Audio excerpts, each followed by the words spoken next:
Welcome to Fiction Audiobooks. If you enjoy the content, like and subscribing would be greatly appreciated.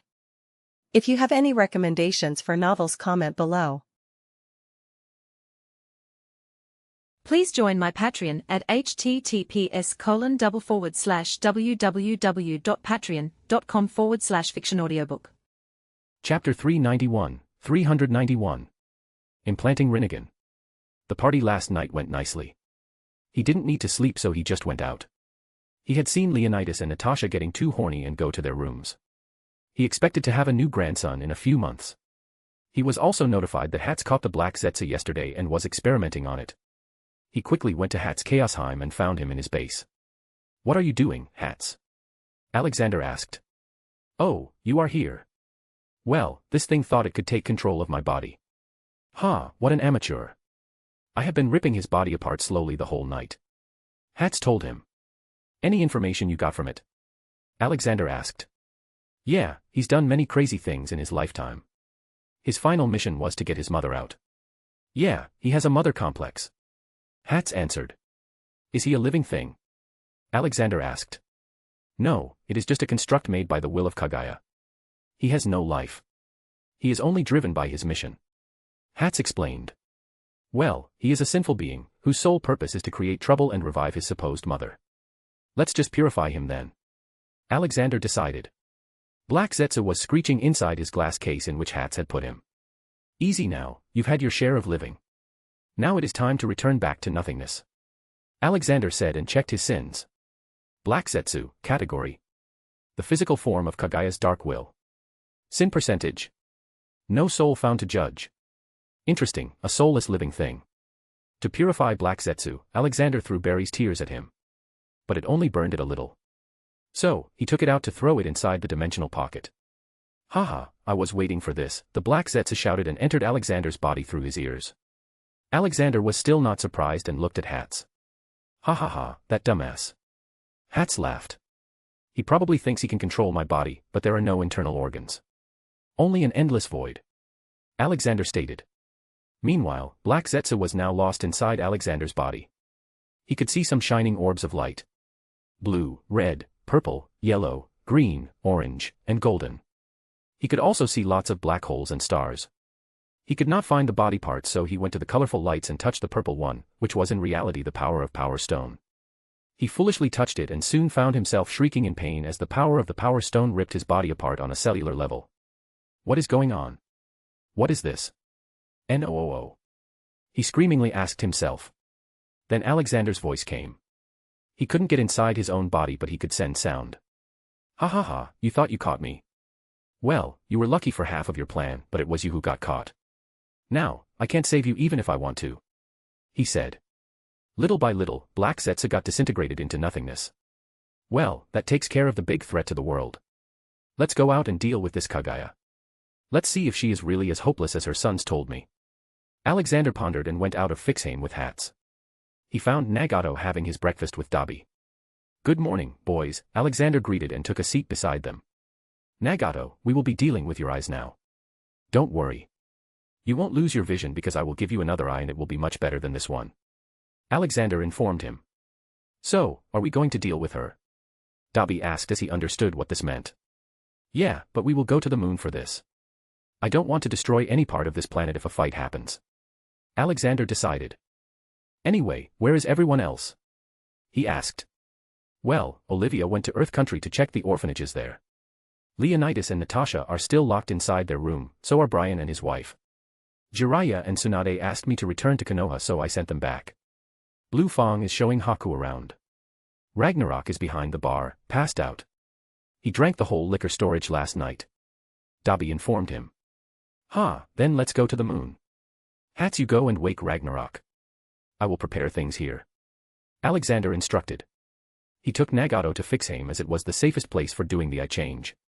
He put a glass jar in front of him. "These will be your eyes. I made them after studying the features of Byakugan and Sharingan. Using this, you will be able to see chakra veins in people and chakra around you. You will also be able to see very far and slow when in combat. You are an Uzumaki, and I am sure that when you will have these eyes you will have a lot of extra chakra to make you a very powerful man. When will you do the surgery?" Nagato worriedly asked. Haha, that is a very primitive thing, kid. We don't need surgery for that. Just close your eyes for a second and it will be done. You won't even feel a thing. He assured him and simply used magic to swap the eyes. Nagato faithfully closed his eyes. Okay, open them, he told him. Nagato realized that he was feeling weird now. The feeling of exhaustion all the time was not there. Now, instead, he felt he was rejuvenating. Then he looked around with his eyes. Whoa, I can even see the color of that bird's eye. Haha, yes, you can look even further than that. In a clear night, you can see the moon very closely. Alexander told him. Nagato emotionally looked at him and bowed, thank you. Alexander gave him a hug, it's all fine, kid. You are like a grandkid to me. Families don't say thanks for small things. Now, I will take you to Yahiko and Conan. They must be very worried. Alexander took out his anywhere door and took him to the base of Akatsuki. Old man. Yahiko noticed him first and came to him running. Then he noticed Nagato coming behind him. He saw the changed eyes. Why your eyes? Grandpa helped change them. Now I don't have to worry about someone coming to get them. Also, the one after me is dead now. Nagato told him. Suddenly Conan came running and hugged him, you are fine. We were so worried about you. Okay, kids, I got to take care of a multidimensional world-conquering alien. See you later. Alexander blurted and returned to Fixaim. Now he needed to decide what to do with Rinnegan. Should he eat them or implant them? The idea of eating grossed him out, so he just went to Alfred, the AI computer he found encouraged the cowardly dog. Ho ho, coming here after a long time. What can I do for you, boss? Alfred asked. I need you to put these eyes in my sockets when I ask you to. I can do it with others but not myself as I won't be able to see for a while. He instructed him. Oh, what are these eyes? Alfred curiously asked. They are Rinnegan. Supposed to be very strong. Alexander replied and laid down on the bench. Wait, until now, everything weird I have put in my body has attached itself to me. Then why should I take my existing eye out? Alfred, push these eyes into my existing eyes. Alexander decided and ordered. Are you sure, boss? I mean, you could blow up. Alfred warned. Goddammit, you still have your fetish to watch me explode. I should have gone to Dobby. Now, just push it. Alexander told him. Alright, here goes nothing. Don't complain if you blow up. Alfred took Rinnegan out of the jar and pressed them against Alexander's eyes. Shockingly, Rinnegan suddenly dissolved into Alexander's eyes as if his eyes were water. Where did those eyes go? Alexander confusedly asked. I don't know. Your body is beyond common sense. Your eyes just ate those purple ones. Alfred tiredly replied. Then Alfred loudly exclaimed, Whoa, there is some crazy voodoo trigram stuff happening to your eyes, boss. Special thanks to Douglas Flower Umar Latif. Thank you for your support. Chapter 392. On the moon. Alexander was confused and materialized a mirror. He looked at himself in it and nearly jumped in shock.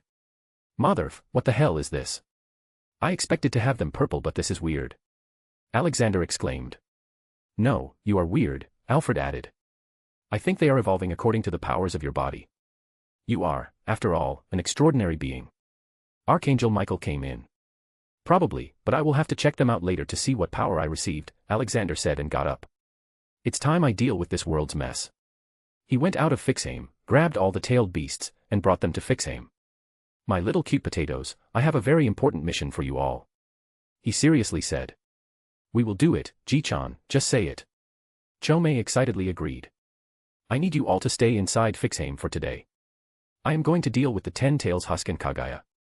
I don't want her to sense you and harm you. He instructed them. But Ji-chan, we can help you. Kokuo pleaded. He walked to him and patted his head, thank you, but you know your Ji-chan is very strong. I also don't want to put you in harm's way even for a second. You can all play with Amy and Yalo here today.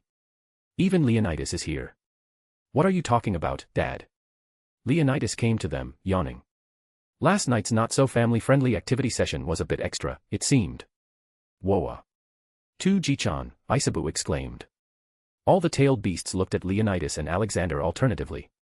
They were all present at last night's party but because Leonidas and Natasha mostly stayed away from the dance floor, being all lovey-dovey, the tailed beasts didn't see them before. Also, the tailed beasts were too interested in food and probably don't even remember most of the things from yesterday. But that one doesn't have a soft bushy beard. He also smells weird, Matatabi doubtfully interjected. Yes, I like Beardy Ji-chan, throw the fake one out, brothers, Cho-mei decided, so they all started marching towards Leonidas. Alexander stopped them, ha ha ha, stop everyone. He is Leonidas, my and your grandma's son. You can call him Big Brother Leo. Hearing that, they all had stars in their eyes, whoa, new family. Yo, big bro, Son Goku greeted and jumped on Leonidas' shoulders.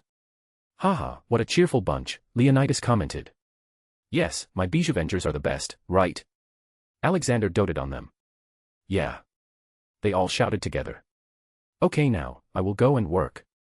You all remember your today's job, right? He asked. Yes, we will stay here and play with Big Brother, Shikaku replied. Alexander nodded and went out. Alexander had given the task of waking Ragnarok up to someone he shouldn't have. Hats was called the god of chaos for a reason after all. After Alexander left, Hats went to the passed-out Ragnarok and slapped his face a few times. Wake up, you old lizard. Hats shouted as he slapped. Ah, he's too deep in sleep. Maybe I should use some other means. He thought. He went to the kitchen and brought out some gasoline. He poured it all on Ragnarok's hair. He knew that fire wouldn't hurt Ragnarok, so he wasn't worried. Okay, I will give you 5 seconds to wake up. After that, I will light you up. He said. 1. 2. 3, I'm bored. Let's just burn him. Hats didn't even count until 5 and threw the lit lighter at him. But then he saw Ragnarok really wake up. Why are you shouting around, fat cat? Boom. Ragnarok's head suddenly caught fire. He smelled the gasoline and looked at Hats. You bastard, come here, I'll set your tail on fire. He started running behind Hats and in doing so, spread the fire in the whole building. Alexander appeared just at that moment. He had to make sure he was in the right place after looking at the condition. It had just been a few minutes. What the hell is going on here? He shouted. Whoosh. Without knowing, he used his eyes somehow. The fire around the place got sucked into his eyes. Whoah, how did that happen? Ragnarok asked with shock.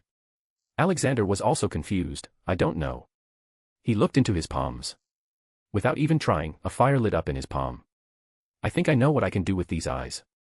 I can possibly absorb and use any power now. Truly overpowered. Alexander deduced. But he needed to do more tests to make sure what his limit was. He quickly took out his power measuring watch and saw how close he was to God's strength. Haha, 39% instead of 30% from a while back. Not too bad. Who knew this I could be so helpful? Okay, let's go and kick some alien butts, he cheered. Wah, I'm going to Grandma, you go. Hats said and vanished. He probably wanted to run away from Ragnarok. He valued his fur a lot and didn't want it to catch fire. Okay then, it's just us 3. Let's go. Alexander said and took out the anywhere door. He just opened it and on the other side was the moon. Ah, the scenery never gets old. Boss, I detect life signals under the surface. Dabi voiced. Ah, didn't Hamura go to the moon? The people he brought here must still be alive. Alexander thought and took out the orb to talk to Hamura. Hey, I am on the moon. I am going to deal with Kagaya soon. But I have detected life signals under the surface. Are they your people? He asked. Yes, Lord Sage, it is the remnants of my clan. The moon has a weak gravity but is still able to maintain a breathable atmosphere. Despite its harsh conditions, we were able to settle on the moon due to our unique anatomy and physiology. To improve its habitability and allow the population to thrive, I built the Tensigan at the center of the moon, granting my people light, for powering their equipment, and allowing them to control the moon's movements. They have continued to put their Byakugan in the Tensigan to keep it strong and going. I also created a vast environment on the moon's interior surface, complete with oceans, mountains, forests, and various animal species. However, this environment was far smaller than the full size of the moon itself. There is also a portal to Earth underground. But sadly, after my death, my clan has changed a lot. They have divided themselves into 2 sides. The main branch and the branch family. The 2 have fought each other. The main family wants to preserve the Earth and the branch family wants to destroy the Earth as they think the people on Earth are hopeless because they weaponized the chakra. Alexander scoffed, huh, aren't they weaponizing the chakra too? Hypocrites. What is with you and your family? In every major problem, there is the Otsutsuki clan's hand behind it.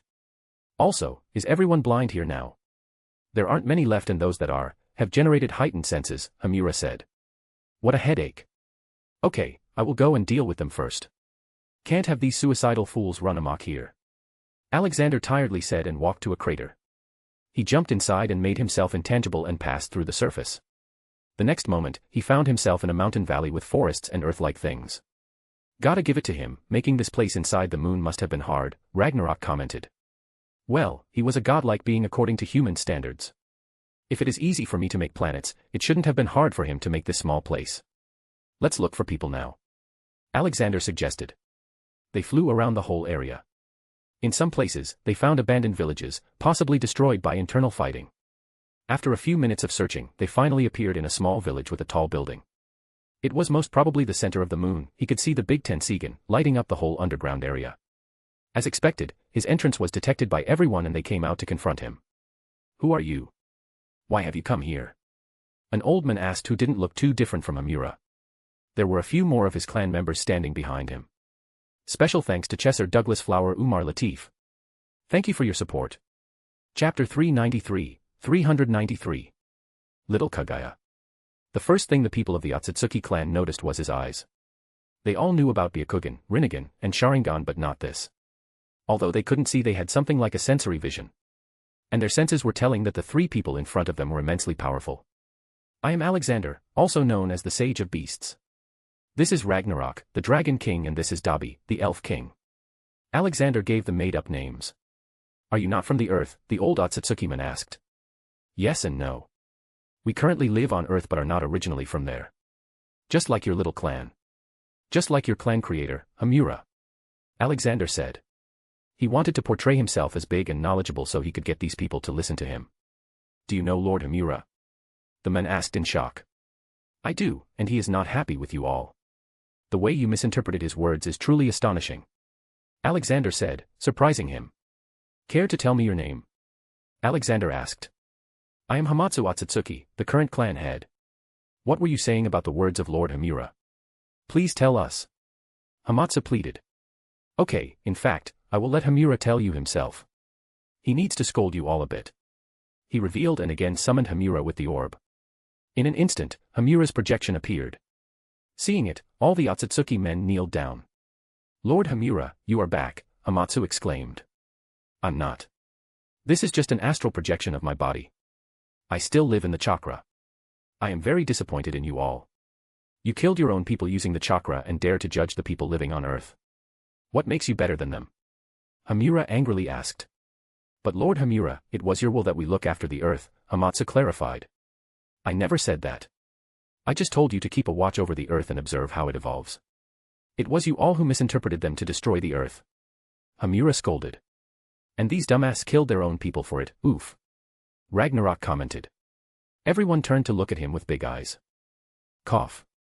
Anyway, what you did was dumb, that is a fact. But you can correct the wrongs now. I can move you all to Earth because there is no point for you to live here. Not after I will be done with Kagaya. Alexander stated. Hamura silently nodded at his words. Yes, there is no need to live here. Destroy the Tensigan too. Making it was a mistake. Sacrificing your eyes to it seemed to have also blinded your judgment. Hamatsu was sweating by now due to the angry face of Hamura. Go and tell your whole clan to pack up. You all will come to me then. Alexander instructed them and sent them away. Okay, now let's deal with Kagaya. Why don't you tell Hagoromo to also come and join in? Say hi to your mom. Alexander suggested. Alexander then concentrated on his eyes and tried to summon the husk of the 10 tails. He had no idea what it looked like but he still did it. Boom. Suddenly a big tree-like thing appeared in front of him. I guess this is it. So, how do we get her out of this? Dabi asked. Hagoromo was quick to answer. We sealed her in it using Chibaku Tensei, a powerful fuinjutsu which can only be used by those who have awakened the 6 paths senjutsu. It combines the 6 paths yin and yang powers. I'm sure you can somehow unseal it too. You bet I can. I got so many powers I don't even remember them all. Most of the time it's just a wave of my hand and the job gets done. Alexander shruggingly said. He walked to the husk and put his palm on it and tried to sense it. His senses went deep within it like it was some kind of a void. He kept on going and finally found signs of life. But it wasn't just one. There were many life signs, though they were weak and nearly identical. Only one sign felt strong and still conscious. He tried to look for it and finally saw a figure. It was a girl in white robes, she had wooden horns on her head too. But he was surprised by the scene as Kagaya didn't look like an old woman at that point. Instead, she looked like a small 8 or 10-year-old child. She was currently sleeping, curled into a small white ball.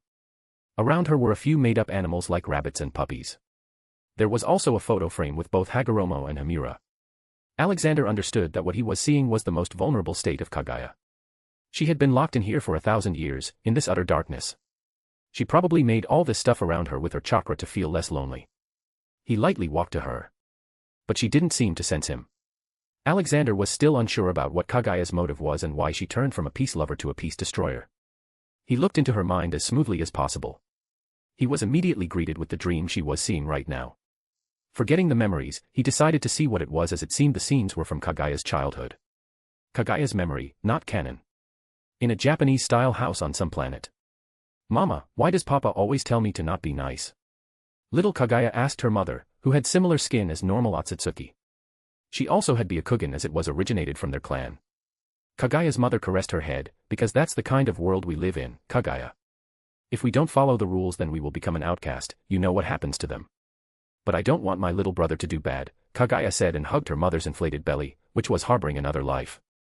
"It is our destiny, Kaguya, we cannot run from it," her mother tried to ease her. 3 years later. Bam. "I told you not to play with those rabbits. They are for your training. For you to kill." Kaguya's father slapped her very hard. But they are innocent," she retorted while crying. "There are no innocents in the world, Kaguya. There are only weak and strong always stomps the weak. So you better start acting like a true Otsutsuki. We are just a small branch family, if we are weak, we die." Her father harshly told her and left her on the ground, crying, turning into a small curled ball. 2 years later. Kaguya had started to act tough to not get punished by her father anymore. Even though she hated it, she still did it. "Mama, where is Kuma-chan?" she asked. Kuminari Otsutsuki was her younger brother on whom she doted over. "Your father is training him outside," her mother replied. Kaguya got worried, "But he's only 5. "Your father has very high hopes for him," her mother helplessly replied. She was just a weak member of the clan and basically only existed to serve her husband. That was the reality she had accepted. It was the kind of world she lived in. Survival of the strongest. Kaguya went out to look for her brother and see how he was doing. But when she came to the courtyard, she saw her little brother all bloody and beaten up. There were bruises over him and her father was still beating him. "He will die, father," she shouted. "No, he won't. He will heal and get stronger. That's the Otsutsuki way," he coldly replied. She could only look helplessly. 2 years later. She was now 10 and her brother was 7. They both had decided to act tough in front of their father but will always be their true selves with each other. But, good things soon came to an end. "I will be choosing the next family head from among you two. For this, you will fight each other and the winner gets it. Understood?" he firmly ordered. "Yes. Yes, father." For the two, it was just like a normal spar. They had done it many times previously. They thought it was also going to be like that and they would soon be stopped and judged on who did better. But, something was different that day. Kaguya noticed the plain never-changing face of her mother and a scary smirk on her father's face. Soon her fears started to turn to reality. It had been 3 hours since they started fighting but her father didn't stop them. Kuma was already near total exhaustion. She went closer to her brother disguising it as an attack and whispered, "Just fall down, Kuma. Let's end this." But their father heard them and roared in anger, "No. This fight won't end unless one gets total victory, by killing the other." Special thanks to Chesser Douglas Flower Umar Latif. Thank you for your support. Chapter 394. Everything lost. Kaguya's face fell. She looked at her mother and pleaded, "Mother, please say something. What is father saying?" But her mother stayed silent. Instead, her father spoke, "No, she won't say anything now. She's the one who's been spoiling you all this time. I have taught her a good lesson. Now, do as I say or both of you will die. Our clan is blessed with a long life, I can always have more children." Kaguya heard the scream and turned to look at her brother. He was running towards her sloppily with a sword in his hand. Her first instinct was to defend. It was like muscle memory. Clank. Their swords clashed and created sparks. She expected for him to stop then but he didn't. He spun with his sword and tried to cut her stomach. She again tried to block the attack. Clank. But, she noticed Kuma had instead jumped to hug her suddenly. Soon, the realization hit, her eyes widened in horror and fear. She then heard a whisper in her ears, I am sorry, big sister. I love you. The next moment, Kuma's body fell down. He had jumped onto Kagaya's sword voluntarily and stabbed himself in his heart. Kagaya blankly stared towards the empty space in front of her. The whole world had gone silent to her small ears. Her tired body finally fell down as if there were no bones. She looked at the lifeless body of her brother that still had its eyes open. She was broken. The remaining glow from her face that a child should have vanished. Her eyes became like there was nothing. No expressions, no feelings. Clap clap. Splendid. Strive for strength and you can have all the happiness you want, Kagaya. You will be my successor. Your training will start tomorrow. He announced as if he had done a great deed and left her alone in her sorrow. Finally, tears started flowing down from her expressionless face. She crawled up to her brother's body and caressed his white hair. All she could feel was the cold body. She then finally closed his eyes. Mama, I want to kill father, she resolutely spoke. Feeling strange why her mother wasn't talking or even moving even now. She walked up to her weakly and lightly nudged her shoulder. Bam. The next moment, the sound of something falling on the floor came. She looked down and felt her scalp tingling. The severed head of her mother rolled near her small feet. Its dead open eyes looking at her face. She started hyperventilating and fell backward in shock. Whyy. In an instant, her already broken mind was destroyed and became a blank slate. She screamed at the top of her lungs. She kept shouting for a while and then curled into a ball and silently cried with her eyes closed. After that, there was just darkness, a little sound of sniffs, the feeling of tears and a sense of total loss. Memory ends. Alexander felt jolted and had to take a step back to not lose balance. He looked back at the curled-up girl. She is dreaming about darkness while living in it. No wonder she has trust issues. Poor child, he muttered to himself. He was angry and saddened for her. The things her father made her go through were something no child can go through without scarring their little minds. Alexander then went ahead to check his theory about why she became evil. So, this time instead of seeing her dream he looked into her memory. He found out that after the incident, she really trained every day for the next 20 years. Then finally she was sent on a mission to Earth. Kagaya arrived on Earth with Ishiki Otsutsuki to harvest a god tree of its chakra fruit, which she was to provide for the main family of her clan from another world. Oh, there was another one who came with her, Alexander exclaimed. After spending some time on Earth which was filled with fewer humans and more animals, she developed an attachment for the planet she was meant to destroy. She liked the simple-minded animals and people. She felt a feeling reignite in her heart. The feeling of wanting peace. Seeing that she was dimensions away from her home worlds, she made a decision. She betrayed Ishiki in the process and left him for dead. Later she was discovered by the people of the land of ancestors, who brought her before their emperor, Tenji. Identifying herself as the god tree's guardian, Kagaya used a mysterious power to wipe Tenji's memories of the encounter and subsequently settled among his people, becoming recognized as his concubine. Growing closer to the emperor, she eventually fell pregnant. Later, as told by Hagoromo and Hamura, she was betrayed by Tenji. But she still wanted peace. So, she ate the chakra fruit and cast the infinite Tsukumi to stop the wars and slowly unite the world by releasing people from it. But, at the same time, Alexander felt her mentality shift a little. Somehow, a person who only wanted peace started developing the signs of all the 7 deadly sins. It was as if something had corrupted her. Then she gave birth to her children. She loved them wholeheartedly and was happy to have a life she always desired. But when she found out they could harness the chakra, her mind started changing. Often seeing her sons with doubt. She became emotionless regarding humans and considered them ants. Even though her good friend who gave her life for her was a human. It all didn't make sense. That was enough for Alexander and he retracted from her mind. Looking at her calm and scared sleeping face, thousands of things went on Alexander's mind. It is for sure that she wasn't originally a bad person. Probably that evil chakra fruit made her that. But she has also killed millions by casting that infinite Tsukumi. What should I do with her? Alexander then focused on the first problem. He needed to get the chakra fruit out of her system and check its properties. Ah, didn't my eye have something like this?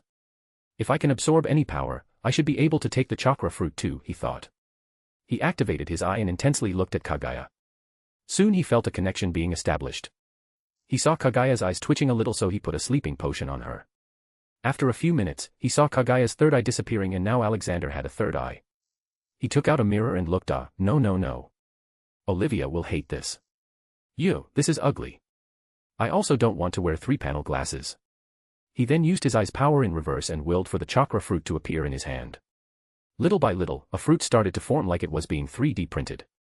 Ah, this looks like some kind of a peach. But uglier, he thought. Once he had it all in his hand, he made sure that Kaguya was still sleeping. Then he retraced himself from the 10 Tails husk. Alex, what the fuck, where did you disappear to? I looked for you across this whole galaxy. Ragnarok shouted. Alexander was surprised. What? I thought only my consciousness went inside the husk. No boss, you disappeared soon after you started, Dabi added. Well, I saw a few disturbing things about Kaguya's past. You two boys probably want to know about it. Maybe you will understand why she felt so emotionless. I also took out the chakra fruit from her and now will test if it was the reason for her changes. You all stand guard here. Dabi, take this electric pensive. I have put my memory in it. I'll be back in a minute. Alexander rushly said and handed it to him and disappeared to Fixame. In the meantime, Ragnarok, Dabi, Hagoromo, and Hamura saw the horrors Kaguya went through. Mother. Hamura sadly muttered seeing Kaguya crying during the childhood incident. Alexander came inside Fixame and went to his lab. He took out the chakra fruit to test it. But then he noticed a change in it. Damn it, I should have thought this through, he cursed at himself. A/N, I truly think Boruto anime is going to have Kaguya appear in the future and she will help them fight the main Otsutsuki clan. Special thanks to Chesser Douglas Flower Umar Latif. Thank you for your support. Chapter 395. Kaguya freed. Alexander saw the color of the chakra fruit change from dark to light and soft colors. Now it really looked like a ripe peach ready to be eaten. His entering his pocket dimension automatically purified the fruit. But a quality check was necessary, so he licked it to feel its taste. Whoa, it does taste like peach. But he didn't eat it. He cut it open and checked the energy it produces. He could feel that earlier it was not pleasant, but now it felt pure. Wait, this is an edible fruit. Can I replicate it with the Hufflepuff pot I made to replicate food, he thought. To try it out, he went to the food production center that usually runs 24 hours every day. It was important for feeding the population of Fixame and some orphanages outside. He went and took a Hufflepuff pot and put the peach in it. It took a few minutes, but eventually, he saw progress. It was indeed being replicated, but at a very slow pace. It would probably take hours for it to complete. Well, they did say this fruit takes 1,000 years to grow. He didn't have any plans for the chakra fruit, but if they could make him stronger, he was going to eat as many as he could.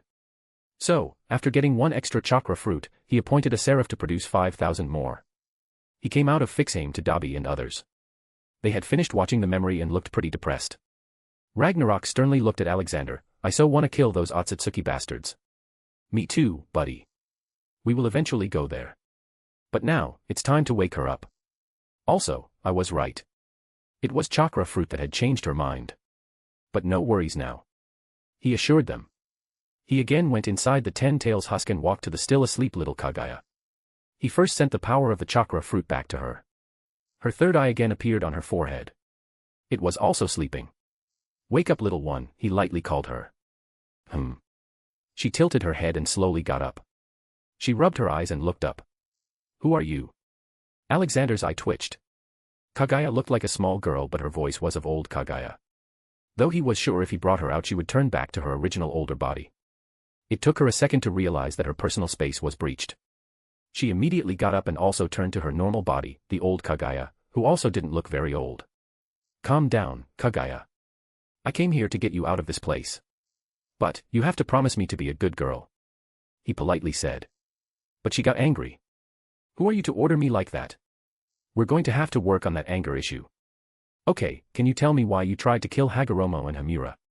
He bluntly asked to see how she behaves, to judge if she was just manipulated by the chakra fruit or if she was originally like this. Though he was hoping she was good. Because they wanted to use my powers and conspire against me. Suddenly there was a pause, like some realization hit her. Oh no. I hit my kids. Why would I do that? I love them so much, she loudly exclaimed. She doesn't seem cynical, Alexander thought. Well, 1,000 years have passed outside. Your sons grew older and spread Ninshu around the world. They grew old and withered away with time. Your son Hagoromo stayed on Earth and Hamura stayed on the moon to look after the seal. You do remember why they sealed you, right? He asked.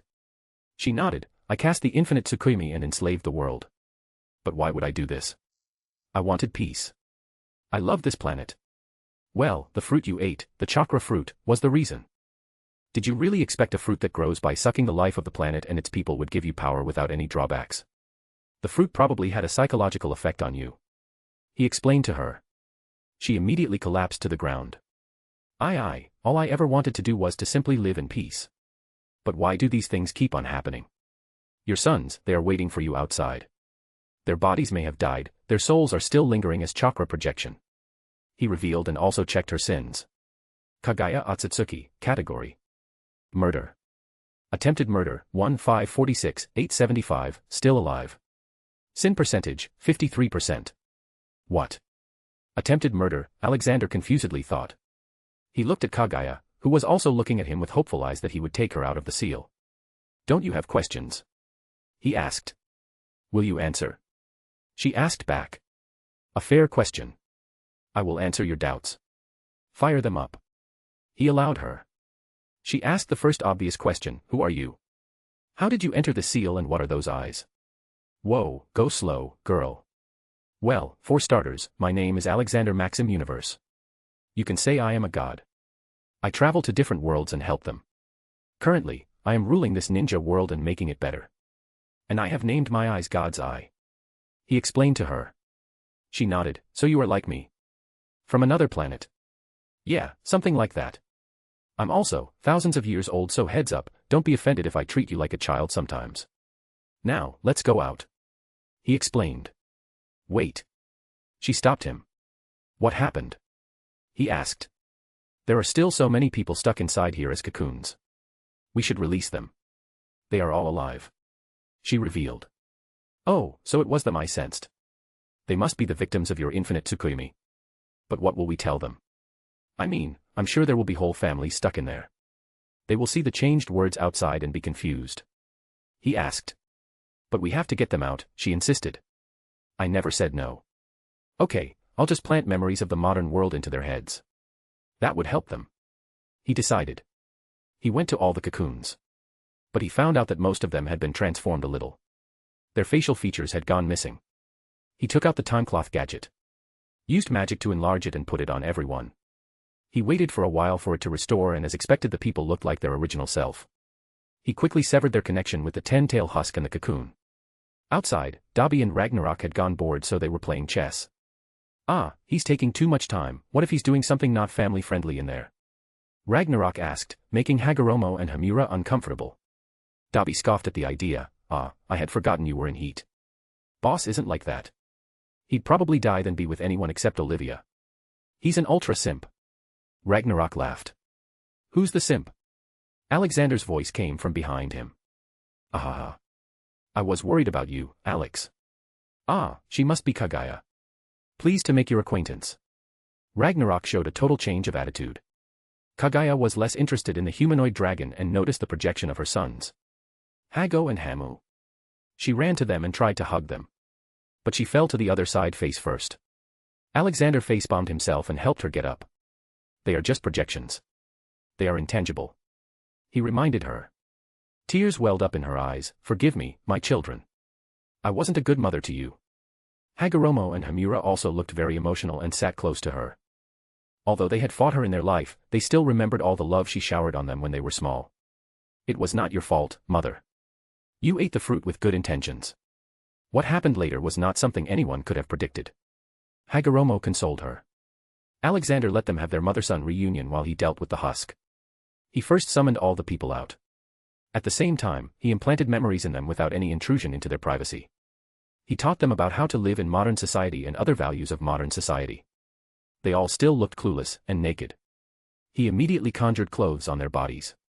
Special thanks to Chesser Douglas Flower Umar Latif. Thank you for your support. Chapter 396. Naruto's Weird Jutsu. Everyone, listen. I am the ruler of Earth and I will get you settled in a very nice village. You don't have to worry about food and water for as long as you are not financially stable. Okay. He asked the crowd. They all nodded at him, albeit confusedly. He then waved his hand and lots of tents appeared. There was also a food station. Dabi, go and help them. Ragnarok, go and see what those members of the Otsutsuki clan are doing. I told them to be here. He instructed the two. Then he looked back at the mother and sons. He went to them to talk about her original homeworld. Kaguya, can you tell me where your homeworld is? I'm gonna have to deal with them to truly bring peace. They are simply too barbaric to be left alone, and even if left alone they will come here. He asked. She looked back at him with sparkling eyes. Hagoromo and Hamura told her all they knew about Alexander and what he was doing all along. I know the location of where I came from. But I don't know where our home world is. Only the main family is allowed to be on that planet.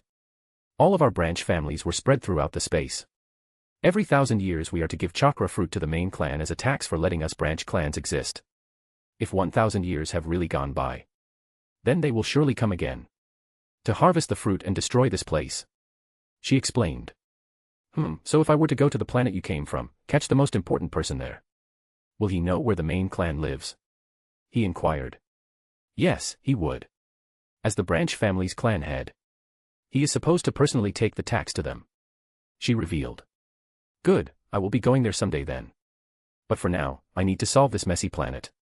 Can't leave it at the mercy of power-hungry people. He muttered. Alexander walked to the husk of 10 tails and stored it in his pocket dimension. He was going to find a good way to use its wood later. Maybe I should make a nice table with it. Okay, let's go to Earth now. I had originally expected there to be a big fight, but who knew you were just a little injured rabbit. Come, I'll show you the new ninja world. He said and gave her his hand to grab. Like a small child, she held it and walked by his side. Alexander was really treating her like a child after he saw her as a small girl. The orbs of her sons flew behind them. Soon, Ragnarok returned with the whole Otsutsuki clan. Haha, these fools had no idea what to do to their Tensigen and tried destroying it but couldn't. I just used your time cloth and gave their eyes back to them. Good, follow me now. We will return to Earth. Alexander took out the Anywhere door and crossed it. It brought him straight to the top of the Hokage mountain. Slowly all the people crossed the door and came to the mountain top. From there they saw the whole mesmerizing scene of Konoha. This is beautiful. Kagaya exclaimed with her sons nodding. Yes, it is. And this is just the beginning. He told her. Dabi, you help these people settle down in the new buildings.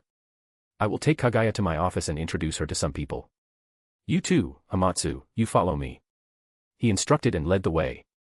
Kagaya and Hamatsu exclaimed every once in a while, seeing all the new stuff.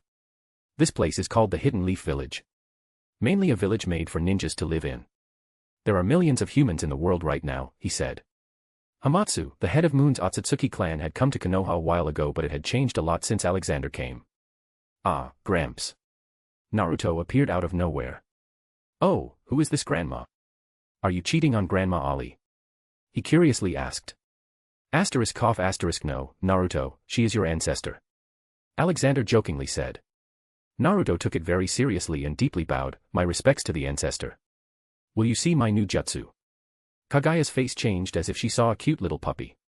She crouched to his height and caressed his hair. His whole clan is a descendant of Hagoromo, Alexander revealed. He is also my son's reincarnation, Ashura, Hagoromo added, surprising Alexander. Whoa, so we need to find the other one now, Alexander muttered. What do you want to show me, child? Kagaya warmly asked. Naruto excitedly took a few steps back. Hee, you will love it, Grandma. Reverse harem jutsu. Naruto shouted at the top of his lungs. Alexander facepalmed himself, already seeing what was going to happen through his observation haki. A cloud of smoke appeared and disappeared, leaving behind 6 nude men. But there was a problem. Bwahahaha. God damn it. Ragnarok started howling in laughter. Alexander also started laughing. Naruto's jutsu didn't work correctly. Instead of beautiful men, there were 6 extremely obese and ugly naked men. You could only get grossed out and not attracted. He walked up to Naruto's main body and gave a fist of love. You fool, you want to get fined for public exposure. And so ugly at that. Ow wow, it hurts, and I practiced it so many times before. It works fine. Naruto said and turned back to normal. When did you practice it? Alexander asked. Just before seeing you, I practiced it 5 times, Naruto replied. Bam. Your chakra is depleted. You are just 4 years old, kid. He reprimanded him. Ha ha ha ha, what an amusing child. Kagaya started laughing suddenly. She sounded really cheerful and happy. Even Hagoromo and Hamura were shocked by this.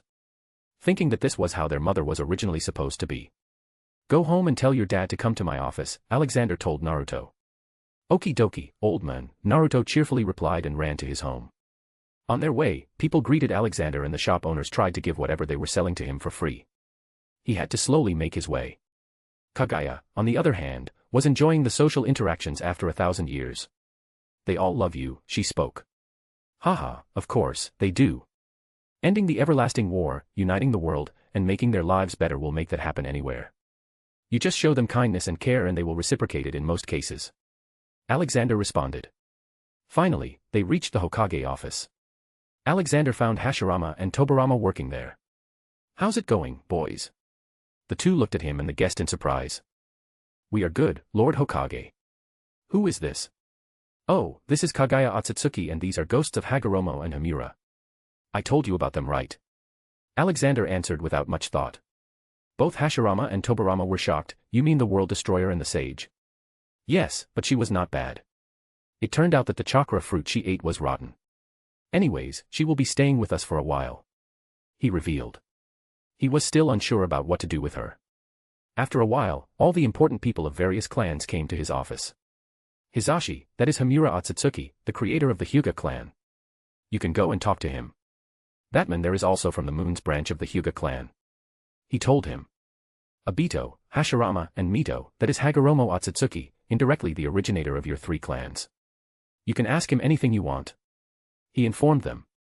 Then Alexander introduced Kagaya, and she is the originator of everything. So, she's like your big grandma.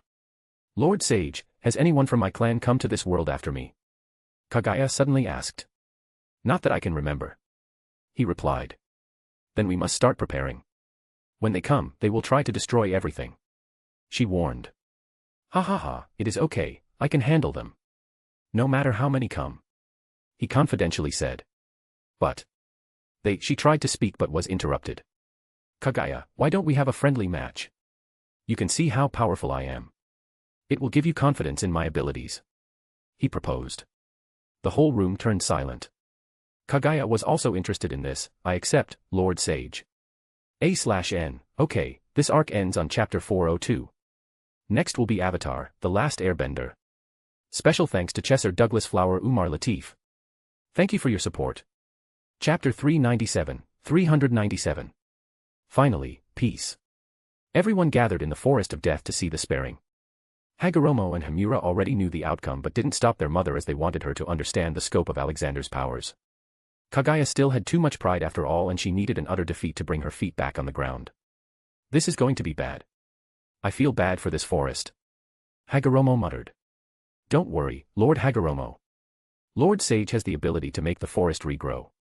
Hashirama assured him. A distance away, Mito was talking to Kagaya. Lady Kagaya, are you sure? I have not seen Lord Sage unable to do anything till now. Thank you for your concern, but I must see where we stand. I may have been corrupted back then, but I don't want this world to be destroyed by the hands of people from my clan. Not after you all have come so far and achieved peace. Kagaya emotionally said, taking a glance at the ghost of her sons. Lost time may never come back, I can at least try to redeem my sins. She muttered. Alexander was always ready, let's spar now, Kagaya. We've got a lot more work to do later. They both could fly, so to save the ground a bit they flew a few hundred meters in the air but still watchable for the people on the ground. You try your attacks first, Alexander told her. Kagaya suddenly summoned blackish balls out of nowhere. They then turned into long spears.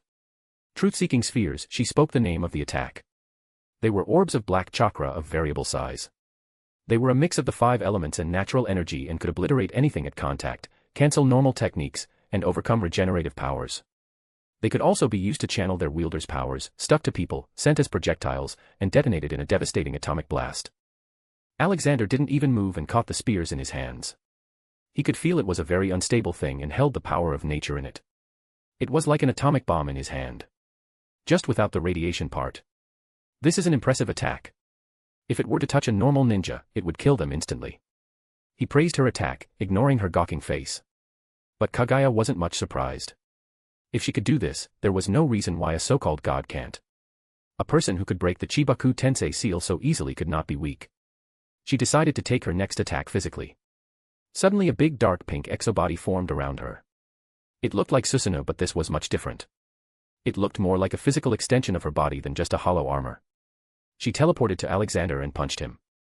Alexander did the same and as expected. A big boom resounded in the air which even dispersed the clouds around them. Haha, you are very powerful, Kagaya.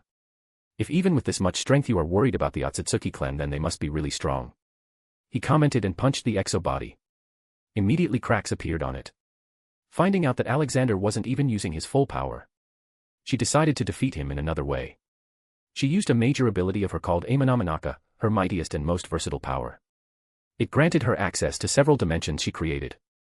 She can instantly teleport to one of them, bringing anyone and anything with her. By this, she was removing them from the real world, with no hope of escaping. Alexander let her do her spatial attack as he didn't feel threatened at all. In fact, there was another thought going on in his mind: when was the last time I died?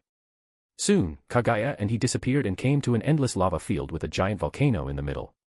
Oh, I sense we are in a different dimension. Did you make it? He asked. Yes, it is one of those I made. If you can come out of this place I will accept defeat, she announced and vanished. Alexander looked around at the toxic fumes coming from the lava and extreme heat making it highly dangerous.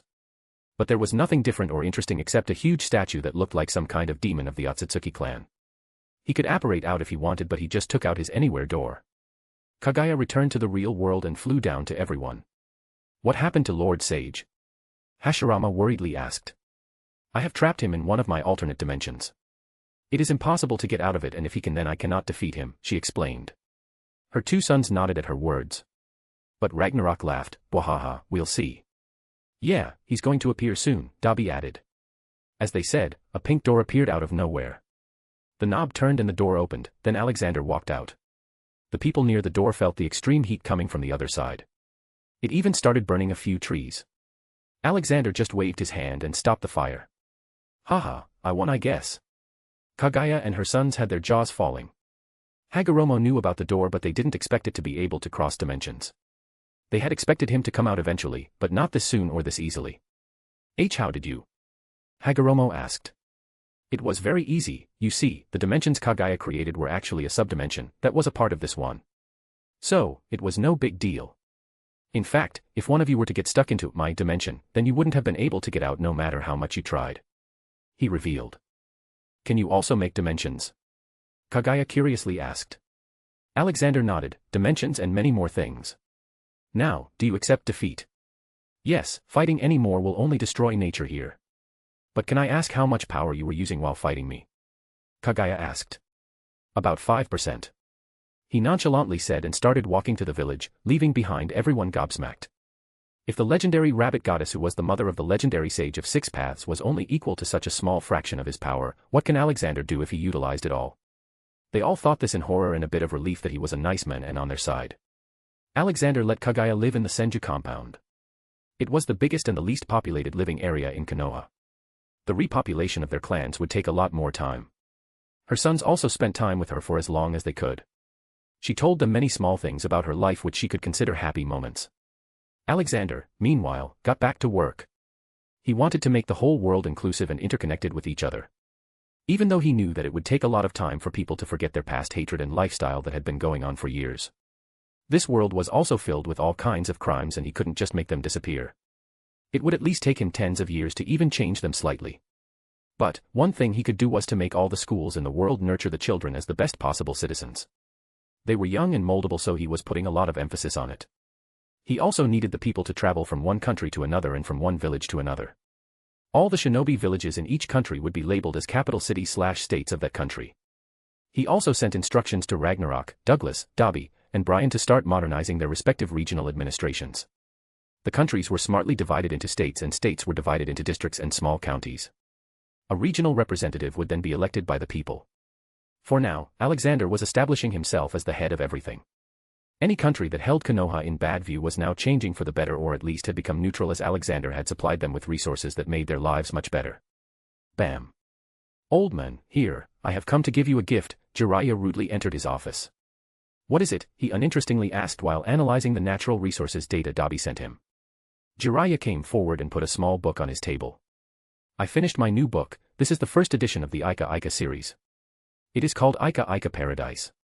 I have also started working on Ika Ika Violence, the sequel to this. Also, you are my first reader. I'm honored. I guess, Alexander said and picked the book. He opened the first page and started reading. His eyebrows shot up. Interesting. He turned the page and started nodding. Very interesting. I can already tell it's going to become a bestseller. Jiraiya smiled from ear to ear. Haha, I knew it. Finally, my big break is here. I gotta go and practice my fan signatures now. Bye-bye, old man. Alexander unconsciously waved his hand and kept on reading the book with full concentration. I wonder if Olivia will like this book. Ah, no. She will beat me if I showed this unholy scripture to her. Maybe I should send one to father, he muttered. Special thanks to Chesser Douglas Flower Umar Latif. Thank you for your support. Chapter 398. Soggy Bananas. Because Alexander had dealt with all the bad things on the planet, now nothing was stopping the world from entering its rapid development stage. There were no wars anymore. Alexander kept on working, and before he even knew it, 10 years went by. World purity improved a lot and changed from 60% to 78%. In the past 10 years, many things changed. For one, the popularity of the tailed beasts skyrocketed. So much so that people started making statues of them as decorations, and many requests were received by his office for naming major streets of Konoha to all the tailed beasts' names. They all loved and respected them. Though there were still many voices of hate against them, but he ignored them as they were a tiny minority. Alexander was also happy with the convenience that came with having ninjas work in the construction field.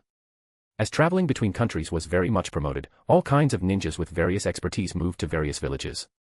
Alexander hired Yamato and Hashirama to use their wood release to create ships, wooden housing, and many other big warehouses for industries. The father and son were making a fortune these days and were filling the Senja family coffers. He hired some ninjas from Iwagakure who had a high affinity with earth element to start making strong roads connecting all villages and cities. He also looked around the world and hired people who had the nature transformation Kekii Genkai that could produce and manipulate steel. They were made to start laying railway tracks with the help of other ninjas. Alexander also focused a lot on the scientific advancement of the world, as he knew that unless people get the taste of the convenience provided by modern appliances, they wouldn't stop their backward way of thinking. He had also started teaching about pollution control and population control from the start, so it won't become a pain later on. As this world was different, their industrial revolution was also different. There was no need for coal when they could use fire release, wind release, thunder release. There were also many Kekii Genkai users who could create magnets from sand, and they were very useful in creating big generators and motors. Alexander had introduced thousands of ways for ninjas to use their ability and get rich. He taught them the power of solar energy from the start, and everyone started installing solar panels on their homes, office or warehouses. Whatever Alexander did would become a trend. He had eradicated hunger from the world, though it was entirely because of him, and the world still needed to change a lot. He connected even the remotest parts of the world with each other. With roads, railways, and simple keypad mobile phones. He introduced wireless communication to them a bit later, as he had to teach them a lot before reaching that stage. Because being a ninja was very convenient in day-to-day life, and it also gave good prospectus in the job market, all the new generation kids would enroll in ninja school. Where Alexander had included ninja studies with regular studies. Because normally every human had chakra in them, it was only a matter of how much, so he invented a way for everyone to at least be able to use a small amount of chakra for his daily life. He created a wristwatch that would concentrate the body's chakra in that hand when the person wants to use it. It was also restricted so one may not kill themselves by depleting themselves. This way he made the word truly equal, as all could use chakra. Right now, Alexander was standing in a private execution hall. Danzo had recently finished his punishment and had asked for forgiveness from all the residents of Konoha, be it human or an animal. He had called Hiruzen to fulfill his punishment of killing his own so-called friend and favorite student. No, I can help you, Lord Hokage. Give me a chance, Orochimaru pleaded. In the past 13 years, he had tried all he could to escape but never succeeded. Alexander didn't show any mercy. Those kids you murdered must have pleaded too before being killed. Did you let them go? Danzo, on the other hand, was silent. He had lost his ability to stand up and walk due to crawling for 13 years. Hiruzen, do it. Behead them with your sword. I hope you haven't lost that much strength. He ordered. You don't need to scrutinize them anymore, Lord Hokage, they've already been through Ino. Alexander didn't let Hiruzen complete. Don't speak in front of me about mercy. Stop with about these wise words of yours. You are a criminal, Hiruzen, you don't have a moral high ground against me. If you feel sorry for them, think about all the Uzumaki children you let die. The number of Uchihas Danzo killed. Just complete your punishment and go back to your compound, I don't have time to waste here. Alexander angrily told him. Hiruzen walked behind Danzo with his sword. He lifted it in position. I wish I had never met you, Danzo. Slash. With a clean cut, he beheaded Danzo. Then he walked behind Orochimaru. You have been a great disappointment. Just like you. I should have taken Danzo's offer earlier and killed you. Orochimaru hissed. Hiruzen's eyes widened hearing that. This was the first time he heard that even his favorite student wanted to kill him. With that, Orochimaru also died. Alexander used his powers and burned the bodies. You can go back to your house now, Hiruzen, Alexander ordered him. Hiruzen nodded and started walking out. But he stopped and looked behind. Thank you for truly achieving what I used to dream about. Konoha, this world is a much better place now. He left after saying that. Boss, what about the two elders? Dabi asked. Throw them onto their families and never let them leave the houses. They will soon die from various painful illnesses as their bodies aren't supported by chakra anymore. If I kill them while letting Hiruzen alive, I'd be a hypocrite. Alexander replied. Okay, this is done, let's go to the meeting now. After that, I'll be going to deal with the Otsutsuki clan. World purity will probably improve a lot after that. He said. So we don't have much time left here. Well, I did like the natural surroundings of this world. It was kind of like fresh air. Dabi responded. Yeah, it was. But, who knows, maybe the next world will be like this too. Until then, let's focus on our current job. Alexander went to his office. It was also modernized now and had a separate area for meetings. Okay everyone, I need to make an announcement. I will soon be going to the homeworld of the Otsutsuki clan to eradicate the biggest threat to us, he announced. The small crowd of people from various regions of the world started talking. When will you be going, Lord Sage? Shikaku asked. He was the director of intelligence right now. I don't know, in a few days maybe. Kagaya will be coming along with me. Ragnarok and Douglas will remain here to oversee the management of the planet. He revealed. Everyone breathed a sigh of relief. There were still a few anti-peace elements around the world who would try to take advantage if the umbrella of peace called Alexander disappeared. But him leaving Ragnarok and Douglas behind was enough. Ji-chan, will you take us too? Matatabi asked. All the nine-tailed beasts had their own seats in the meeting room. Not this time, kids. They might try to catch you there. But, don't worry, you will always have a home with me in my dimensions. He assured them. Just then, Jiraiya stood up, old man, I want you to catch a man. He's been going around the village and poking people's butts. But nobody has seen what he looks like and people have nicknamed him the Butt Poker Shadow. I wasn't even able to see him and he was able to poke my butt. Alexander's eye twitched at the absurdity of the request. All right, I'll look into it. Okay, the meeting is dismissed. He announced and left for Minato's home. They had invited him because it was a birthday celebration of Naruto's little sister. Jiraiya was also invited so he followed him. So, when are you going to propose Tsunade for marriage? Alexander asked. I don't know, old man. It was so hard to finally make her see me as a love interest. I don't know how long it will take to make her see me as husband material. Jiraiya honestly replied. Haha, well, you should hurry up. You are getting old now. Lest you might find your banana going permanently soggy. Alexander joked and kept walking. Jiraiya understood the joke and laughed loudly. Ha ha ha, then does that mean your banana is also soggy? Ha, I'm an immortal being. My banana was and always will be like steel. Alexander proudly replied. I don't believe you, Jiraiya retorted. And I won't try to prove it. I don't swing that way. Who knows, you may be researching something new for your new book. Alexander doubtfully looked at Jiraiya. Hey, I'm not like that either. Jiraiya clarified. Sure, says the man who gets turned on by Naruto's weird jutsu. Alexander japed back at him and walked away. With the fatal damage taken, Jiraiya followed him quietly. Special thanks to Chesser Douglas Flower Umar Latif. Thank you for your support. Chapter 399. Daily Life Song. Inside Minato's home. Naruto was a friend of all the tailed beasts as he was often seen eating ramen with them. So, Naruto had invited all of them to the party and the 9 gluttons had arrived even before Alexander. The house was just beside Itachi's house and the two families were very good friends. In the beginning, Sasuke and Naruto used to fight a lot but slowly they developed a good brotherly bond. They also shared their admiration for the cool big brother Itachi. When Alexander entered he was greeted by loud talking noises. Looking around the walls, he saw lots of photographs of baby Naruto. Haha, he grew very fast, Jiraiya commented. Yeah, it seems that way, Alexander muttered and entered. He came upon the tailed beasts performing a new song and apparently it was about their daily routine. He walked in silently and took a seat to watch it. They were all singing it together like a poem. It's a beautiful morning, we wake up and eat burgers, chocolates, and many more treats. We wash our faces and brush our teeth. Then look for our Ji-chan for some more treats. Ji-chan is a busy. So we help and make it easy. And he gets the work done in a tiny jiffy. He plays with us then. Because it's just 11 past 10. We wait for our lunch. But we had a hunch that Ji-chan had planned for our lunch. Soon rang a bell, the door opened then. Came in a man with a big metal box and a lot of cans. Our noses got active and tummy went grr. But we already know what's in the box. Because as always our Ji-chan rocks. We thank the God and say amen. And as expected, it was a chiraku ramen. Eating ain't easy and we get sleepy. So Ji-chan let us in easy on some cuddles and squeezes. He sings us a lullaby and sends us to dreamlands.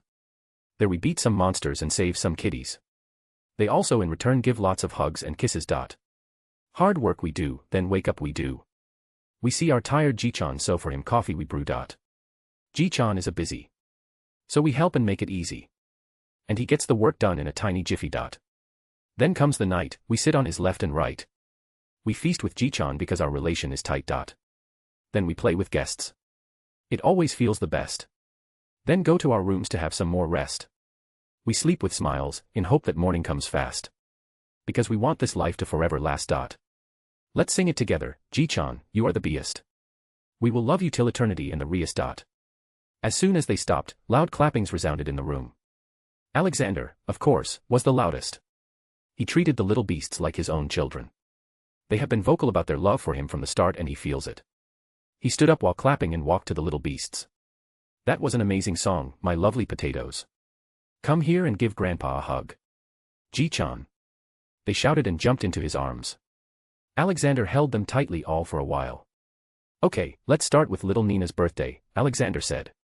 Naruto was 14 right now, and his little sister was 6. Naruto was currently a genin and was teamed up with his friend Sasuke in Team 7. Naruto and Sasuke had saved a lot of money to buy the present, but the two ended up fighting over what to buy, so they split the money. Naruto eventually bought a plushie toy for his sister that looked like a ramen-filled bowl. Sasuke on the other hand bought a plushie in the shape of kunai. Alexander took out the present and gave it to the little red-haired girl. Hey there, Nina, this is for you.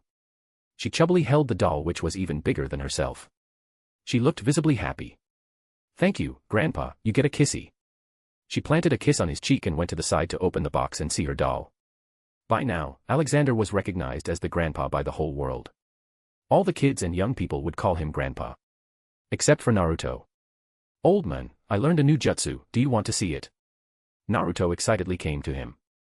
As long as it's not your pervert jutsu I'm okay, Alexander said. Naruto's harem jutsu had become quite famous around the village these days.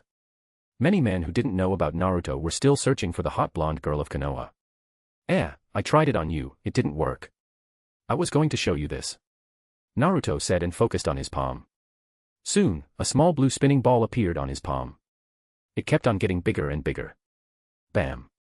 A wild hand appeared and knocked on Naruto's head. It was Kushina in her angry mode. Naruto, how many times do I have to tell you? No ninja stuff in the house. What if you hurt someone? Naruto lost his balance and his hand was about to touch the floor with the Rasengan. It would surely destroy their small house if it happened. Whoops, careful, kid. You could have destroyed the building. Alexander caught him and also made Rasengan disappear. Naruto looked back at Kushina and apologized, sorry, Mom. I just wanted to show Grandpa my new move. Kushina stopped her anger too, then you should do it outside, Naruto. You need to be responsible now, you have a small sister. Naruto in the beginning was very naughty and argued with his parents a lot, but Alexander then took him to the Konoha's orphanage and showed him how lucky he was to have parents, a home to go to. Unlike the children there who had nothing but still strived to be happy. He told him that if he had not arrived in time in Konoha he wouldn't have parents. Since that day, he really started appreciating his mom and dad. Haha, follow me outside, Naruto. I will show you more variations of Rasengan. He offered to lighten up his mood. Ah, Sasuke should come too, he said to the boy nearby. Sasuke was also initially a very spoiled brat, but Alexander, Naruto, Itachi, Shisui, and Obito easily corrected him. Talking about Itachi and Shisui, both of them were now governors of other states of Fire Country. Obito was still the clan head. In fact, Obito was already 27 years old and his wedding was coming up soon. Rin was still with him and they still acted like a new couple. Kakashi meanwhile had become the biggest fan of Jiraiya's Ika Ika series, and this made most of the girls see him in a bad light. Alexander and Naruto came to the backyard where a makeshift shuriken training field was made for his training. This is where Minato trained Naruto. Have you gotten used to Sage mode? He asked Naruto. You bet. Pervy Sage also taught me to fly, but my control is bad and I always fall on my butt. Naruto complained. Haha, well, have you ever thought of combining other elements in your Rasengan? Like wind, lightning, and others? He asked. Naruto jumped like he had an idea. Why didn't I think of that? Thanks, old man. What about you, Sasuke? You've even activated your Sharingan. Any more progress? He asked. Yes, Kakashi-sensei has taught me Chidori, Sasuke said and demonstrated it. Alexander touched the electricity without worry. Very destructive, but you need to increase its power if you want to match the Rasengan. Why not try adding fire to it? And have you thought about getting yourself a sword? I am sure it will be very helpful. He recommended it. Sasuke nodded lightly. Brother also told me to get a sword too. I just need to gather some money for it. No you don't. Here, use this, indestructible, and totally suitable for your power. Alexander said and took out a sword from his pocket. The scene looked comical. This sword will grow with you, so you don't need to worry about ever changing it. He added. Sasuke carefully held it in his hand with a hidden excited grin. He looked at his own face in the reflection on the blade. This feels amazing. Of course it is, Alexander was interrupted. Oh wow. What the hell was that? Naruto's loud shout came and he was thrown a few feet in the air before falling down. Something poked my bit, he shouted. Alexander quickly covered the whole area under his senses and finally found a thing hiding inside Sasuke's shadow. So you are the one poking people around Konoha these days. Alexander charged at the shadow. Special thanks to Chesser Douglas Flower Umar Latif. Thank you for your support. Chapter 400. The Purge of Otsutsuki Clan. Alexander grabbed the shadow and pulled it out. As soon as he did that, his shoulders slumped because he recognized the man. This was the man who was now like a curse to him. No matter how much he tried he would always appear and spoil his mood. Hee, you finally caught me, my sexy man. Now, please poke me. Goddamn Wade, I thought I sent you back to Marvel World. How did you get here? Alexander tiredly asked. I have absolutely no king idea and I don't really care. I spent a few days with my Vanessa, Death, and Gaia but then I started missing you. Soon, I felt like a fire igniting in me and I found myself here. Deadpool fanatically told him. Alexander threw him away and cleaned his hand with a sanitizer. And why have you been poking people's butts? I was researching about how it feels to get heavily poked. Initially, I saw a masked guy doing it with this dumb kid but I learned very fast. Oh, I then also somehow teleported to a weird ship where you were having a conversation with this winged guy. I poked him too in front of you. But the result was not satisfactory and I returned here to learn more. Deadpool explained. Whoa, so the Deadpool who poked Pussytarts but wasn't the original Deadpool but this one from the future, Alexander realized. Boom. Suddenly Ragnarok appeared. Where is he? Where is that bastard? I can smell him from 1,000 miles away. 1,000 years of pain. Deadpool somehow thought it was a nice idea to try his poking on Ragnarok. But it backfired on him very badly. Deadpool's fingers were crushed by the hardness of Ragnarok's draconic thick ass. Haha, wrong move, Wade. Now face this. Ragnarok laughed. Poof. Goddammit, yo, Ragnarok, stop this fartnado fire, Alexander shouted at him. But by the time Ragnarok stopped, Deadpool had turned to ashes. You do know he's going to reappear soon. Alexander reminded him. It will take a while for that to happen. I just found a hack for peace now. Ragnarok replied. Alexander looked at shocked Naruto and Sasuke. Don't worry kids, that man was a retarded criminal. Don't worry about him. You two go in and play, I've got to go to work. Send Dabi out too, will you? Okay, Raggy, you stay here and keep an eye on everything with Douglas. He instructed. Don't worry Alex, you just give those criminals hell for me. They are high-grade bastards. Ragnarok said. Are we ready to go, Lord Sage? Kaguya flew down beside him. Yes, we're just waiting for Dabi, Alexander replied. Soon Dabi appeared with all the tailed beasts and many children hanging all over his huge body. Kids were using his arm as a swing and the tailed beasts were just having fun and playing with him. Elves were loved by everyone it seems. Okay little ones, we gotta go to serious work. You all go back in and play with the fat cat. Alexander proposed. As expected they cheerfully ran to annoy Hats. Hats was like a fun uncle to them whom they enjoyed annoying but the uncle also loved them enough to not get angry. Hats also showed them fun pranks. Alexander then took out his anywhere door. Okay, Kagaya, I need you to open this gate while remembering your home. You just need to think about the location. Kagaya nodded and went ahead. Alexander and Dabi followed her and crossed the door. Alexander looked around and saw the same Japanese-style house he saw in Kagaya's dreams. This house had given Kagaya more sad memories than good. He also put all of them under invisibility. Dabi could feel the emotional storm she was going through. He went ahead and patted her head. Let's go and look for the branch clan head. She nodded and followed Alexander behind. Dabi flew beside her and consoled her. Did I ever tell you how I met Alexander? Kagaya shook her head. I was a slave to humans once. My whole species was enslaved by a group of powerful humans. He started. How is this possible, Lord Dabi? You are even stronger than me. Kagaya interrupted him in disbelief. Haha, I wasn't always this strong and tall. In those days I was just a small 3-foot-tall elf that was born to serve others. My species was brainwashed to the point that we all thought if we don't serve others we are bad. But I was different. I always longed for freedom. I had a very bad mouth and that got me beaten many times. Then Alexander came and freed my whole species, helped me get stronger, and learn what it meant to be truly free. So, Kagaya, I can just advise you to not hold yourself hostage to your past. Do not let it enslave you. It's bad for the mind. Besides, I am sure you'd want to live happily after we are done with this. Boss has told me he got a surprise for you. He revealed. Kagaya silently nodded. She had never thought that the kind Big Dabi had such a past. She decided to ask something then. What about Lord Sage? Where is he from? Now that you've reminded me, you and Boss have had kind of the same experience. Well, there was a time when he was also immortal.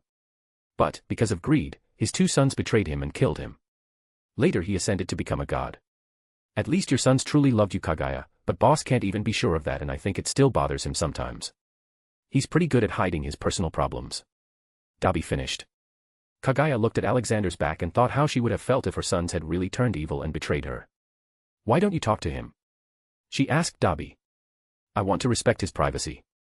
Olivia on the other hand can, so I will tell her to talk to him. He decided. Alexander took them out of their discussion and stopped. I think we are here. The biggest building is usually where the boss lives. Yes, this is the palace, Kagaya confirmed. What do you want, Kagaya? Most of them have committed heinous crimes. Killing them would be a boon to the world. Alexander asked. Spare the innocents only. With these radicalized members alive, we will never be able to change. She thoughtfully said. Okay, let's find the clan head first. He decided. The 3 quietly infiltrated the castle and looked for the clan head. It was currently the nighttime and the clan head was probably sleeping. Soon, as expected, they found him, but with his 5 wives.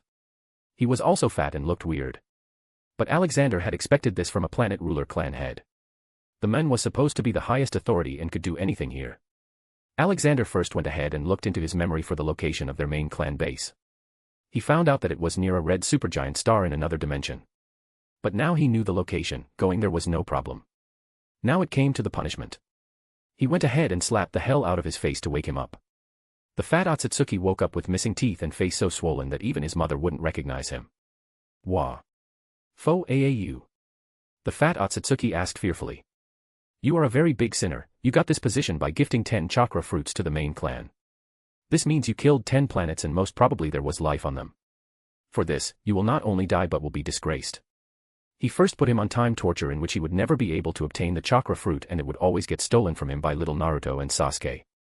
He would then be punished by the main clan and die miserably. Physically, Alexander tied him in a very ugly BDSM position with ropes and then gave him a heart attack.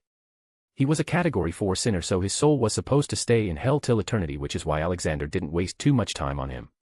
Okay, let's head out. Dabi and Kagaya, you will team up and purify these lands. I will go east, you go west and cover the whole planet. He instructed them. Alexander then went on his judgment spree. All the Otsutsuki who had already worked to harvest chakra fruits were killed. There were also a few newly recruited interns who had only started their evil careers, so he let them go after putting them in a 10,000 years long time torture seminar on how to be a good living being. Soon, Alexander found Kagaya's father. But this man was not his to judge. Special thanks to Chesser Douglas Flower Umar Latif. Thank you for your support. Chapter 401, 401. Good for nothing Otsutsuki. He gathered with Kagaya and Dabi after covering his part of the area. The population of the planet was not big. Each family had huge lands under them that they used as they saw fit. Most families also had children who were just like small Kagaya. This proved that they weren't born to be cruel but were molded into being cruel. It was a cultural problem, not biological. Kagaya, I found someone in the palace. He said and brought her father in front of her. The man was shocked to see her. Kagaya. I thought you were dead. You mean you wish, right? No, I didn't die, I instead lived happily there, albeit for a short time. I also grew much stronger. She emotionlessly said. What are you doing with these attackers? This man just killed the clan head. He started. I know, that was exactly why we came here. She stated. What? Why? He confusedly asked. The look of arrogance was still on his face. Because I hate whatever Otsutsuki stands for and I will make sure it gets destroyed.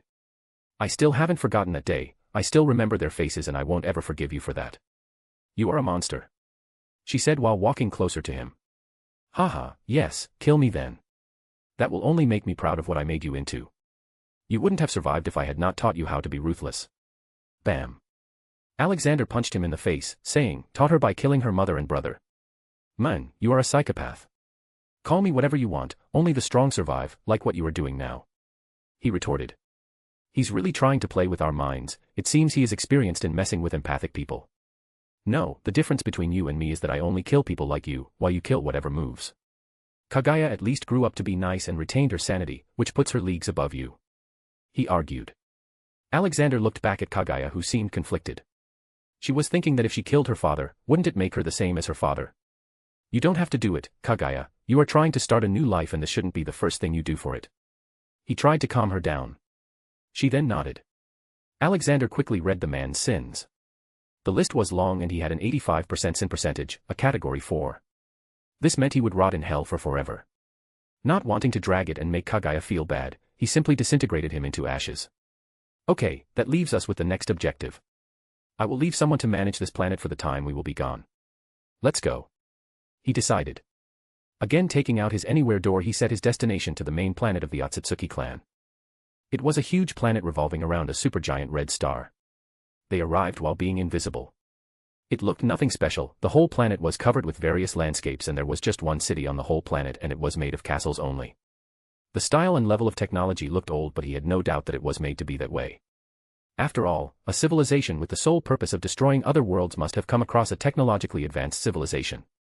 This place is so beautiful, no normal person can imagine the demons living inside it, Dabi muttered. Yeah, you are right. Let's go now. Apparently, only the main royal family lives here with lots of guards. Alexander told them. Do you know what he looks like? Dabi asked. No, in memories I only saw this place. The branch clan head had never seen the face of the patriarch. He denied it. Kagaya spoke then, no one has, the people that are not royalty cannot meet them for anything, other than them coming out on their own. All the taxes are collected by their servants. Kagaya, tell me, are they also inbreds? Alexander asked. Kagaya looked surprised, how did you know?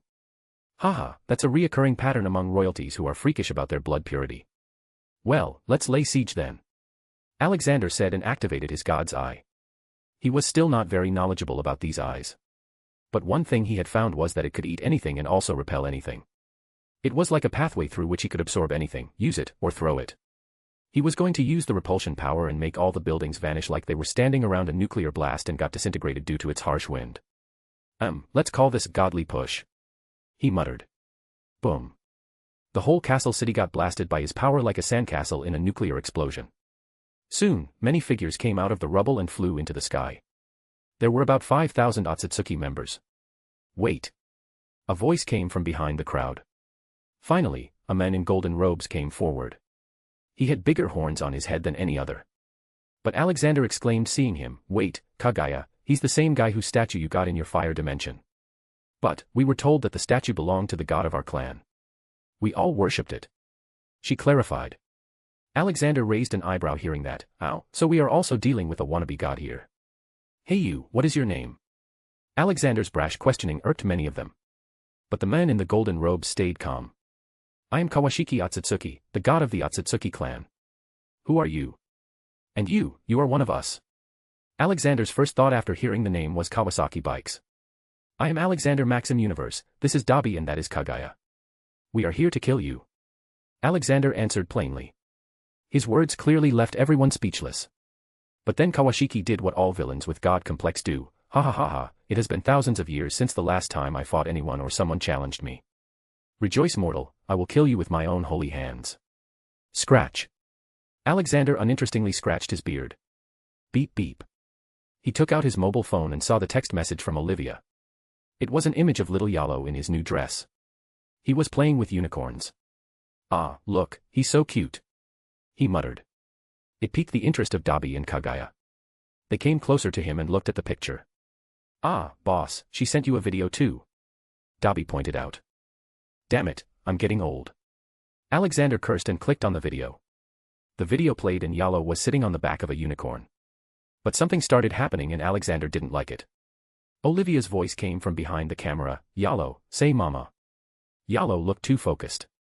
Alexander nervously held the phone. Don't do it, Yalo, he muttered. Mama. Yalo cutely said.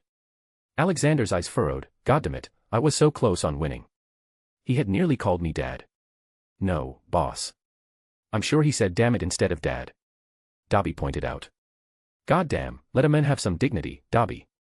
Alexander sadly protested. Kagaya was confused and just looked at the cute weird-looking child. On the other hand, Kawashiki was getting angry for being ignored. His army decided to attack then. But Alexander didn't let them. He just pointed his arm at them without even looking. Then suddenly a blue energy beam came out of his arm. Boom. All the guards standing on the left of Kawashiki vanished into ashes in a matter of blinking their eyes. Alexander finally put his phone down and looked back at them. Sinners, you all are sinners. Your guards are the most ferocious and strongest of your species. You have all collectively harvested thousands of chakra fruits and killed trillions. Death is the only way. Again a blue energy beam came and pulverized the guards standing on his right. Now only Kawashiki was left. Alexander checked his sins. Kawashiki Otsutsuki, category. Murder, 12,354,698. Indirect murder, 958,854,746. Enslaved female for his harem, 121,546, only 5 alive. Sin percentage, 96%. So many sins, he disappointingly shook his head. He walked up to Kawashiki and put his arm on his head. The punishment was going to be soul aerosol according to his category. I don't know what time torture to give you, so I will give you physical one. Alexander scooped out his eye with his finger and used his god's eye to absorb it. Kawashiki instantly dropped to his knees in pain. No. No. Please NOO. Don't kill me, don't hurt me. I am not the real Kawashiki, it was my grandfather. He established the clan millions of years ago but he died a few thousands of years ago. Please don't kill me, I am just trying to be like him. Alexander was honestly surprised by this revelation. But it made sense now why the royal family never met any outsider, it was because he was not the real guy. Just like any other monarchy, there comes an incompetent one. Your grandfather may be dead but your crimes are still yours. For this, you will die, even more painfully now. He declared. He then put him in time torture of pain as he was clearly not accustomed to it. At the same time, Alexander took away all his second and third eyes and also started taking away his body's chakra making him go frail slowly. Special thanks to Chesser Douglas Flower Umar Latif. Thank you for your support. Chapter 402. Leaving Shinobi World. Alexander completely squeezed the life out of him while he lived his nightmares in his mind and physical body at the same time. Once done, he sighed and looked around. I will restore this place. He used magic and rebuilt the whole castle city. Kagaya, you will run your clan from now on, not as its ruler but as overseer. I have not killed all the members of your clan. Many who have not embraced the barbaric lifestyle are still alive. But remember, no chakra fruit harvesting. If you ever do that, I will take away all the abilities from your clan and you all will turn into normal humans. Kagaya was surprised that he wasn't going to rule on his own. Why not you? Why are you letting me be the overseer? Because you have seen the best of both worlds, you have seen love and hate. You should know better than anyone that the path of love is much better and happier. You need to build a new culture now, a culture based on love and goodness. The humans of Earth treated you as a god because of your immense power. Maybe you can truly act like an angel and help civilizations in need. Instead of harvesting them like animals. He explained to her. But Alexander continued, and you will not be alone in this mission of yours. He took out the projector orb and summoned Hagoromo and Hamura. You two must have seen everything. I want you two to accompany your mother. But we don't have much time left.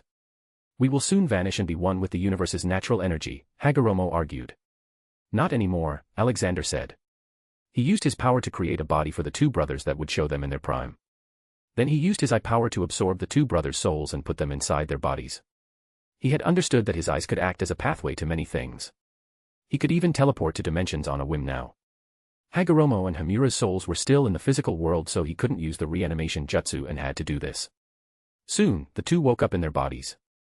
They were shocked and happy. How? You brought us back to life. Technically, you were still alive, just as a soul. I just gave you a vessel. Now, I hope you will help your mother in building a better society. I am also granting you all the ability to detect bad seeds in the clan who wants to cause chaos. This way you will know who is against you. He revealed. Then he walked up to them and put his hands on the two brothers' faces. Your mother alone won't be enough to deal with many threats. This is why I am unlocking your powers to the highest limit. The real Otsutsuki clan head was strong enough to destroy planets. You too will be able to destroy and create. Then Alexander walked up to Kaguya and also did the same, but he instead implanted all kinds of fighting memories into her head and also piqued her Rinna Sharingan's power. You have huge potential, but your inexperience in martial arts held you back. Not anymore, Kaguya. You will be the mother of your pack, and to protect your children, you need strength. I am also giving you the ability to erase a fellow Otsutsuki member's powers as long as they have done wrong. He explained to her.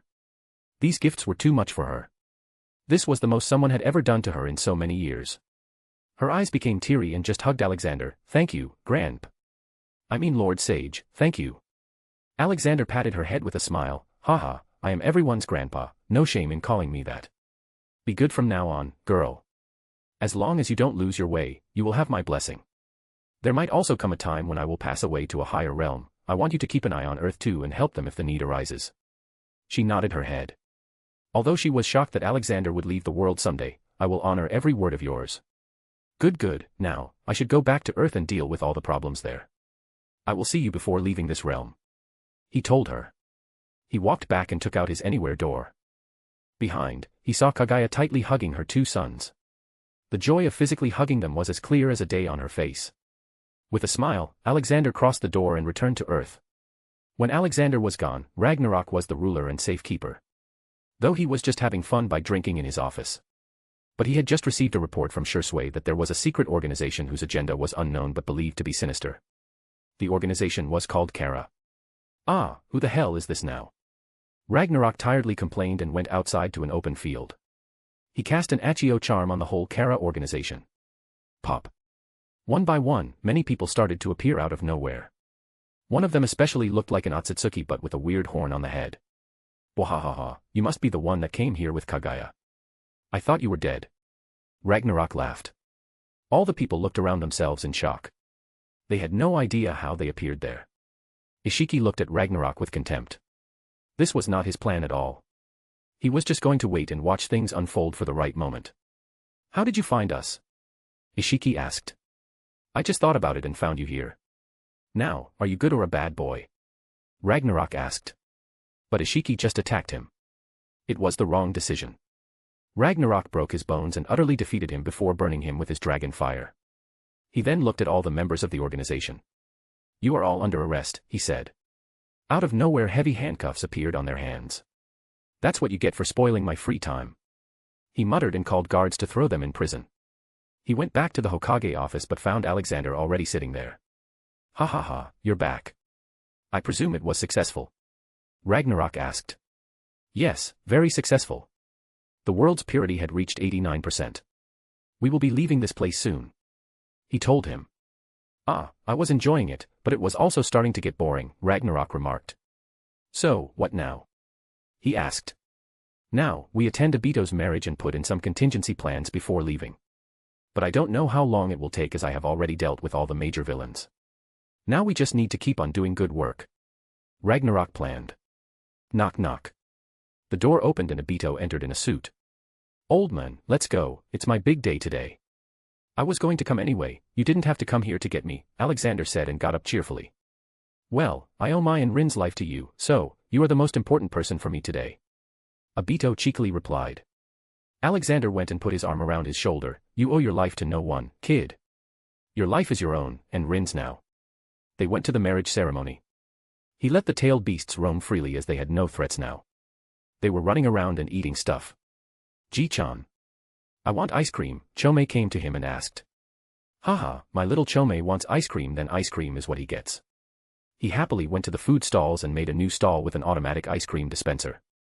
Here, eat as much as you want, also tell your sibling to start preparing to leave, he instructed and left.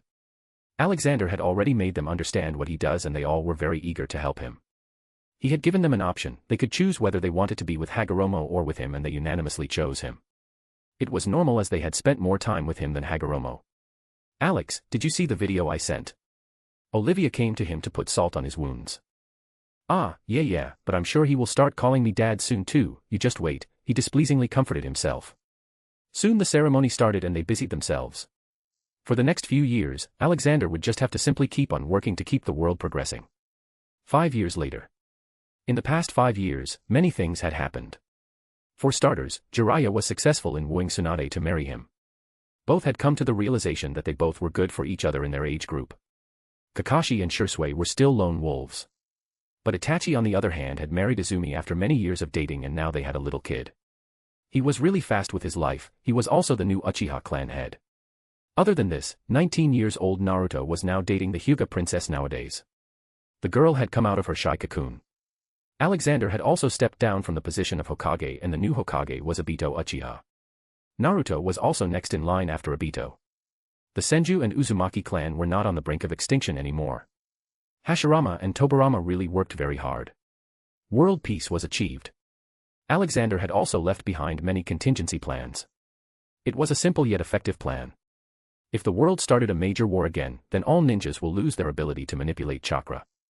There will be no shinobi then. He also strengthened the sage location so they won't be harmed by people.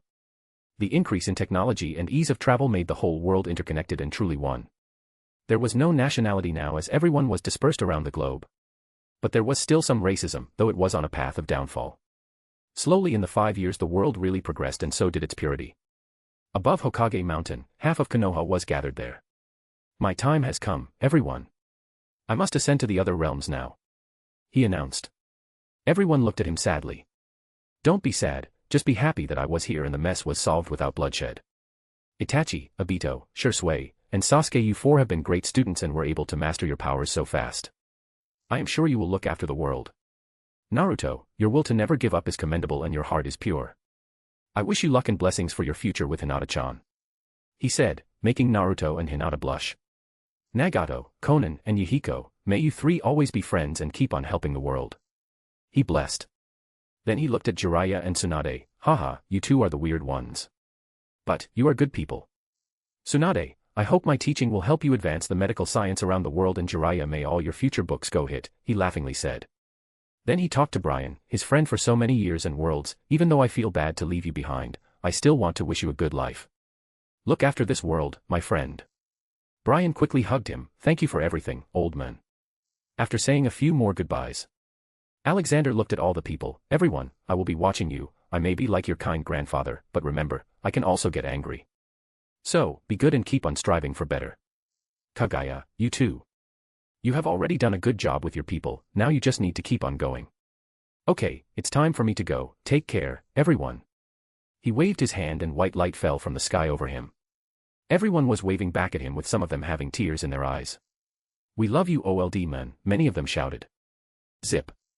After Alexander left, many things happened around the world. A few people thought they had nothing to fear now but Obito and many more people from other villages immediately thwarted their plans. They didn't let the world destabilize. After 10 more years, Obito quit his position and let Naruto become the 7th Hokage and bring his own reforms that put more emphasis on technology. Just 25 years after Alexander left, the world had already started to look like modern Earth but with a few things better and purity level remaining at 85 to 90%. On the other hand, the Otsutsuki clan had now developed into space peacekeeping corps who traveled the universe and helped the civilizations facing natural disasters or those that were getting attacked by other species. Kaguya lived a happy life with her sons and still remembered all the favors Alexander had given her. Zoom. The white light disappeared and Alexander found himself standing in a jungle. But when he looked behind he saw a tall wall going around in a circular path. He had already sensed 2 kids standing beside the wall when he was coming to the ground, but they ran away seeing the light. He was confused about where he was. But then he heard a noise coming from the bushes. Who is it? Come out. He ordered. But no one came out. So he walked forward to it. Come out, I won't hurt you. Demon.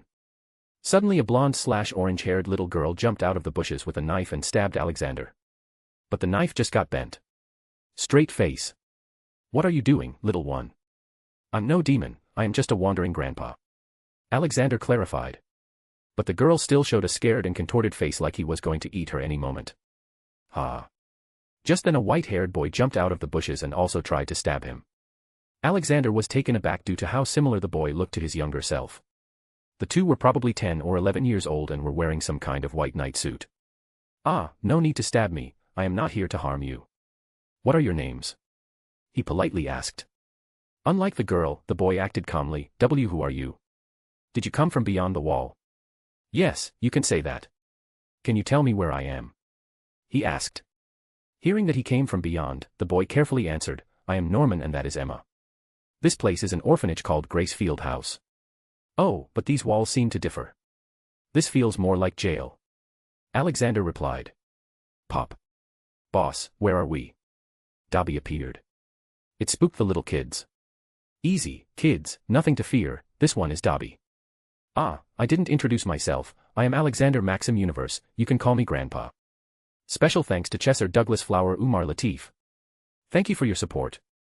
Chapter 403. The Fake Orphanage. For those who still haven't realized which world this is. It is called Promised Neverland. Emma and Norman looked at each other's faces, seemingly asking each other what they should do now. Pop. Pop, pop, pop. Ji-chan, we're hungry. One by one, the tailed beasts appeared. This shocked the kids a lot. Alexander had to do something now. All right, kids. I am not a normal man, I am a god. You will see weird things happening around me but they will never hurt you. These small ones are chakra beings. Potatoes, introduce yourselves. Hee hee. I am Lucky 7 Komei. Shikaku here. Ha, Karama. One by one the tailed beasts jumped and told their names as if introducing their superhero name. God. That is just a being constructed to control the masses, there is no God. Norman argued. Haha, I used to think the same when I was like you, oh, how wrong I was. Son, you can think whatever you want but can a normal human do the things I just did? You ask yourself, observe me, and decide. Now, come, let's eat something. These little fellas love ramen, you should try some too. He invited them. He waved his hand and a nice carpet and a bonfire appeared. The tailed beasts quickly took their seats. Okay, today we are eating your favorite, miso ramen with fish cake, boiled eggs, and lots of meat. Yay. Ramen. Ramen. Ramen, the beasts started chanting. Emma and Norman were extremely confused. But they simply took seats alongside the beasts and each received a bowl of ramen. They looked at it intently for a while but then the aroma reached their noses. Emma was the first to and quickly started eating. If he was bad he would have already eaten us, she told Norman. Norman nodded and also started eating. Will you all be staying with me or going back in? Alexander asked the beasts.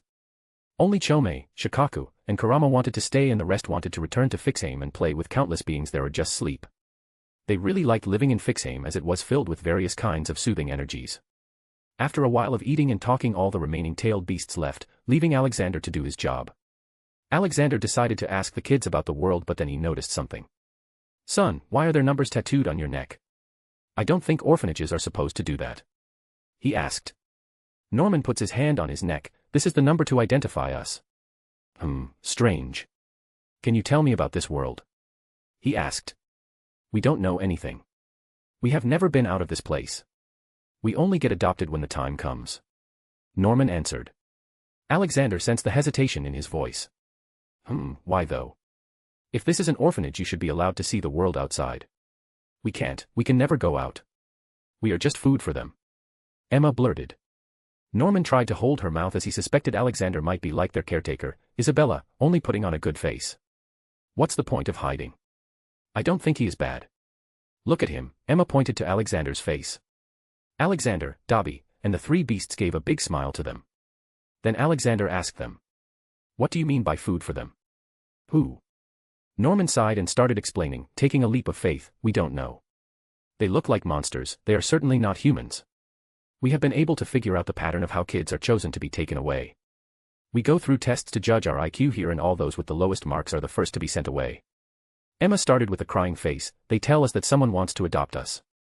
But in reality, they harvest us for food. We saw it with our own eyes. Connie's body. She was killed by those demons.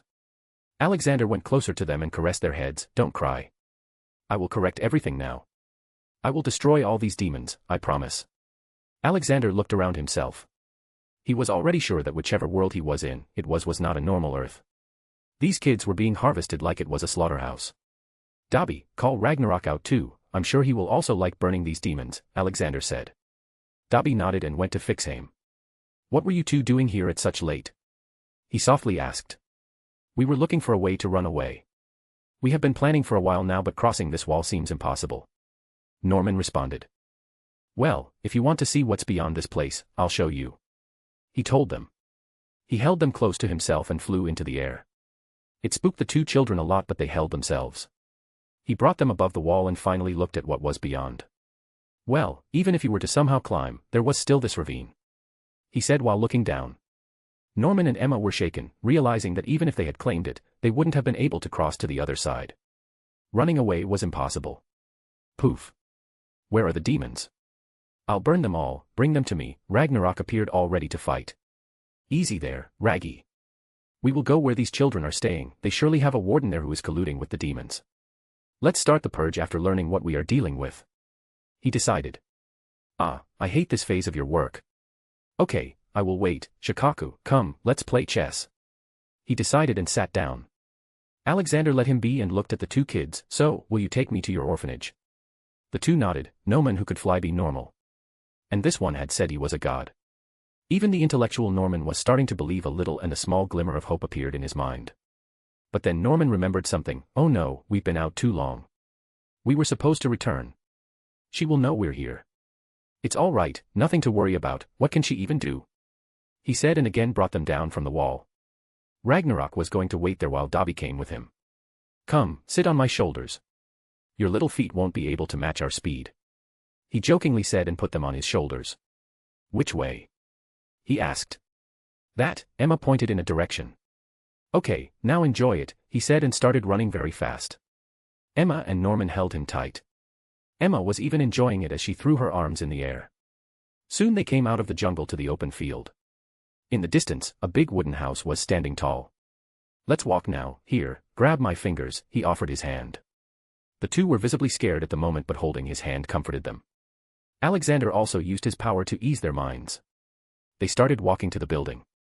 Soon they saw many shouts coming, calling for Emma and Norman. It seems they are trying to find you. How many other kids know about all this fake orphanage? Alexander asked.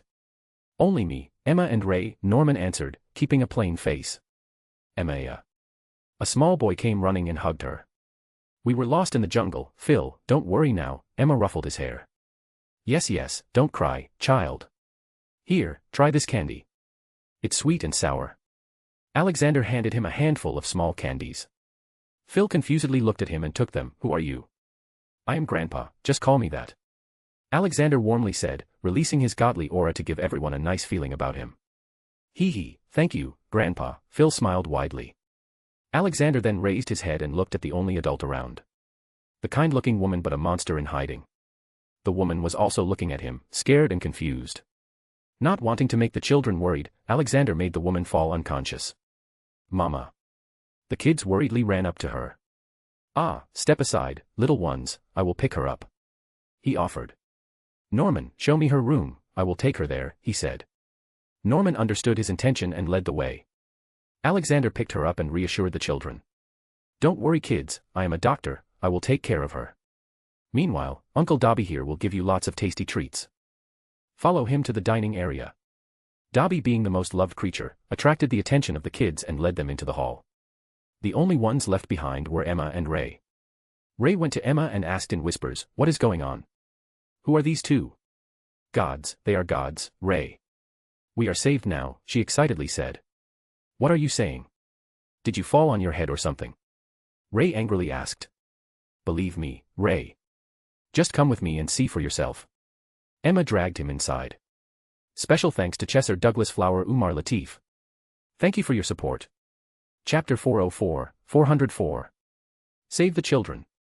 Inside the private room, Alexander brought the woman in and put her on a chair. Then he waved his hand and a few metal rods came and tied her hand and feet. Knock knock. Norman, it's me, Emma. Norman opened the door and let the two come in. Ray was shocked seeing the scene in front of him. More shocked by seeing the bent metal rods. What is her name? Alexander asked. Isabella, Norman answered. Okay, I will look into her mind first and get all the information. It is much better than verbally asking. He decided. He probed into her mind and saw her whole life. But he soon found himself unable to hate the woman. She turned out to be just like one of the kids in the orphanage. She just chose to become the caretaker rather than getting eaten. To survive she even had to kill off her maternal instincts, which were still in there, albeit hidden. He also learned a few things about the world. The world was divided into two. 1,000 years ago, humans and demons used to live without borders and constant fighting. Then Julius Rattray of the Rattray clan, the major power of humans, gave a proposal to the leader of demons, called him. The promise was signed and a few years later the demons were given a few humans, whom they kept alive inside numerous premium and factory farms for future human trafficking and meat farming. The orphanage he was in was one of the premium ones. The factory farms were farms that mass-produced cheap orphan meat of poor quality. Orphans who were being kept in these factory farms were being kept alive in a vegetative state through machines, like monitors, to keep their organs functioning and give them oxygen, thus the machines were vital in keeping the orphans alive. The children in these farms didn't learn languages, have names, have free will, and could not think of escaping because they were kept in a comatose state their whole lives. There were supposed to be hundreds of them. It was really sickening for Alexander. Beyond this, not much was known about the inner society of demons. Isabella was only responsible for taking care of the children and making sure they grow happily. Okay, let's wake her up, he said after coming out of her mind. He looked at the dark-haired boy from the corner of the eye, who was supposed to be her son.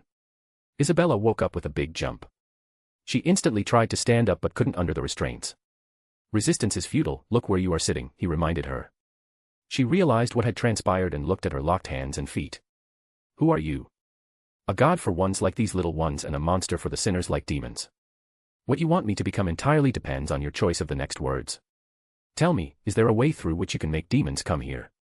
He asked. She was going to say no but he stopped, don't lie to me. I can detect lies. Yes, I have a system built here to contact the outside world. She confessed. Good, I want you to do it. Ask for a demon to come here. I don't care what you tell him. He ordered her. Free me first, she demanded. Alexander waved his hand and the metal rods unwrapped around her. She, Emma, and Ray, who had not seen him do this earlier, were shocked. Do it, he nudged her. She eventually used her communication device and called for help. Good, now I want you to be honest about Ray with everyone, Isabella, Alexander said, this time sounding a bit softer. Her eyes widened hearing this. She was even more shocked thinking how this man knew about her secret. Ray already knew that Isabella was his mother from a long time ago, but he was shocked about how he knew that, but considering he said he was going to read her mind, Ray quickly found the reason. Alexander still looked at Isabella. He was going a bit easier on the woman. He could understand that even if she had fought the demons to protect the children, she would have just been killed and replaced, the farm would keep on working like it always has been. She gulped her saliva and looked at Ray. I am Ray's mother. What? Emma and Norman exclaimed at the same time. How is this possible? I thought we were all orphans here, and why would you do this to Ray if he was your son?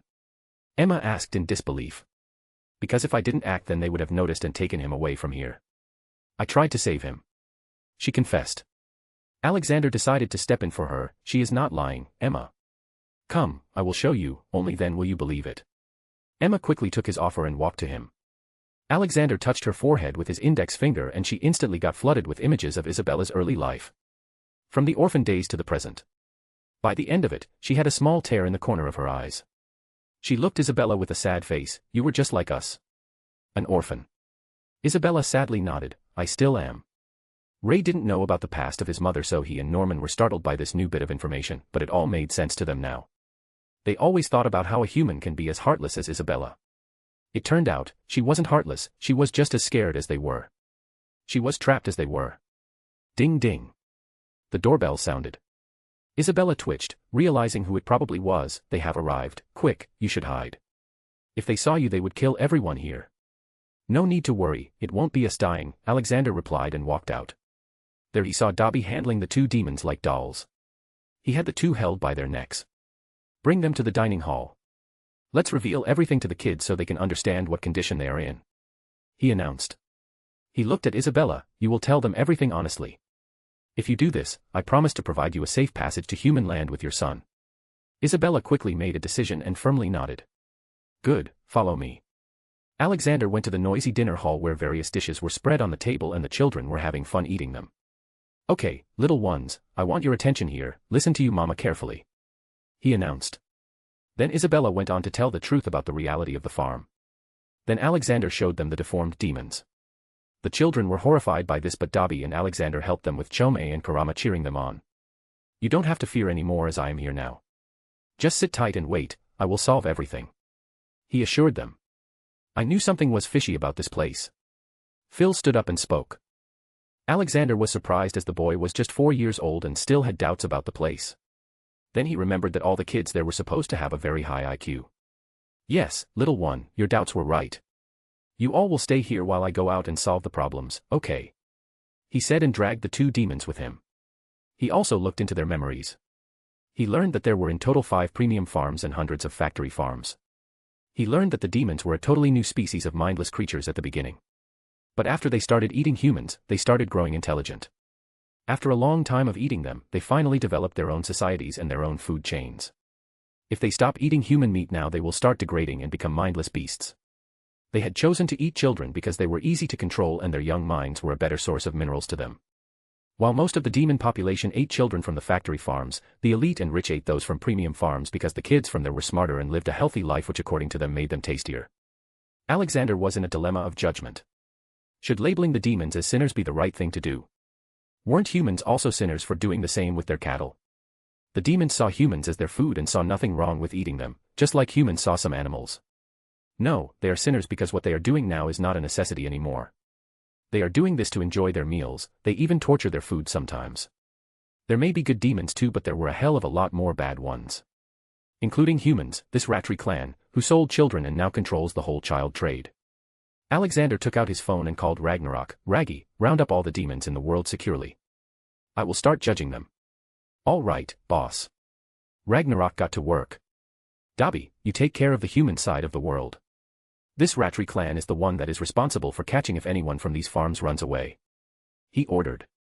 "Okay, boss." Dobby vanished from the spot.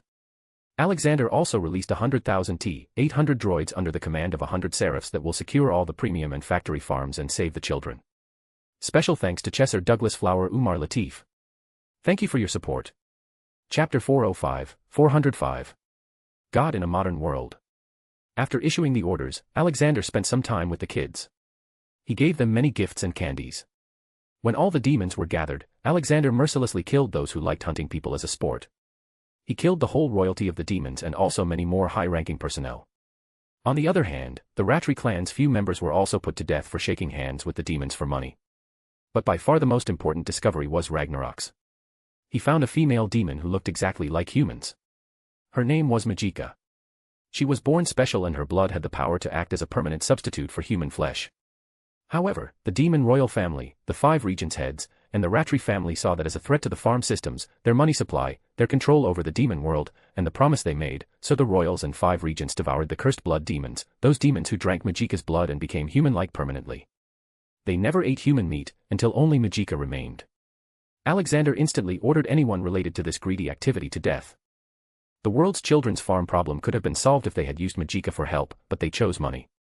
Alexander took over the whole world in a matter of hours. He asked Magika to give him some blood so he could replicate it using the Hufflepuff cup. After creating gallons upon gallons, he stopped and gave it to every remaining good demon in the world. This changed all the demons to look like humans and have the intelligence of humans. There was no need for the promise now, and that led to Alexander finding the so-called god of demons, called him. He lived in a different dimension where the time ran differently. He looked small and had a childlike appearance. But his sadistic tendencies were also clear. Alexander gave him the time torture of going through the life experience of every orphan child.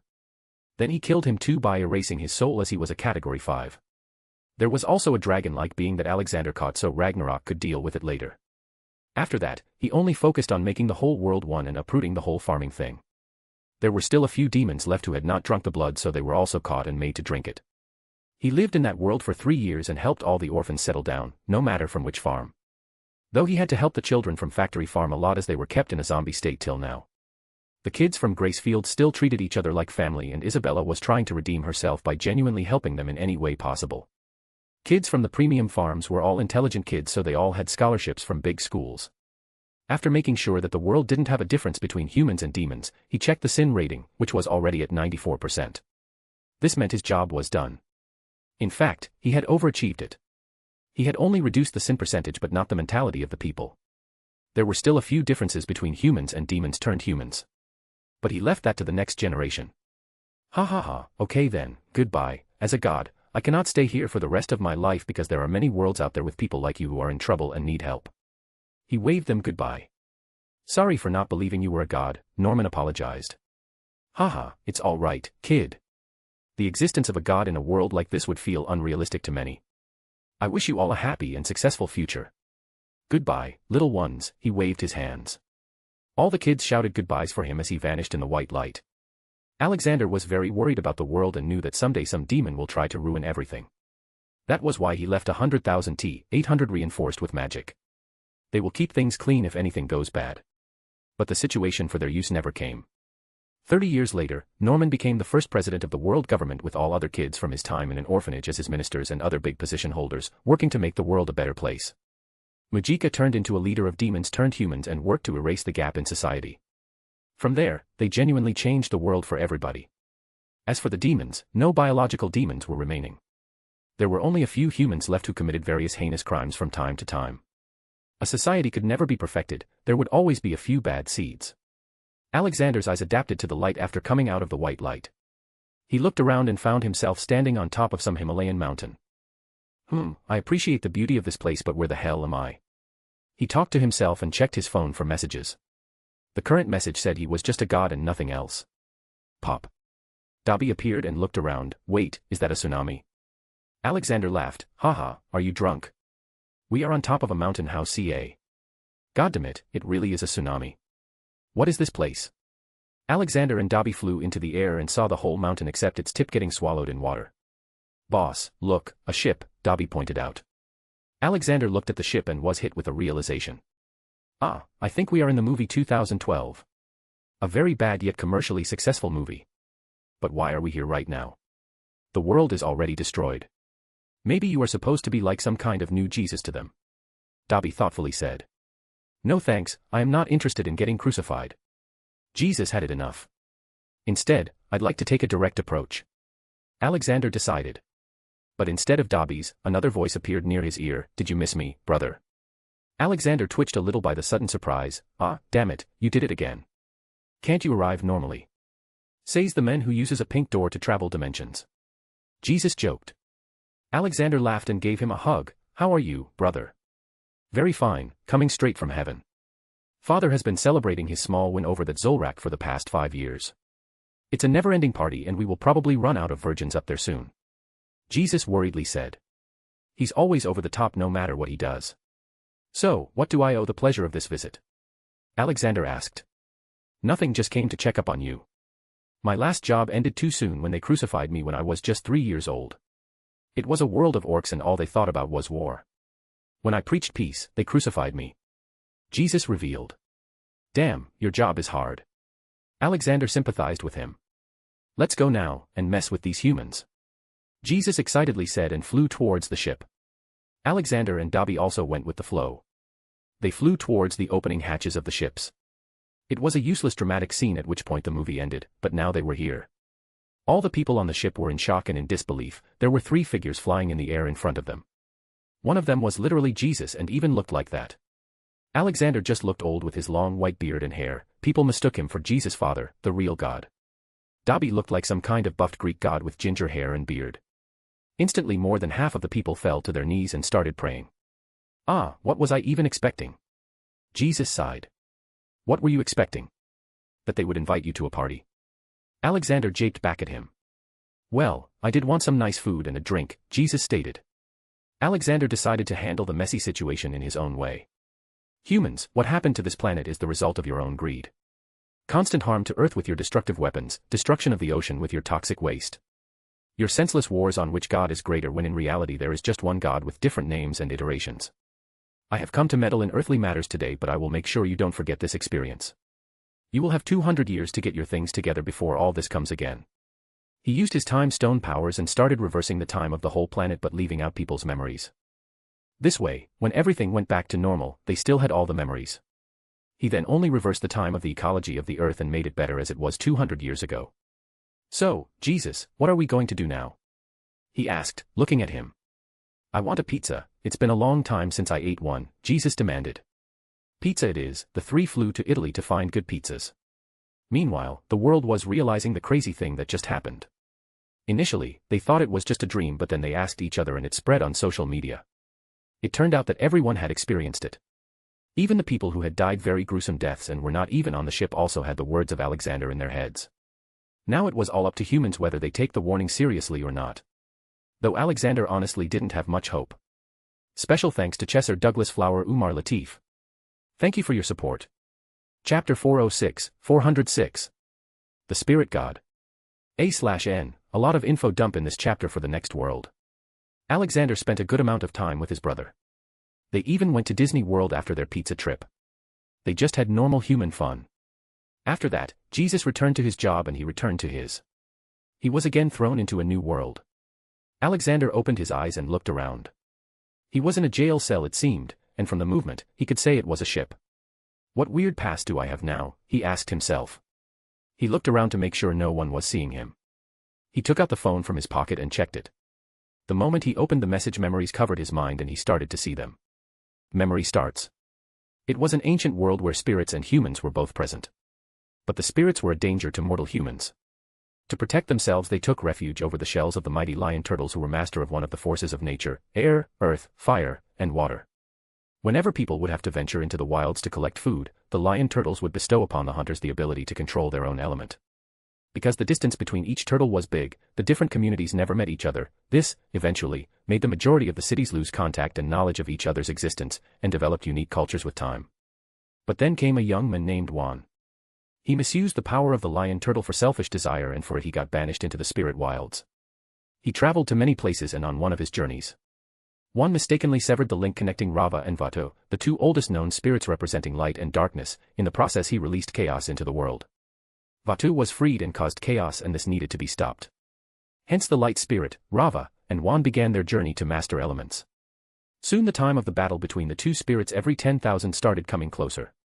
For this, Rava and Juan bonded together permanently, making Juan the first avatar. Juan then went on to defeat and lock away Vato in an elemental barrier in the hollow of the Tree of Time. He also ordered the spirits to return to their world and then separated the two realms by sealing the spirit portals located at the north and south poles. As the world now had a new protector, the Avatar, the lion turtles collectively decided that their task as protectors of mankind was done and that they would no longer grant any more bending powers. At the same time, another legend became famous throughout the world. The legend of the Spirit God. During the days of the spirit wilds, an old man used to traverse the lands, helping and befriending spirits and humans alike. He was always accompanied by 2 of his subordinates and 9 of his spirit beasts. After the spirits were locked away, the old man also disappeared as if unhappy with what transpired. In the meantime, humanity deboarded the lion turtles. Many villages and factions were formed as a result. They begin to come into contact with each other. The different peoples begin to wage war against each other, forcing Juan to intervene in order to maintain peace. His efforts, however, were of little success. Violent conflicts continue until his death and beyond. After the death of Juan as the Avatar, the cycle continued and the will of Avatar passed on. Then came Salai, and after that Sito of Fire Nation, who strengthened his own country more. Then came Yangchen. Yangchen was the air nomad avatar from the Western Air Temple, succeeding Avatar Sito. After mastering all the elements in her youth, she was eager to make a difference in the world, despite her inexperience. She left the Air Temple at a young age and looked to help people. But her inexperience was obvious in her brash methods of helping people.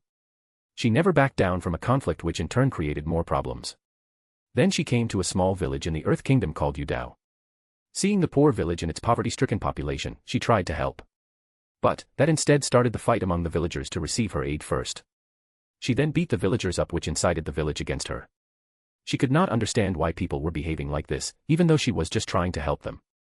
This is human nature. No matter what you do, there will always be a selfish desire to want things for themselves first. Most are like this, but there always come a few exceptions. Alexander appeared in his old man's attire in the village. He was still wearing the same attire as in Naruto world. Yang-chan saw Alexander and felt the vibe of a wise man. She greeted him with a bow and asked, "Then how can people like these be helped? You give the hungry man a fish, he will eat it and ask again. If you teach a hungry man to catch fish, he will never go hungry. Just like that, this village is poor because they don't know how to make money. Teach them trade and other crafts that they can sell, this way they will never go poor. You still have a lot to learn, young avatar," he explained. After that, Yang-chan learned many things under Alexander and eventually evolved to be a great avatar. Due to her devotion, no threats of the war occurred for an entire generation after her death. In death, she was revered as a holy individual, and people in the Earth Kingdom even began to pray to her for protection. After that encounter, a legend of a mysterious old man who guides avatars started to spread around the world. People believed it was the old spirit god who had appeared again. Every avatar that came after Yang-chan was taught and helped by the old man at some point. One avatar, Kyoshi, was even adopted by the old man. Kyoshi was born to two criminals. Jessa, a renegade air nomad nun, and Hark, a thief from an impoverished family of Earth Kingdom actors. When Kyoshi was 5 or 6, however, her parents decided to leave her in the care of a villager at Yokoya Port, an impoverished community of farmers and fishers located in the southwestern Earth Kingdom. When her parents had departed, the villager immediately reneged on the deal, casting Kyoshi out onto the streets. As they were mostly poor themselves, the people of Yokoya had little sympathy for her and would have left her to die of hunger. Homeless and reduced to starvation, Kyoshi survived by eating garbage, making her even more of an outcast among the Yokoyans. But when she was near death due to starvation, the spirit god appeared and adopted the girl. "Come with grandpa, little one, you don't need to ever go hungry again, I will also teach you bending," he offered her. He taught her a great many things and made her a great avatar. She was one of the strongest avatars to ever live. Her earthbending was so strong that if she tried using it, it would go out of control and disrupt the Earth's tectonic plates. For this reason, she used her fans to control earthbending powers. She also rarely used earthbending because of it being too strong. But still, her work couldn't stop the already existing problems of Earth Kingdom, which led to a lot of social unrest. But then suddenly the avatar disappeared. After that came the avatar from the Fire Nation named Roku. He too received help from the Spirit God at one point. He was the first one to write down a brief known history of Spirit God and the experiences of previous avatars with the Spirit God. It was he who popularized the Spirit God, leading to a new temple of worship for the immortal being who teaches the avatar. After the unfortunate death of Avatar Roku, the new avatar was born in the Southern Air Temple. But due to a tragic incident, shortly before the beginning of the 100-Year War, Avatar Aang was frozen in an iceberg for 100 years. Only to later find out that during his absence, the Fire Nation had waged war upon the other nations and managed to completely wipe out the pacifistic air nomads. In those 100 years, because there was no avatar, no sightings of the Spirit God happened either. Although Alexander still did many things away from people's eyes. Alexander just waited for the next avatar to come while he spent most of his time watching the world and roaming the spirit realm. But when he heard the news of a young bald boy going around with multiple bending powers, Alexander headed to him. But, he found out that Avatar was being hunted by the Fire Kingdom and particularly Prince Zuko. Alexander went ahead to confront them as a traveler, only to find a banished kid trying to prove himself to his worthless father. He also met a good wise man named Iroh with whom he shared drinks. But the prince didn't like that and tried to put them in prison, which Dabi and Alexander voluntarily accepted, as otherwise, they would have ended up destroying the ship. Alexander had a plan that he was going to make a good man out of Zuko and make him the better Fire Lord in the future. Memory ends. Only if I had control over my body in the past, I could have solved this whole mess even before it began. He loudly thought while sitting in his prison cell. Well, let's get to work then. A/N, for those who don't know, this is Avatar The Last Airbender's world. Special thanks to Chesser Douglas Flower Umar Latif. Thank you for your support. Chapter 407. Friends. YAWN. Alexander looked around to see if there was anyone else in the jail cell. Dabi. They caught you too. Alexander saw his giant friend in the cell across from him. He was tied with lots of chains.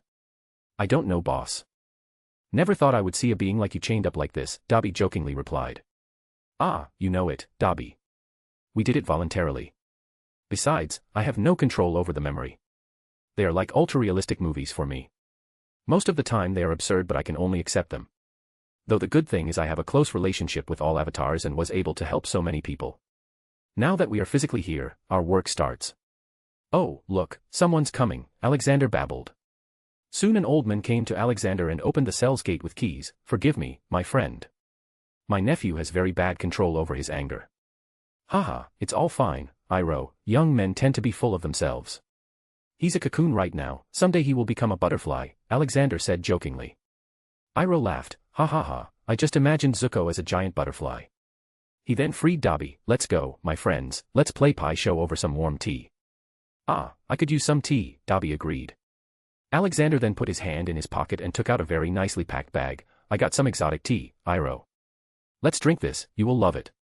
Oh, new tea. I have never seen this before. Iroh exclaimed. You won't know unless you try it, Alexander said. Soon the three sat on the deck of the ship, drinking and playing pie show, much to the annoyance of Zuko. Where are we headed to, Iroh? Alexander asked. We are going to the icy northern water tribe. My nephew here wants to catch the avatar there. Iroh answered.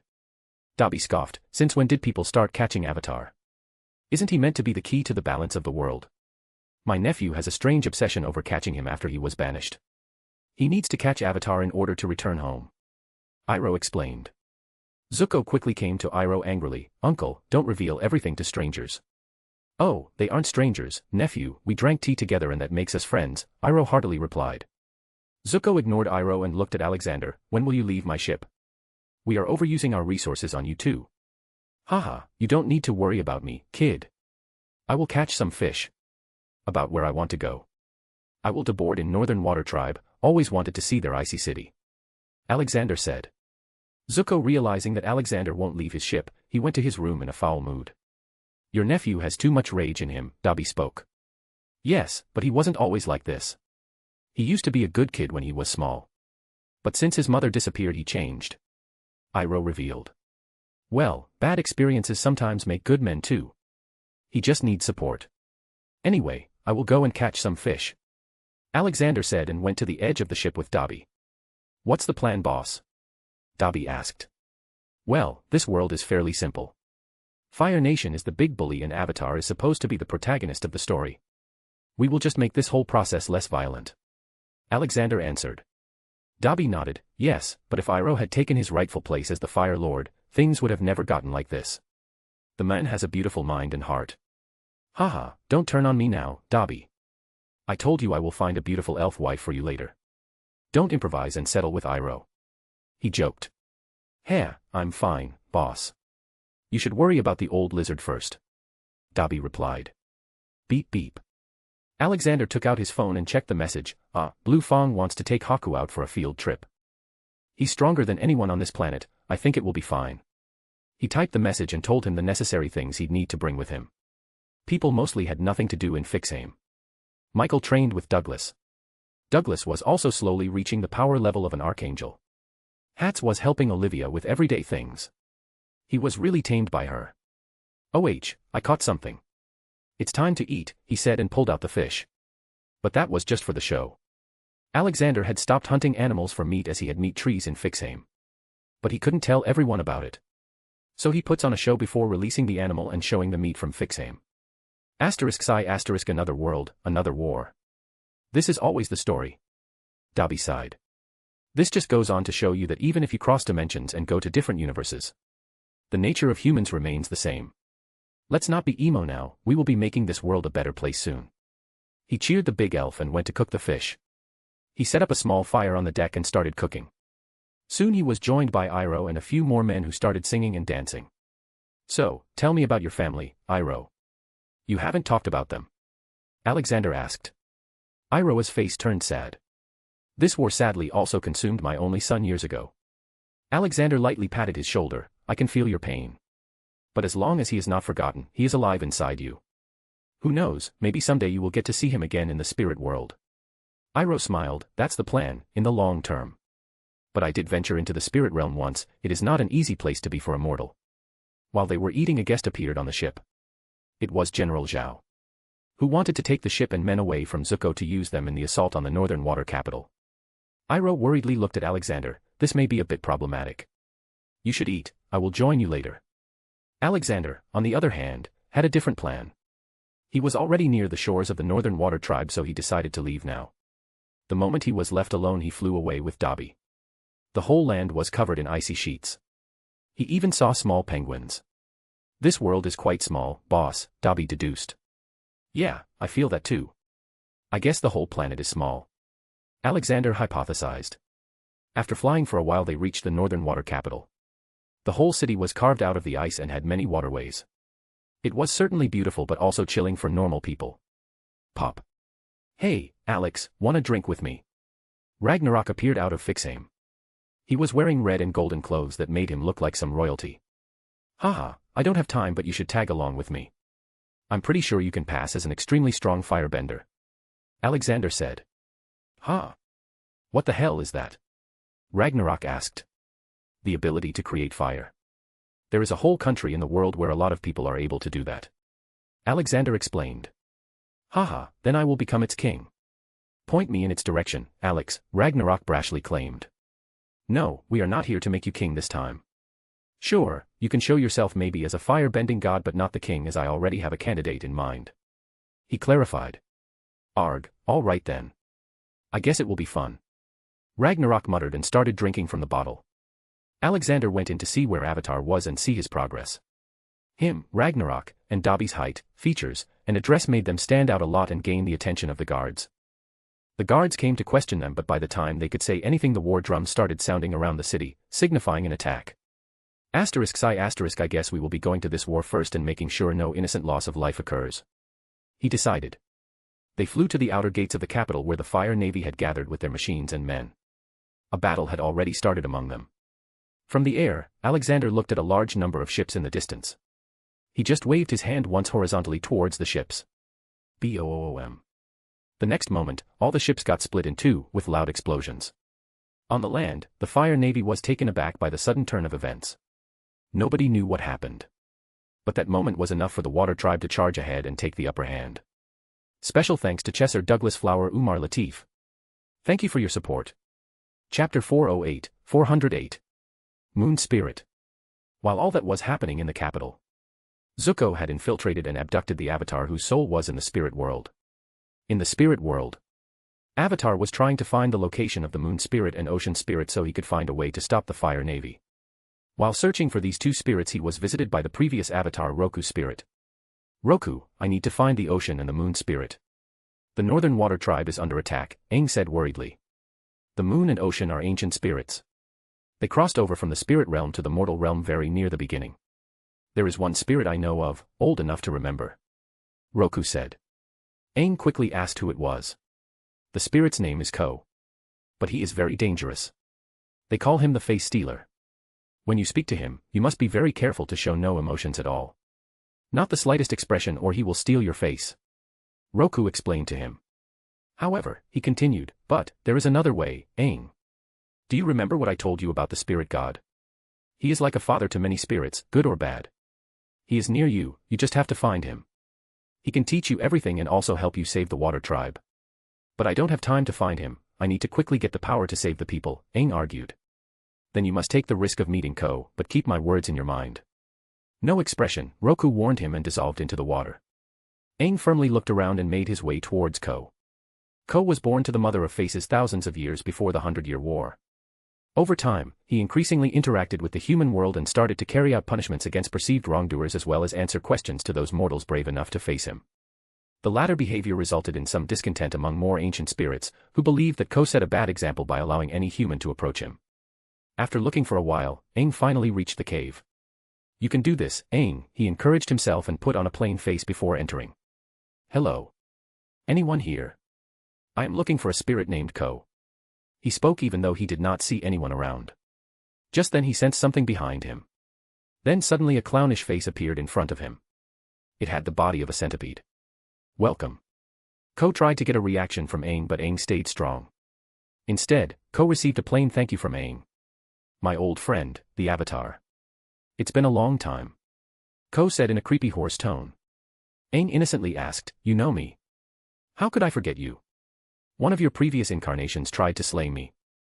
Maybe 800 or 900 years ago. Ko said in a vengeful voice while changing to his multiple faces one after another to spook Aang to give him an expression. I didn't know that.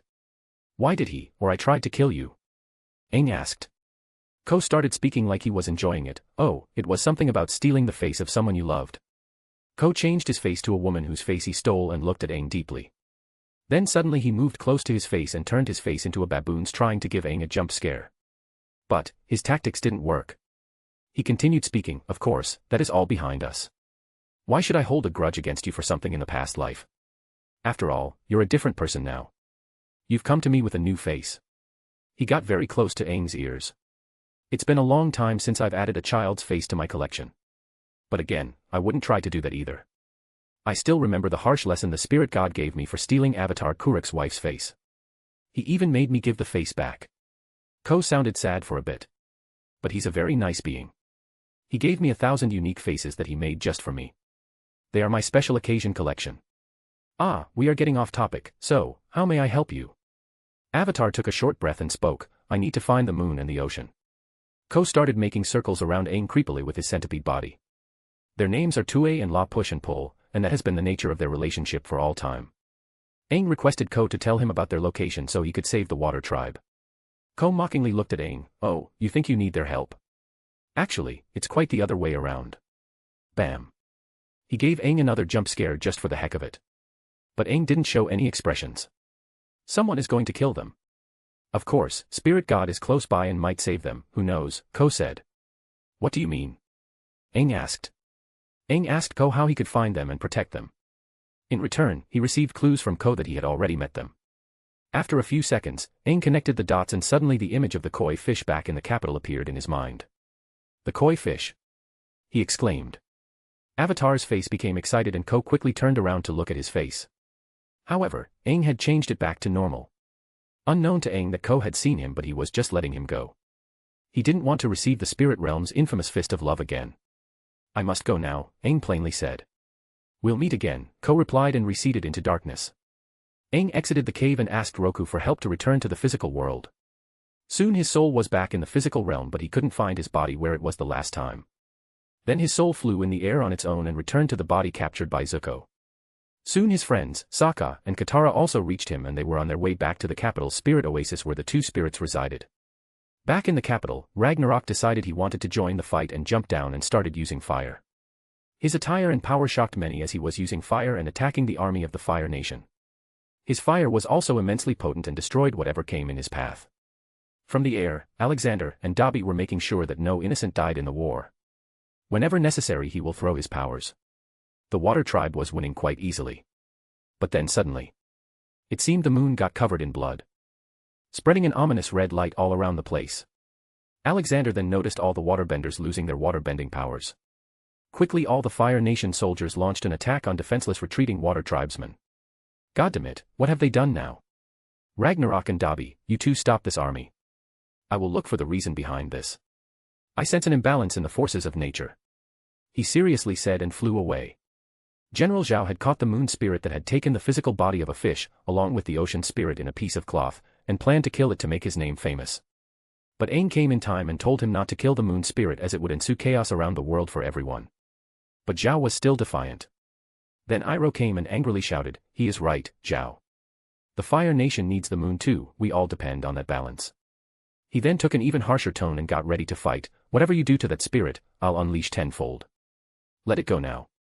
Zhao, finding himself cornered, kneeled, and put the moon spirit back into the pound. But then his face twisted in anger and rage. He lifted his hand and sent a fire blast at the moon spirit. The moon spirit died on the spot and the moon in the sky lost its light. Everything went dark at that moment and the faces of Aang and Iroh turned horrified. Iroh jumped to fight the guards of Zaho while he tried to escape but a loud noise came from the sky. Boom. A fiery human figure fell close to them as if it was a comet, but dust covered everything and nobody could see the person. However, soon they heard calm yet anger-filled words that would scare even the most seasoned fighters of all. What have you done? Special thanks to Chesser Douglas Flower Umar Latif. Thank you for your support.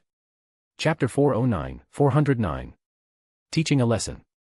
Alexander walked to General Zhao and lifted him from his neck. That spirit was even older than all your ancestors' ages combined. Killing it doesn't make you great, it makes you the stupidest man alive. I will hand you over to the spirits to be judged for the crimes. Alexander then walked up to the fish pond and picked the dead body of the moon spirit. It was a white fish with a black dot on its head. Combined with its partner, the ocean spirit both creates a yin-yang sign.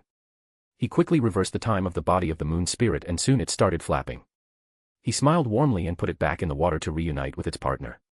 In that instant, the moon's color also returned to normal. Alexander also put everlasting magic barriers on their bodies now so that they cannot ever be harmed. Whoever attacks them in any way, the attack will get reversed and hit the attacker. He put his hand in the water and patted their small heads. The two fishes showed their pleasure by rubbing their heads on his hands. Haha, you will not have to worry anymore about someone attacking. I have put a shield around you. His words were only loud enough for the spirits to hear. But then suddenly the two dots on the fishes started to shine and from them came out to a slightly humanoid figure. One blue and white. They were the size of small-tailed beasts. They quickly came up to him and gave him a small hug. Haha, you didn't have to do that. Now, what will your punishment be for this perpetrator? The two spirits looked at fear-stricken Zhao and then Alexander. Alexander quickly understood what they wanted to do. I agree with this punishment. Alexander looked back at Zhao. The spirits have decided to imprison you in the Fog of Lost Souls. Of course, most people there didn't know about the meaning behind Fog of Lost Souls. It was a boundless prison for humans located within the spirit world. It was inhabited by a sentient fog spirit that can infect the minds of individuals, effectively driving them insane by imprisoning them in their own darkest memories. It acted somewhat like his own time torture. No. No. You don't come closer. I am General Zhao, you will have the whole Fire Nation against you if you touch me. Zhao shouted. Like I care about that, Alexander scoffed. Bam. Ragnarok landed behind Zhao and fire swatted on the back of Zhao's head, sending him flying towards the moon spirit. Zhao quickly got held by the moon spirit as they disappeared back to their body after giving a slight bow to Alexander. Chome, Shikaku, and Kurama walked up to the fish pond and looked at the shining fishes. All three had come with Ragnarok. Shikaku then tried to catch the fish but got hit by Kurama on the back of his head. Bam. You dumb trash panda, those are pure ancient spirits. Don't hurt them. Pray to them and just pay respects. Kurama said. Oh, Shikaku exclaimed and pressed his palms together. Oh ancient spirit, bless me so Ji-chan never runs out of ramen, he loudly prayed. Then Chome innocently prayed, beautiful spirit, I am lucky 7 Chome, give me the power to always help my Ji-chan. The two then looked at Kurama. Hey, aren't you going to pray? Kurama scoffed, ha, I've already done it, I don't need to loudly say it for all to hear. Shikaku and Chome complained, hey, not fair, you heard our requests. Tell us yours. They soon got into a small argument and moved to the side. Everyone was confused by the beasts but they took them for some spirit too. Iroh walked to Alexander in shock, I didn't know you were a firebender and also have such an understanding of the spiritual world. Alexander scratched his long white beard, haha, you never asked, my friend. Ah, meet Ragnarok, he's my good friend, also the most powerful firebender I have ever seen in the world. Iroh looked at Ragnarok's regal attire, such fine silk, where did you buy it, my friend? I made it myself, Ragnarok replied, he couldn't say it was from Fixheim. Iroh's face became like he was struck with enlightenment, oh, so you are a silk tradesman. Indeed a very profitable business. I will buy some silk from you for my nephew, he likes such shiny things. Ragnarok scratched his head and just nodded. Alexander decided to stop any more misunderstandings from happening. So, what are you going to do now, Iroh? I'm sure the Fire Nation will soon declare you a traitor. He asked. No, they won't, Zuko got up from the ground. He was unconscious all this time. If I catch the Avatar and bring him to father, he will let us stay, Zuko said. Alexander looked at the little bald kid and then Zuko, no, Saitam. I mean Aang will be staying here. You, on the other hand, need to open your eyes and look at the reality of the world. Look around you, what the Fire Nation has done to the world. Then judge who is in the right, the Avatar, or the Fire Nation. Zuko angrily replied, you know nothing. And who are you to speak to me like that? You are also a firebender, a citizen of Fire Nation, you also come under me. I don't think so, Alexander replied. I will teach you manners then, Zuko ran up to fight him. Ragnarok walked up to Iroh, he shouldn't have done that. Wanna bet on who wins? Iroh caressed his beard, I don't want to but I will put a gold coin on my nephew, family should always have each other's back. Haha, okay then, Ragnarok laughed. Zuko kicked towards Alexander while using firebending. All his attacks were with fire. But Alexander wasn't using anything and was just moving around and dodging the fire. He jumped and rolled around slowly decreasing the distance between them. You put too much rage and little thought behind your moves. HAAA. Zuko turned his body and threw a sidekick. But Alexander simply rolled towards his side, just beside his face. BOOM. He threw a normal uppercut at his jaw, throwing Zuko 10 feet off the ground. Then just as Zuko was about to fall he lightly kicked his body, throwing him towards the feet of Iroh. Just brute strength will not get you far, kid. You still have a lot to learn. Alexander said. Zuko was still down on the ground and accepted his defeat. Just one single move it took the old man to defeat him, and he didn't even use firebending. Iroh helped Zuko get up slowly. But then Zuko asked something to Alexander, "Who are you? You are clearly very strong and yet no one has ever mentioned you in Fire Country." Alexander laughingly replied, "Ha ha ha, I'm just a wandering old man, child. Don't fret about it. You should worry about training yourself for now, otherwise forget Avatar, you can't even catch that monkey." Just then the monkey started making angry noises at Alexander. "Haha, okay, Momo, not monkey." Zuko embarrassingly stayed silent. Iroh came to Alexander and shook hands with him. "Well, I guess we will be parting ways now, my friend. I really like that tea you gave me." Alexander patted Iroh's shoulders. "I have a feeling that we will meet again, Iroh." "I hope so, take care." Iroh helped Zuko up and walked away. "See you later, my silk tradesman friend. Here, I lost the bet." Iroh tossed the gold coin to Ragnarok and left. "How did you do that? How did you bring the moon spirit back to life?" "I felt it was dead," Aang quickly asked him when he came out of his stupor. He was too shocked and devastated seeing moon spirit die. "Haha, so you are the new Avatar. I think you already know how I did that because you know who I am," Alexander cryptically said while softly smiling at him. "He is nearby you just have to find him." Aang remembered the words of Roku. "Spirit God!" Aang excitedly exclaimed. Special thanks to Chesser Douglas Flower Umar Latif. Thank you for your support. Chapter 410. Cabbage. Haha, yes, Aang, I am, but all the previous avatars called me Grandpa. You can too. Alexander warmly replied. Roku was right about you. Will you teach me now? Aang excitedly asked. Yes, Aang, I will. But we will be traveling a lot in the meantime. He replied. Ah yes, meet these three, Chome, Shikaku, and Kurama. Those are Ragnarok and Dabi. He introduced. Whoa, I learned about you all from my master. But where are the other 6 spirit beasts? Aang asked. They are resting in their realm. You will see them someday eventually.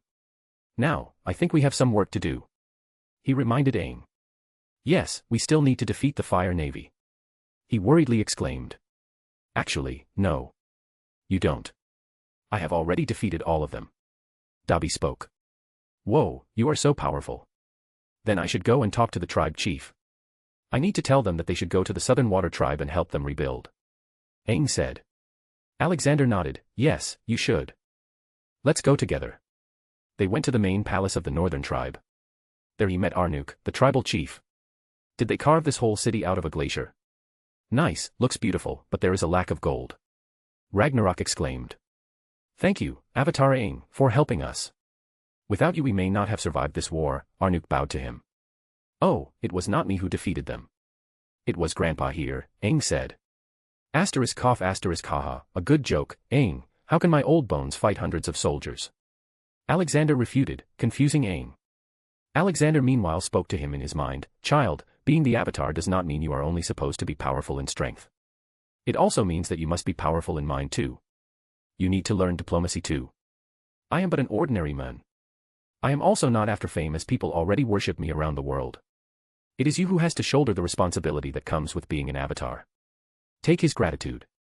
I came to this place for you so you indirectly saved this place. Also, now you will have very good relations with the Water Tribe. Aang nodded continuously at his words. It is my duty as the Avatar to bring peace, no need to thank me. He said to the chief. But I do have a request, I want you to send help to the Southern Water Tribe and help them rebuild, Aang requested. Arnuk instantly agreed, yes, we will do that. They are our sister clan and we should be helping each other. Do not worry, Avatar Aang. Then we should be on our way. I need to continue my journey and learn other bending. Aang said respectfully. Alexander and Aang came out of the palace, leaving behind Sokka who was in love struck with Princess Yu. Katara looked at him, you know, once we defeat the Fire Nation we can come back here. Sokka ran up to Yu and hugged her. But she, on the other hand, quickly kissed him. They were too embarrassed to look at each other's faces after that. But Sokka looked back while running away, I will be back, Yu. After that only Yu and her father were left in the hall with a lot of awkward silence. He's a good kid, Arnuk said and left, making Yu blush. Although she already had an arranged betrothal, she didn't love that man. But now that Sokka had received acknowledgement from her father, she wasn't worried. Aang was handed over some training scrolls to learn waterbending. We are sorry, this is all we can do. You will have to find a good master if you really want to master waterbending. Aang looked at Alexander and smiled, I already have the best teacher possible. Okay, bye now. Alexander and his party were also going to sit on the back of Appa for now. Once they were in the air, Aang came up to him and asked, "So, what are you going to teach me? Will you teach me fire bending? Or earth bending?" "Haha, easy now, child. I am here to merely help you on your path, but you must choose your own paths first. If I do it for you, then are you even a free soul?" Alexander asked. "So I have to do whatever I want to do and you will help me whenever I am stuck?" Aang asked. "Yes, something like that," Alexander replied. "But what will you do while I do my things?" Aang asked. "What I have been doing all this time, help people and maybe help some more people," Alexander replied, as he wasn't even sure what he would do. Maybe spend some time with Olivia as he should have.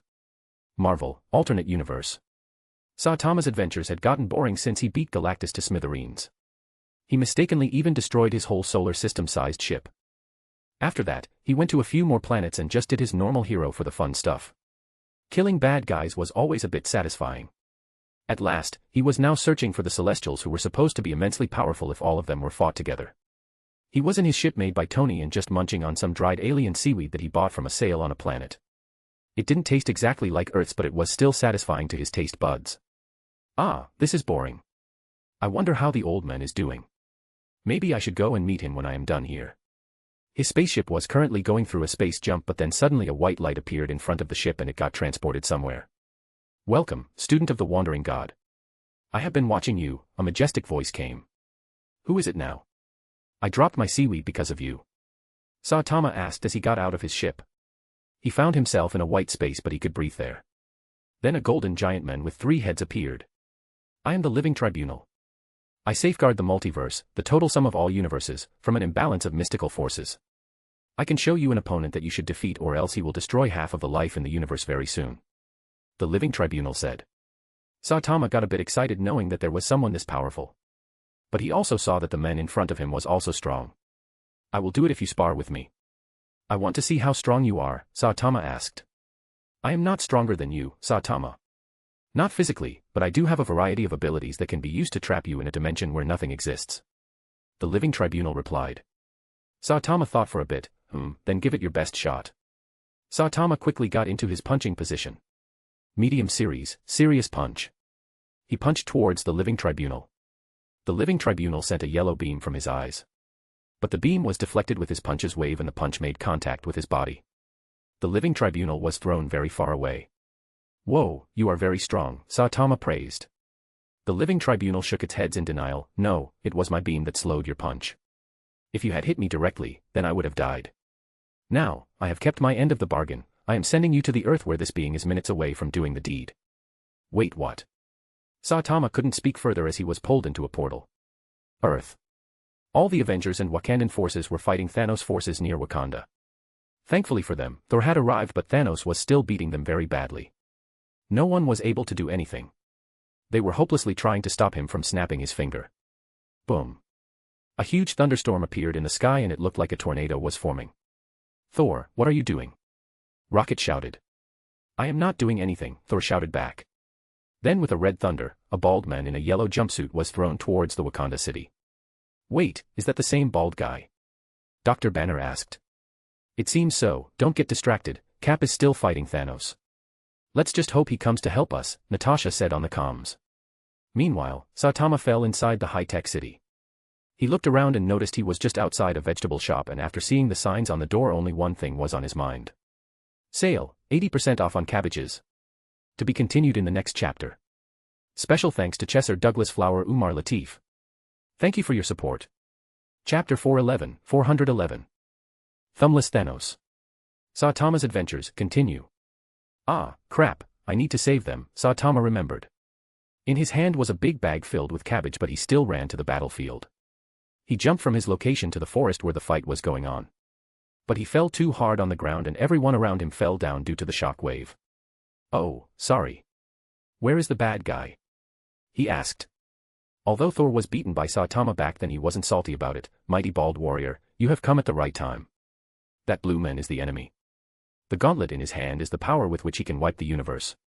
Thanos, who had fallen down, stood up, towering Saitama, who still had a polybag in his hand. "Ah, he's tall," Saitama exclaimed. "Heh, I won," Thanos smirked and proceeded to snap his finger. Don't let him snap his finger, Natasha shouted. Saitama reacted in a tenth of a second and broke Thanos' thumb. But he used too much strength and Thanos' thumb got ripped off from his hand along with a piece of his gauntlet. Time Stone also came with it. Ah, I used too much strength, Saitama exclaimed with a purple bleeding thumb in his hand. A. Thanos groaned in pain. Wahaha, how will he snap his finger now? Thor started laughing. Thanos then angrily tried to punch Saitama, but Saitama was much faster and better than Thanos. He punched Thanos' head with a good enough strength. It instantly fractured his skull and turned his brain into liquid. Thanos' body was thrown a fair distance away. Everyone was shocked by how easily Saitama defeated Thanos, whom they all were trying to beat all this time. Even Thor was finding it hard to beat Thanos. All of them except Thor knew that Odin was already defeated by the bald man. Saitama picked the time stone in his hand and checked it, then proceeded to lightly lick it. This doesn't taste like candy, my time is wasted. Wait, there is more on that gauntlet. He went ahead and took all the stones out of the gauntlet. I should take these to old men, these are absolutely not safe here if anyone can use them to destroy the universe. Ignoring him, many of the Avengers went close to Thanos' dead body to make sure it was dead. Ah, I'm bored, Saitama sighed. But Natasha came to him seductively, then maybe I can help you. Saitama scratched his bald head, no, I am busy. He plainly refused and left for the city to cook his cabbage and have a nice dinner. Ah, what a monk, even ignoring Nat, Hawkeye commented. Back to Alexander in his universe. Oi, flying monkey, give me my crayon back, Chome shouted and flew after Momo. They all had entered the Earth country and were headed to the city of Omashu, whose ruler was Aang's friend. He wanted to learn earthbending from him. Grandpa, look, I can easily do waterbending now, Aang shouted while he practiced in the water. Alexander nodded at him, then used his powers to create a humongous water dragon. Try to replicate that. Aang looked at the dragon with excitement and worship. He went ahead to practice making the dragon. On the other hand, Katara was also training, but her speed was slow as compared to Aang's. Kurama, come, I'll get you washed up in the river, Alexander said. Suddenly all the hair on Kurama's body stood up and he jumped back, no. I hate water. Ah, what's there to worry about? You haven't bathed in a month and licking yourself doesn't make you clean, he argued and picked Kurama in his arms, even though he was protesting. Wahaha, this will be fun, Ragnarok laughed while laying down on a recliner on the side with a beer in his hand and having a sunbath. Alexander was about to pour water on Kurama, but he suddenly grew bigger to his normal size. He was mountain-sized Kurama now. This was the first time others were seeing his full size, so Aang and Katara were spooked and Sokka was screaming like a girl. Haha, you think your big size is a problem for me? Alexander chuckled. He used his magic and turned Kurama small.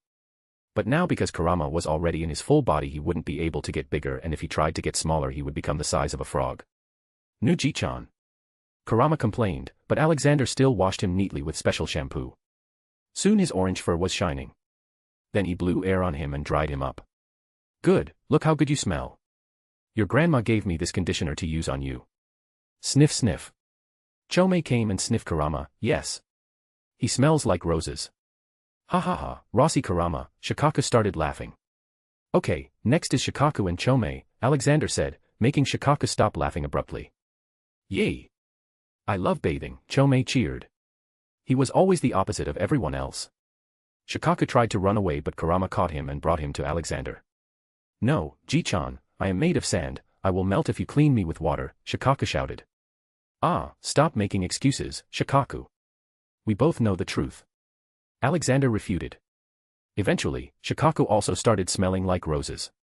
Then there was Chome, but he was having fun bathing alone, he was singing songs and playing in the water, so Alexander let him be. Grandpa, can you help me with water bending? Katara came to him and asked embarrassingly. Absolutely, child. What is the problem? He asked. I can't seem to be able to manipulate more than a certain amount of water. She said. Then you need to increase your body's strength. Your bending powers are somewhat reciprocal to your body. You are still young and have space for growth. You also need to start meditation to have better control over your mind. If you do this you will be able to use even the sub-branches of water bending. Sub-branches? She confusedly asked. Yes, normally it is known that there are 4 types of bending, but even those 4 types have sub-branches. For example, water bending has ice bending, healing with which waterbenders can channel chi through their water abilities and heal injuries, plant bending that allows users to manipulate any type of plant life with water in it, and the dreaded blood bending, the ability to control the liquid in a person's body to manipulate them physically. He explained. Can I learn all these? She asked. Absolutely, you have already learned the ice bending. Healing is very complex and takes time, but I can help you with plant bending. He said and patted her head. Then suddenly Sokka came running to him. What about me? Can you teach me something? Sure. What do you want to learn? He inquired. Teach me to throw my boomerang so fast that it can split trees in half, Sokka requested. It is possible but will require a lot of practice. Are you sure you want to do this? He asked. Sokka strongly nodded his head. Okay then, you need to practice your chi first. Go to Dabi, he will teach you that. Sokka happily went to Dabi in hopes to learn something new. But the chi training required meditation, which was not his cup of tea. But he tried. He was very easily distracted, so Dabi stood behind him, and every time he moved Dabi swatted at the back of his head. Kid, I won't go easy on you. My students are always supposed to be the best, Dabi said, making Sokka scared. Meanwhile, Aang was finding it hard to make a water dragon. This is so hard to do. Alexander went to help him. Aang, don't be so hasty. Keep your mind at peace and focus. Don't just think about doing it, try to feel it, try to imagine the result. Don't be like water in the ocean that is violent and always moving, be like a freshwater pond, clear and calm, that's the best state of mind you can have, he advised. Aang heeded to his advice and took a long breath before trying again. He slowly built the water dragon, albeit a bit smaller than Alexander's. Whoa, I did it, he cheered. Boom asterisk. He lost his focus and all the water fell back down on him. Look, Katara suddenly shouted and pointed to the sky behind the mountains. A lot of smoke was rising from there. Oh no, it is Omashu. Aang worriedly exclaimed. Must be the Fire Nation, Katara added. Then pack your bags and let's go there. If they are in need of help, then it is the duty of the Avatar to help them, Alexander decided. Special thanks to Chesser Douglas Flower Umar Latif. Thank you for your support. Chapter 412. Liberating Omashu. Zuko was in deep thoughts now. Since the day he was beaten by Alexander, he had lost his will to fight anymore. He had seriously started thinking about the things Fire Kingdom has done all these years. He had traveled to many villages now and had seen their misery. If he was inside the Fire Kingdom, then he would have never learned about the atrocities committed by his country. But he was lucky enough to be outside and look at the world for what it was. All his life, just like the other kids, he was led to believe that Fire Nation was good and they were fighting not because of bad ambitions but for peace. They were told that Fire Nation wants to bring prosperity across the world and for this they needed to rule over it. He now knew what a lie it was. Don't be sad, Zuko, when life gives you lemons, you make a lemon tea. Life is all about improvising, adapting to different situations, and eventually overcoming them. You received a good beating from my old friend there and that is a fact. Now, you can be sad about it and cry or work harder and get stronger, Iroh advised him. This was exactly why he accompanied him after all. But uncle, how am I supposed to catch the Avatar if I only focus on my training? Zuko asked. You don't have to, suddenly a feminine voice came. Iroh and Zuko looked and found it was Azula. Why have you come here? Oh, that's so rude, Zuzu. I came here all the way to give you father's message. He wants you to return. He thinks people are plotting against him and that he can only trust his family. Azula informed them while rolling her eyes as if tired of all this. Father, want me back? Zuko muttered. No matter what he was still hungry for parental acknowledgement. I will be waiting on my ship, come soon, Azula said went back, hiding a wicked smile. We are going home, it is unbelievable. After 3 long years, Zuko muttered with a secret excitement. But Iroh didn't buy it, this is very unlike my brother. He would never send a letter like this, I have never known him to regret anything. Zuko was quick to refute him, did you listen to Azula? Fathers realized how important family is to him. He cares about me. Iroh still didn't buy it, I care about you. And if Ozai wants you back, well, I think it may not be for the reasons you imagine. Zuko being a young hot-blooded teenager, whose mother had gone missing and hungry for parental love. He strongly denied whatever Iroh said to him, refusing to see who truly loves him. You don't know how my father feels about me. You don't know anything. Zuko shouted. Iroh took a softer tone and added, Zuko, I only meant that in our family, things are not always what they seem. Not wanting to realize the hard truth, Zuko lashed out, I think you are exactly what you seem. A lazy, mistrustful, and shallow old man who has always been jealous of his brother. Clap clap clap. Good family drama is what I always like, go on, continue, I haven't finished my popcorn yet, a flying cat appeared in their room. Zuko took a fighting stance while Iroh didn't, what are you? Oh, I am the one and only, your friendly neighborhood chaos god. Hats introduced himself. You can call me Lord Hats, he added. Are you a spirit? Iroh asked. Hats thought for a second. I guess you can say that. Have you come to guide us? Great Spirit. Iroh politely asked. Ah, you are such a positive man. No, I am here to enjoy what is going to happen soon. Bye-bye. Hats turned invisible.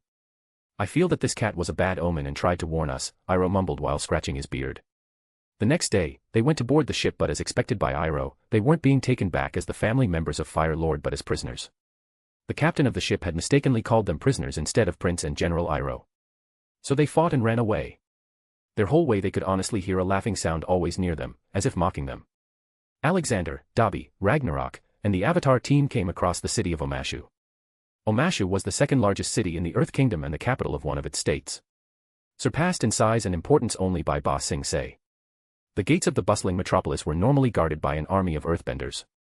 The city was also well known for its famous delivery system powered by a combination of both earthbending and gravity.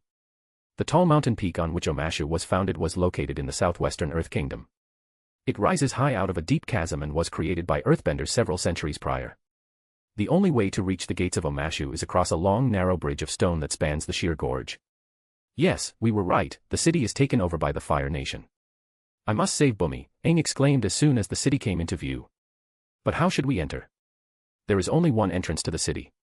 Katara reminded him. Well, it is Avatar's duty to help the people, but I can't overlook this illegal occupation either. So, I will give you a small hand. Come with me, we will be going through the main gates. Just make sure you don't say anything no matter what, he instructed them. They nodded their heads seriously. They all walked to the city's main doors and knocked on it. Alexander had put an invisibility charm on all of them. Soon the doors opened for someone to come out and inspect. They all normally walked in, shocking the Avatar team. Once a good distance away from the gates, Aang asked, "How did you do that?" They didn't even look at us. Haha, just one of the perks of being an old knowledgeable man. Alexander laughed it off. So, where do we find this friend Bumi of yours? He asked further. I don't know, they must have captured him, Aang sadly answered. Okay, your Avatar team will go and find Bumi and I will help the people here. Chome, you are the most responsible of all, you will accompany them, Alexander instructed. Yes, Lucky 7 Chome is always on duty, let's go. Chome flew ahead, making others run after him. So, what are we going to do, boss? Dobby asked. Well, the Fire Nation must have appointed a new governor here. Let's just go and meet them. He proposed. Haha, okay, they agreed. Omashu was renamed as New Ozai after it was conquered and a man named Akano was appointed as the Fire Nation governor. He was the only person to ever become a governor in the Fire Nation. He and his family were standing on the balcony and looking down at the city, but then they heard a voice out of nowhere. Hey, can you give the city to me? Ragnarok appeared in front of the balcony with his feet on fire, making it look like it was making him fly. Akano looked at Ragnarok in shock. But because Ragnarok's attire matched with that of a Fire National, Akano politely asked, Who are you? And how are you flying? Ha ha ha, I am the mighty fire dragon, the strongest of all. But he was interrupted. Mohaha, I am the mighty sand beast, Shikaku added. Ragnarok facepalmed himself, that is why Chome is the smartest. Guards. Akano's wife shouted. No, there won't be any guards coming here. Dobby came from behind them, cornering them between Ragnarok and Dobby. Then Alexander came, listen, I mean no harm to you or your family. Just stay calm and do as I say. That child will also not have to cry then. What do you want from us? And money. We got money for, why you, Akano fearfully stuttered. Sigh. No, what I want is freedom. He waved his hand and chairs appeared behind the family. Sit down and tell me your names one by one. I am Akano, the governor appointed by Fire Lord himself, IA. He was interrupted by Ragnarok. That's enough, next. His wife introduced herself, I am Michigan, this one is my daughter Mai and my son Tom. Why multiple Tom, Alexander thought. Good, I am with the Avatar. That should be enough to tell you why I am here, he introduced himself. Akano and his wife nodded sharply. Akano looked at his wife, I guess we will be going home, Michi. Special thanks to Chesser Douglas Flower Umar Latif. Thank you for your support. Chapter 413. Komiai's patient. Yes, you are here illegally occupying another kingdom. This is oppression and I do not agree with it. Stay nice and I will send you back to the Fire Nation safely, try to fight, and I will send you to jail, Alexander told the small family. But then the eldest daughter of Akano threw some knives at him. All of them touched his body and made a clanking sound like they hit metal, then they fell down, leaving behind an awkward silence. I will ignore that this happened, but if you want your father, brother, and mother to not go to jail and live in conditions, then refrain from doing this again, he warned her. He then went ahead and escorted the small family to a windowless room to lock them in. But someone else was waiting for them there. Hiya! An earthbender attacked the family. Alexander immediately jumped in front of the family and stopped the stone spear attack. Who might you be? Alexander asked. I am Young, captain of Omashu army. The men replied. You might want to stop this. They have already surrendered and the city is free. I am with Avatar, he has gone to save King Bumi, he revealed. The Avatar? Young asked in shock. Yes, I want you to go and burn the flags of Fire Nation and release all the prisoners. Tell everyone that it was Avatar who freed them all, Alexander ordered him. There weren't many soldiers in the city as it had already been conquered and they weren't expecting any attack to come soon. So, after making Akano announce that they have surrendered to the Earth Nation, it was a smooth victory. Where is Aang? He asked himself and went out to see. Only to find a fight going on between a firebender girl and Aang. She was throwing blue flames at him. You all keep an eye on them, I will be back in a bit, he said as he went to Aang. Behind him, Shikaku and Kurama were busy playing with the small toddler of Akano. Hey, do you have some drinks? Ragnarok asked Akano. Yes, we have many. Akano cowardly said, in front of his wife and daughter. Grow a spine, man. You are in front of your family. I am not going to kill you anyway. Ragnarok scolded him. Akano took a sigh of relief and brought a bottle of sake. Alexander appeared on the construction site where they were fighting. What is going on here? He asked Chome, who was watching the fight from the side. Oh, Ji-chan, she just attacked us out of nowhere. But I let Aang and Katara fight because they need to grow, Chome explained. Alexander proudly patted Chome and asked, do you know her name? Chome made a noise like he was concentrating, it had Z in it. Zila. Godzilla. Yes. Godzilla. Alexander saw the confident face of Chome but couldn't bring himself to believe him. He looked at the violent girl and just turned the floor in ice. She tripped and fell. The next moment she found everything except her head covered in ice. He walked up to her, who are you, girl? Release me right now, or I swear to God I will kill you. She seethed in rage. I asked for your name, not about your weird fetish, Alexander scoffed. I am Azula, crown princess of the Fire Nation. Who are you? She shouted. Alexander looked back at Chome who was embarrassingly rubbing his helmet-shaped head, it wasn't Godzilla. I am the Avatar's teacher. Are you Zuko's sister? He asked further. Hearing his name seemed to have made her even angrier. She truly looked psychotic at that moment as she raged and twisted her head.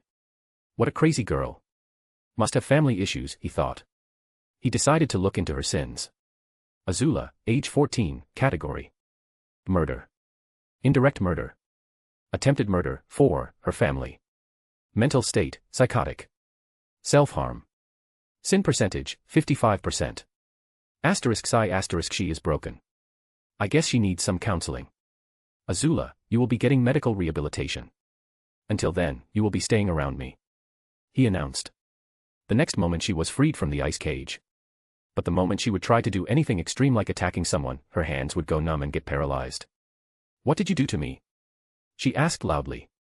I am helping you, Alexander replied. No. Release me now, she screamed.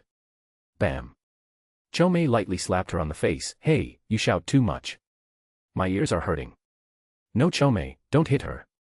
She is mentally ill. He reprimanded. What? Then. Lucky 7 Chome, the world's best nurse is at your service, Chome cheerfully said. Haha, sure, you take care of her, boy. Alexander laughed. He looked towards Aang who had gone to his friend Bumi who was in a cage. But the old man didn't need anybody's help and came out on his own. Oh ho ho. Aang, how did you get here? Bumi asked cheerfully. Alexander came up to them. You are clearly immensely powerful and could have stopped the invasion. Then why didn't you? Oh, a new friend, I am Bumi. And to your question, being neutral is the way of an earthbender. I could have easily defeated them. But what after that? They would have sent more forces and I would have won again. But then a time will come when I cannot win, and in this entire process, so many people would have died. So, sometimes it is okay to admit defeat and wait for a chance for victory. Bumi shared his wisdom. Alexander smiled and nodded, spoken like a wise man. Yes, you saved many people by surrendering.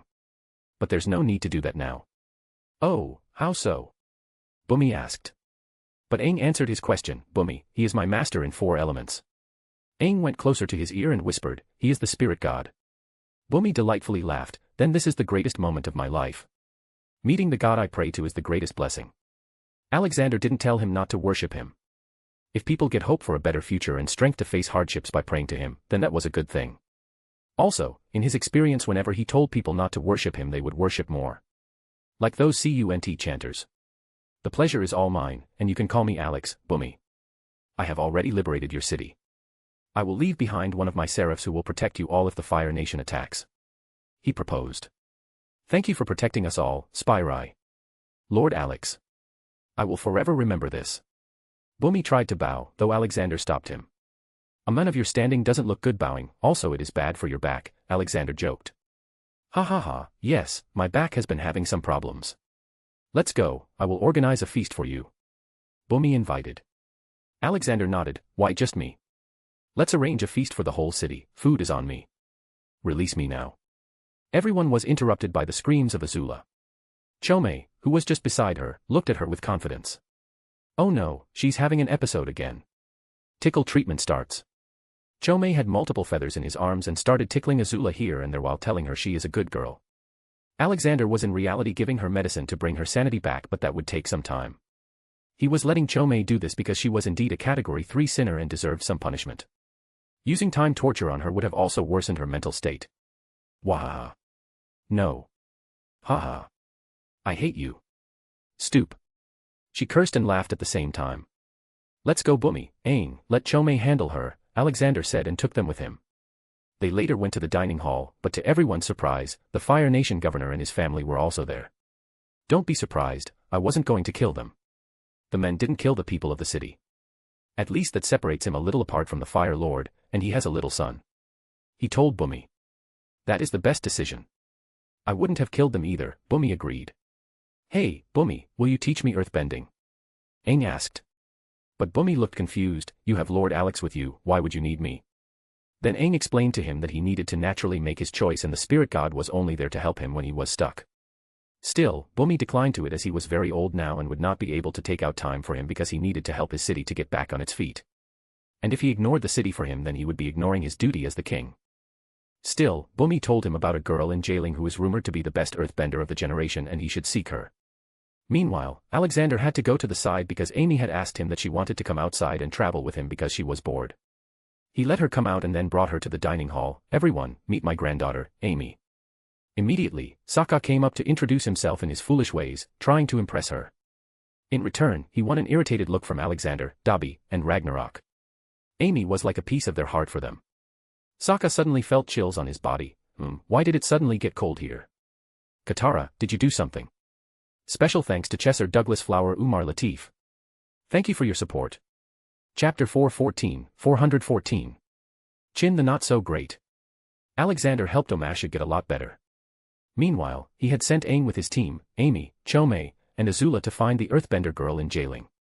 Amy was just enjoying the beauty of the natural world along the way. She had explored Fixheim many times, so this new change was very much welcomed. So, can you also do bending like Grandpa? Aang excitedly asked Amy. She nodded, yes, he has taught me everything. Then can you teach me? He asked. Amy was much older than Aang and was like an older sister. Sure, what do you want to learn? Amy asked. Can you teach me how to turn invisible like Grandpa? He asked. I can tell you how it is happening. You see, we are able to see each other because the light reflects when it touches us. So, theoretically, if you could make your body so that no light gets reflected from your body, you will be virtually invisible. But you will not be able to do it how I or Grandpa do because our technique is special to our biology. What we do is not called bending but wizardry or simply magic. And magic has no limitations while bending does. She explained. Can I learn magic? Aang asked. This only Grandpa can answer.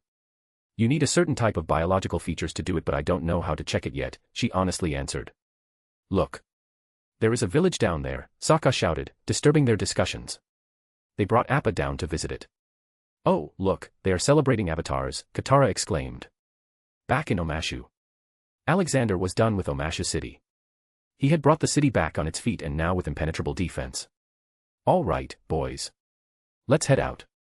We've still got a lot more places to help. Bumi, take care, and keep on taking those medicines.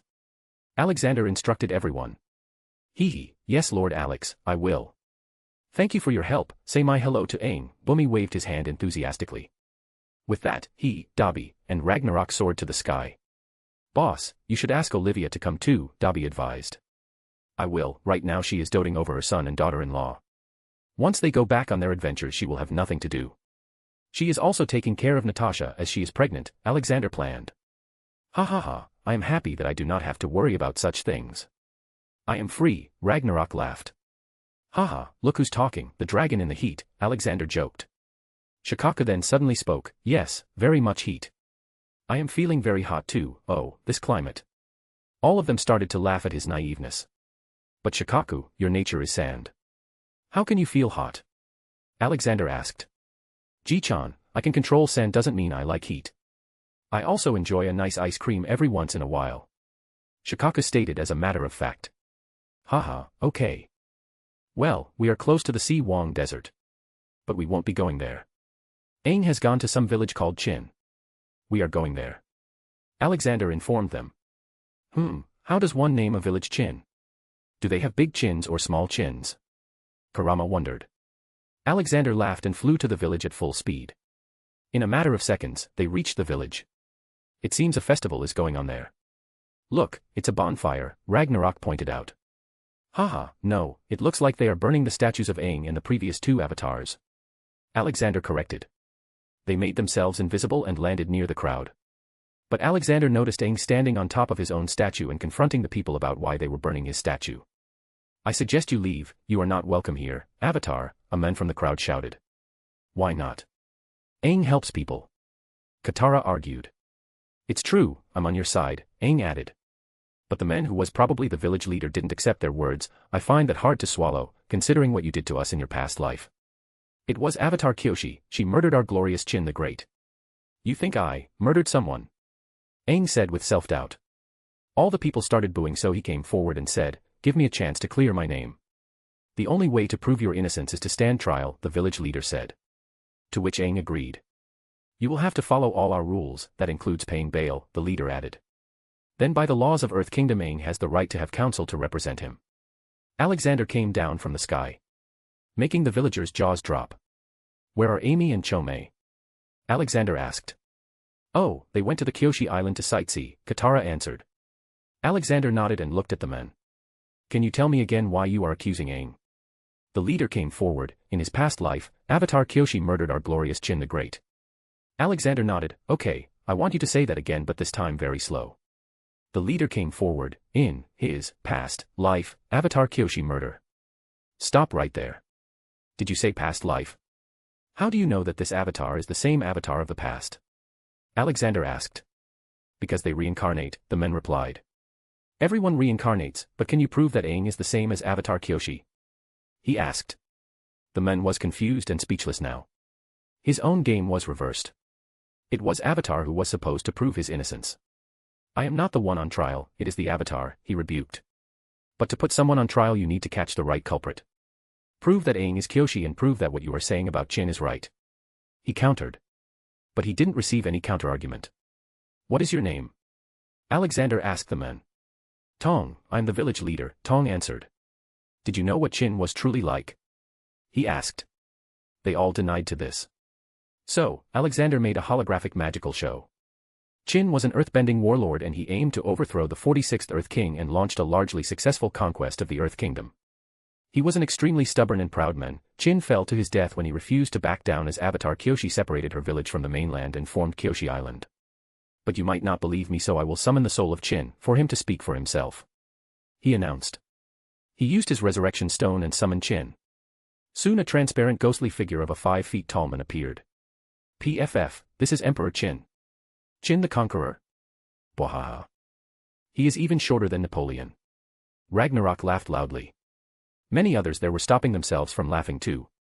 Tell the truth about the atrocities you committed in your days, Alexander ordered.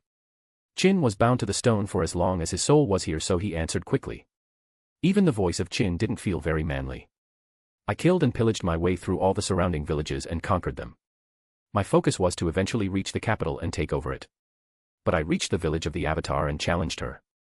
She was the fiercest foe I had ever fought and she beat me to the fight very easily. After she separated her village from the mainland, I fell from the cliff and died in the lava.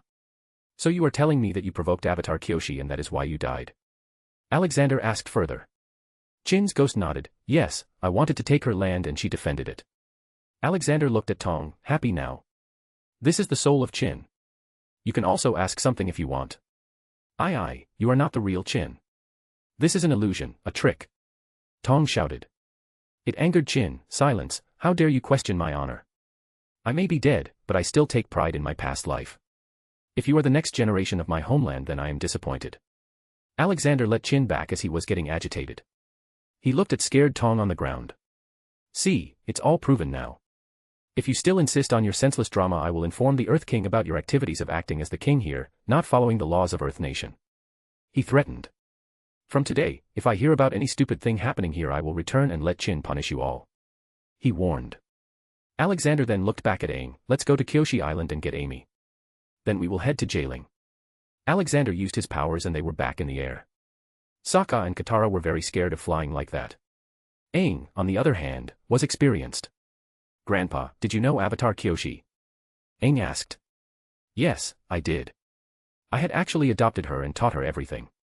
What a good child she was. Alexander muttered emotionally. Then couldn't you have saved her from dying? I mean, you must have a way to do that. Aang asked. Alexander let out a sad sigh. I could, but I didn't. Special thanks to Chesser Douglas Flower Umar Latif. Thank you for your support.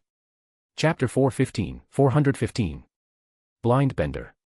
Aang, the power of Avatar in your body doesn't come because of special biology. It is because of Rava, the spirit of light and peace. She is one of the oldest known spirits, having existed over 10,000 lifetimes before the appearance of the first humans. When the first Avatar, an elderly one, lay dying on a war-torn battlefield, apologizing to Rava for failing to bring peace. Rava reassured him that all would not end in vain as they would remain together for all of Wan's lifetimes and would never give up. As Wan exhaled his last breath, her spirit, accompanied by Wan's, exited his body in the form of golden light and reincarnated as the next Avatar. So, every new Avatar's soul would get combined with them, and when they die and reincarnate again, the previous Avatar's soul also accompanied them. This is the case with you and Kyoshi too. There is no known way to defuse two spirits, and even if I did, then the next Avatar would have never been born. I might have ended up killing the soul of all the previous Avatars and Rava. Kyoshi was a strong woman. She knew what she was meant to do and also died while doing it, making me vow to her that I won't save her when she will be on deathbed. I didn't save her, but I did show her the heaven where I live. So, she lived a happy old life before dying. It was very painful for me to see her, my child, die like that. It is never easy for a parent. Alexander explained in depth, though his face had turned sad by the end of it. Aang nodded at that and stayed silent. He didn't know what to tell him. He had himself lost his whole tribe. They eventually came to Kyoshi Island, where Alexander went to the huge monument of Kyoshi first and prayed for a while. He knew that Kyoshi's spirit was in Spirit Realm and was recallable by Aang if he ever needs to. But it was also true that he couldn't give her a physical body. This was much different from what he had done for Hagoromo and Hamura, because along with living in the spirit realm, she also resided in Aang and was a part of him. Bwahaha, stop. No more. Okay, I will not shout.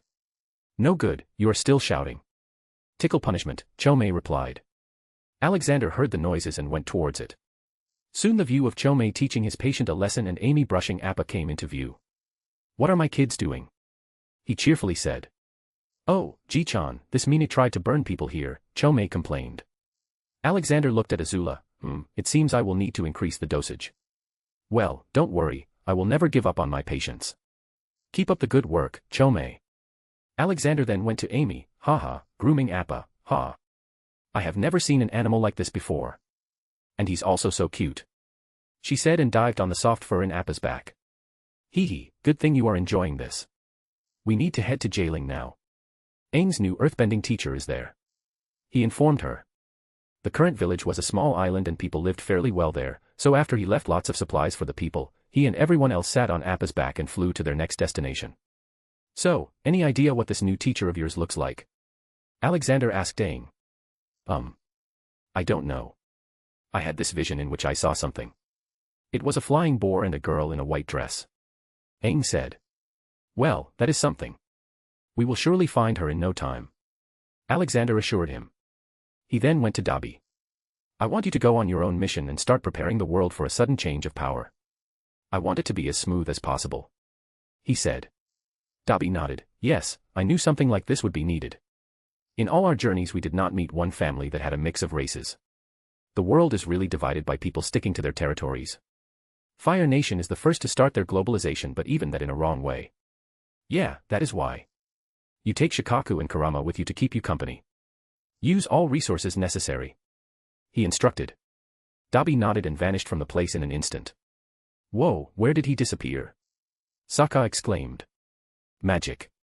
Alexander replied. After a while, they finally reached the large town. They left Appa with Chome and Azula near a jungle and went inside the city. Looking at the bustling market, Sokka cheered and jumped around. Oh, after so long I am finally seeing a city big enough. So much good stuff everywhere, I wanna buy everything. Grandpa, I am going to tour the city. See you later. Amy interjected and headed away. Oh, it is my duty to not let Lady Amy go alone. I will protect you at all costs. Sokka said and tried to follow her, but he soon noticed he couldn't move. Ragnarok had grabbed him by the collar. Kid, Dabi has transferred your training to me. Get ready to go through hell. Sokka slumped in his hand. Not again. Okay, let's look for your new teacher now, Katara said and led the way, ignoring Sokka's misery. Amy was going around the town and looking at various things. She was also buying a few. She liked the old-styled setting of the world. No pointless machines or cars. Ah, there seems to be a park on the other side, she thought when she came upon a wall. She jumped across it and immediately found a girl sitting all alone. Who are you? A thief. The girl exclaimed and got into a fighting stance. Oh, no. I am no thief. I thought this was a park, so I just came to see a few trees and flowers. Amy explained. The girl realized that no malice was intended towards her. Oh, then I can show you around. I am Toph, by the way. I am Amy. Follow me, I will show you the best flowers, or at least the ones I think are the best by their smell, Toph said and started walking. She brought Amy to a small garden field. This is supposed to be where our best flowers are. They are beautiful, their color is amazing, Amy exclaimed. Well, I never know what color it is, Toph said. Amy just then looked at her face and realized a problem. You can't see. Yup, born blind, Toph replied. Amy then suddenly remembered when she used to be blind, and scared. Then how are you able to walk so precisely? That is because of my earthbending. I see through my feet. I can sense my surroundings with vibrations happening on Earth. Toph explained. That is amazing. Well, I used to be blind when I was small too. But I didn't have any kind of bending to help. It was just darkness and fear. Amy shared her thoughts. Toph was interested now. You said you used to be blind. How did you get your vision back? Yeah, I was an orphan back then, my parents had died due to war. Then Grandpa adopted me and gave me my vision back with his mystical medicine. I still remember the day I saw for the first time. The first face belonged to Grandpa. He may look old to others, but to me, he had the most handsome and kindest face in the world. Amy spoke at length, reminiscing about her past. Toph could sense Amy's feelings through her change of tone. Then she asked, can your grandpa also give me eyes? Amy nodded. Yes, he can surely do that. He is especially kind to all children. Why don't we go out and meet him? He is around the town. Toph quickly agreed. Okay, let's go. I also have to participate in an earthbending tournament. Will you be all right? Amy worriedly asked. Hee, I am very strong, Amy, Toph chuckled gleefully. Alexander and his party had come to the Earth Rumble Stadium, as it was said that all powerful earthbenders will be there. They soon realized that it was a brutal fighting ground. Alex, why don't you participate in it? I will bet on you, Ragnarok nudged Alexander. But that would be cheating. We already know I will win, Alexander said. Oh, come on, Alex.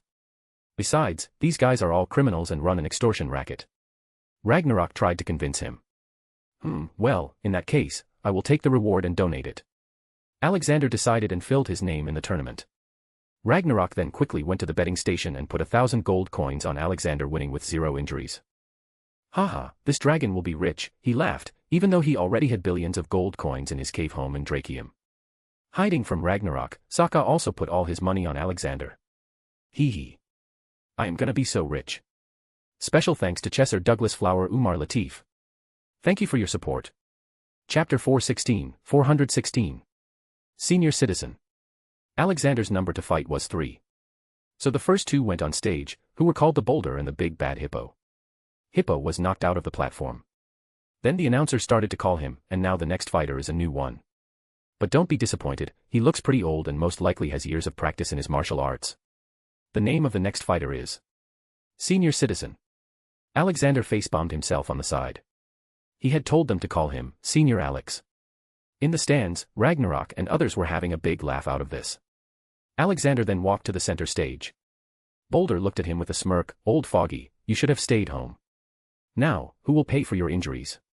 **** youth, more talking and less work. Your name is Boulder, so you need to be removed like one. Alexander said and just patted his staff's end on the ground. The next moment a block of pillars started rising from below Boulder. The pillar went for a few tens of feet. Don't try. You cannot control that stone. Your only way out is to jump or surrender.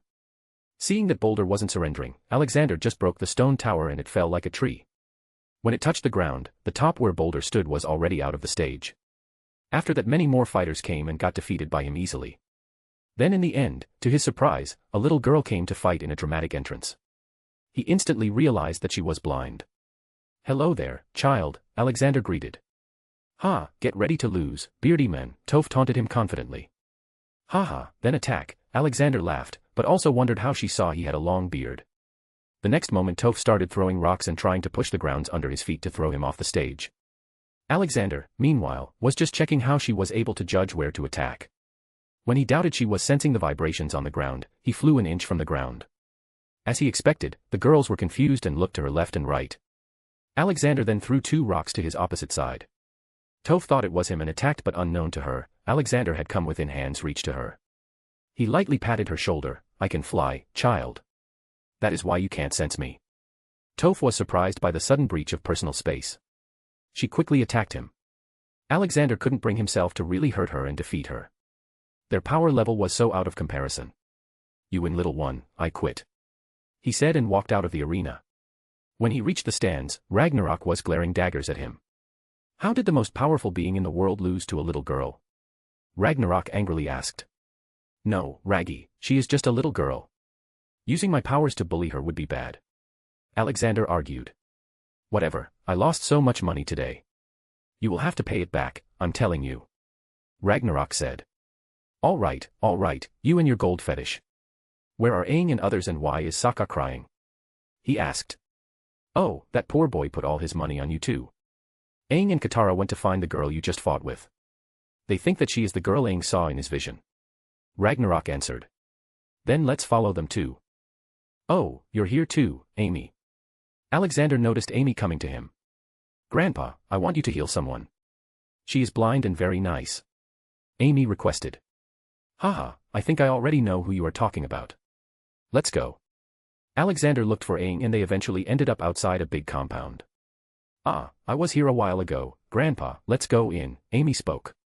They jumped the fence and reached a small garden. Aang and the blind girl were there in a stalemate. Toph, they are friends, Amy quickly jumped to her side. Amy. And why did you bring this old man here? Toph asked. Remember I told you about my grandpa, he is the one. And Aang is the avatar. He wants to learn earthbending from you. Amy explained everything. But Amy, my parents won't let me out of here. They don't know that I am such a good earthbender. Toph said. Well, let's think about that later.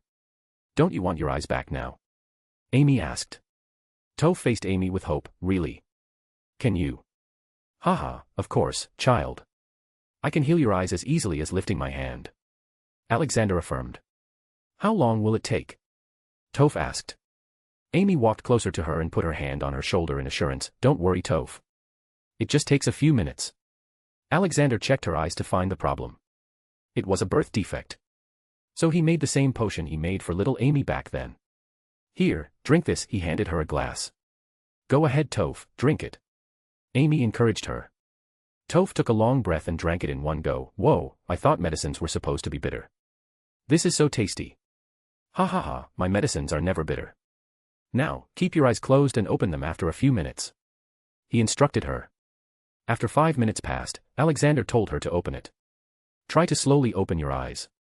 You may feel a bit of irritation in them, but don't worry, they will be adapting to the light. Toph slowly opened her eyes. Then blinked them in close succession. The first thing she saw was the bald head of Aang. Why is there an arrow on your head? Aang scratched his head. These are tattoos all airbenders get when they successfully learn airbending. Wait, you can see. Toph hadn't realized it till now. I can see. She looked around at the various flowers, trees, and fishes in the pond. All these colors were new to her. The sensation was overwhelming that she teared up. This is so much better than just sensing the surrounding. The world is so beautiful. She exclaimed. Amy cheered and hugged her. See, I told you my grandpa can heal you. Yes, the world is beautiful, but you will have to learn the names of colors and other things like that. Now, what about teaching Aang earthbending? Alexander asked. Toph for the first time turned around and looked at Alexander. Oh, you don't look that old. Ha ha ha, I guess my wife's recommended face wash is doing wonders. He laughed. Aang quickly went close to her and told who Alexander was and that he was thousands of years old. No wonder you could treat my blindness. You must be very strong. Okay, I will teach Aang, but I don't know how to get my family to agree. She doubtfully said. Leave that to me, child. You just have fun. He said and went towards her house. Toph then pointed at Sokka. Oh, he looks exactly what I imagined a pervert to look like. Hey, that is so rude, I am handsome and ladies are crazy over me. Sokka refuted. Whatever, Mr. Weird Hairstyle, Amy, let's go out. I want to see the whole town. She grabbed Amy and dragged her along. Hey, don't ignore me. I am handsome. Sokka ran behind them. Alexander changed his attire to a more regal and the Earth Kingdom themed. He took out a family seal that he had received from the first king of Earth Kingdom. It was a golden cloud and represented him as a close friend of the royal family in the Earth Kingdom. He went to the Beifong family officially. Just showing them his seal made all of them fully serious in welcoming him. What can we do for you, Lord Universe? Lao Beifong, the father of Toph, asked. I have seen a great talent of earthbending in your daughter. I want her to come with me to Ba Sing Se and teach her earthbending so one day she could become a general of the Earth Kingdom. Alexander said, making the two parents shocked because the last they knew their daughter was blind. I think you have mistaken our daughter for someone else, Lord Universe. Lao Beifong said. No, I am absolutely correct. Why don't you ask her to come and question her yourself? She will tell you how great she is. Alexander advised. Special thanks to Chesser Douglas Flower Umar Latif. Thank you for your support. Chapter 417. Car Ride. Later that day, Toph came back to her house and was bombarded with questions from her father. So, she just brought them to the garden and proceeded to show them her earthbending. Alexander also challenged her and she showed him her prowess. That old man even cured my eyes. I can see just like anyone else now. She added. Both her parents were dumbfounded. I want to go out, father. I can learn so many things in the capital. Not to mention I will be friends with Avatar. Imagine the opportunities one can generate for our family. You were worried about me all this time because I was blind, but now I am not and I even have the power to keep myself safe. I want to see the world outside, father. She pleaded. Yes, Earth King K will also be very pleased to see her, Alexander said, buttering up the deal even more. The mention of the Earth King piqued Lao Beifong's interest. Will my daughter meet the king? Yes, she will, Alexander affirmed. With that, Toph was free to come along with Alexander and the rest. They didn't waste any time and went back to Appa. When they arrived they saw Chomei making Azula sing songs along with him. Sing with me, sick girl. Ji-chan is the best. He let me have some rest. Helping him is my life's quest. La la la la Leia. La la la la Leia. Ji-chan gives me tasty food. So I won't ever be rude. Lucky 7 Chomei will always be good. Hey, are you stupid? You are not Lucky 7 Chomei, use your own name, he angrily told Azula, who was copycatting his song, to not get tickled by him. Bwah. Appa also made noises from beside them, trying to mimic the songs. Just then Alexander came. Ha ha ha, what is my small potato doing? Ji-chan. Chomei flew into his arms and snuggled. So, how was your work today? He asked. Oh, this Mina tried to run 300 times but I caught her and gave tickle treatment. She is doing good now. Chomei briefed. Ragnarok walked up to Azula in wonder. How the hell were you able to attempt escape 300 times when we were gone just for a few hours? Haha, it's okay. She is getting better. Get on Appa, everyone. We are leaving for Ba Sing Se, he announced. Sing. Do people sing there? Chomei asked with a confused voice. Not everyone, but you can surely find many people there who will sing along, my sweet Chome, Alexander replied and handed Chome to Amy. Zuko and Iroh had been traveling all this time. They were headed to Ba Sing Se too. They wanted to start a new life there. Uncle, I thought a lot about what you said. It helped me realize something. We no longer have anything to gain by traveling together. I need to find my own way. Zuko said and started to leave. Wait. Iroh stopped him and gave him his ostrich horse. Zuko didn't even say anything and just left. Poof. Hats appeared again. Ah, man. Who should I follow now? Well, I guess I will stick with you, old man. At least you are not emo and you passed the vibe check. Iroh was not surprised by the magical cat anymore. In an optimistic way, he just considered Hats his guardian spirit for now. My friend? He asked Hats. Hats nodded with a wide smile, sure. Alexander was calmly relaxing on the back of Appa. He was thinking about going to Fixhame and spending some time with Olivia soon. But then he noticed a very poor village down. He realized that he has been neglecting his duty to uplift the world. He shouldn't just accompany the Avatar. He should help the world. You all head to Ba Sing Se, I will catch up with you all soon. I am going to go and help the people down there. Alexander announced. Good luck, I'm gonna stay here and enjoy drinks, Ragnarok waved his hand lazily. Okay, Chome, you are the boss, Alexander said and jumped down. After reaching the ground, he took out the cheat mobile and spawned a buffalo car. He then proceeded to rip the roof out and upgrade the suspension to go off-road. Alexander also brought Yalo out with him for some quality time. He didn't want to neglect his family anymore. Now it looks like a good adventure car. Zuko traveled the Earth Kingdom all alone, in search of a desire to do something. He was lost and had no idea what to do since he was named a fugitive by Fire Nation. All the past 3 years he had been chasing the Avatar, but now even if he caught the Avatar there was no profit for him. He always wondered why his father hated him so much when all he had done was ask a question in the war meeting 3 years ago. He was too young, but still, his father challenged him to an Agni Kai and burned his face. He couldn't understand how a father could be this cruel to his own son. But putting all such thoughts behind his head, he kept on going. He was soon nearby a village called Plains Village. It was a sandy and poor place. Zuko had been going hungry till now and was looking for food. On his way he found a man cooking some meat near a river. The thought of stealing it for himself crossed his mind. But then he noticed the man's pregnant wife. He knew that they were most likely the refugees, trying to get to Ba Sing Se as it was the safest place in the Earth Kingdom. This mass migration again was caused by his own home country. Beep beep. Zuko looked back and noticed a big black monster coming towards him at a very high speed. He immediately jumped down from his horse and took out his sword to face it. What is this thing? He asked himself. The next moment Alexander stopped his car beside him. Oh, so it's you. Why are you traveling alone? Where is my friend, Iroh? We parted ways. What is this thing you are riding? Zuko asked. Oh, this is complicated machinery called a car. It runs on fuel. Why don't you jump in? I'll drive you to your next location. I am headed to the nearby town. Alexander offered. Alexander noticed the desire in Zuko's eyes, but he was not entering. His petty arrogance was stopping him from socializing. Oh come on, don't be shy. Get in. He then secretly ordered the ostrich horse to run away. See, now you don't even have the horse. Ah, look, more people. I should help them. Alexander got out of the car and walked to the husband and wife near the riverside. Greetings, travelers, Alexander greeted them. The men looked at him suspiciously. Yes. Oh, don't be afraid of me, children. I am just a passerby. I saw you two here with no means of traveling. Your wife here is pregnant and it is bad to make her walk in such heat. Come, I will give you a lift in my cart. He offered. The husband and wife looked at each other and nodded. Alexander's aura was always filled with positivity, so normal people easily trusted him. Thank you, kind mister. Alexander helped them pack up and get in the car. Inside, Yalo was sitting in the driver's seat. Alexander picked him up and then put him on his lap. Beep beep.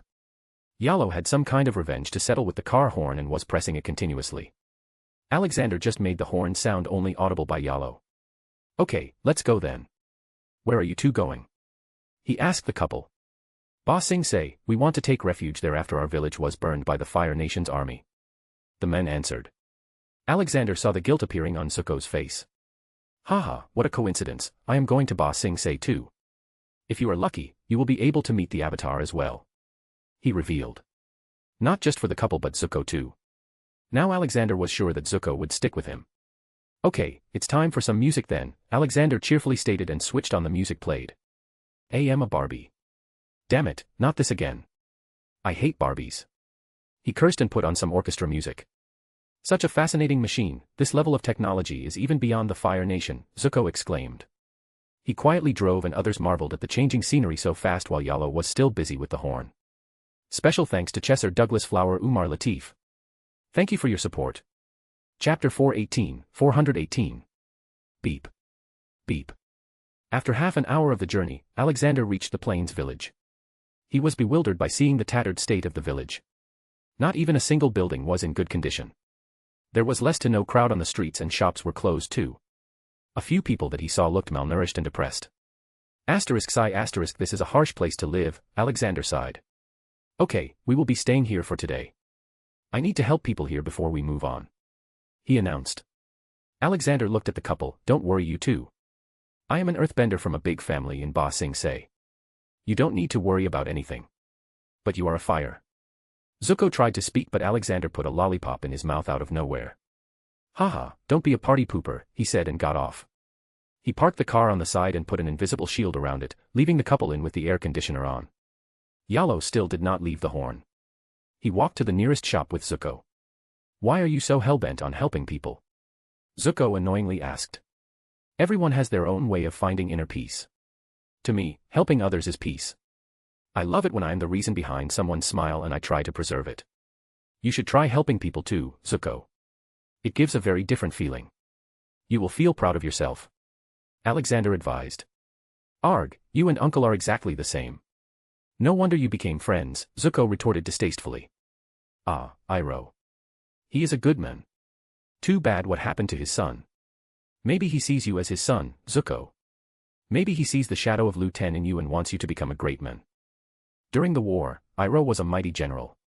The best of the best. Do you really think that your father could have become the Fire Lord if Iroh was serious about taking that position? Iroh at that time controlled the whole military of Fire Kingdom, yet he chose not to pursue power. A man willingly didn't succumb to the taste of power and chose to live a simple life. I have nothing but respect for such a man. You should talk to your uncle about his life sometimes. After all, he was indeed a powerful general. You may just learn something useful. Alexander's lecture put Zuko in deep thoughts about everything, so he returned to the car and sat down with closed eyes. Alexander meanwhile talked to a shop owner in the village. Hey there, what can you sell me? I mean food. The depressed-looking shopkeeper spoke. Nothing for a hot meal. I can sell bags of grains. He answered. What happened to this place? Why is it in such a bad condition?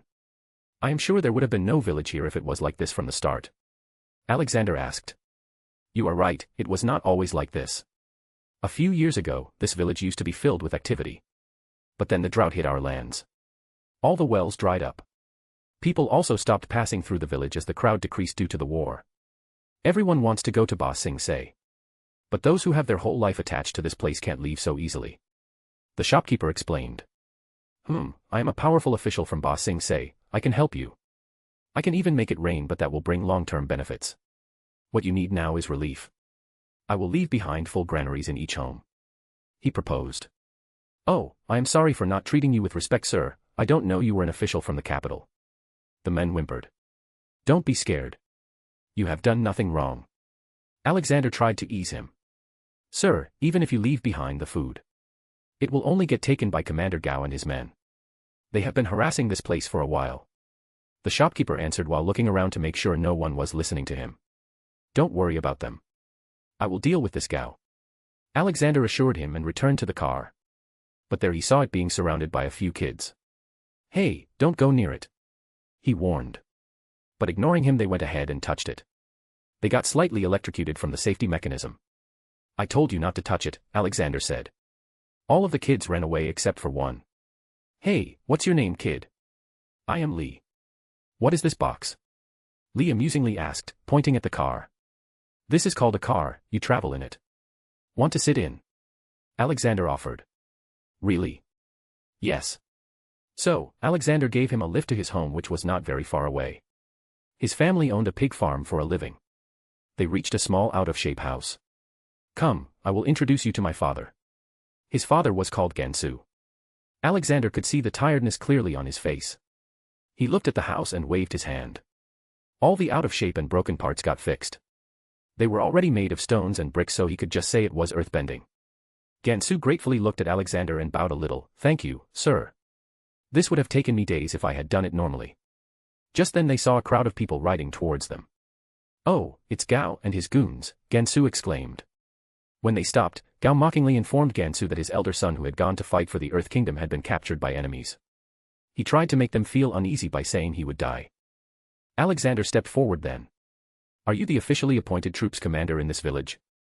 Gao looked at Alexander in confusion, not being able to recognize that they were from here. "Yes, who the hell are you?" Alexander just took out an Earth Kingdom seal and showed it to them. "Does this refresh your memory?" Gao didn't know who Alexander was, but the seal said that he was from the capital and an official. "Oh, forgive me, sir. Too late, you have broken nearly every law you were meant to uphold. You are being fired and will be sent to jail," he declared. Beep beep asterisk beep. Bam. Suddenly the car somehow started and ran over Gao and his men. Yalo had learned to start the car by watching Alexander. "Ha ha ha, my boy is also giving justice it seems." Alexander laughed and put Gao and his men in chains. Then he called out 5T-800 to keep the village safe and help it flourish. "Do not worry, I will look for your son when I reach the capital. I will send him back to you when I find him," he assured Gansu. He put Gao and his men in a box and shrunk it to put it in his pocket. He would throw them in the prison of any city he finds. "Please, stay for the night. We have food just ready." Gansu invited Alexander. He looked at the sky and it was about to turn dark. Well, I guess I will take you up on that offer. But there are 3 people with me," he added. "Zuko, go and help them set things up," Alexander told him. Surprisingly, Zuko didn't argue and went ahead to help. It seemed he was also trying to change himself. Alexander picked up Yalo and told the couple traveling with him to come and rest in the house. I wonder where Dobby is. That night, Zuko came up to him and asked something. "How were you able to do earthbending? I saw you firebend before." You aren't going to leave me on this, are you? "Well, I am the spirit god, that should answer your questions on who I am and why I helped the Avatar," he revealed. Zuko stayed silent. A dumbfounded and shocked expression was clear on his face. He knew it was true, as only the Avatar should be able to control more than one element, and it was said in the book named History of Avatar written by Avatar Roku that every Avatar meets the spirit god once in their life. Iroh had just been roaming around with no destination. He was trying to find a town or something from where he could go on to Ba Sing Se. "Oh, Iroh, what are you doing here?" Dobby appeared on the back of a horse-pulled cart. Shikaku and Kurama were sitting in the back and sleeping. "Ah, my big friend Dobby. It is a surprise to see you here." "I was heading to the capital," Iroh replied. "Tag along, it's better to have some company on long roads," Dobby offered. Iroh took out a teapot from his bag as he sat beside Dobby and said with a smile, "Add some tea and the journey becomes much more pleasant." "Haha, indeed." Dobby laughed and continued his journey while chilling with Old Man Iroh, who sang many songs all the way. Special thanks to Chesser Douglas Flower Umar Latif. Thank you for your support. Chapter 419. Wan Shi Tong's Library. Alexander continued his journey from there to the next village. Most of the Earth Kingdom looked desolate and poor. It seemed that the king in the capital wasn't doing his job correctly. All the farmlands he saw in his way were empty, and even those that had something growing in were drying up. The people looked sick and malnourished. The children's eyes looked hopeless. Even birds didn't appear in the sky during the day due to the heat. It was truly hell living there.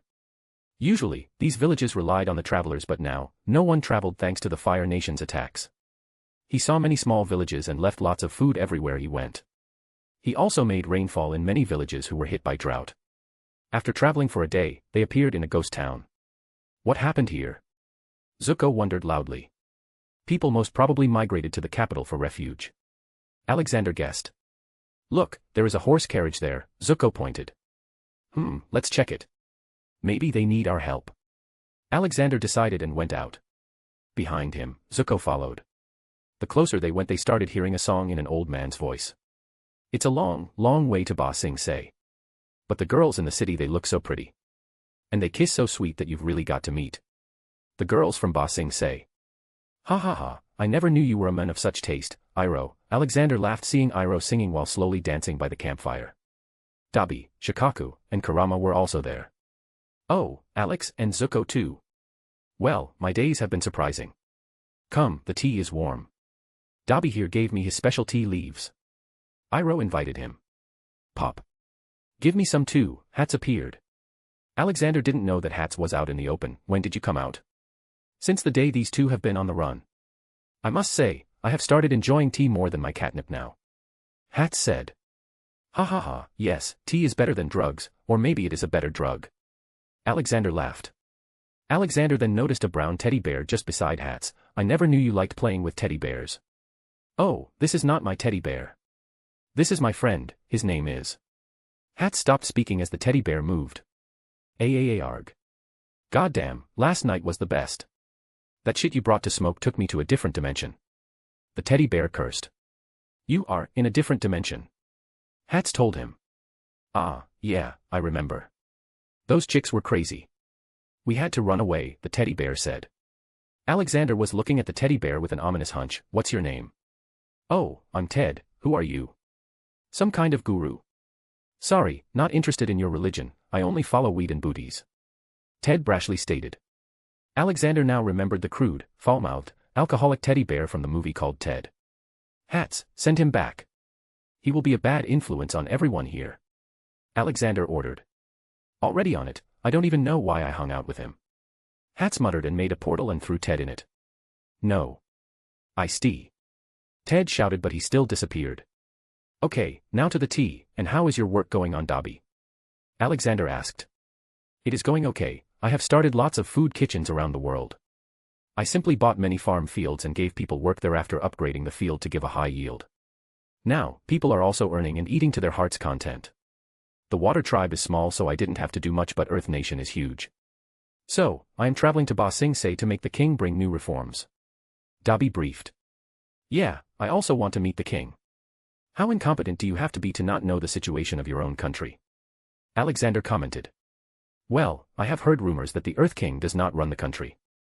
Instead, it is the Dai Li. Dai Li is the secretive and elite police force of Ba Sing Se who works to capture, interrogate, and imprison political dissidents. The organization was founded by Avatar Kyoshi. But it has degraded a lot and now has too much power. Iroh revealed. This would explain why this country is so mismanaged, Alexander thought. Back on Appa. Have you ever wondered why the Fire Nation wants to catch you? Sokka asked Aang. Aang wasn't sure, I don't know. When I woke up from the ice my whole tribe was gone due to the war and since then they are after me. I think I know but why not just ask the Fire Princess? Amy proposed. They all looked at Azula. I'm not saying anything. Azula huffed. Chomei quickly brought out his tickle feathers, are you sure? Azula's face instantly started sweating. She then started speaking, it is not a very hard thing to guess.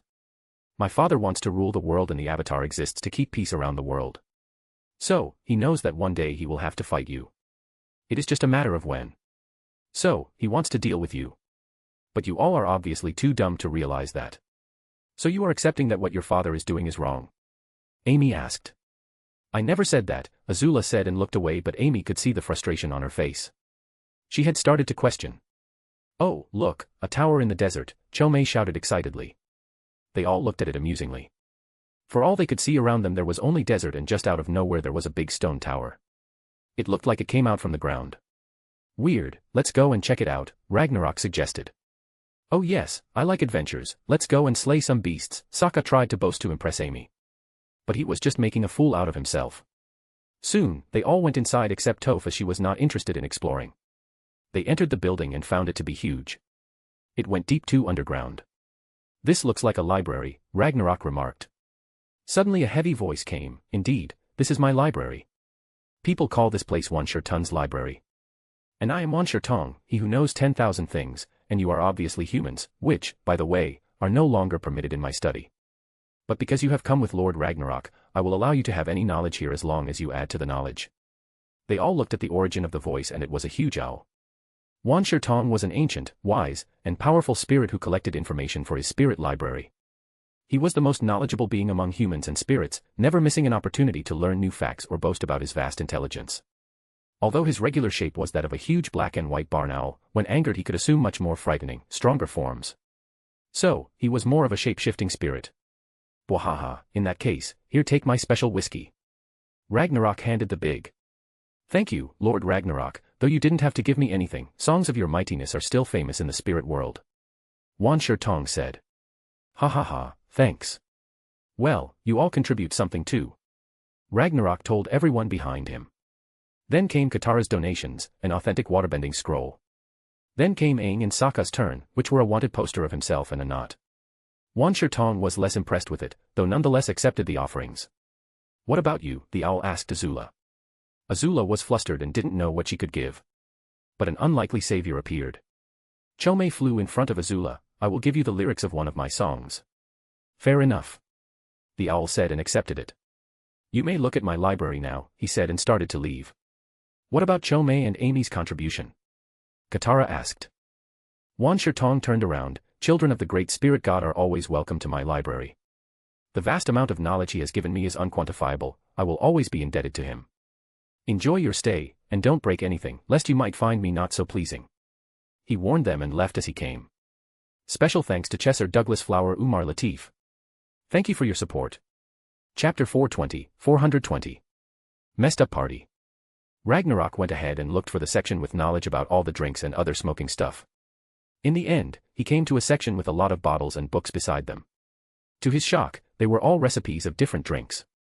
Haha, I will show that old boy who the best brewer is. Amy went to find books on different kinds of plants and paintings. Her passion for painting was still pretty much alive and painted every once in a while. She had advanced her paintings to not just give a feeling of smell and aura, but it could also emit sound now. For example, her painting of a jungle now also gave the ambient sound of a jungle. There was now a recreational room in Fixheim with her paintings. Chome went to find books on songs with Azula following him. I will now have an edge on my brothers. While Sokka, Katara, and Aang went to find out how to defeat the Fire Nation. They eventually found a piece of paper that said that the Firebenders lose power on the Day of the Black Sun. The Day of Black Sun was a recurring celestial event during which the sun was entirely blocked out by the moon, rendering all Firebenders powerless. The three later found the planetary calendar room and looked for when the next day of the Black Sun would happen. It was nothing but a total solar eclipse. We need to tell this to everyone. This could stop the war, Katara exclaimed. Yes, we should also tell Grandpa. He must have an idea on what to do. Sokka added. But we should tell this to the Earth King too. They are currently the most threatened by the Fire Nation. Aang said. Achoo. Ah, those guys must be talking badly behind my back, Alexander muttered. He had to use expansion magic to expand the inside of the car for all of them to fit in it. They were currently traversing through the Si Wong Desert. Hats was currently rolling a joint for himself. What are you doing? Alexander asked. Oh, today is the weed day, boss. You can't stop me. In fact, you all should take a puff too. Hats argued. And why is today a weed day? Alexander inquired. Because you know, the gorilla just reached 420th. We should all celebrate. It is happy 420th, Hats explained. Ah, yeah, I had forgotten about that. I had forgotten we had hired that banana lover to write about my adventures. Dobby exclaimed. Haha, if that's the case.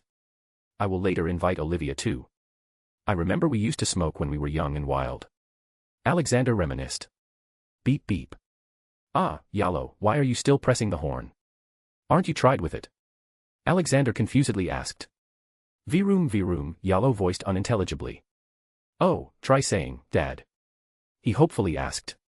But Yallo was only focused on the horn right now, so he couldn't get him to focus on calling him Dad. Oh look, what is that tower? Iroh pointed out. They all looked at it. It was beyond a few sand dunes and still looked big. When they reached the place, they saw a crowd of people trying to capture Appa while Toph was holding the tower. Alexander stopped the car and got out and ran to the tower. Others were still inside the car and figuring out how to take the seatbelts off.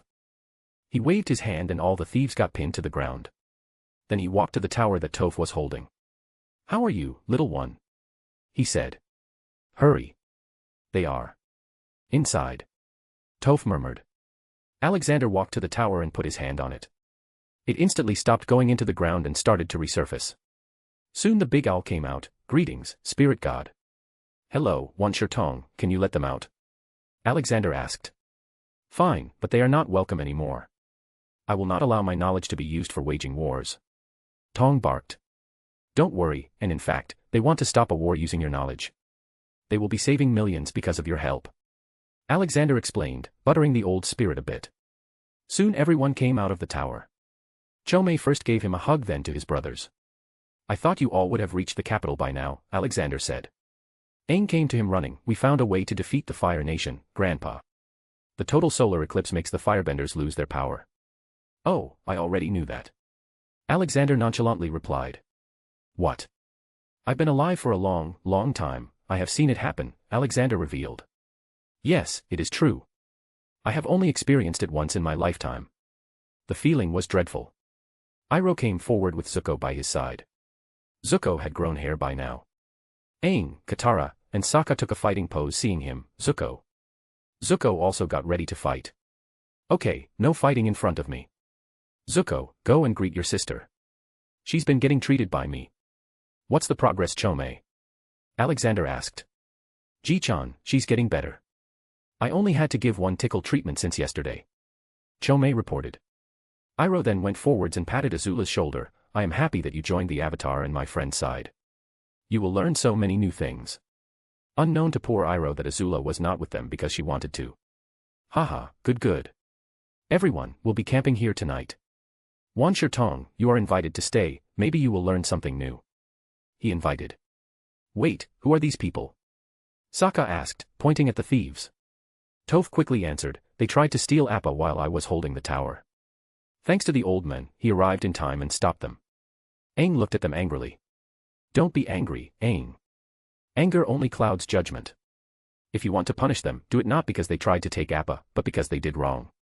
You will need to become impartial if you want people to take your judgment seriously. Alexander advised him. Aang nodded and went to the thieves. Why did you try to steal Appa?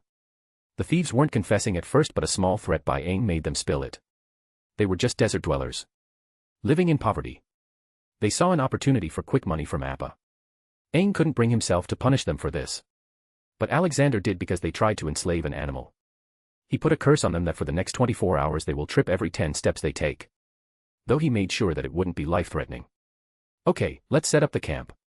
He cheerfully said and started setting up 5 different big camps in a circle with a big campfire in the middle. Dobby, I'm going to bring Olivia and Leo.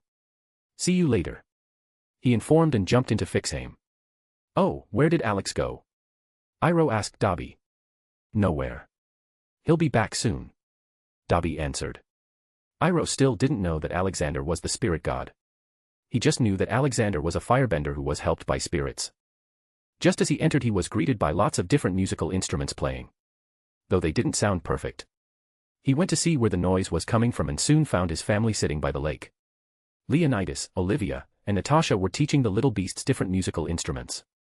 From flutes, mouth organ to guitar, banjo, and trumpets. Haha, this way they will end up becoming the Biju band, he thought. Hey, my little potatoes. He greeted. Ji-chan. They all stopped and ran to him. Haha, let's go out today. We will have a small campfire party. You should come too, Olivia. He invited. Take me too. Deadpool came running. Alexander just remembered that he was still with them. It's just that he was turned into ash by Ragnarok and was recovering all this time. You can but just keep yourself in check. If you get turned into ash again then it's not on me. He warned.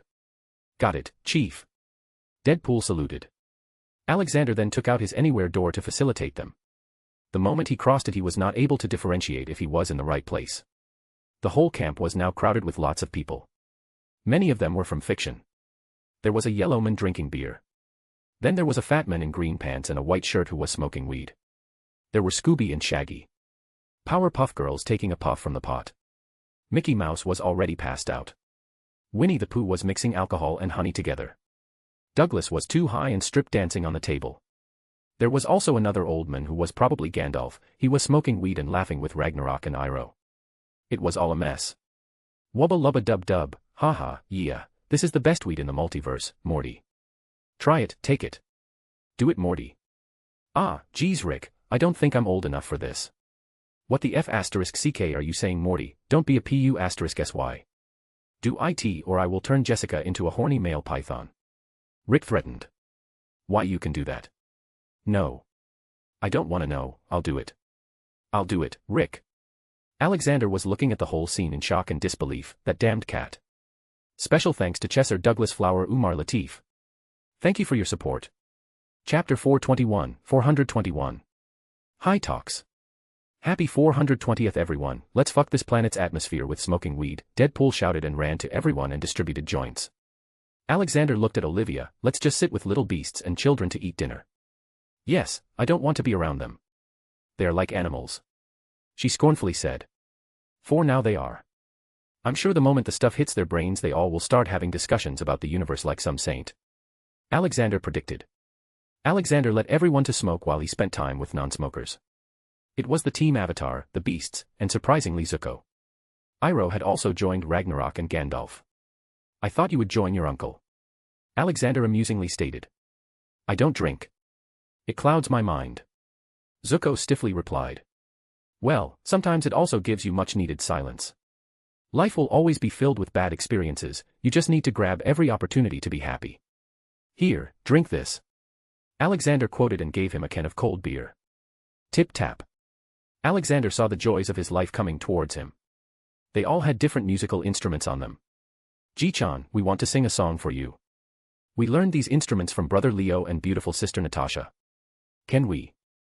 They all asked and showed their cute puppy eyes. My sweethearts, no need to ask. Fire it up. He cheerfully allowed them. Alexander waved his hand and a stage appeared with many colorful lights. Son Goku started playing his guitar slowly. Then the flutes came and soon all of them were playing their instruments masterfully. Alexander had taken out his camera to record them and click pictures. Look Olivia, they look so cute. I just want to go and hug them. Alexander doted over enthusiastically. Sit down Alex. Don't disturb them. You will ruin their focus. Olivia pulled him back to his seat. After their music started, they started singing in unison. It's a cold desert night. Under the beautiful moonlight. Grandma on our left and Ji-chan on my right. Fire ignites, with a lot of food surprise. Many things are planned till the sunrise. And I want this night to last for the rest of my life. It is crowded out here. So many people are here, drinking some beer. Smoking some grass with a smell I can't bear. But I like it like this. Because this is the party you never want to miss. Now we will go to Grandma and Ji-chan for a compulsory kiss. La la la la la. They all ran up to them and got kisses from Alexander and Olivia one after another. They kept on playing their instrument all along while humming. We may look small but we are very big. Hugging is easy so we stay like this. Leo is here who gives his missus lots of kisses. Amy is also here and she makes a squish.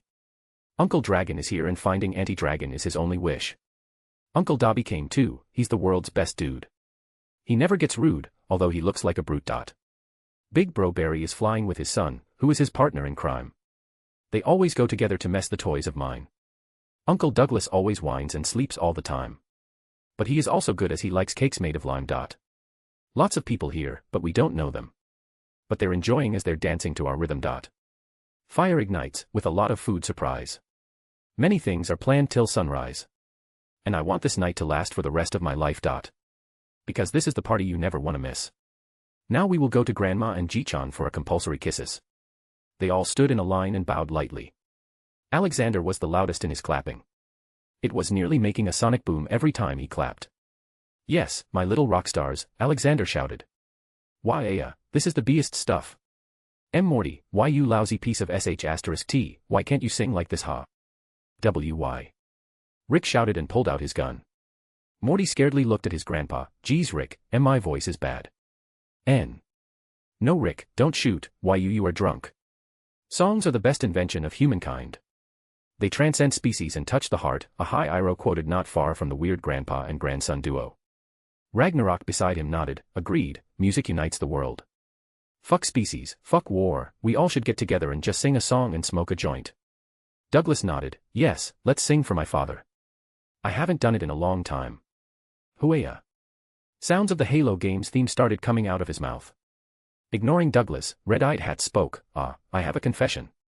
I may be the god of chaos, but I have started enjoying peace. I am afraid of myself now. Puff. Iroh nodded and smoked, my friend, fear is sometimes necessary, it keeps you from becoming arrogant. There was a time I was a feared general, but then my call came, and I learned to be thankful for just being alive. Gandalf nodded and added, yes, humans are beings driven by motives. Most people just think about becoming rich or famous but a few dreams of ruling the world, those are the ones who do the most damage. They need to take a puff and chill. Absolutely right, look at that girl. Crying because she feels she was not loved by her mother. Who knows for how long she had been keeping those emotions locked. Ragnarok said and pointed at Azula. They all nodded their heads. A distance from them, Homer Simpson and Peter Griffin were beating each other and also making out alternatively. Both of them were too weird, so except Deadpool, no one talked to them. Scooby and Shaggy were smoking with the Powerpuff Girls. I'm gonna forgive Mojo Jojo. We have beaten him so much that I now think his only motive to do bad is to get beaten by us. Blossoms gloomily said. Shaggy and Scooby were too high and vibing without even speaking. They were constantly laughing while thinking of the jokes they wanted to tell each other but never reaching the point of speaking. A distance from them, Deadpool was trying to make a foot-long joint and smoke it in one go. Ah, what is this? I didn't sign up for this. Sokka complained, looking around. By now he had been made fun of by everyone there. They are just having fun. Many in Southern Air Temple used to do this too, Aang said. You monks were crazy, Sokka interjected. Alexander had made sure that no one was inconvenienced by the night. He had also provided a different tent to the men and his pregnant wife who were traveling with him. Apparently, the man was called then and his wife was called Aang. Alexander didn't want them to be uncomfortable, so he put a soundproofing charm on their tent so they could sleep calmly. Back to Alexander's side. All the tailed beasts were snuggling in his arms and just chatting. Even Zuko was caressing the head of Kurama. Both really had the same attitudes. Prideful yet soft from the inside. Ji-chan, what's in the metal can? Saiken asked cutely. It is called beer, child, Alexander replied. The tailed beasts only knew the name beer but didn't know what it truly was. They had heard about sake though. Can I drink too? Just taste it once, Saiken pleaded. Saiken was a big glutton and wanted to try eating everything. But Alexander knew that all the tailed beasts were suckers for tasty food and they wouldn't like it. So he let all of them try.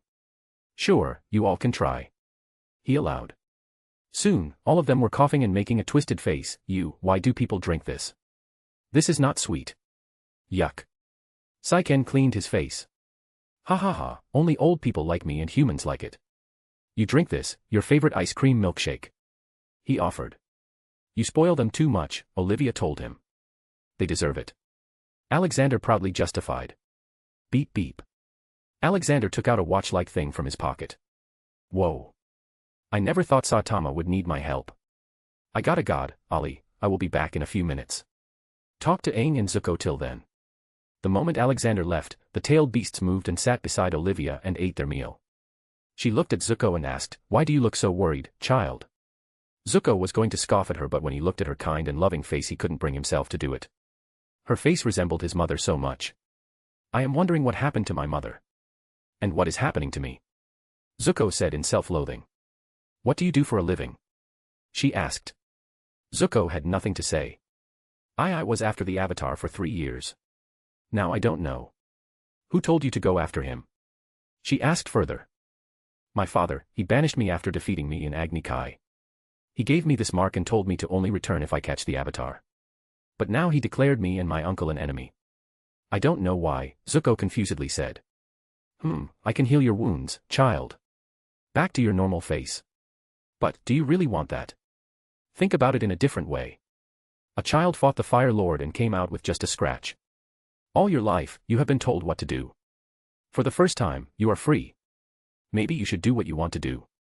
Ask your father what happened to your mother. Question things around you, child. That is what makes us different from animals. She advised. Zuko stayed silent there and kept on thinking. Special thanks to Chesser Douglas Flower Umar Latif. Thank you for your support. Chapter 422. A much-deserved sleep. Saitama had defeated Thanos. He suddenly turned into the hero of the universe. He had no idea what was happening, but all he knew was that he could buy all kinds of food for free around the whole universe. His face was too famous now no matter where he went. People even asked for his autograph. He had never faced this kind of popularity in his original world. He was a hero just for fun after all. In fact, he had received hate in his original world. This was the first time he was being appreciated and he couldn't deny that he felt nice and proud of himself. Ah, this seaweed is awesome. The best of the best. He muttered. While sitting in his apartment given to him by S.H.I.E.L.D. He was also amazed to find so many new video games and just spent his time playing them. It had been a month since Thanos attacked and he had finished 2 out of 200 games. He was really bad at it. BOOM. My friend, come to Asgard, father wants to honor you. You not only saved the universe but also Asgard by killing Surtar. Because of this the Ragnarok never came. You even beat my sister. Father has been rambling about you being the greatest being in the universe. Thor brashly shouted. But Saitama was only looking at the hole in his apartment's roof that Thor had made. He was going to get angry but then remembered it was not his apartment. I guess this is fine then. Saitama accepted the invitation and went with Thor. He soon appeared in Asgard. Thor was still losing his weight and hated exercising/walking. So they took a flying carriage to the castle. He was soon greeted by a crowded hall full of people and food. Bam bam. Odin bumped his spear on the floor to make them silent. He stood up in his majestic suit, my beloved people. The hero has arrived. Saitama the unbeatable, savior of the universe and of course, Asgard. I offer him the highest respect and an offer to join us in this feast. To Saitama. Everyone picked their glasses and drank it. The party went wild and crazy. Everyone drank and ate. Soon people started challenging Saitama for an arm wrestling match. He happily accepted them and defeated everyone. Now, only Odin was left. The two stood on two sides of the tables. Let's see who got the heavier arm. The two looked into each other's eyes. Ah, what is this? Thor exclaimed. Saitama looked at him and noticed a clock-like thing in his hand. He quickly checked his pocket. What is this button? Thor asked and pressed it. No. Saitama tried to take it away but was too late. Crack. He was able to snatch it but he broke it in his fist. He used too much strength. He will come now, he muttered. Who will be coming? Odin interestingly asked. An old man, who is also the strongest being I've ever met. Saitama plainly said. This intrigued Odin as Saitama was already the strongest and whoever was stronger than him would be a nightmare for all. Just as he said that a golden light fell from the sky directly into the castle hall. It was like Bifrost but still very different. When the golden light vanished, a figure of an old man appeared, in a white robe with a cloud pattern, a staff in the hand, and a bamboo hat on the head. Alexander had changed a lot since he left the Marvel world. He had grown much more powerful than the peak being of the Marvel universe. So, his arrival didn't just jolt up the beings of Asgard but the whole universe. All the strong beings hid themselves and waited for this anomaly to go away. It was much worse for everyone in the hall. Alexander's power was so big that it radiated from his body. He needed to control his power whenever he would jump to different worlds, so it took a few seconds, but those few seconds were enough for people to feel it. Every Asgardian around him kneeled to the ground and couldn't stand up, like they were pushed down, including Odin. Alexander looked around and recognized he was in Asgard. I thought you were in some kind of danger, Alexander said. Saitama scratched his head. Thor mistakenly pressed the button, boss. Still the same old Thor. So, you want to come with me or stay here? Alexander asked. I'm done here, I have already defeated everyone, Saitama informed. Alexander proudly patted his shoulder. Good, I'm proud of you. I can feel that you grew a bit stronger. Wait. Alexander looked at Odin, who stopped him. What is it, Odin? Odin looked at him in surprise. You know me. Not you in particular, but one of the iterations of you in the multiverse, Alexander explained. Alexander didn't stay there much and just grabbed Saitama. Let's go, a big party is going on back in my place. Again a golden light came and both of them vanished. At the same moment, the oppressive aura disappeared and Odin was able to stand up with all other Asgardians. Who was that, father? Thor asked. A being way above our league, son. Be happy that he meant no harm. Odin muttered. Similar things were happening across the universe. Entities like Death, who was already scared because of Saitama, had started shivering due to Alexander. Now, she came out of her cave. Who was that? She scaredly wondered. Just like many other beings. Alexander returned to his campsite. It had just been a few minutes since he went away. Saitama, you already know most of them. That kid is Avatar and his friends. You can talk to him. He introduced. Saitama went to take a seat with a beer and bowl of hot pot. This is awesome. I can just relax here. Aang then came to him. Hey, are you from the Air Nomad tribe? Saitama shook his head. No. I am just a hero for fun. Then how did you become bald? Aang asked. The two talked a lot and became very good friends. In the end, Aang started drawing arrows on Saitama's head. Zuko, you spoiled brat, you were so much loved by mother and yet came out a weakling. Drunk Azula cursed at Zuko from a distance. Zuko was completely sober but he didn't take offense. He now understands why Azula was always so on edge. She was jealous of him. You had everything and yet I am the one who is stronger. That is why father wants me to inherit after him, not you. You were always a weakling in his eyes. A weakling he was going to kill if not for mother. She blurted. Zuko was now paying attention. He always thought that his sister used to say that his father was going to kill him just to annoy him.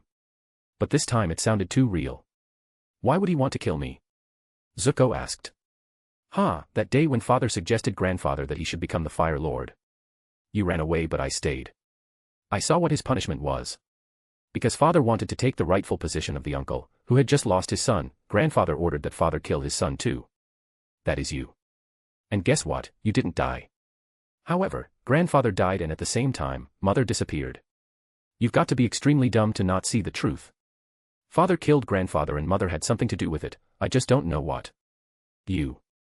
You took mother away. She angrily shouted, but at that moment her anger looked more like sorrow. Zuko was silence-struck. His mind went blank and quickly picked a beer can and drank it. Everything was making sense now. Everything.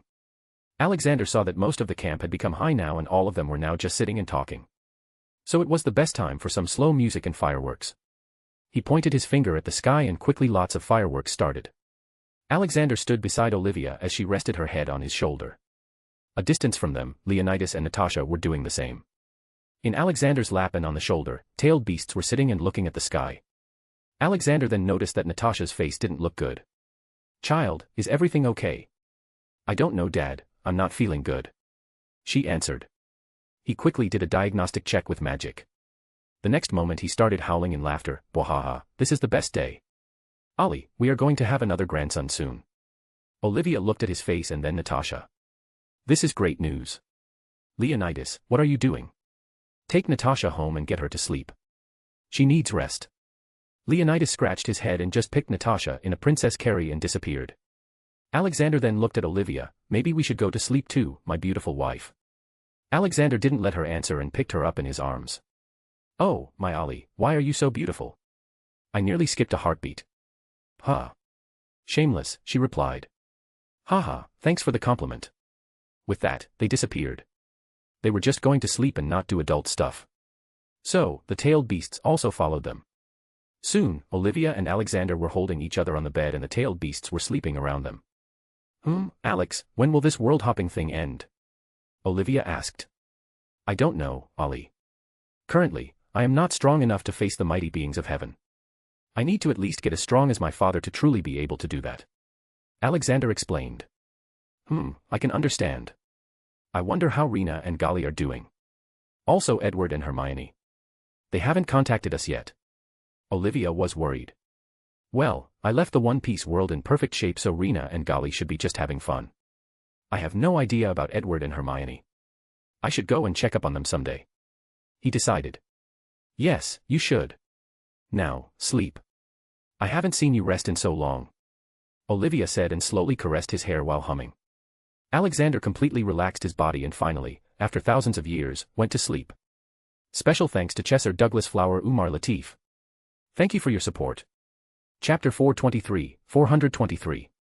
Wounds of the Past. You are awake, father. A muffled voice reached his ears. Alexander found himself unable to move and saw two figures standing beside his bed. Everything felt too familiar to him. We are sorry, father, but you didn't leave us any other choice.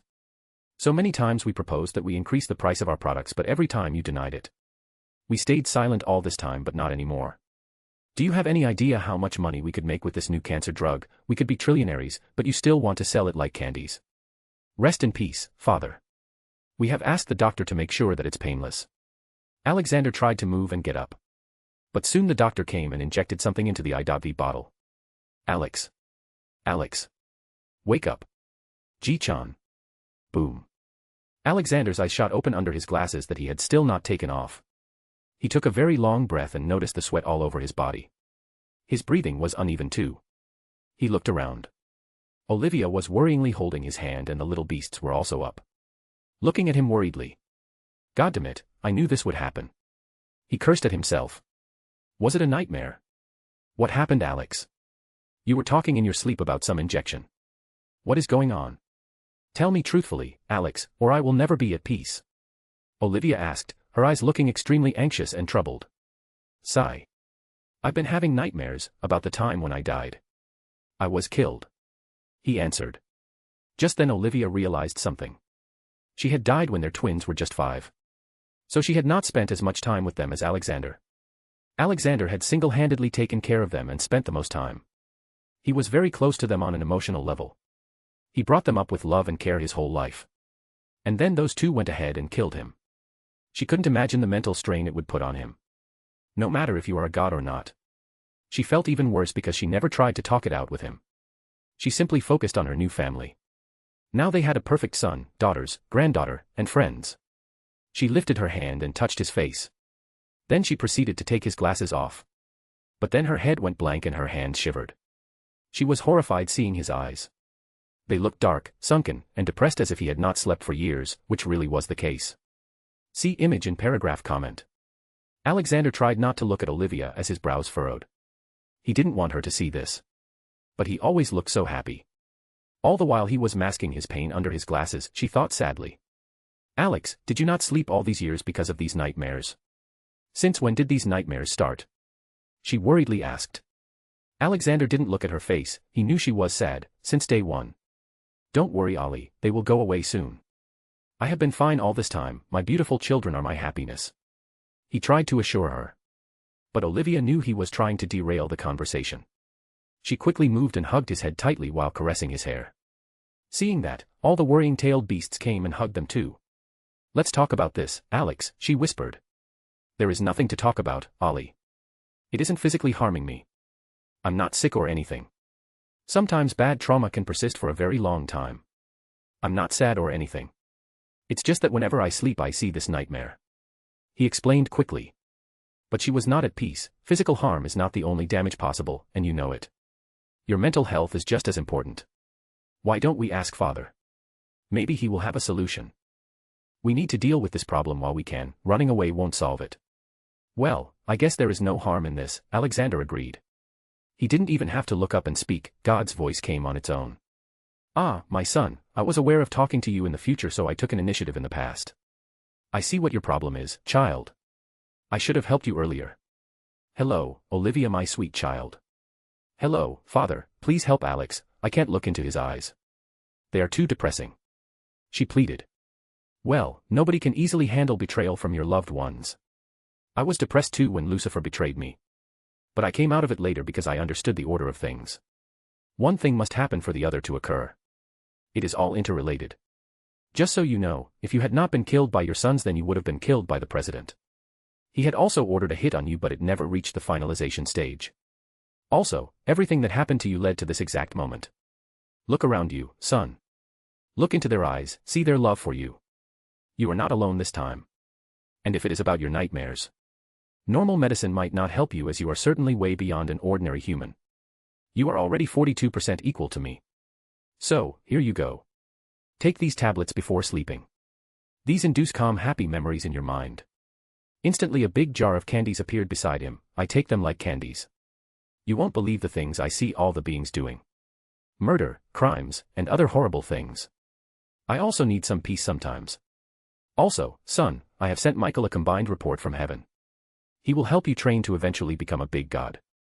I can't wait to pass all this great responsibility on you and finally have some peace. God cheerfully said, making Alexander chuckle. Haha, thanks, old man. I will look into it. Now, stop peeking into your son's bedroom. Alexander jokingly got angry. Ha ha ha, it's not my fault. I see and know everything. God shrugged and stopped their connection. Alexander looked out of the window, it was already morning in Fixheim. Well, it is already morning, I might as well just get to work. Alexander then noticed that all the tailed beasts who were hugging him had gone to sleep while still holding him and Olivia. Alexander put his glasses back on and moved. My potatoes, time to wake up. Let's eat breakfast and get to work. He softly woke them up. One by one, they all woke up, some rubbing their eyes. Ah, Ji-chan, why were we hugging you? Kokuo cutely asked. Because you all love me so much that you sleepwalked into my arms, Alexander said and again hugged them all with a warm heart. All of them nodded and accepted it with laughs. They really loved their Ji-chan and there was no denying it. After eating breakfast, he left all the beasts except Chome who accompanied him as the doctor of Azula. Outside, he took a sigh of relief seeing everything normal. All the weird people had left. Has everyone been sent back? He asked Dabi. Yes, boss. All of them. We all just ate breakfast. Dabi answered. What about Deadpool? He asked. Dabi silently pointed to a pile of ash. That's what's left of him after he tried to make a move on Ragnarok. Throw it inside a box and leave it in Fixheim. He instructed and walked to Aang and the other kids. Well, we had enough rest. Let's head to the capital now. We need to stop the Fire Lord, he declared, which cheered them all up. Iroh was also there. Ah, yes, my brother needs to be stopped. His ambitions know no bounds. At this rate, he will end up burning everything. So you're going to fight, Iroh? Alexander asked. Ha ha ha, no, my fighting days are gone. Now I'm just a tea admirer. My dreams only include opening my own tea shop now. Iroh laughed it off. Alexander then looked at Zuko, who had a firm face. What about you? I will fight my father and find out what happened to my mother. Until then, I won't calm down. Zuko firmly said. Well, good thing, I guess I will need to train you too. Aang, you too. You have been slacking a lot lately. Ah, what did you do to Saitama? You two look like brothers now. Alexander exclaimed. Hee hee, brother Saitama is very cool. He's not even a bender and can still airbend. Aang said. Saitama scratched his bald head. Ah, no, that was just my normal punch. At the moment Aang and Saitama were wearing the same kind of clothes and both had arrows on their heads. A/N, well, this chapter may not have been to the liking of some as it showed Alexander as a bit vulnerable, but this was just my attempt to truly make him invincible by confronting the past. Since chapter 1, a few people had complained about, how can Alexander be so heartless to not think about his son's death? Well, this is the answer. No matter what they were still his sons, even if they had stopped seeing him as their father, he truly cared for them. But he never confronted those memories up until now. Also, he still loves wearing glasses. That glasses story about his childhood was real. Special thanks to Douglas Flower Umar Latif. Thank you for your support. Chapter 424. Ba Sing Se. Alexander and the whole group were sitting on Appa's back. Iroh was enjoying the scenery around him. It was his first time sitting on the back of a flying bison. It was Toph who was speaking to everyone. If we want to be taken seriously, then we need to enter the Earth Kingdom from the official channel. If we barge into the royal palace, then they will most likely see us as the enemy. Little Toph is right, Iroh spoke.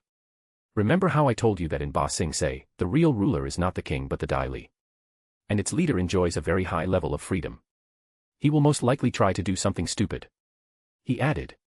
Alexander had to agree. Iroh also knew these local things better. After all, it was he who had laid a siege to Ba Sing Se, years ago. Then the only place still letting people go to the capital is Full Moon Bay. It is a secluded cove in the East Lake, located just south of Ba Sing Se. It is a hidden ferry station that refugees from all over the southern portion of the Earth Kingdom come to on their way to Ba Sing Se. Alexander suggested. But what about passports? Katara asked. Haha, I will solve that problem. No need to worry. Alexander laughed. Ragnarok patted Katara's head. Child, these small problems are not something that can stop us anymore. Hey, where is Amy? Sokka asked, seeing that everyone was being nice. But then suddenly the atmosphere turned serious. Ragnarok patted Sokka's shoulder. She didn't come back because a certain creep was creeping her out. Pat pat. Ragnarok patted too hard and Sokka ended up falling on the furry back of Appa, face first. While still down, he blinked his eyes multiple times and looked at Alexander. Why are you flying when Appa is flying? Oh, that, well, kid, I am more than 5,000 kilos heavy. If I put my weight on Appa, he will probably get injured. He explained, though except Sokka not many heard them due to the air around them. Yes, Ji-chan is big and thick, Chomei said innocently. It made Alexander laugh. Haha, let's not add thick, Chomei. They crossed the desert and finally came to the Full Moon Bay. It was heavily crowded and there were lines everywhere. They all also stood in one and waited for their turn. No matter if you are a god or the Avatar, you don't jump lines. How are we going to take Appa? Aang asked. Oh, he will just fly along with us. For now, he will have to wait, Alexander said. Soon their turn came and Aang was the one to talk to the passport attendant. 7 tickets for the ferry to Ba Sing Se, please. Passports? The woman irritably asked. Sorry, we don't have passports, Aang replied. No passport, no ticket. Next, she hushed him. Don't you see, this is the Avatar, Sokka said, showing Aang's face like an exhibition art. Ah, I see 50 avatars a day. By the way, not a very impressive costume and you have another avatar in your group. She said and pointed at multiple avatar cosplayers at the side. This lady is mean, Chomei exclaimed. Also, no animals allowed. She added. Hey, I'm not an animal. I am Lucky 7 Chomei refuted her. Alexander had enough and walked forward. Tell me, what kind of people do these fairies help? Refugees, the woman answered. Then, what if a refugee lost his house in a fire caused by an attack by Fire Nation, and they lost everything along with all their belongings? Then how will he show you a passport? Alexander asked. That is not my problem, no passport, no ticket. She repeated. Sigh. Alexander took out his cloud seal. You lack empathy for the job you are meant to do. Instead of helping the troubled people, you are putting their lives in danger by not allowing them to reach safety. You are fired and fined 100 gold coins. The woman saw the golden cloud seal and straightened her back. Oh, I didn't know it was Lord Universe. Please forgive my manners, I will immediately give you the tickets. No, you are still fired. Alexander persisted. Just then a huge ship entered the full moon bay. That is my ship and I will be helping the refugees from now on. No need for you here. Alexander then looked at a satin man on the side. You can bring your cabbages too. So, after that, Alexander set up some of his men to help the refugees. They would also keep an eye on Fire Nation spies and not let them enter. Let's go, our ship is here. He said. Everyone got on the ship, along with lots of genuine refugees. Alexander's huge battleship easily sailed to the port of Ba Sing Se. A few Fire Nation ships saw their big ship but they were dealt with modern artillery. They came to the port from where a man-powered train was connected into the city. They all got on it and smoothly entered the city. The city was by far the largest in the world he had seen, essentially being more of a small country than a mere city. Ba Sing Se meant, impenetrable city. It was so named for its world-famous walls, the gates of which had no hinges or other hardware and were opened by the use of earthbending. Within the outer wall lay a large expanse of farmland and several mountains. The inner wall enclosed the city itself. Ba Sing Se was divided into several major districts, with inhabitants sorted in various walled rings based on economic and social class. These ranged from the lower ring, a place of ghettos inhabited by refugees and the poor, to the upper ring, home of the kingdom's ruling classes, and the rich. During Qin the Conqueror's largely successful campaign to unite the Earth Kingdom under his control, Ba Sing Se was the only territory to remain unconquered besides the peninsula where Avatar Kyoshi lived. Apparently, Qin would rather face the Avatar herself than try his luck at the Great Walls of Ba Sing Se. The city was also involved in many problems over the years. There were many secretive wars going on, there was also a peasant uprising. But by far the most destructive was the Daili, which was now out of control and acted like moral police rather than protectors of the king and city. The last time he was in the city was when Kyoshi was alive and it had not changed much, instead, it had gotten worse. No one even asked them anything which Alexander found suspicious and predicted that they already knew they were coming. Then as expected, a woman appeared in the station inside the second wall. Hello, I am Ju Di, it is a great honor to show the great Avatar around the city of Ba Sing Se. And you must be Sokka, Katara, and Toph. Welcome to our wonderful city. Shall we get started? She asked. Girl, no need, I am with them. Alexander voiced and showed her his identification. Her smile changed to a frown for a second and she deeply bowed. I did not know Lord Universe was with them. It has been a long time since someone from your family came here. I am sure the king will be very happy to hear this. Good, I will guide Avatar, you can go, Alexander said and shooed her. He didn't feel she was simply there to guide them but instead to keep an eye on them. But, I was ordered to take the Avatar to his residence in the inner city. I am sure you will go there too, to your house. She said. Yes, I will but no need for your guidance. I know the way and the Avatar will be staying in my home. Thank you. Alexander uninterestingly responded and started walking away. This time the woman didn't disturb them. Ah, what a creepy woman, Ragnarok commented.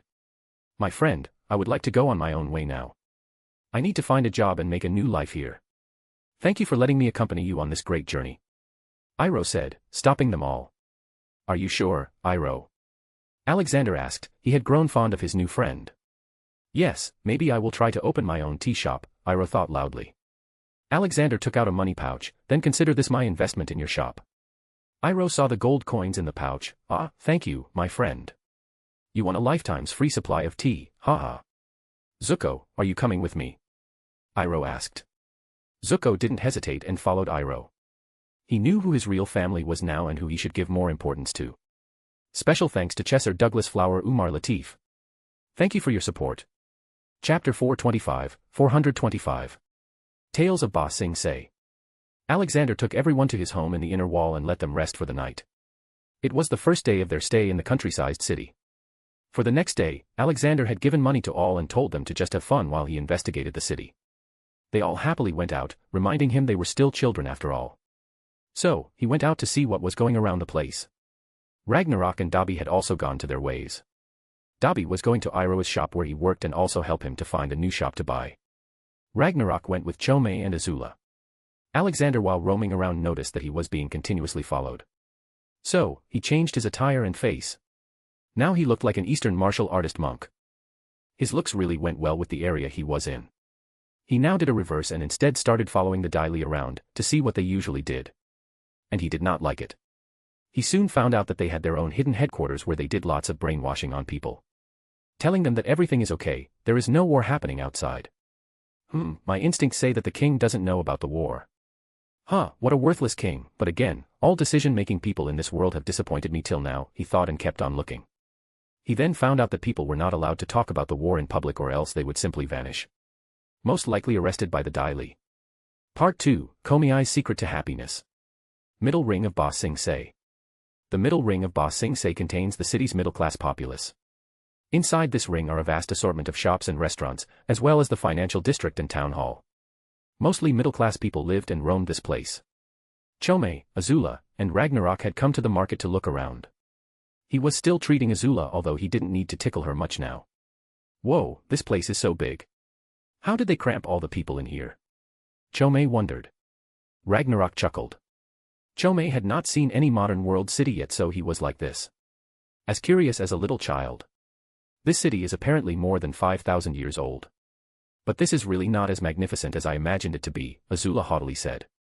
But Chome ignored her and simply entered a shop. Whoa, look at those shining glasses. Hey! No dirty pets allowed, leave them outside. The shop owner suddenly shouted.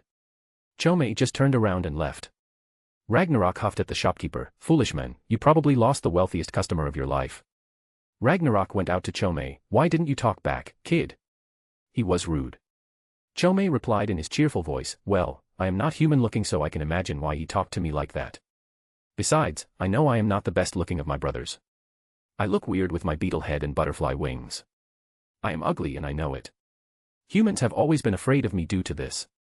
Many even thought I was poisonous. But I couldn't let such things ruin my mood. So I decided to never get sad. Then I found out that if you stay happy then nothing bad happens. Since then, I became Lucky 7 Chome. Hee hee.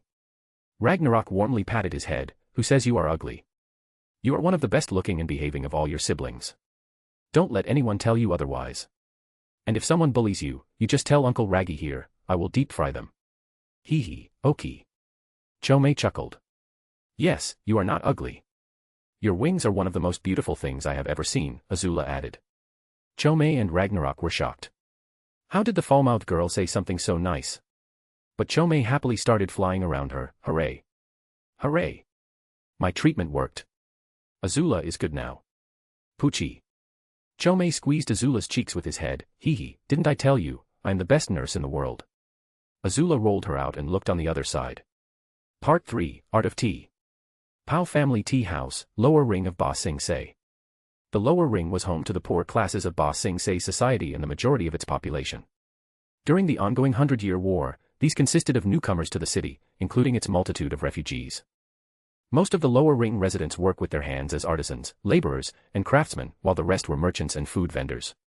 Due to the impoverished state of the citizens of the lower ring, as well as the influx of refugees, the crime rate is significantly higher. The lower ring was also the most densely populated area of Ba Sing Se. My friend, tea is like human emotions. Drinking cold can taste bad and ruin your day, while drinking hot can make your day. Iroh quoted while drinking lemon ginger tea with Dobby. And just like humans, tea comes in many different flavors, some amazing and some not so, Dobby added. Ha ha ha, perfectly said, my friend.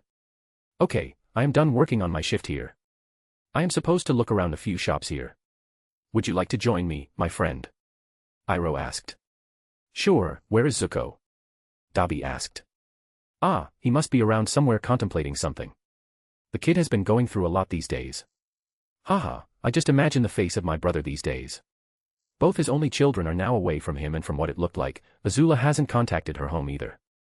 Iroh laughed. Yes, she hasn't. Anyway, this war will soon be ending. The world could have gotten so much better, but it ended up getting worse due to this war. Seriously, humans are humans' enemies. Dobby muttered. Absolutely correct, my friend. I was once a foolish ambitious man too. But when I ventured into the spirit realm to look for my son, I changed. I didn't find my son, but I found my peace. Iroh said. Oh, look, this shop looks nice. It even has some nice decorations outside. It looks clean too, and also empty. Dobby stopped on the tracks. But this looks expensive. Iroh contemplated. Most good things are usually expensive. But it won't help if we don't ask. Let's go in. Dobby encouraged. They met the shop owner. Dobby used his magic to make the shop cost just as much money as Iroh had. Ah, this is exactly how much I had. I guess it's my lucky day today. Iroh happily gave the money. But Dobby also secretly gave the owner the real amount to not be unreasonable to him. Dobby just felt like helping Iroh, so he did, with no extra strings attached. Well, I guess I will go out to shop for some things for this shop. Do you want to join me? Iroh asked. Dobby felt that Iroh also had something else in mind, so he declined. No, I will go and look for what kids are doing. Iroh then closed his new shop and went to buy a basket and some incense burners. Part 4, Dr. Aang. Saitama and Aang were looking around the whole Ba Sing Se together. They would just jump from one place to another to travel. Ha ha ha, brother Saitama, this is so fun. I feel just like when I was in the air temple. Aang cheered. Saitama was also wearing a suit similar to Aang. Yes, looking around the city is indeed fun. We have already caught 30 thieves. Yes, that too. Let's race to that building now. Whoever loses has to buy lunch for the other. Aang suggested. Saitama's face turned competitively serious. Fine by me. 1, 2, 3. Go. Boom. Aang was left behind dumbfounded, standing at the start line.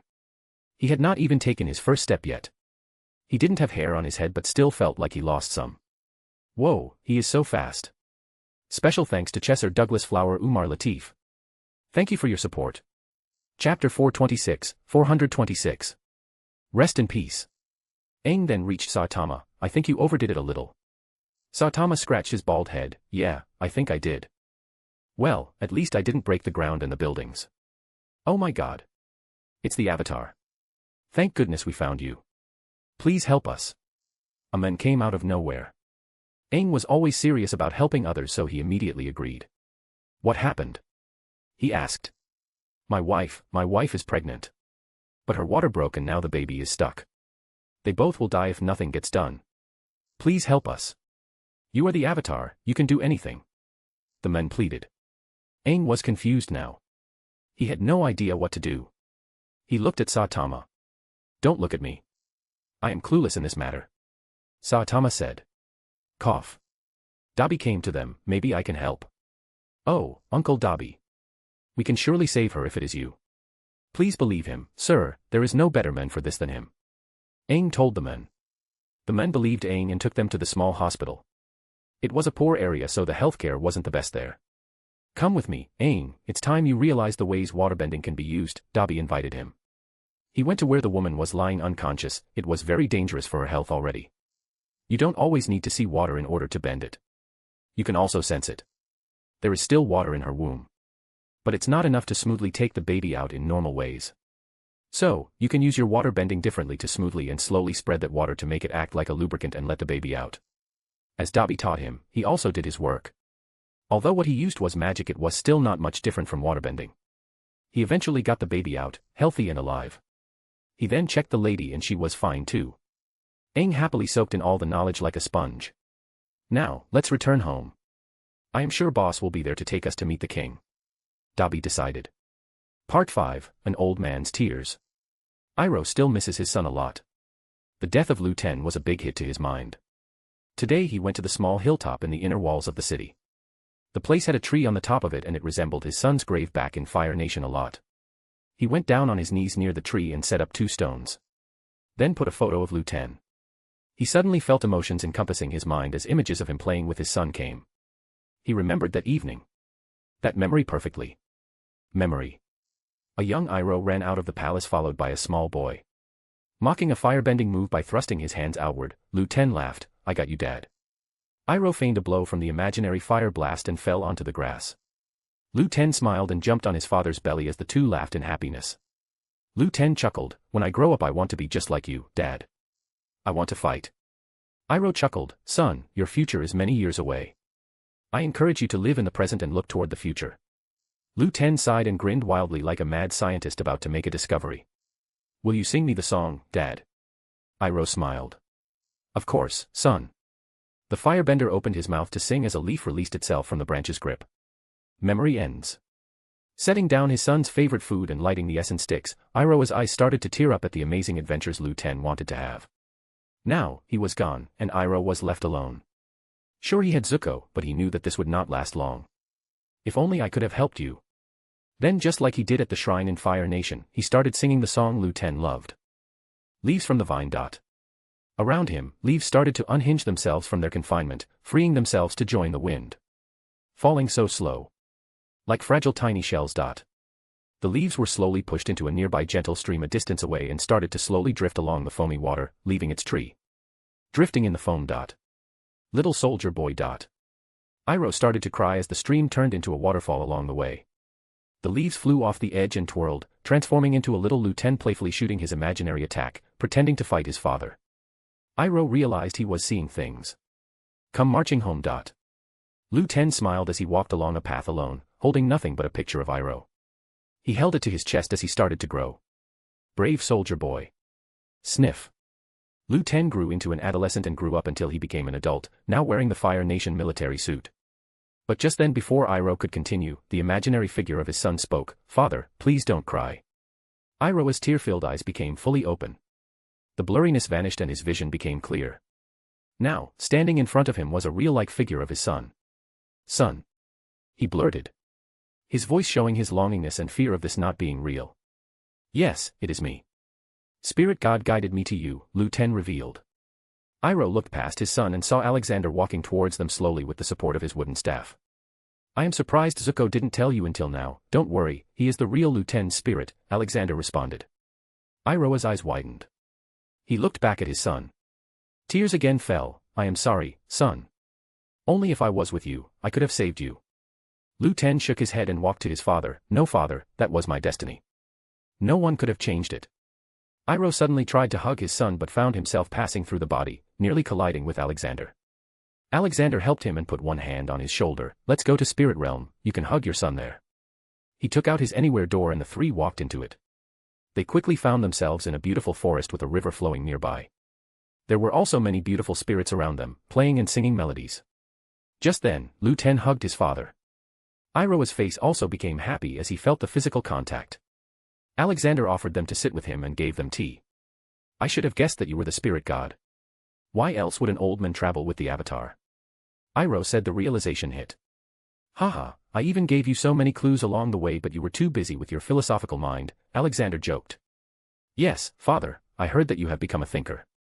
I never thought I'd see a day when the mighty general becomes a poet, Lu Ten jabbered. Different experiences change people, son. But I am happy that you are fine in the spirit realm. I tried to find you once but couldn't, Iroh replied. The spirit realm is infinite, Iroh. It was an impossible task to find your son here on your own. Alexander revealed. Father, you should stop feeling bad. I will always be here and when you pass away in the physical world, we will be together again. But this is not your time. Don't linger on the past when you still have an unexplored future. Lu Ten said seriously. Iroh suddenly started laughing. Ha ha ha, my son also became a philosopher. Well, I understand, son. Thank you Spirit God, for giving me this chance. Spirit God is the name spirits gave me. I am still your friend. Now, let's go out. This is no place for a living person to stay. Don't worry, your son will be fine here. Alexander assured him. Iroh made peace with his emotions and followed Alexander out after a hug with his son. They came back to the shrine Iroh made. He was going to collect the things back. Alexander was standing behind him, but then suddenly something happened and he walked to the tree and sat beside Iroh. Alexander took out a childhood photo of his twin sons and put it along with the stone. See image in para comment. Iroh was shocked. Who are they? They resemble your face. Sigh. A long time ago, I had two sons. But then they committed a very horrible crime and were sentenced to death. I was never able to forgive them for it and give them a goodbye. But, as Lu Ten said, one shouldn't linger on the past. Alexander muttered. Alexander then burned some incense. What was that song you were singing? Iroh decided to completely sing it now. But he was calm and at peace now, not emotionally unstable like before. Leaves from the vine. Falling so slow. Like fragile, tiny shells. Drifting in the foam. Little soldier boy. Come marching home. Brave soldier boy. Come marching home. Alexander remembered the memories of his sons when they were children. When Olivia had passed away and it was just him who took care of them. He had refused to leave things to a nanny and tried to spend as much time with them as possible. Making school lunches for them, waking them up every day, getting them ready, and going on vacations. So many good memories resurfaced. He then continued the song by adding a few lines to it. Although it didn't fit with the lives of his sons as they were never soldiers, he still wanted to sing it. If not for just his sons then for all the sons who fought and died in wars they didn't make. He sang in his cracking voice. Ash in the snow. Falling so slow. Like fragile, broken hearts. With no place to go. Little soldier boy. Come marching home. Brave soldier boy. Come marching home. He thought he knew what he was fighting for. But the sight of blood made him question war. Poor soldier boy. Cold and alone. Bombs fall like rain. He's all alone. They're all alone. Those leaves did grow. From branches overgrown. Drifting slowly down. Resting in the snow. Little soldier boy. Taken from home. Forced to fight a war. That is not his own. Leaves from the vine. Changing so slow. Like empty, fallen souls. Looking for a home. Little soldier boy. Thought that he could soar. Brave soldier boy. Died in their war. Iroh, sitting beside him, just felt the heartfelt words coming from Alexander's mouth and silently listened. He was able to see beyond just his son's death now. So many sons had died in this war. So many brave soldier boys couldn't come marching home. After Alexander was done, he looked at the photo and whispered, I forgive you, my sons. May your souls rest in peace. Sniff. He heard the noise and tried to look back. But suddenly 2 arms wrapped themselves around his shoulders. His head pressed with someone's chest. He lifted his head and saw Olivia's teary face. She had somehow felt Alexander's emotional distress and had come to him. You did good, Alex, you did good. She whispered and left a kiss on his forehead while hugging his neck tightly. A/N, okay, this was the end of Alexander's Facing the Past part. Now, we will be heading to the end of the Avatar arc. This extended version of the song was taken from the internet. I couldn't find who originally made it though. Rest in peace, Mako Iwamatsu. Special thanks to Chesser Douglas Flower Umar Latif. Thank you for your support. Chapter 427. An incompetent king. Iroh was taken aback by the sudden appearance of Olivia. This is my wife, Iroh. Don't be so shocked. Alexander said. He was much better now, he felt like a dam was opened and the piled-up weight was removed from his mind. Well, I heard before that you can see people's nature just from their faces and I can assure you, your wife looks like an angel, Iroh said. Alexander chuckled hearing that, yeah, she is. Well, let's get going now, my friend. You have a new shop to open. Wait, I just bought it before coming here, how did you know? Iroh asked interestingly. I know and see things normal people can't, my friend. Alexander cryptically said. All right, keep your secrets. Wah. I am feeling refreshed. Iroh yawned as he got up. Ollie, thanks for coming. Alexander gratefully said to her. Oh, what would you be without me? You're a mess. She nagged and moved her hand through his hair. Hey, I am your mess, Alexander cheekily replied. Shamel, boom. She couldn't completely speak as a huge explosion-like sound came from beyond the walls of the city. I will go and check it out, Ollie. See you later. He said. Olivia nodded and vanished into Fixame. Let's see what's going on, Iroh. He suggested. Then, Alexander took out his anywhere to the top of the wall. Iroh wasn't shocked by anything now as in his mind, nothing should be impossible for the spirit god. Looking at what was happening, Iroh facepalmed himself. It's an attack from my country. Meanwhile, Alexander was genuinely surprised that the Fire Nation had such an amazing tunnel-boring machine, and the only use they thought of it was in a war. Sometimes, I am confused about whether to laugh or cry at Fire Nation. He commented. What do you mean? Iroh asked. Nothing, you stay here, don't destroy the machine or let anyone else do it. I will bring the king here and show him what is going on. He most likely doesn't even know what happens outside his palace walls. Alexander instructed him. Iroh understood the task, you go ahead. These machines are very hard to break or stop. I will wait here. Alexander simply flew this time to the royal palace. He reached the big doors and showed his seal. Lord Universe, forgive us but the king is busy right now. The guards at the gate tried to stop. You didn't even look inside and already know this. Have you been spying on the king? Alexander asked, putting the guards in an uncomfortable situation. The two gatekeepers started sweating. You don't know my true status. So, step aside or I will have to force it and it will only hurt you. He warned. He released a bit of his aura and made them feel who was at the top of the food chain here. Please, you may enter. The two opened the door nervously. Now, he just walked to the royal hall where the throne was. As expected, he found the king there sitting on his throne while his pet bear had fun around. Just beside the king was a man, whispering something in the king's ears. Who are you and how did you enter without permission? Earth King, Kay asked. Alexander knew the history of the man. He ascended the throne at age 4 following his father's death. Kay became one of the youngest Earth Kings. However, due to his young age, it was deemed appropriate to appoint the minister Long Feng as regent, a position from which he quickly assumed total control over Ba Sing Se. As such, for much of his reign, the Earth King was a mere puppet of Long Feng, relying totally on his advice and unable to make simple decisions.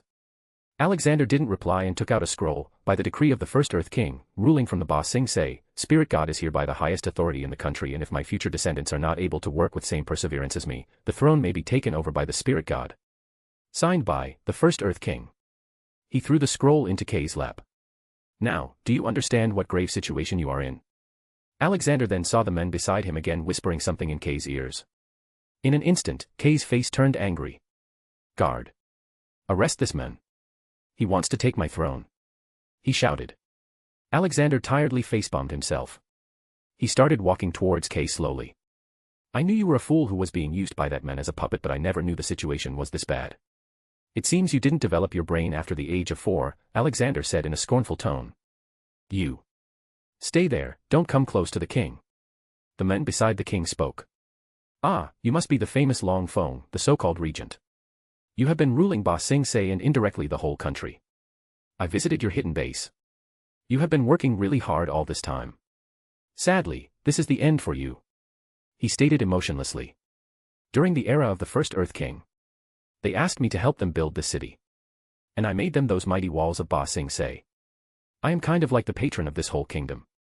Now, pick that scroll and read. I am sure you will have ways to recognize old seals. He authoritatively ordered.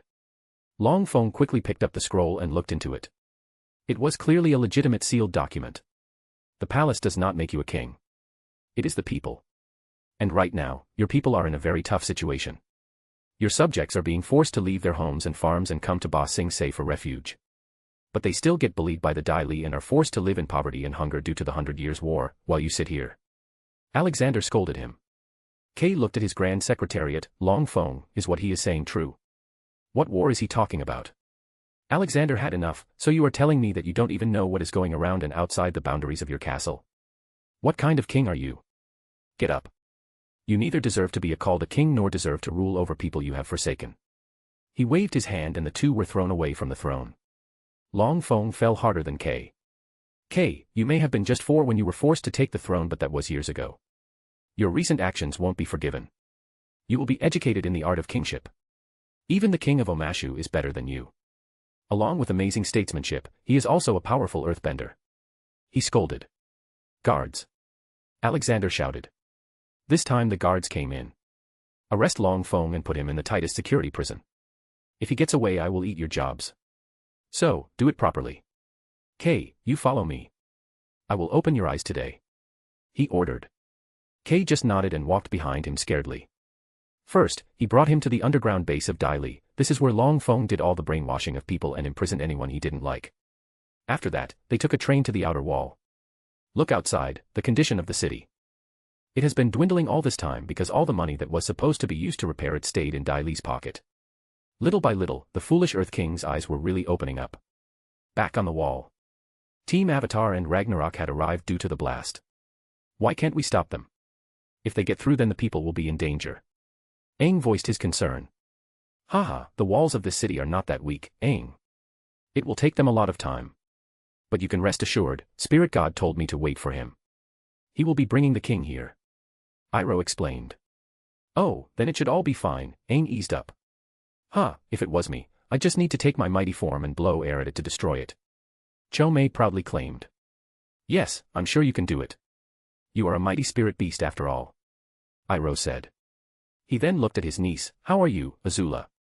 Fine, she gave a one-word answer. Well, at least you are replying. That is still progress. He joked and looked down at many earthbender soldiers trying to stop the machine. Special thanks to Chesser Douglas Flower Umar Latif. Thank you for your support. Chapter 428. What the F? Alexander soon arrived at the wall with K. Look, that is the Fire Nation army. They are trying to enter the city and take over. This has been going on for the past 100 years and this is not even their first attempt this month. A war has been going on for 100 years. Long Phone lied for so long. K was shocked. I told you I will open your eyes. Now, step aside and let me do my work. Aang, let's go and stop that machine. He instructed. He and Aang jumped down from the wall and headed to the big boring machine. Let's try not to break this machine too much. I have a use for it later. They entered the machine and looked for people to beat. Soon, it looked like an earthworm was defecating. Soldiers from the Fire Nation started to come out of the end part of the machine with all the sand and water. After a few minutes of beating people like ragdolls, Aang and Alexander stopped. I think we are okay now. Let's look outside. When they came out, they saw Cho-Mei in his full size, scaring away the Fire Nation soldiers. Although he was clearly just having some fun. On the other hand, there was just one person remaining that was still fighting and it was a young girl. Stop it, Tai Li, Azula shouted. I have come to save you, Azula. The Fire Lord sent me words that you've been kidnapped. Tai Li replied while jumping around. Sokka and Katara were already paralyzed on the ground. Tai Li was a formidable hand-to-hand combatant, often utilizing chi blocking, a unique form of martial arts that targets pressure points located in the human body. Alexander walked up to the girl to stop her. She jumped at him and tried her chi blocking and pinched Alexander on his body. Then they waited for a few seconds. Hey, why aren't you stopping? She asked. Because I am not normal. Also, stop pinching me. He shruggingly answered, unaffected by her attacks at all. Tai Li, I am not kidnapped. I am traveling with these people. Azula spoke again. This time her words penetrated Tai Li's head. But, why would you travel with your enemies? Tai Li was visibly confused. Arg, it's a long story. I will tell you later. Just stand down. Azula replied. Boom. Cho-Mei landed beside Alexander. Ji-chan, I have rounded them all up. Look. Alexander looked behind him and Cho-Mei had really rounded up all the soldiers as if they were sheep. He had even made a boundary wall with sand. Haha, good job, Cho-Mei. Now shrink yourself or you'll end up terrifying the whole city. Alexander suggested. Oopsie, I forgot I was big. Wee. Cho-Mei got smaller and jumped on his shoulder to sit. They ordered the soldiers to be arrested and put in cells until the war was not over. They would all be treated humanly and with respect. K, you will announce me as your regent until you learn everything about being a good king. Got it. He sternly ordered him. K nodded profusely. He was too scared to be the king at the moment. He had never even heard about the war and didn't know how he would win it if he was to fight. Good, Aang, your firebending training will start from tomorrow. Before the Sozon's comet appears you need to face the Fire Lord. I will also take care of this damn comet. It appears every 100 years and gives the Fire Nation a chance to mess again. He briefed. Fine Zuko, I need to talk to him, Alexander told Iroh. Good, now you all may leave. I will check this machine here. He dismissed them. Dobby stayed behind with him. Let me guess, an underground transit system? Dobby asked. Haha, of course, just imagine the things we can do with this. And this is the original technology of this world so I am not disrupting the natural order. It's not just public transit, we can make city sewage and other waterways with this. I am now wondering what else the Fire Nation has been hiding. Alexander contemplated. So, what are we going to do next? Dobby asked. Well, for starters we need to slowly make the people lose their hate or prejudice against people of other nations. This is going to be very hard as they have been like this for more than 1,000 years. Start by giving food to people in the name of the Avatar. People have lost faith in him and it needs to be reignited. Make the lives of marginalized people better and they will not forget the kindness, he ordered. Okay boss, Dobby said and left for work. After that, he went to Fixham, the food production area to be precise. It ran all day every day and produced food and beverages with Hufflepuff cup and Hufflepuff pot. He found the seraph in charge of the place and asked, "How many chakra fruits have you made?" "In total, we have been able to make 4,500. The last batch of 500 is still in production. They require a lot of magical power to make them, boss." Seraph replied. "Good, give me one. Also, I want all 1,000 of you seraphs to eat one. Also, keep on producing them. I want 10,000 of them in storage." He instructed and left. Outside, he saw Douglas running around in circles. "What are you doing?" he amusingly asked. "I'm trying to take the heat off. I have been seeing grass in my dreams every day. I can't take it anymore, I am going crazy." Douglas tiredly replied. His eyes looked reddened. "Ah, well in that case, here, eat this and go to sleep. Father gave me this," he revealed and handed him a candy. Douglas quickly ate it and stopped running. "Ah, I can already feel the change. Thanks, old man, I'm going to sleep now." Letting him go, Alexander walked to his castle. Along the way, he saw Noodles playing in the lake. "Ea," Noodle spoke. "Haha, yes it is fun. You want me to take a bath?" "Well, I already had mine, you enjoy it." Alexander declined the offer and went into the castle. There he saw Amy teaching all the little beasts to paint and their model was the baby Alan, son of Barry the Phoenix. "Haha, yes, keep working. Best of luck, my potatoes," he wished them. "Ji-chan, please give the winner a reward," Kokuo cutely asked. "Sure, what do you want in a reward?" he inquired. They had not thought this through, it seems. But still, they asked for the same thing at the same time. Ramen. Alexander started laughing. "Ha ha ha, don't you eat that every day?" "Okay, I will reward you all with my handmade special ramen." Yay! They cheered and got back to work. He went to the basement where he usually keeps his physical training equipment developed by himself for himself. But he came to find that Leonidas was also there. "Oh, hey, son." "Dad," Leonidas responded as he lifted a 1,000-ton dumbbell. "What are you doing here?" "Where is Natasha?" Alexander asked. "Well, Nat is sleeping.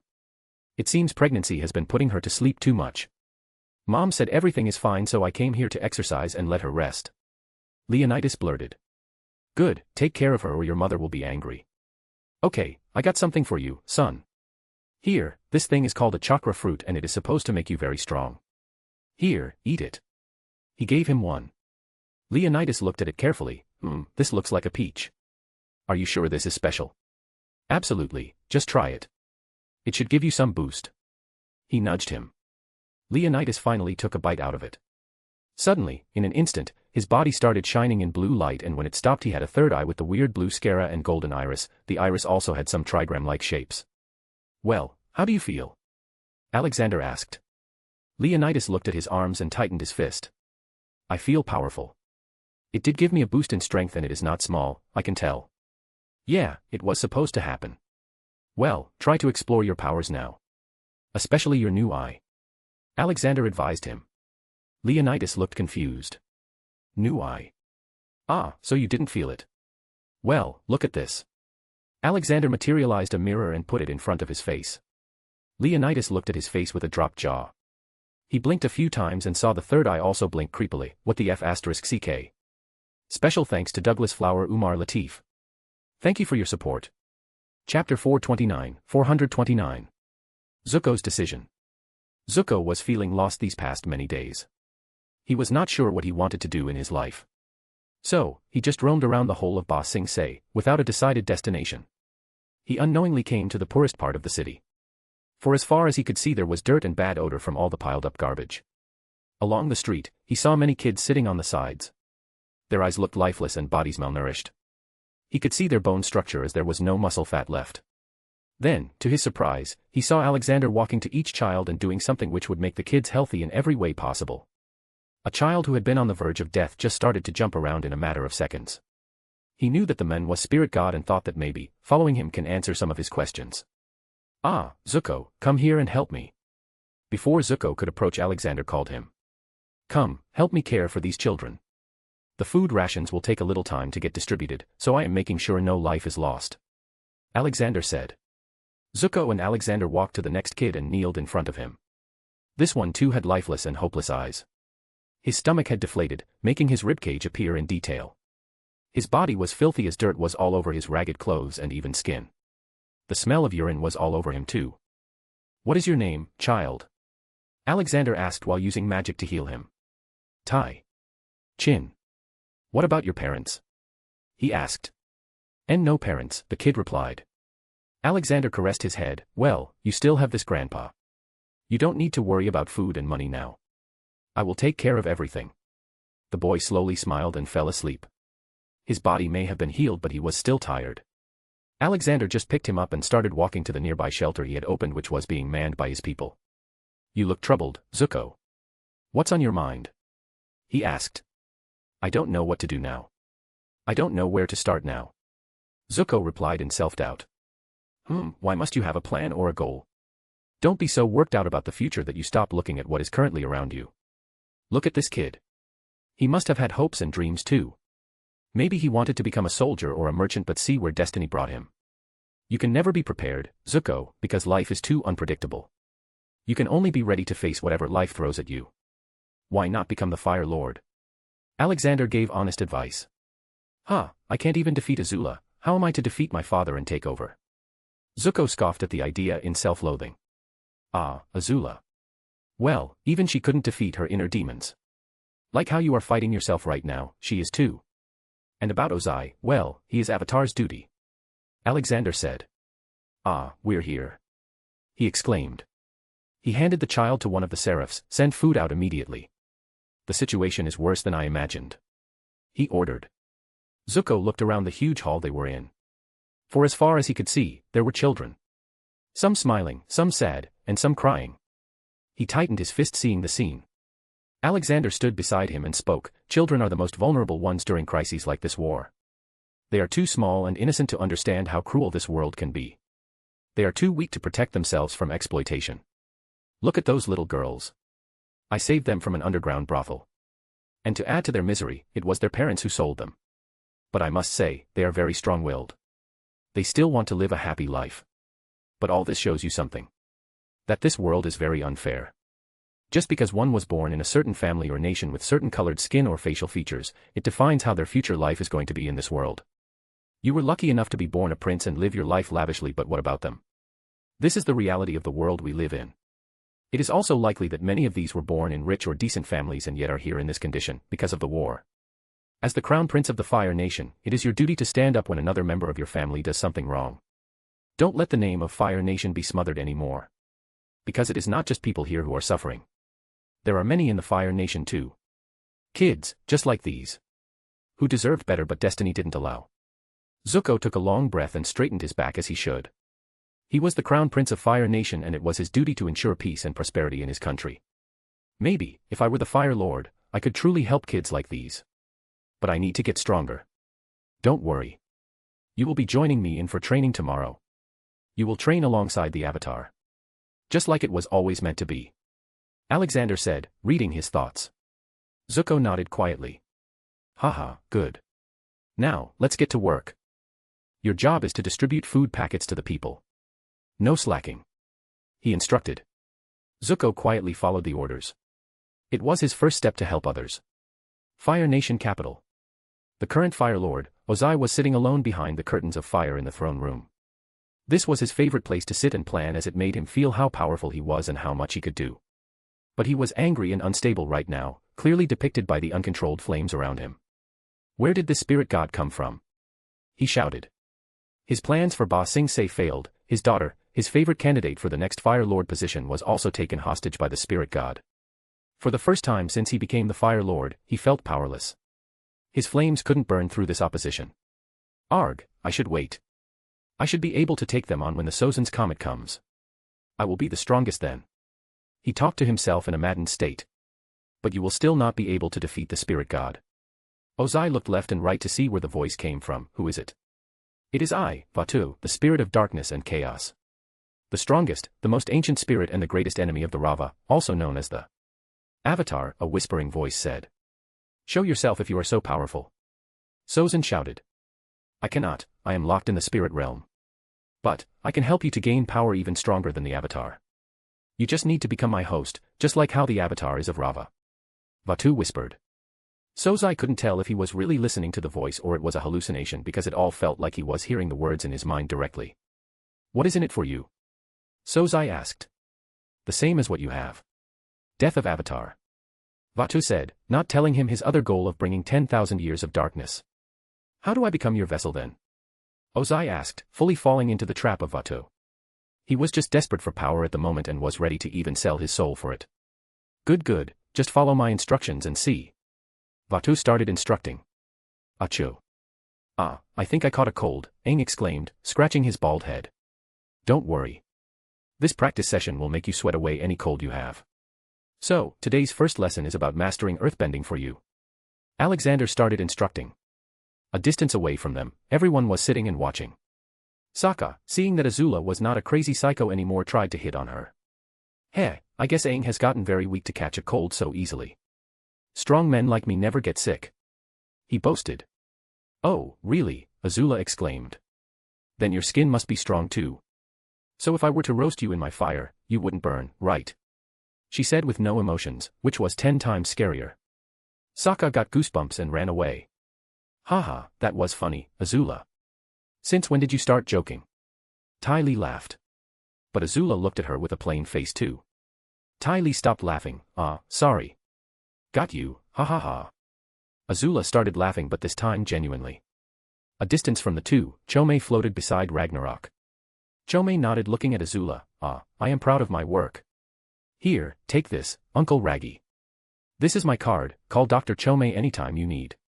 I am busy now, gotta go. Chomei acted and left to do God knows what.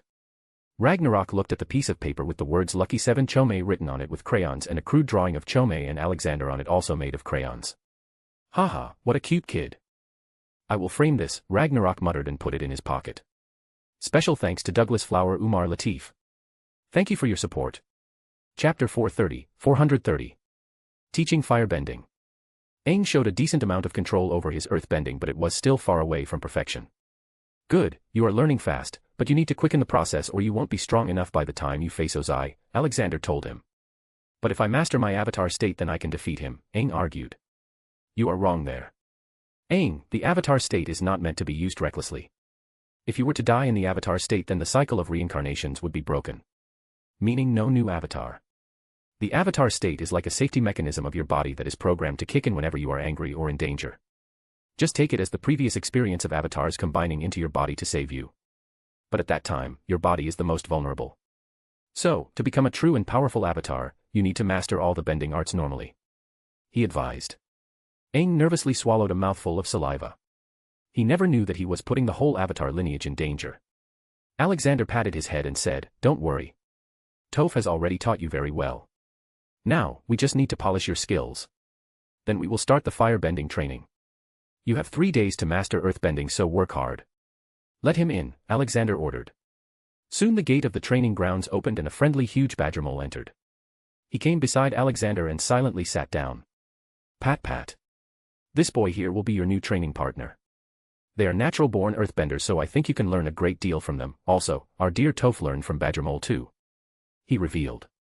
With that, the Badger Mole beside Alexander walked to Aang and nudged him to follow.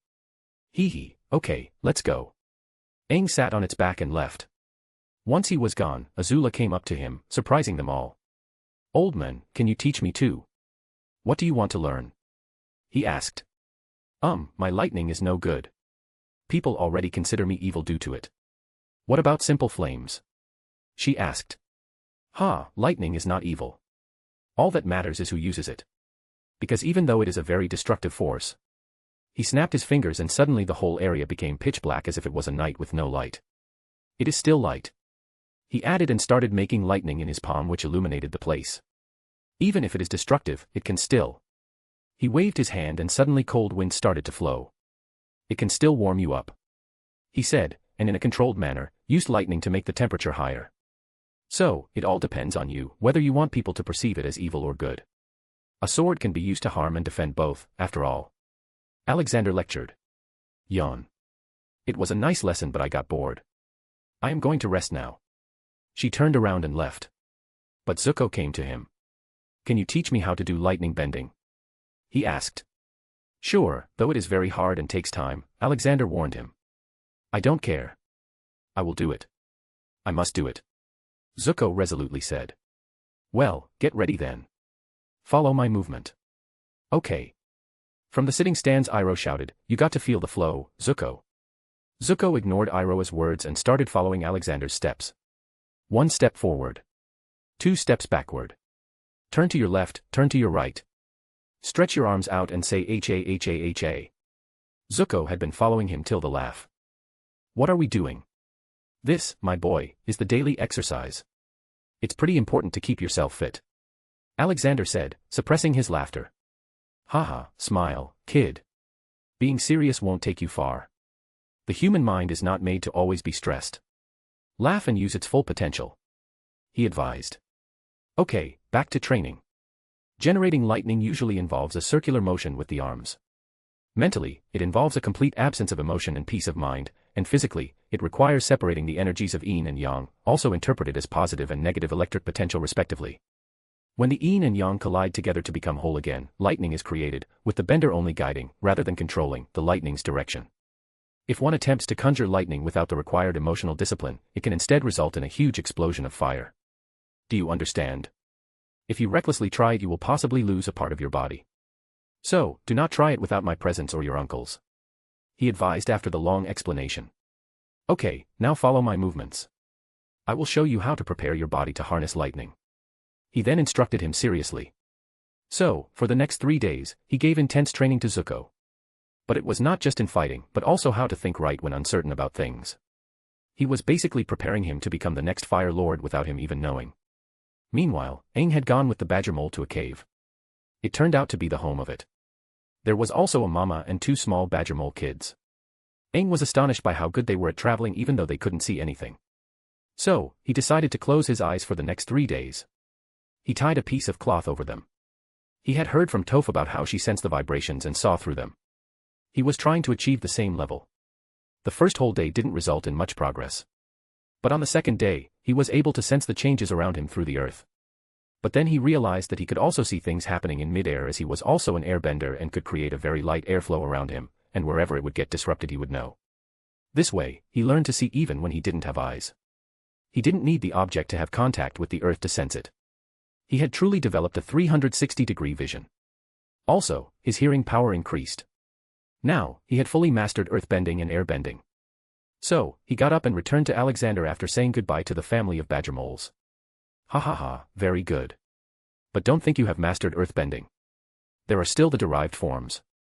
Sand bending and metal bending are the next frontiers. But those are to be learned when we will have extra time. Now, you will start your firebending training. Okay, firebending is much different from other styles. Firebenders use their chi as a source for their bending. This facet of firebending is a sharp contrast to the other bending arts, which manipulate already present sources of their element. Meaning that, unlike other styles where there are resources made available that are manipulated. In firebending, you create fire from your body. I am sure you already know a bit about your chi now, let's try things out first. Alexander looked at Zuko sitting in the stands. Zuko, come here. I want you to fight Aang. Help him understand what firebending is. Aang, fight Zuko and learn how he is doing things, try to replicate it, and make fire. Best of luck. But I don't know firebending, Aang argued. Baby steps, Aang, Alexander said and joined the rest of the audience. Ji-chan, quick, give me popcorn, Cho-mei demanded. Haha, here you go. Share it with everyone. He handed him a bucket bigger than him. Back on the field. Zuko and Aang were having an intense staring contest. I won't go easy on you, Avatar, Zuko growled. I don't expect you to. And my name is Aang, you can call me that. Aang replied sternly. Hi-ya. Zuko made the first attack and started bombarding fire. Aang just dodged and kept looking at what Zuko did to make fire. Fight back, Avatar, you can't run away forever. Zuko taunted. If that is what you want, that will be what you get, Aang said and started using earthbending to sandwich Zuko from both sides. But, Zuko had become much more agile and he escaped all traps every time. His intensity of fire had also increased. Woo-hoo. Yes Aang, kick his butt. Sokka shouted from the stands. Azula looked at him seductively. I thought mighty Sokka would be on my side. But I goose. Sokka gulped saliva and looked at Aang. Sorry Aang, but can you lose this one? Bwahaha, youth, Ragnarok laughed. Desperate virgins, Hats appeared out of nowhere and added. My nephew has gotten better at firebending, Iroh commented while intently looking at the fight. Of course he has, I taught him morning dancing exercises for the past 3 days. Alexander jokingly said. Then you must teach me too. Even if I don't get better at bending, I might just lose some of my belly fat. Iroh replied in the same joking tone and patted his belly. Special thanks to Douglas Flower Umar Latif. Thank you for your support. Chapter 431. Life is like the tea. Boom. Aang sent a big gust of wind at Zuko, reducing his flames to mere sparks. All this time he had been trying to copy the movements of Zuko and tried to make fire. But he was unsuccessful. It all looked like a weird dance to others. Zuko was showing anger and fought Aang in a way that looked more like a deathmatch than a spar. Aang meanwhile looked scared of fire and tried to avoid it rather than face it.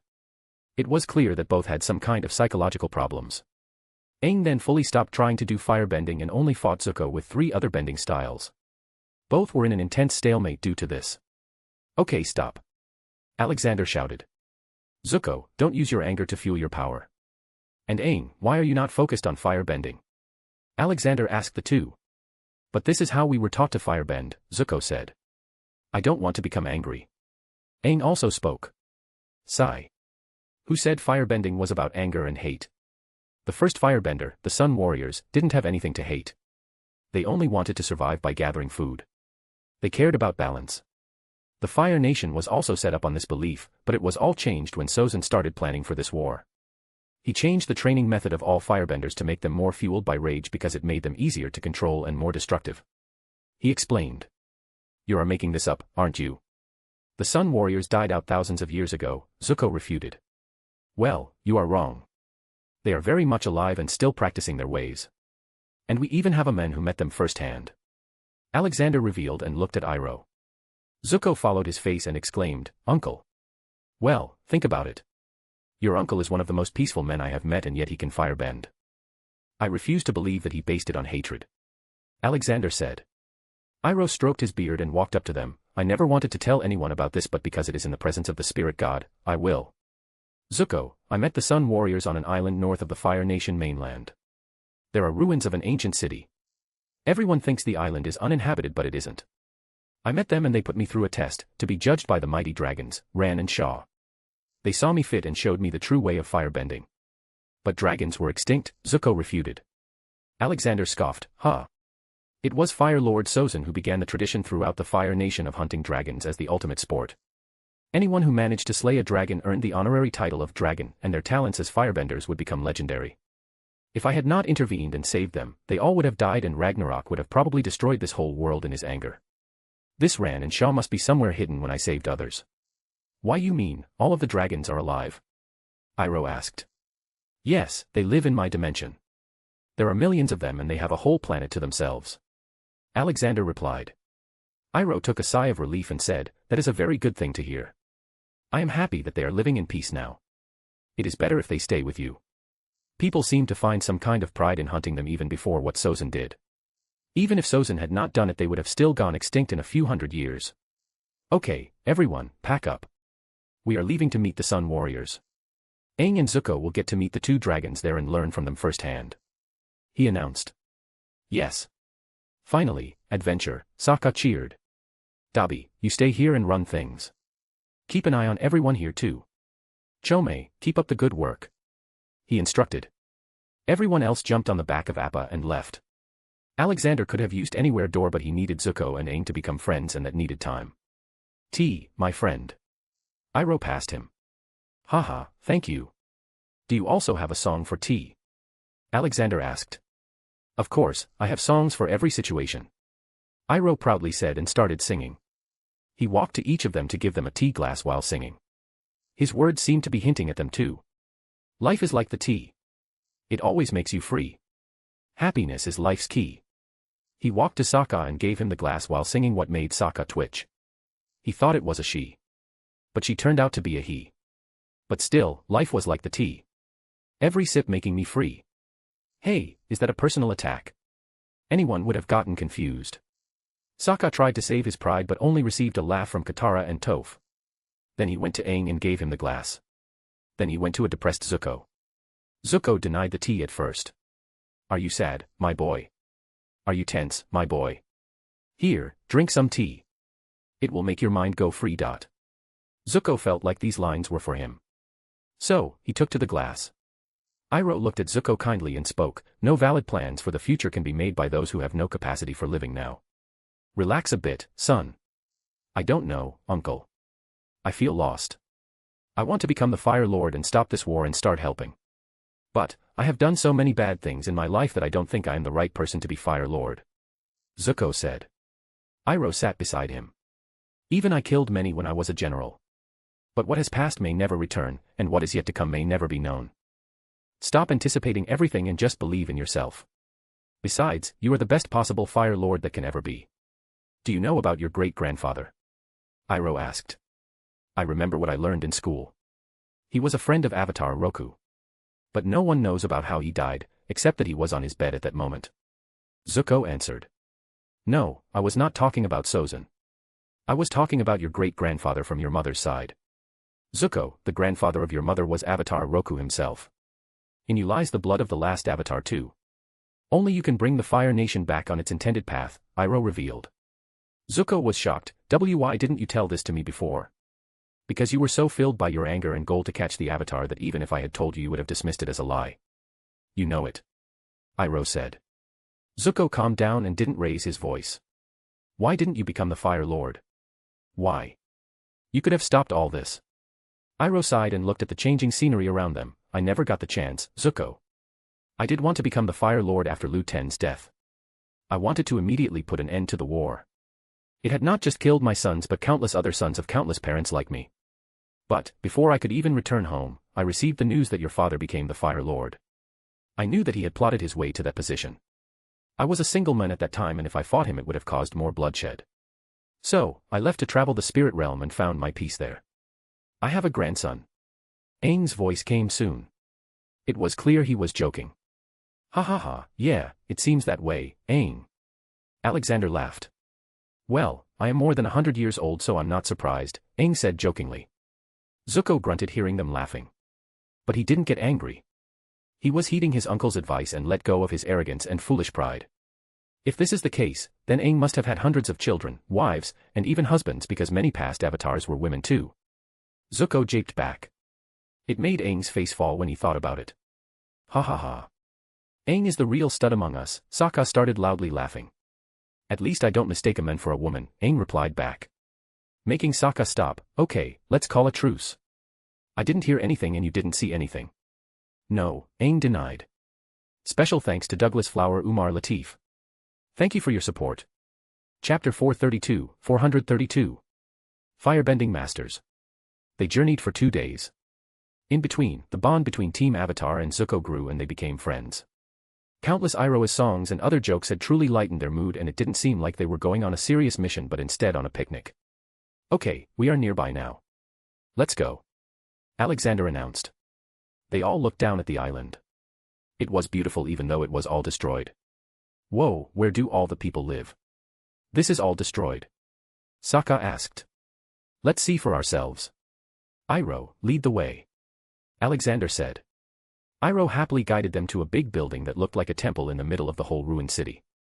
Soon they entered and saw what looked like a room of statues. Aang, Zuko, follow the poses of these statues and dance, Iroh instructed.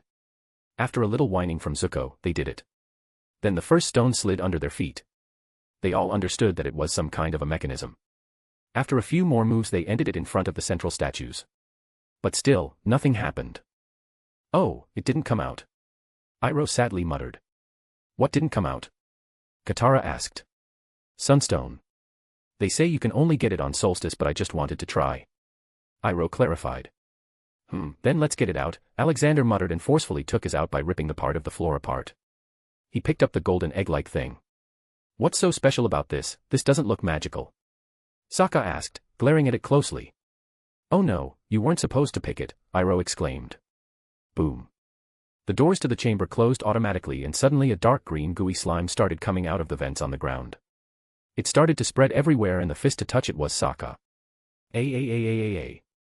I can't move, Sokka screamed like a little girl. Alexander quickly used his power to freeze to slimy stuff. Stop moving. And stop screaming like a girl. Alexander slammed his staff to the ground and the frozen slime broke into small pieces, releasing all of them from it.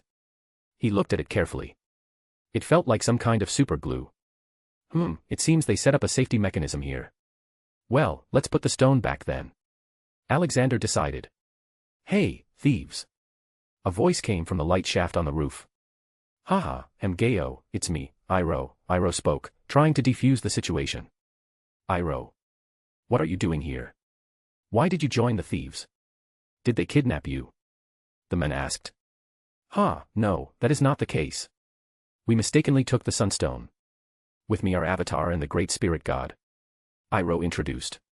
Alexander looked at the men and just nodded his head while releasing some of his aura to make himself appear godly. After a few minutes, the gates opened and everyone walked out. A lot of Sun Warrior tribesmen were standing there. Forgive us for intruding in your place. How about as a concession, I repair this city? Alexander offered. You can do that. The man who appeared to be the chief of the tribe asked. Absolutely, barely an inconvenience, Alexander responded and waved his hand. The broken structures of the buildings started assembling themselves. Everyone was stunned by this magic and it also looked beautiful how the smallest of the pieces put themselves back in their intended places. Soon the ruins started looking like an empty ghost city. I think it looked better before, Alexander sighed. The Sun Warriors looked at him with reverence. Please come with us, Ran and Shaw would like to meet you, Spirit God. Yes, in fact, it is these two who need to meet them. Alexander pointed to Aang and Zuko. Then they will be judged. They will either pass or die, the chief replied. Ignoring the Sun Warriors' attempts to dramatize everything, they proceeded to the lair of the firebending masters. But Aang and Zuko were made to pass a test by scaling a mountain while maintaining flames in their hands. After a while, they entered the lair. There were many Sun Warriors gathered in a circle, beating drums and making music. It looked like some kind of summoning ceremony. The chief came to Aang and Zuko. He then started speaking to Zuko, facing the judgment of firebending masters will be very dangerous for you. Your ancestors are directly responsible for the dragon's disappearance. The masters might not be so happy to see you. But once they find out I am the Avatar. Aang spoke. Have you forgotten that you vanished, allowing the Fire Nation to wreak havoc on the world? The decline of the dragons is your burden too. The chief scolded Aang. Oh come on, he was frozen in an iceberg. Also, dragons aren't even extinct. They were saved by Grandpa. Katara retorted, being protective of Aang. The chief looked at Alexander with even more reverence. You did.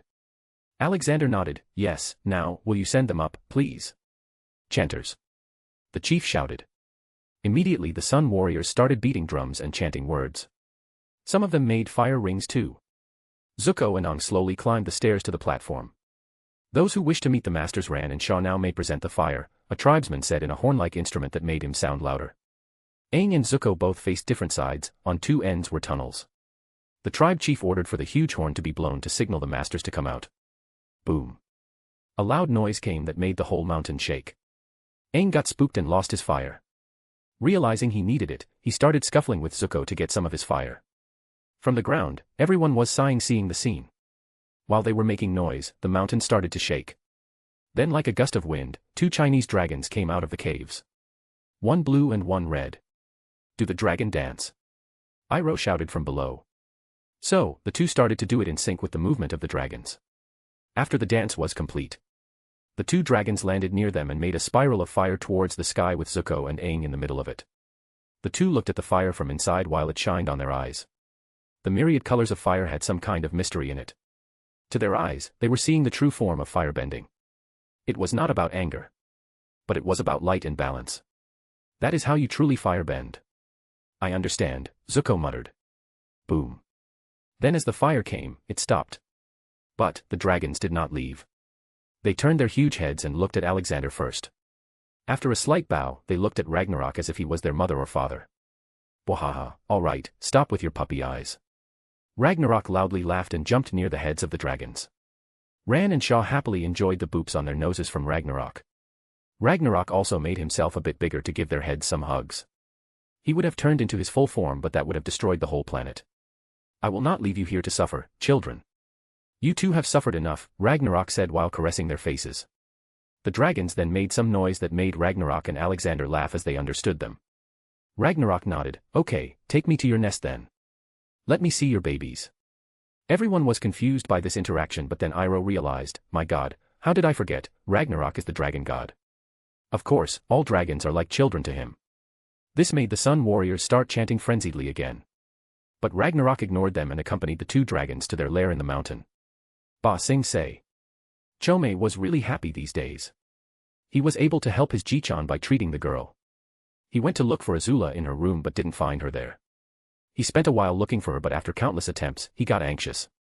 He looked around the whole castle of the king but couldn't find her. He had thought that she was cured now and liked being around him. But he just realized he was wrong. Oh no. Ji-chan will be angry at me now, Chome sadly muttered. He quickly flew to Dabi, Uncle Dabi. That girl ran away. Special thanks to Douglas Flower Umar Latif. Thank you for your support. Chapter 433. Boiling Rock. Breath Chome, breath, we will find her. Dabi tried to calm him down. Chome was always like this, easy to get anxious. But, Ji-chan will be angry now. I didn't keep an eye on her. Chome worriedly said. Dabi patted his head, he loves you far too much to ever get angry at you. Let's go together and find her. Sit on my shoulder. Chome compiled and quietly sat on his shoulder. I thought she had changed. Why would she run away now? Calm down, Chome, I'm sure she's around somewhere, Dabi comforted him and quickly used the point me charm. See, that white light is pointing that way, which means she is not too far away, Dabi said. After walking a distance they eventually reached the new tea shop of Iroh, which was named Four Seasons. Even though Iroh wasn't there, the shop still had staff to run it. In just a short span of time, it had become very famous and people from all walks of life used to come because of the taste and affordability. Chome entered and saw Azula and Ty Lee making tea behind the counter. Wah, you're here. I thought you ran away. Why would I do that? Uncle Iroh told me that tea helps smarten your brain. I am just doing that. Azula responded. And it is so fun, I don't know what I am adding in the cup but it tastes good. Ty Lee chimed in. She was indeed putting random herbs in the tea. Chome nodded happily. Now he knew that Azula had changed. Although her personality was still somewhat the same, but now she didn't rage on about everything. This gave Chome a sigh of relief. Then I would like to have some lemon tea, Chome said tiredly and took a seat. Lemon tea for the great Lord Chome coming right away, Ty Lee cheerfully went to brew it. Dabi just sighed at all the drama. No day was boring as long as a tailed beast was around them. They were always doing something or were curious about something. He could only think about what will happen when they go to the modern world, as it will be filled with strange gadgets and other things. A ginger tea for me, he also ordered.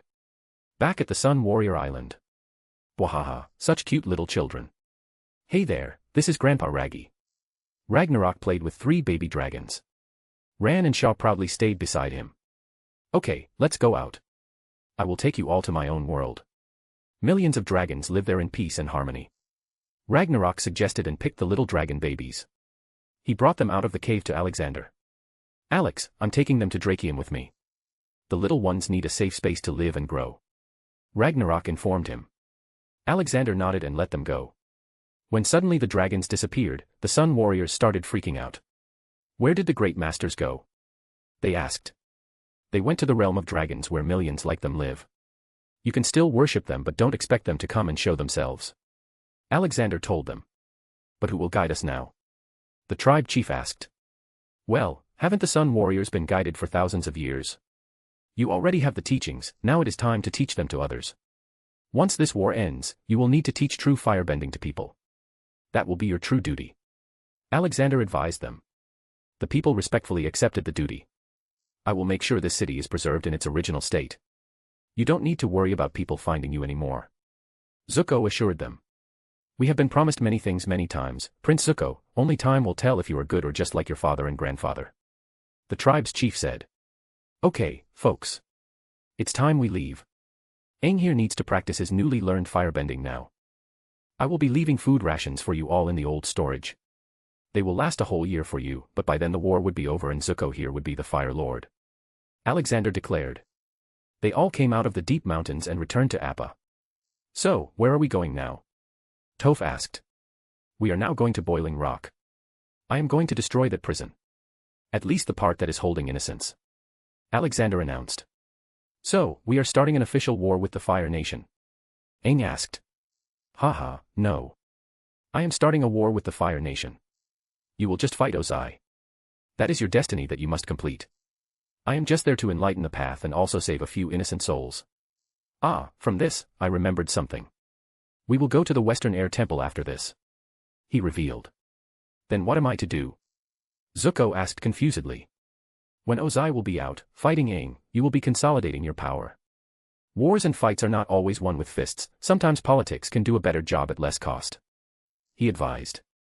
It was not just for Zuko but for Aang too. The two needed to learn politics to truly understand what it meant administering the world.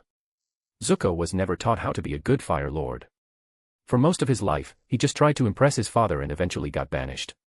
He lacks the teachings and experience, but good for him, if his sister turns out good then she can help him as she has plenty of experience in politics and manipulation. Aang, on the other hand, didn't even get to leave the Air Temple to learn the other bendings before he got stuck in the iceberg. He may be more than 100 years old but he was still a child. He lacks experience on how to help people by ways not involving your fist. After flying for a while they came close to the Boiling Rock. The Boiling Rock was an extremely secure Fire Nation prison known for its history of unsuccessful escape attempts. The prison was situated on a volcanic island in the middle of a boiling lake, hence its name. The most dangerous criminals, both domestic and foreign alike, were sent here. These prisoners included thieves, traitors, and prisoners of war. Around the prison were many airships floating, keeping the surroundings secure and making sure no jailbreak happens. Well, this place looks heavily guarded. So, what's the plan? Sokka asked with his boomerang ready. It is simple. I go in, release prisoners, slap some firebenders, and return. Meanwhile, you drink tea with my friend Iroh. Alexander bluntly stated. You will go alone in there? Aang worriedly asked. Haha, kid, I have faced beings capable of destroying worlds with a mere flick and still won easily. This is nothing. You just wait here. Or, you can go to a nearby uninhabited island and practice. Iroh can oversee you. He suggested. They protested that they wanted to help but he denied. He could work more efficiently and faster if he went alone as he didn't need to worry about protecting himself. The team Avatar also needed a lot of training before they could fight efficiently. On the island was a lake with boiling water and its middle was the prison. The only way on and off from it was by using gondolas. After a few minutes, Alexander flew above the prison. All the guards on the ground were pointing fingers at him. Oh look, a weird bird. No, that doesn't look like a bird. F***CK. It's a man. God damn it, sound the alarms. The third guard shouted. Boom. Too late, Alexander came down with a very loud thud. Everyone around him fell down on their knees. Special thanks to Douglas Flower Umar Latif. Thank you for your support. Chapter 434. Western Air Temple. He started pushing people around. All the big sinners who liked torturing their prisoners in ways unimaginable were simply thrown into the boiling water of the prison island's boiling lake. Nothing could be a bigger punishment than that for them. He kept on dealing with guards and made an inspection of the prison. It was clean but also not that good of a place. There was constant bullying by the Fire Nation guards, telling the prisoners that their homes had been captured or that their family was dead. This worked badly for their mental conditions. Also, the heat was unbearable for them. He saw people from various nations and tribes that were against the Fire Nation. This made it even worse for them. Still, if one laid low, they wouldn't find too much trouble. There were just a few guards who went overboard. Then finally he saw the warden of the prison. He looked at the man's sins and was surprised that it was so low. He looked at his past life and found out that the warden was extremely demanding and impatient but he was still not inhumane. He didn't lack empathy as he deeply loved his family. He was just too professional. Another interesting thing he found out was that he was the brother of Michi. The Fire Nation governor sent to Omashu that Alexander caught. The man was still living in Omashu with his family under the eyes of King Bumi. Seeing this, Alexander decided to not kill this one. But he still continued dealing with other sinner guards. Who are you? The warden asked. I am Alex but people usually call me the spirit god, Alexander announced. The warden's eyes widened. He was not going to believe it but he did when he saw the men using various styles of bending and he was sure that the avatar was supposed to be a bald kid, not an old man. I am taking over this prison. You can keep the job but you will have to work for me. Alexander proposed. But I work for the Fire Lord, he argued. You still can, just not the same one, Alexander said and called for Zuko to come. He used his anywhere door this time. Meet Prince Zuko, the next Fire Lord. He has the support of me, General Iroh, and the Avatar. Can Ozai win now? Alexander asked. Prince Zuko. But he's exiled. How can H? The warden was stopped from speaking more by Zuko. You are my uncle, that is why I will not get angry, but remember one thing, I will be the Fire Lord. I have strength and support. You can either join me or rot in prison. Zuko sternly said. It was obvious he was trying to solidify his image as a ruling figure. It also seems to work, as the warden looked a bit scared. Then, he suddenly kneeled. I surrender to you, Prince Zuko. I will obey your command. Then release all the innocents jailed here, no matter which kingdom they're from, Alexander ordered. After a few hours, all the innocent political prisoners were released. Alexander did some health checks and let them go. They all were from other nations.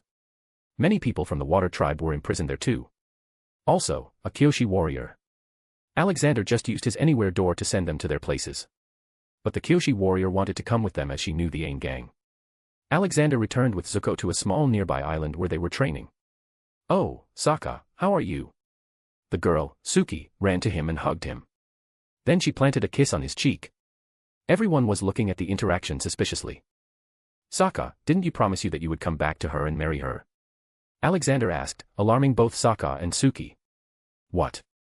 Suki shouted. After that, what happened was the torture of Sokka. Suki turned out to be a very talented warrior and punisher of bad deeds. Let's go to the Western Air Temple as planned, Alexander announced. They all got onto Appa's back and started their journey. Alexander had forgotten a big detail about what he had done in the past, and he was going to rectify it. Why are we going to the temple? Shouldn't we be preparing for the war?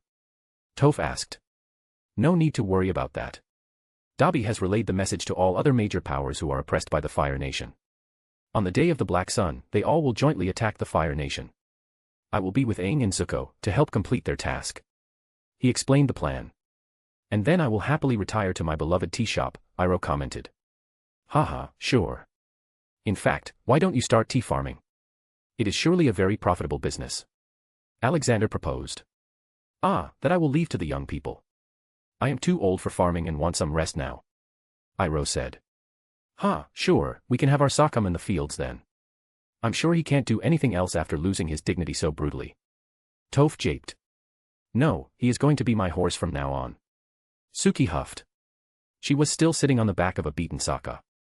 Amidst a few jokes and laughter, they eventually reached their destination. The Western Air Temple was one of the 4 original temples of the Air Nomads and one of the 2, the other being the Eastern Air Temple, that exclusively housed female airbenders. It was located in the mountains north of the Fire Nation.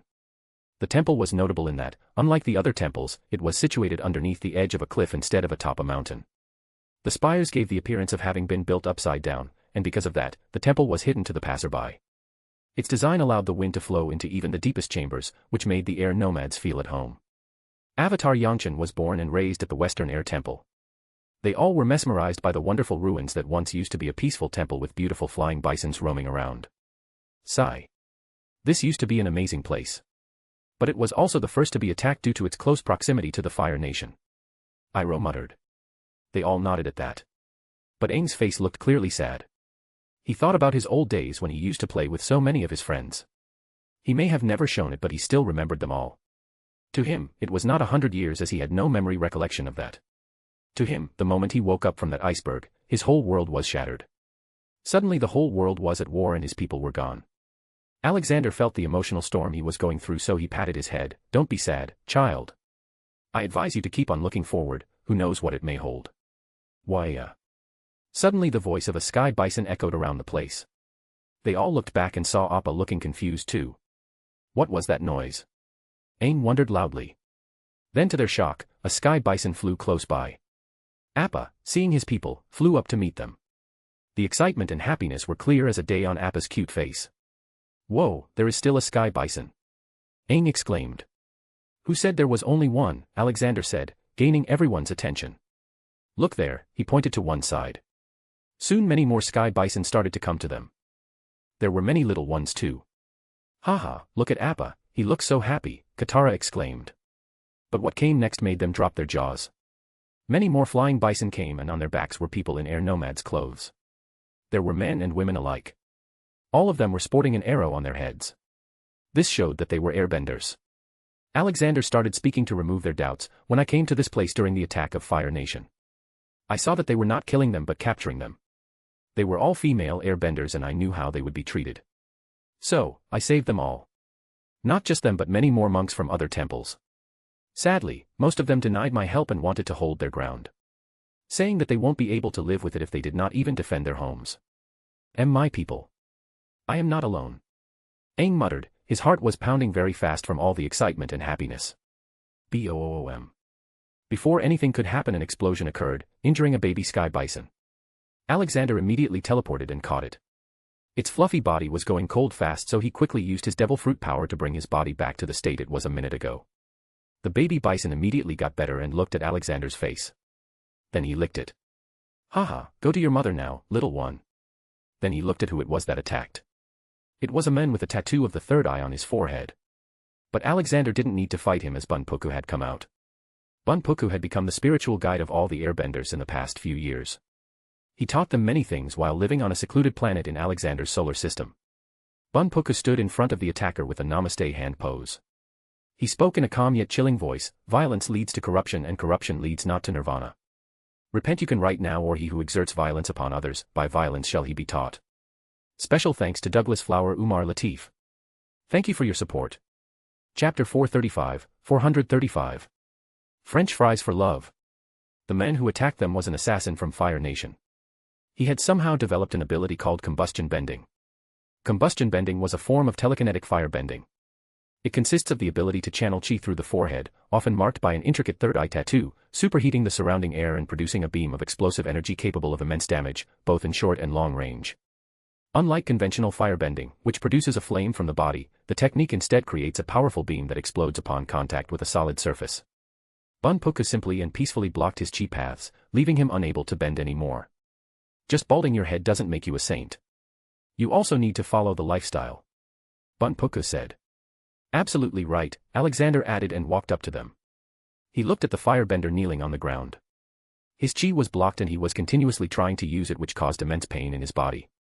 Alexander checked his sins first and then shook his head in disappointment. This man can never reach heaven even if he repented for the rest of his life. He has killed 98 children by now, all were assassinated for political reasons. Alexander grabbed him by his collar and lifted him in the air. He walked over to the edge of the floor, beyond which was a very deep ravine. The men finally started showing signs of fear, but Alexander didn't show him mercy. Don't look at me like that. I bet all those kids looked at you for mercy too. He then released his grip. The men fell with loud screams. Alexander looked back and saw everyone was staring at him.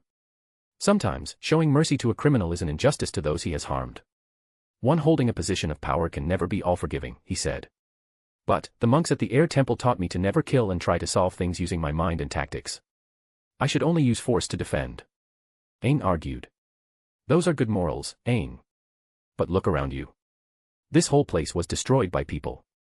If I had not come and saved everyone, then things unimaginable would have happened to all the women living here. The idea of non-violence is good when the world knows restraint, when kingdoms fear war and do not advocate it. Showing your other cheek when someone slaps is only good until they are slapping, but when they try to burn you or your loved ones, that is when non-violence ends and justice begins. Think about this, Aang, think about all the things you've seen till now. Try to create your own narrative instead of following others. Alexander replied. But what about all the things I have been taught until now? Aang asked with a conflicted look on his face.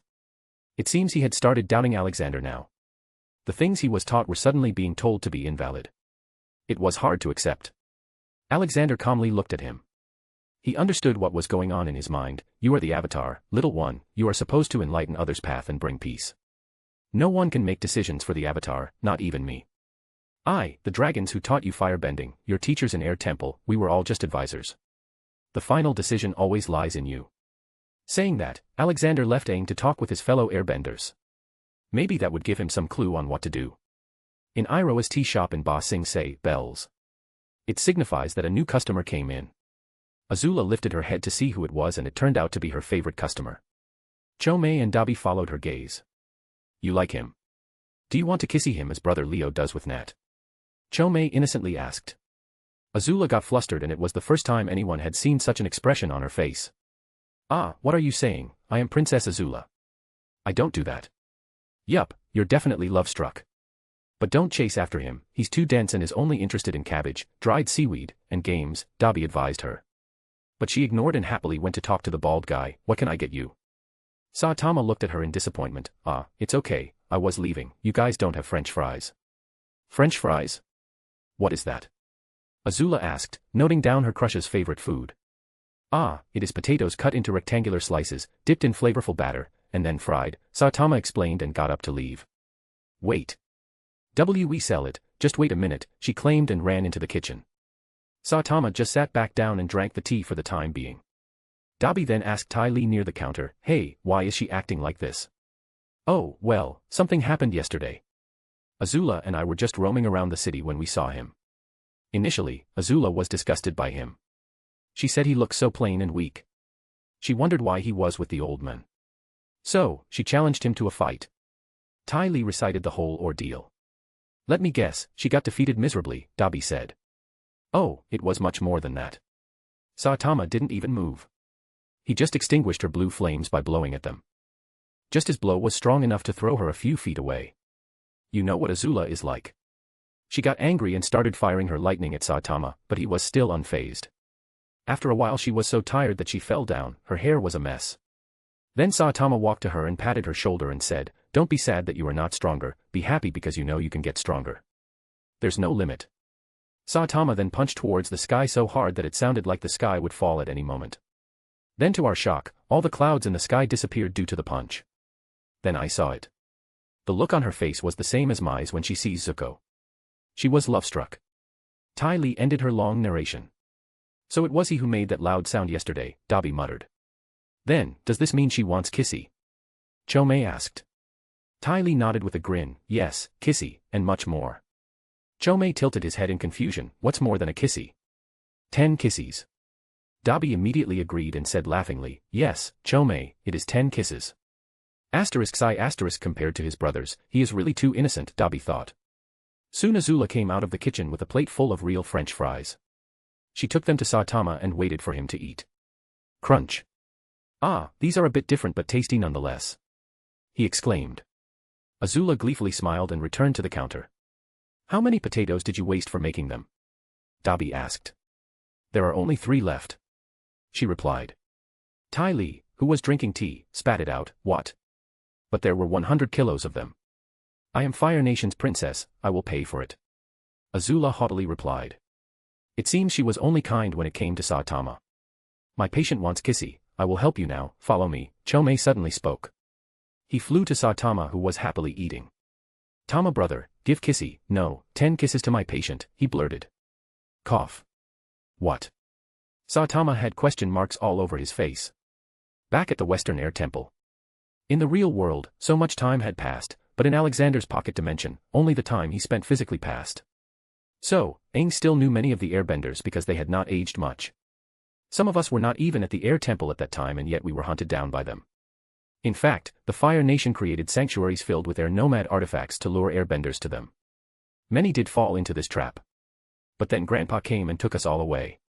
One of the surviving airbender children told Aang. Don't worry, I will end this war soon. I have already mastered the 4 elements, now we just need to wait for the day of the Black Sun which is in a week. Aang assured them. He had said it but he was not so sure himself. He was wondering what was he supposed to do to Ozai when he catches him. Meanwhile, Alexander and Iroh were drinking tea with Bunpuku because he didn't drink alcohol. Haha, my friend, you are what I imagined a saint to be. So calm and peaceful, Iroh praised Bunpuku. All because of the guidance of Spirit God, Bunpuku replied. When did I give him guidance? Alexander confusedly asked himself. Special thanks to Douglas Flower Umar Latif. Thank you for your support. Chapter 436. Conflicted Young Minds. For the whole of last night, Alexander helped all the airbenders settle down. He helped restore the whole temple and also prepare for the upcoming war. He could deal with it alone, but he wanted the world to feel that they were all united against Fire Nation. This would create a bit of a sense of unity among the nations. Okay, listen everyone. The only job of airbenders will be to drop bombs from high in the sky. Even higher than the airships. You all will have telescopes so make sure not to make friendly fire. Airbenders will be the air support, earthbenders will be the ground support and the waterbenders will be the naval support. He instructed all the adults. Spirit God, how long do you think this will last? Aman asked. Don't worry. Probably an hour or 2. If anything too out of the ordinary happens I will intervene. Don't forget, this is your war for the future. A better future. He said, reminding them why they fought. All the airbenders then ran away to ready their sky bison and loaded all the explosives. He had called a seraph to come out to organize them so they don't make any mistakes.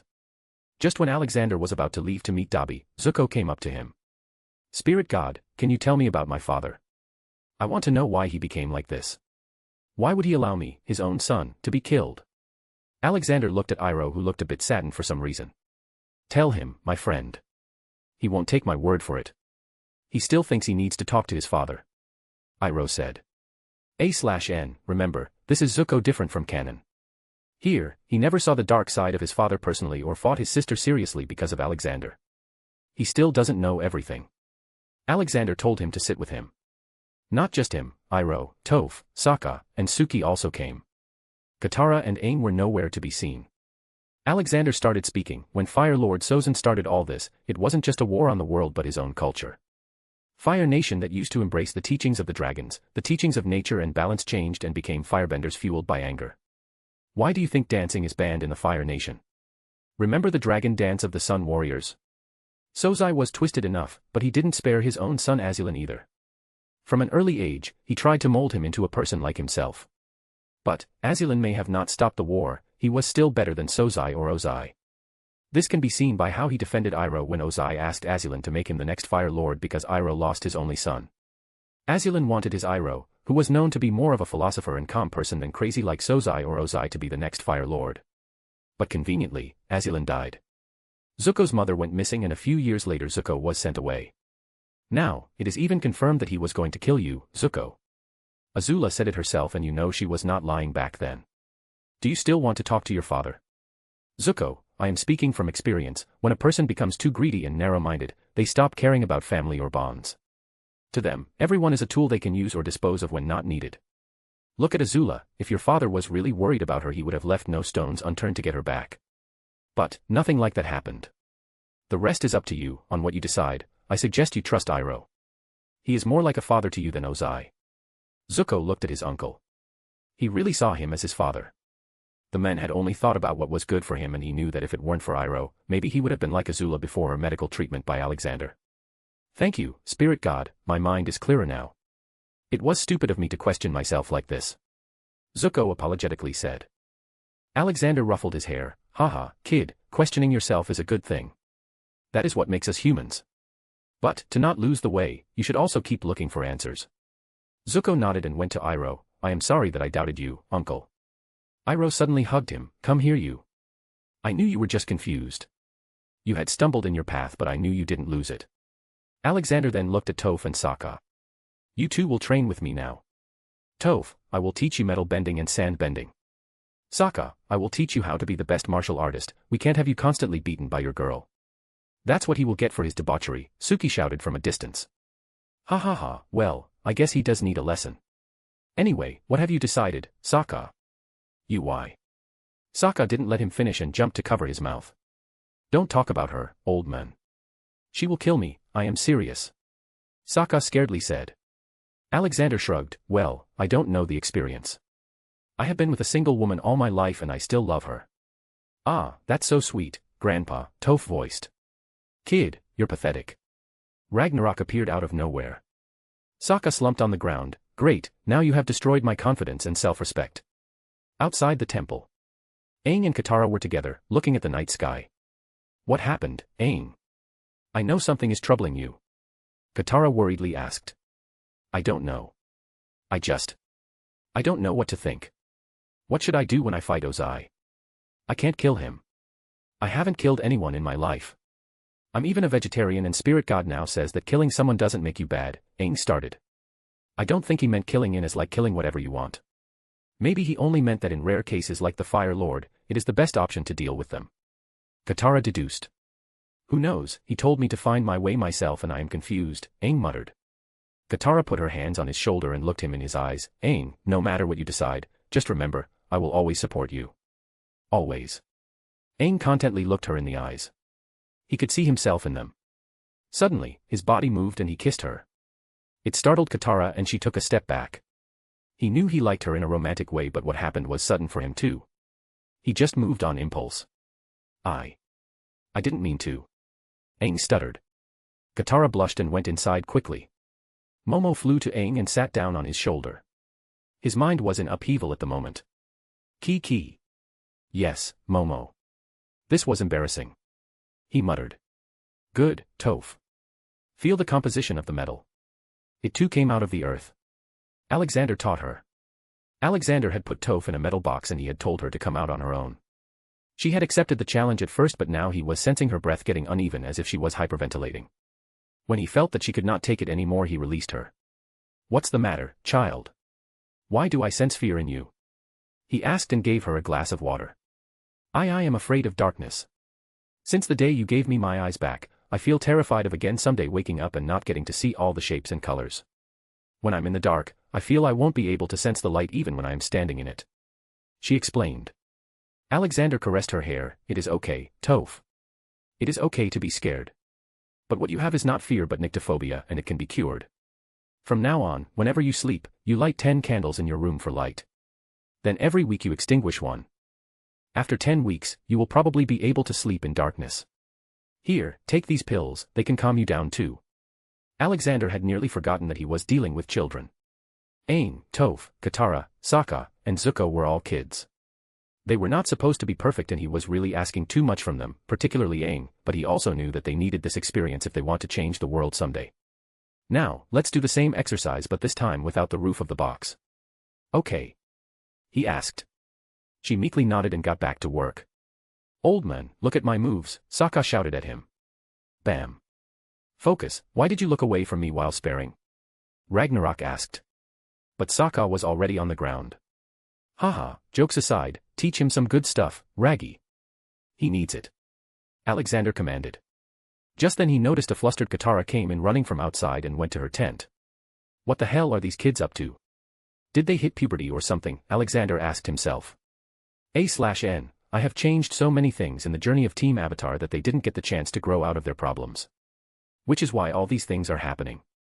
Zuko being doubtful but understanding because he spent time with Alexander, Aang feeling conflicted about killing and also his love. Toph's situation I introduced because I had changed her so much.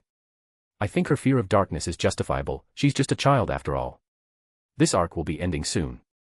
Bleach will most likely be the next world as it has the highest vote count, though it won't be a large arc.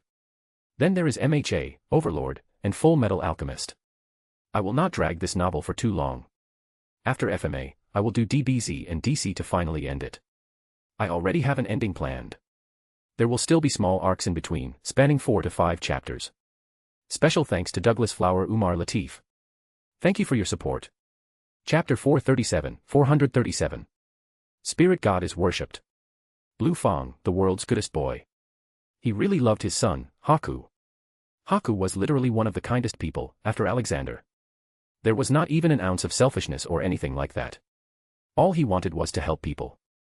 In their travels, he was asked by Haku why this world was so bad. They constantly saw crimes, hunger, and death around the world.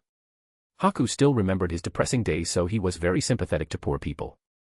So, to make his son happy, he asked Douglas to come and help him set up businesses around the world. With that, he set up Universal Construction, Universal Technology, Universal Healthcare, and Universal Entertainment. He hired people from all over the world to work for him. There were lots of earthbenders in the construction business, lots of firebenders in technology, and waterbenders in the healthcare business. In the entertainment also, all kinds of benders were hired to make movies and shows. Normal people were given importance too. The business started very slow. But with time, Blue Fang took out any troubles and cleared the way. In just a year, his companies had expanded to all around the world and provided jobs to more than 500,000 people. His products included cars, planes, ships, telegraphs, and many more technological items. It would have not been wrong to say that Blue Fang had done more for the world on a lower level than Alexander this time. Papa, where do we invest this month's money? Haku happily asked. Let's make another orphanage. This war has orphaned many. Blue Fang said. Yes. Then this will be our 120th orphanage. Haku cheered and wrote it down in a ledger. Blue Fang had been spending all profits he made in his businesses on helping the people. He lived in Fixame, so he never needed the money. Douglas is also setting up a shop. But his obsession with small scissors is too much. He has opened the shop to sell scissors and the sales are zero because they are all so small that buying them is impractical. Blue Fang sighed. Hee hee. I think Uncle Douglas does it just to have fun. Haku added. Ha, it is possible, my child. Blue Fong replied and looked at the world map covered in blue color marks. His presence was all over the world and he was probably the richest man in the world officially. Even richer than big kingdoms. I wonder how much money boss has, he thought. He understood the amount of wealth helping people can generate and Alexander had been doing it for so long so he. Aang had no idea how he was going to face Katara now. Although she was acting normal around him, he could still feel a sense of distance. Whistle. Hey guys, we are going to watch a show tonight. I found this poster. And guess what, it is on all of us. It is called The Boy in the Iceberg, performed by the Ember Island Players. They even have put Grandpa. Sokka excitedly said. Well, I guess we do need a distraction from all this. A great laugh often calms minds. Alexander announced. Something is really going on. Aang and Katara are ignoring each other for some reason, he talked to himself. This poster doesn't look that impressive though, Toph said. Ah, come on, it's gonna be fun. I heard there will be lots of meat too, Sokka enticed her. Okay, we're going to have a blast, Toph immediately changed her statement. So, that evening they all went to the theater. Alexander helped Aang and Zuko hide their faces with his magic. I bet 100 gold coins that this show is going to be crap. Just look at the setup. Ragnarok huffed. Well, it's about having fun. We're not here just to watch but to relax. Alexander said. To his left sat Aang and to his further left were Zuko and Katara.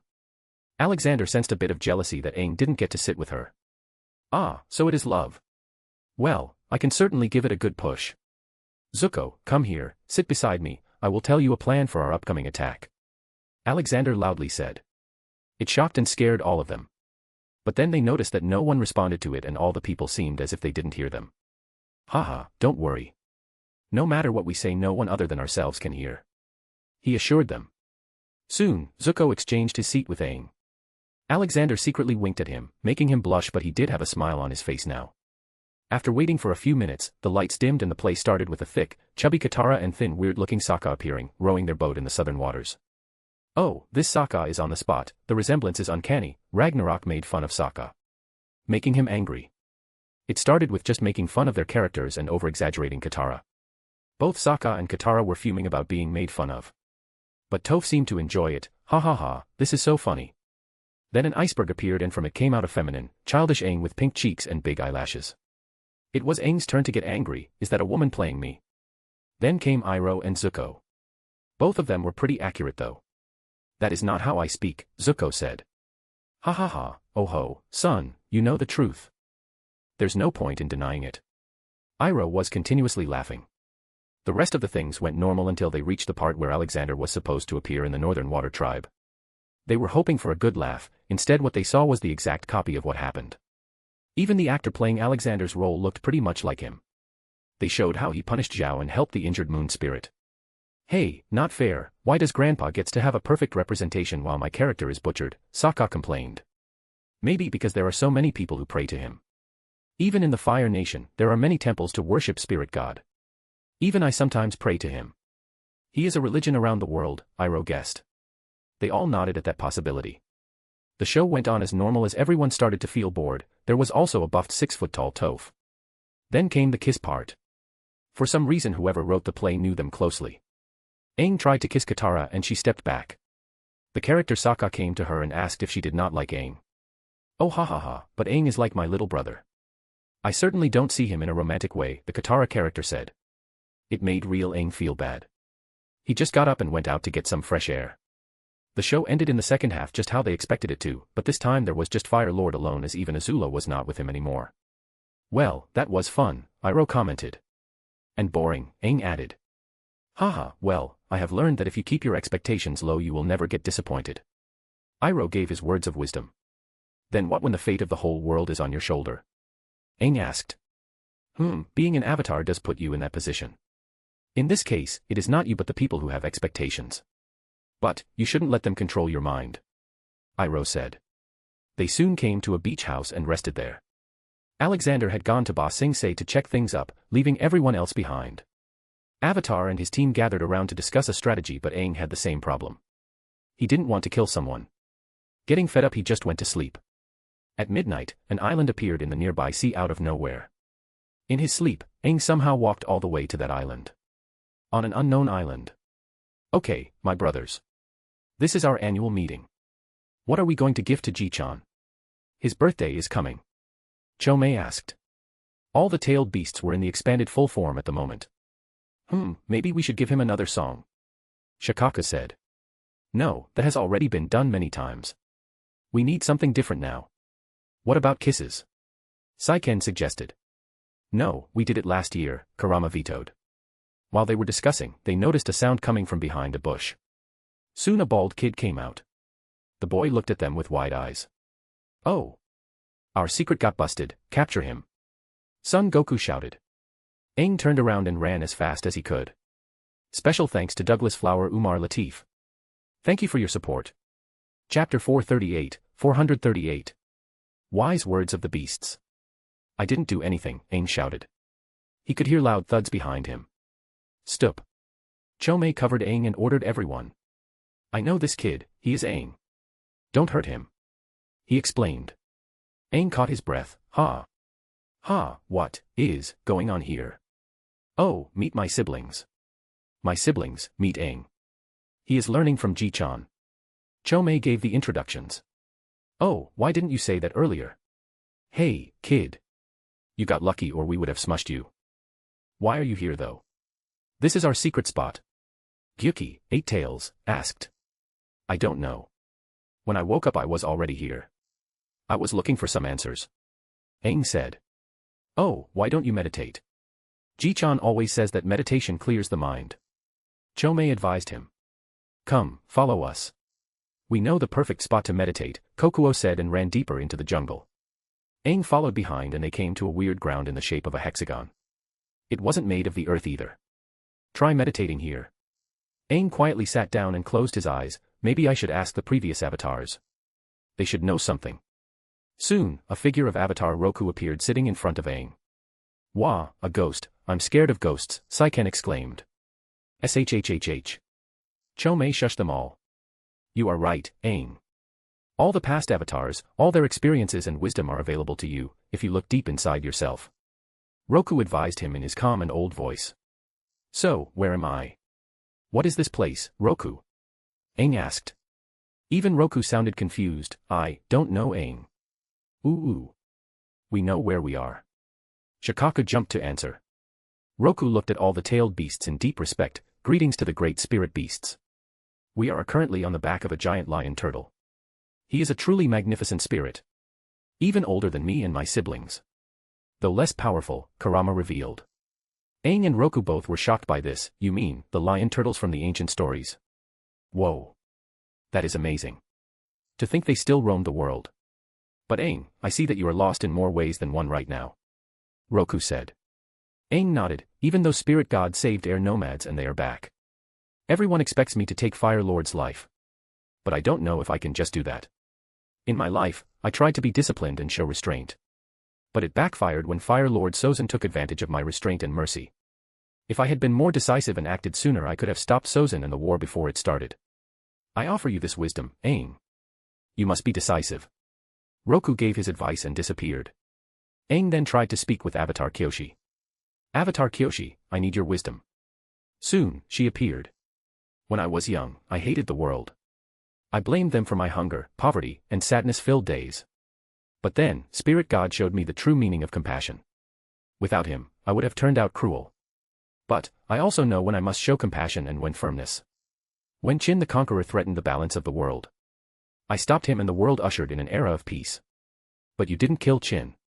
Technically he fell to his own doom because he was too stubborn to get out of the way. Aang argued.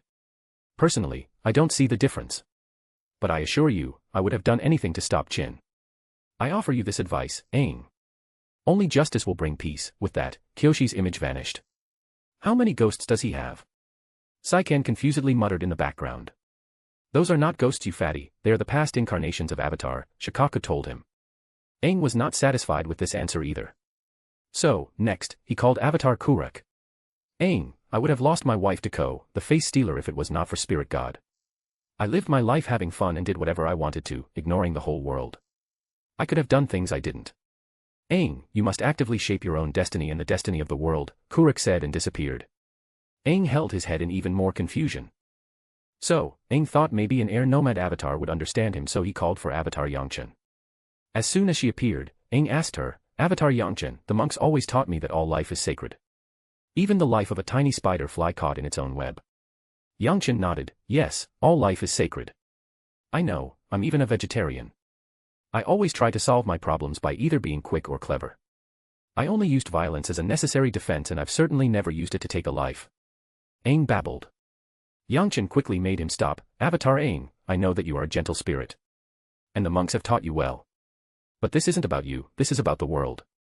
The monks only know how to train an airbender, not the avatar. But the monks taught me that I have to detach myself from the world so my spirit could be free," Aang interjected. "This was the reason why I left my air temple at an early age and met Spirit God. He guided me to a path that eventually helped me establish an era of peace that lasted the life of Avatar even after me. Many nomads have detached themselves from the world and have achieved spiritual enlightenment. But the Avatar can never do it because your sole duty is to the world. Here is my wisdom for you.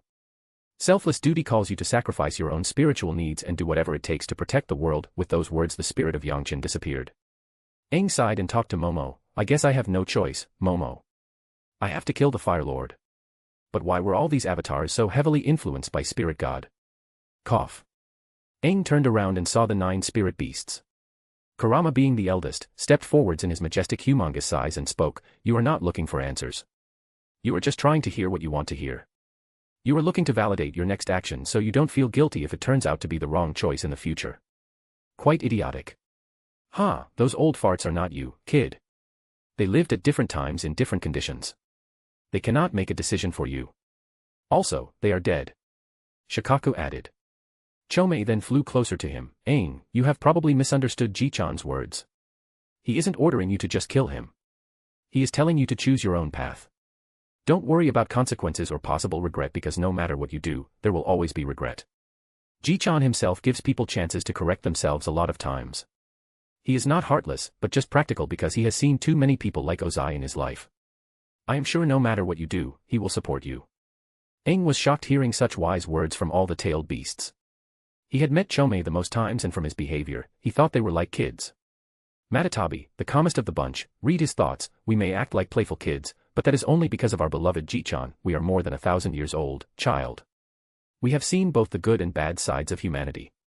And no matter what you do, kill him or not, there will always be sins and injustice in the world.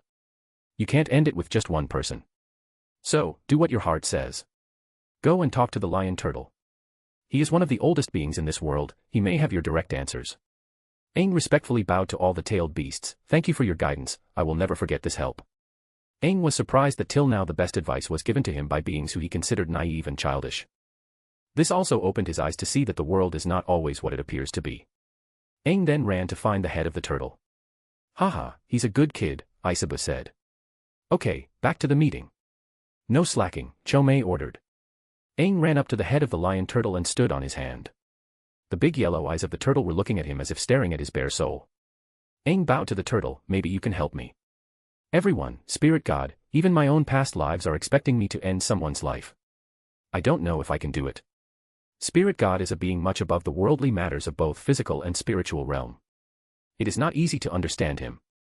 A true mind can weather all lies and illusions without being lost. A true heart can tough the poison of hatred without being harmed. Since the beginning of time, darkness thrives in the void but always yields to purifying light. As he said that, the turtle brought his other hand and tapped his fingers on Aang's chest and forehead. A green light shined with it. "Sleep on my back tonight, you have a long journey," the turtle advised him. Aang bowed and went back into the jungle and again spooked the beasts. After Aang was gone, Alexander appeared out of nowhere near the head of Lion Turtle. "Thank you for helping him, respected Lion Turtle." Alexander thanked him. "It was an honor to help you, Spirit God. Did you find my brothers and sisters?" the turtle asked. "Yes, I did. I will give you their locations in your mind," Alexander said, sending maps telepathically. "Once you find everyone, contact me. I need to have a talk with you all," he asked him. The lion turtle nodded and stayed on course to his destination.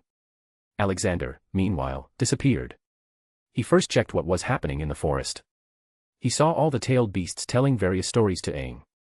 Stories about bad and good things that happened in their lives. It was true that all the tailed beasts were very old and had much wisdom to share. They had seen both rough and good days, and that had made them a lot better than even the so-called monks. I wish some company would just pick up this series and make lots of new sequels and prequels.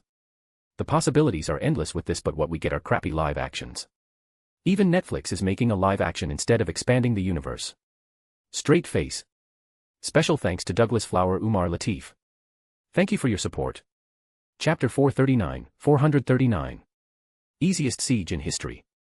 After dealing with Aang's problems, Alexander appeared in Ba Sing Se's royal palace. The moment he arrived, he saw a huge buffed guy roaming around with the Earth King's bear. He was wearing the normal Earth Kingdom's clothes, but the fact he was in the palace proved that he was someone important. But Alexander ignored that and went to Dobby. "So, how is it going, Dobby?" Alexander asked. "Well, everything is going fine. I have called the White Lotus to prepare for an attack on the Fire Nation. I have also upgraded the king," Dobby said. "Wait, upgraded? Don't tell me the guy outside was the king, K?" Alexander asked in disbelief. "Yes, I gave him some potions and good old military training. Initially, he was nearing his death due to exhaustion. He had not worked out a single day in his life, so he had developed asthma.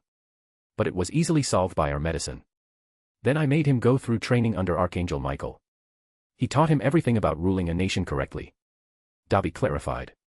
"But how did a thin small guy turn into a mini Hulk? And does he even know how to use his strength?" Alexander inquired. "Yes, he can. I have been teaching him that for a while now. I think he will become a good king soon," Dobby assured him. "Well, if that's the case, then you did a good job, I guess. By the way, I just checked the city outside. How the hell did it change so much in such a short time? There are so many cars and modern vehicles," Alexander asked. He saw everything outside. It didn't feel like Ba Sing Se at all now. All the foul smell in the outer rings had gone away. There were many modern transportations too.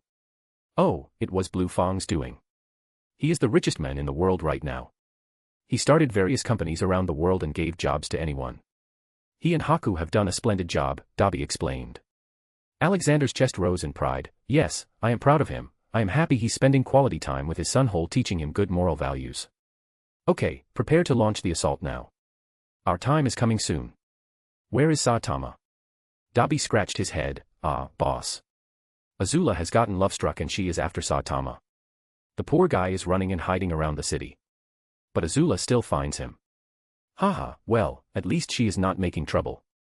Does she know what we are about to do?" Alexander asked. "Yes, and she said she doesn't care about the Fire Nation or any other nation now. She is fed up with the life she has led so far and wants freedom," Dobby narrated her words. "Well, that's good, she has changed a lot for the good. See you tomorrow now. Take care." Alexander said goodbye and returned to Team Avatar. Once he returned, he saw all of them sitting together with worried faces and anxiety apparent in the air around them. "Don't worry. Aang is safe. He will return tomorrow. Zuko, I've told you the plan. Be prepared for it now. Toph, you will accompany Zuko with Katara. Sokka and Suki, you will be outer support, distracting everyone from Zuko's presence." Alexander decided. "Wait, outer? What exactly are we planning?" Sokka asked. Just then Alexander unrolled a sheet with plan data made on it. It was the tunnel boring machine of the Fire Nation. The machine was currently deep underground under the palace of the Fire Lord. For the past whole week, I had my people digging deep under the royal palace of Fire Lord. I know what you must be thinking. How did the machine reach the top of a dormant volcano? Magic, as simple as that. Now, we already have a passage ready to go directly inside the royal palace. Zuko, you just need to take over. You will most probably not face any hindrance this time, so your part will be pretty easy," he briefed. "What about Aang? Who's going to be with him?" Katara worriedly asked. "Girl, do you like him or not?" Alexander thought in his mind, seeing her worry so much sometimes. "Well, I will be around him, so don't worry. As long as nothing out of the ordinary happens, the Fire Lord will be defeated. You all head to your positions. I will be keeping an eye on everything, so don't worry and be confident," Alexander assured them. "Iroh, where will you be going?" Alexander asked. "My brother has sowed the seeds of hatred in many people. I am going to take those seeds out. I am heading to the colonies and free them," Iroh sternly said. "Okay. I will be waiting for your return. We will have special tea then. I just invented it a few days ago," Alexander suggested. Iroh happily nodded. "Haha, my friend. After this war, I am just going to spend my time in my tea shop and play pie show all day. Yeah, we all want a holiday now. Okay then, march out, he ordered. In a minute, various sky bisons lifted off from the ground. The largest part went with Zuko, while Iroh took the lift to the Fire Nation colonies. The next day. It was the Day of the Black Sun. A recurring celestial event during which the sun was entirely blocked out by the moon, rendering all firebenders powerless. Aang was prepared for this day. The lion turtle brought him to the mainland and dropped him there. Though he didn't know where he was. Aang looked back at the tailed beast still on the lion turtle. Aren't you coming with me? Oh, we've got to go back to Jichon or he'll be worried. You go get him, champ. Chomei motivated him. Thanks, Aang said and walked into the jungle behind him. He was feeling much more confident now as he learned energy bending from the lion turtle, and also the stories the tailed beasts told him motivated him to be like Alexander but in his own way. He still didn't want to kill people, but he wanted to be as selfless and helpful as Alexander. When will the Fire Lord show up? Aang asked himself loudly and just jumped to the top of a tree to look where he was, to look around and get a clue of where he was. What he saw shocked him. Wait, isn't this the... Slowly the sun had started to lose its shine. It was just a matter of a few more minutes for the sun to get fully covered and making all firebenders lose their power. Zuko, Katara, and Toph had entered the palace from the underground. They all rushed to the main chamber where Ozai usually sat and gloated over his power. Zuko broke in by kicking the door. Father. He was expecting that he would at least face his father if he had not left to fight the Avatar. But again, fighting the Avatar that day would have been foolish, so he was expecting to meet him here. But the place was empty. The fire that usually stayed ignited behind the throne wasn't there and the throne was empty. Where did he go? Zuko asked himself. He loudly shouted for anyone to come and answer his questions. After a while, 5 men entered. They all were wearing fire priests' uniforms. Zuko recognized the eldest of them, Grand Sage. Prince Zuko, we have grave news to tell. Your father has deserted the palace. The army is unsupervised and there is no one ruling right now. You must take responsibility, the Grand Sage informed him. What? But why would he run away? He is no coward. Zuko refuted them. He knew his father far too well. But the Grand Sage shook his head. No, Prince Zuko. We are telling the truth. Something has gotten hold of your father. We sensed instability and darkness within him when we last saw him. We fear he has done something no one should do to gain power. Yes, that is something he would do. If he has deserted, then that means this foolish war is over. Relay my message, tell all the troops to stop. Anyone who tells me where my father is hiding will be rewarded too. Zuko announced. He himself was very confused by the situation, but he did what he had to. I will be taking over as the Fire Lord, Great Sage. Start preparing for the ceremony, he ordered. The priests bowed and respectfully left. Well, that was easy, Toph spoke. Boom. Where are they? Tell me, I will beat the Fire Lord. Sokka entered while shouting. After entering, he was greeted by the plain faces of everyone else. What? Why do you guys look like the Fire Lord stole your food? The Fire Lord ran away, Katara told him. Special thanks to Douglas Flower Umar Latif. Thank you for your support. Chapter 440. Sozin's Comet. Aang was shocked to see the Fire Nation capital in the distance. He assumed he was supposed to fight Ozai here. So, he waited and waited. But then he got fed up as no one came. The solar eclipse had already started to pass as well. I hope they were successful, Aang muttered to himself. Hey, what are you doing here, Aang? Suddenly Alexander appeared. Oh, Grandpa, I was waiting for Ozai here, Aang said. Haha, he's not coming here, Aang. Come with me, Zuko has already taken over the Fire Nation. Ozai ran away somewhere. He told him. Aang quickly thought of a reason. He probably ran because of the solar eclipse. I bet he's going to come back during the Sozin's Comet. Yes, most likely. But you've got nothing to fear now, Aang. You will have the support of the whole world when you fight him because no one's got anything better to do now, Alexander said, trying to make him feel less anxious. Just as they came to the Fire Lord's palace, Katara came running and hugged Aang. Aang, are you okay? Where were you? We were so worried about you. She cried. Aang genuinely felt a bit at ease, seeing that she was worried about him. Katara, you won't believe it, I met a lion turtle. He was as big as an island. I also met all the spirit beasts, all 9 of them. What? What were those potatoes doing there? Alexander wondered. Although he was faking it. He didn't want them to get sad that their surprise got revealed before they could present it. Hee hee, nothing, Ji-chan, we were just playing with Uncle Turtle. Chomei clarified. Alexander didn't force him to speak. Okay, let's go in then. This was probably the easiest and most nonviolent siege in the history of sieges. They entered the royal palace, which now didn't feel ominous as before. Iroh had also returned now with Azula. Ah, I didn't even have to do anything and justice was served. I guess the heavens didn't want any more bloodshed, Iroh muttered as he walked up to him. You know what your brother is planning. He won't give up that easily. Alexander reminded him. Yes, I know, being stubborn is in the blood. But I hope he doesn't do something too stupid. Iroh muttered. While they talked, Azula circled around Zuko as if checking his royal regal clothes and asked Zuko in a not-so-friendly tone. So, my good brother is going to be the Fire Lord, huh? How does it feel to have so much power? I bet it is amazing, Fire Lord Zuzu. Well, I feel burdened. So many people are looking up to me, watching me closely to know what kind of Fire Lord I will be. I really have too much work to do. All the damage that has been done to the world will take a lot of time to heal, Zuko said. Stop being such a crybaby, this was why father wanted me to be the Fire Lord, she scowled. Then, do you still want to? Zuko asked, looking her in the eyes. Hell no, I am happy and free now. I don't need to see the ugly mugs of all the soldiers every day now. I can see my sunshine every day whenever I want, Azula fanatically said. Alexander noticed Azula looking at the shining bald head of Saitama in the distance. This is getting weird, Alexander thought. Aang walked and patted Zuko's back, and you will have my support in repairing the world. Remember, it is the Avatar's duty to bring balance. Thanks, Aang, Zuko smiled at him. Hey, does anybody want some tea? I made it to drink in the war but the war didn't come, Iroh asked everyone there. Yes. I think I will. Uncle is the best. Everyone agreed. Iroh was everyone's favorite, it seemed. It was a good evening. The soldiers of the Fire Nation were also resting now because there was no war to fight now. My friend, do you know where my brother is hiding right now? Iroh asked. No I don't, but I can try to find him. Alexander tried to Achio Ozai to him.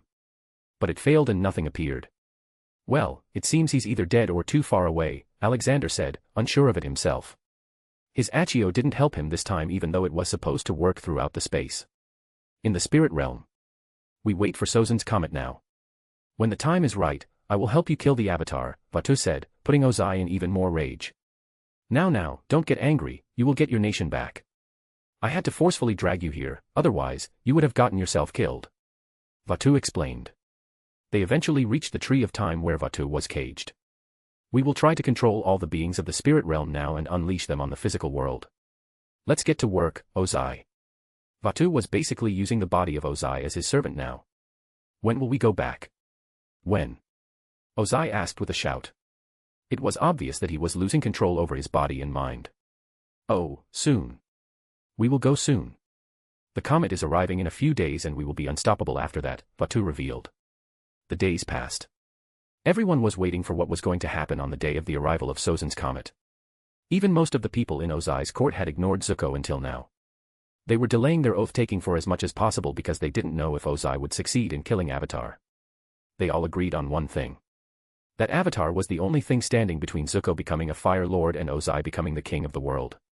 But it seemed they all were forgetting a certain old man. Aang trained himself in the art of energy bending in the days. He was waiting for the inevitable. After more than 20 days, finally, the comet was in sight. The whole sky was turned red as if it was angry. Don't worry, Aang, I got your back, Zuko comforted him. Aang took a long breath, thanks, this means a lot.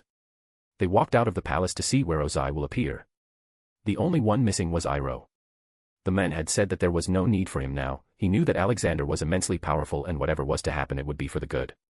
Aang looked at Alexander before heading out, I am sorry for doubting you, Grandpa. Haha, it's all right, kid. You did nothing wrong, everyone is entitled to their own thoughts. I am happy that you chose your own destiny. Alexander patted his head. Ah, where is father? When will he come out of his rat hole? I never thought he'd be this of a coward, Azula hissed impatiently. Boom. Suddenly with a sonic boom, a figure appeared, flying in the air with the help of fire from under his feet. I never thought you'd have such a foul tongue, Azula. I will discipline you later. I need to order my men first, soldiers, attack the Avatar. Don't let any of them escape, Ozai shouted. The soldiers looked to their left and right and then stepped forward, but then a thundering roar came. If any of you take even a step forward you will lose your leg, Alexander warned. One or two brave hearts thought he was joking and moved forward, only to get their legs burned by the ground as it turned into lava. All the soldiers stopped. "What are you doing?" "Attack them," Ozai shouted from midair. "You have lost your right to order them. Now, if you want to prove yourself, then you must fight the Avatar," Alexander proposed. Fair enough, Ozai accepted. The comet was still in the air and he was feeling invincible. Aang flew to Ozai and attacked him. "Oh, I can't believe I am now fighting a child," Ozai ridiculed him. "Says the man who burned the face of his teenage son," Aang replied back. "Ha ha, ha ha ha ha, amusing, you are standing in front of your death and yet can't understand the seriousness of the situation. Say goodbye to the world of the living." Ha. Ozai suddenly shoots out fire from his fists. But it was not normal fire, as everyone could feel the anger and violence in that punch. The scariest thing was that the fire looked black. The black fire headed directly to Aang. Aang decided to defend himself with earthbending and created a wall between him and the oncoming black fire. But, then he saw the fire passing through the wall like butter in a hot knife. Alexander had gone to catch the Sozon's comet in the sky and end this whole problem from the roots.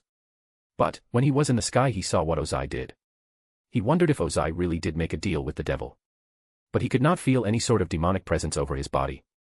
How did he get the black fire? He asked himself confusedly and rushed to get Aang because the fire was still passing through the wall and Aang had no idea what was coming towards him. If he got touched by it, it would destroy his body and he would die. The black fire just touched his chest when Alexander came to him quickly. "Aang. Jump!" he shouted.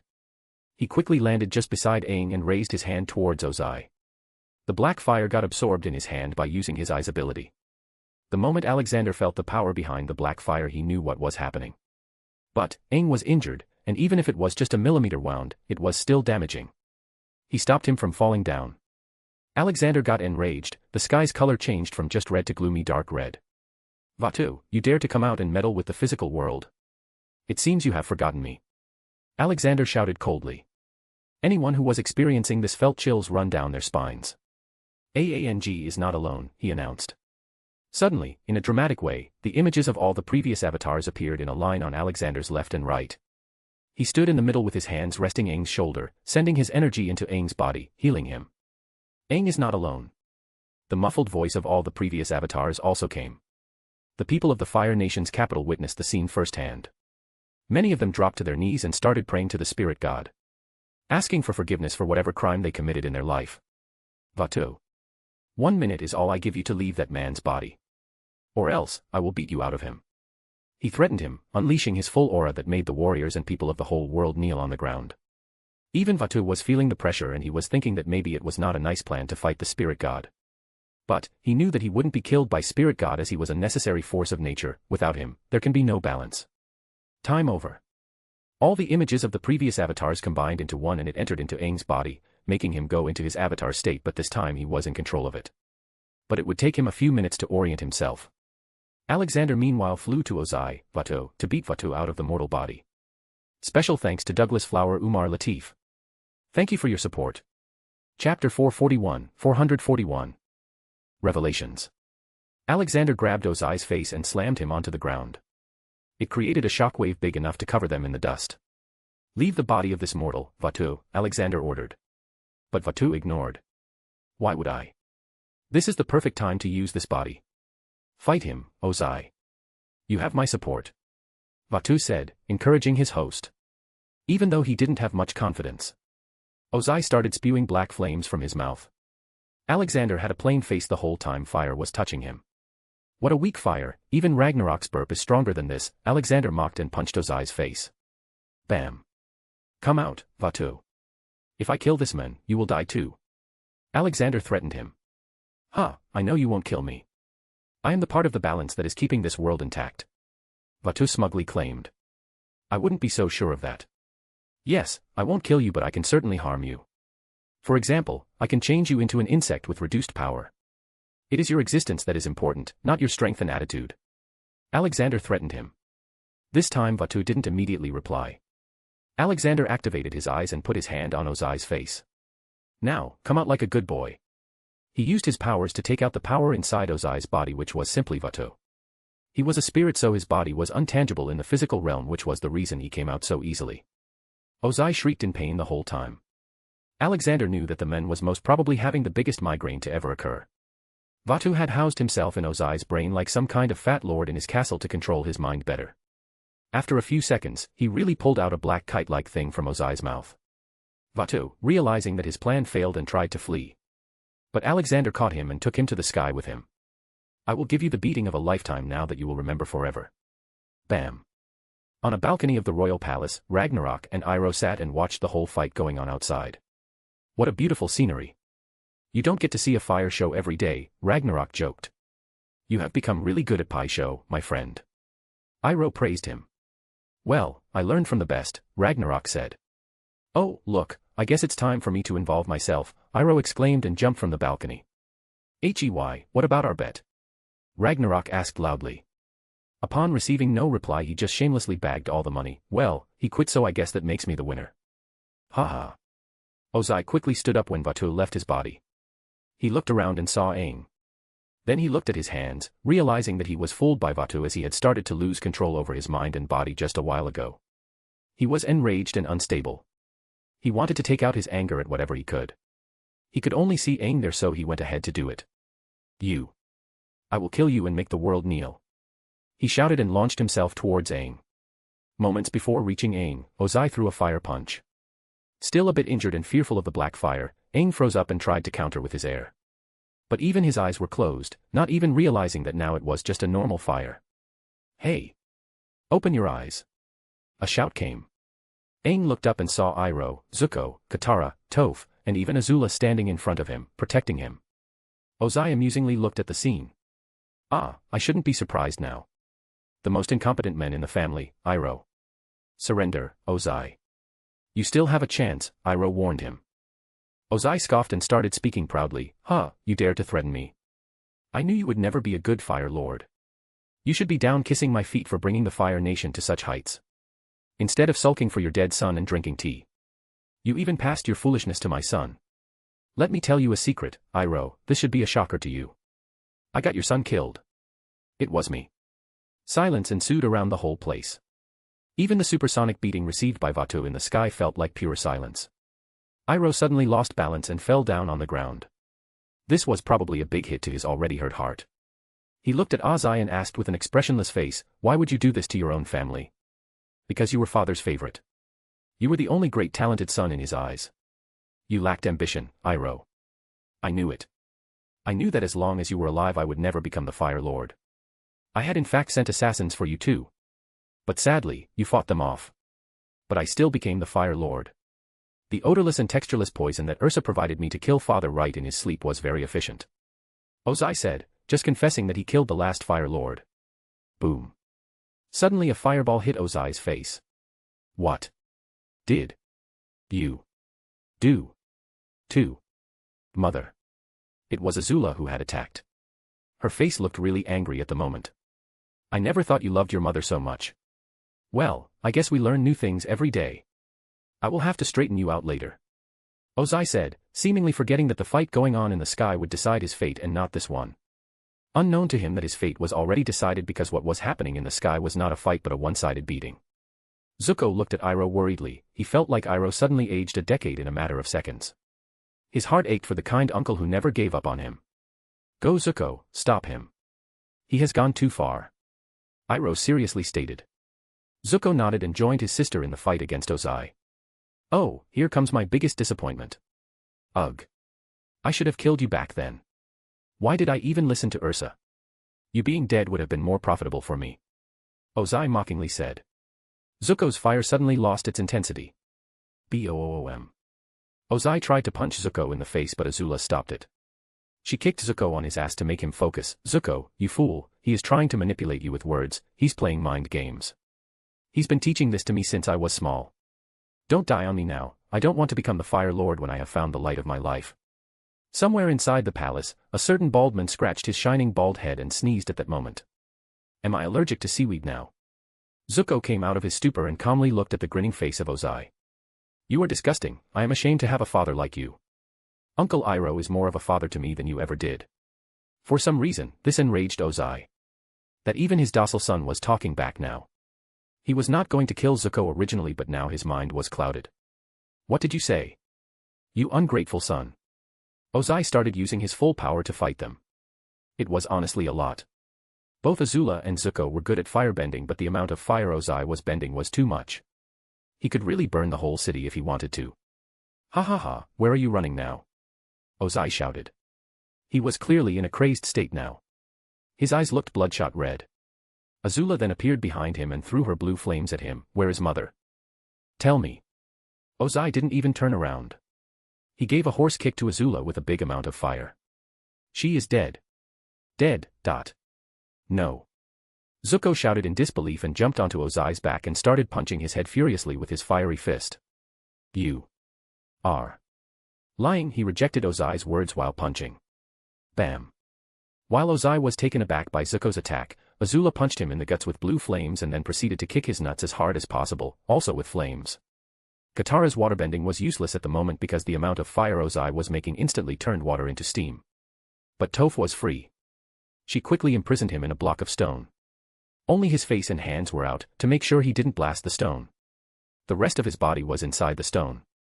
Everyone took a sigh of relief at that moment. Now, tell me where Mother is. Azula asked, bringing her flaming hand close to Ozai's face.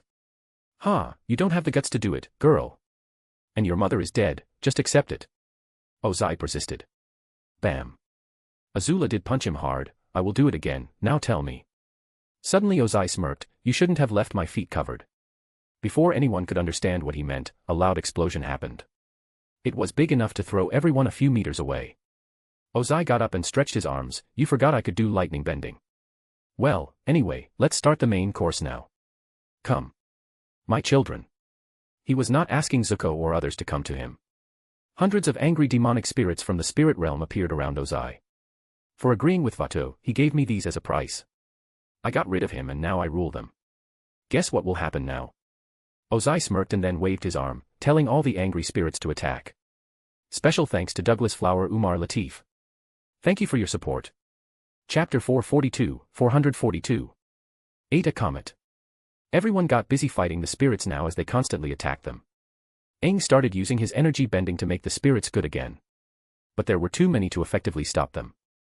Even with an increasing number of support coming from the White Lotus, Earth Nation army, and airbenders dropping bombs from the sky, the number of spirits was still not decreasing. Just then Aang noticed Ozai walking towards Iroh. Iroh sent a lightning bolt at Ozai, but Ozai used one of the spirits as a shield. He eventually closed in on Iroh and caught him by the neck. Let's start with killing the family's incompetent fool, Ozai muttered. Zuko noticed the scene and ran to save Iroh. Uncle. Iroh meanwhile looked at Ozai in the eyes. By the time all this will end, none of this will matter. You are nothing compared to my friend up there. You have been able to do all this till now because no life has been lost yet. The moment you try to kill someone, you will lose. Your short-sightedness will be the reason for your demise, Ozai. Like always, the light will triumph over darkness. The heavens will judge you and punish you accordingly. Your mortal shell will not protect you then. Shut up. Always rambling your wise talks. Ozai shouted in his face. You have gone mad, Ozai. Look at yourself in the mirror. You aren't even recognizable. Are you even a human? I would have offered tea normally, but you had crossed the point of no return long ago. Iroh plainly said. Shut the hell up. Ozai raised his other fist and prepared to pierce Iroh's heart. Iroh shook his head and sighed. Ugh. I am not even angry at you, Ozai. I am disappointed. On you, on father and grandfather. Fire Nation had lost its way generations ago. Then die. Ozai fumed. Ozai punched his hand with a smooth arched motion. His target was the heart. And he was not using fire, but lightning. Burp. What did I miss? I just went to pee for a minute, Ragnarok asked Iroh. One hand of Ragnarok had caught Ozai's arm that was going to attack. It's a bad day, my friend. A very bad day, Iroh breathed. Release my hand. Ozai wriggled and tried to punch Ragnarok's face with his fire fist. Ragnarok caught his fist with his other hand. Stop this candlelight show of yours. If I were to show you true fire, you'd wet your pants and call for your mama. No offense, Iroh. Crack. Ragnarok had held Ozai's fist too tightly. So much so that it had started to break down. Aang. My boy, you deal with this guy. You've got some destiny stuff going on with him. I will deal with all the spirits, Ragnarok roared and went to deal with the spirits, which was not too hard. He even called all the tailed beasts out to catch them all. He then threw Ozai a distance away like a rag doll. For the first time, Ozai had felt this helpless. He looked at his fist that was nearly crushed. No matter what he tried, he couldn't get away from Ragnarok. He felt like a child getting manhandled. Is this the power of the gods? What if I had it, he wondered. But he came out of his thoughts as Aang had come to him to confront him. Aang went all out from the start and used all his powers to utterly destroy Ozai. His body, mind, and spirit. All of them were scared by Aang's avatar state. He eventually punched him and locked his arms and legs. He was extremely angry at Ozai for all he had done. He had also killed Iroha's son. A man Aang respected from the bottom of his heart. Aang spoke in a muffled voice in his avatar state, "Fire Lord Ozai, you and your forefathers have devastated the balance of this world, and now, you shall pay the ultimate price." In his avatar state, he went for the kill. He was being influenced by the thoughts of all the previous avatars. But just when he was about to kill Ozai, an image appeared in his mind. "Choose your own paths, Aang. If someone else is doing it, then are you even alive?" Aang slowly came out of his avatar state. "Killing you is not my decision to make. I am not going to end it like this." Aang mumbled. Ozai was on the ground, breathing heavily. He looked at Aang in disgust, even with all the power in the world. "You are still weak." He leapt towards Aang in a quick movement. Aang sensed it, using the same method of seeing that the badger moles use. He again pinned Ozai down. Both his hands tied behind him as he kneeled. Then finally Aang used his energy bending. Aang put one hand's finger on Ozai's forehead and the other hand's on his chest. He remembered what the lion turtle had said. That before the avatars, they used to bend the energy and not the elements.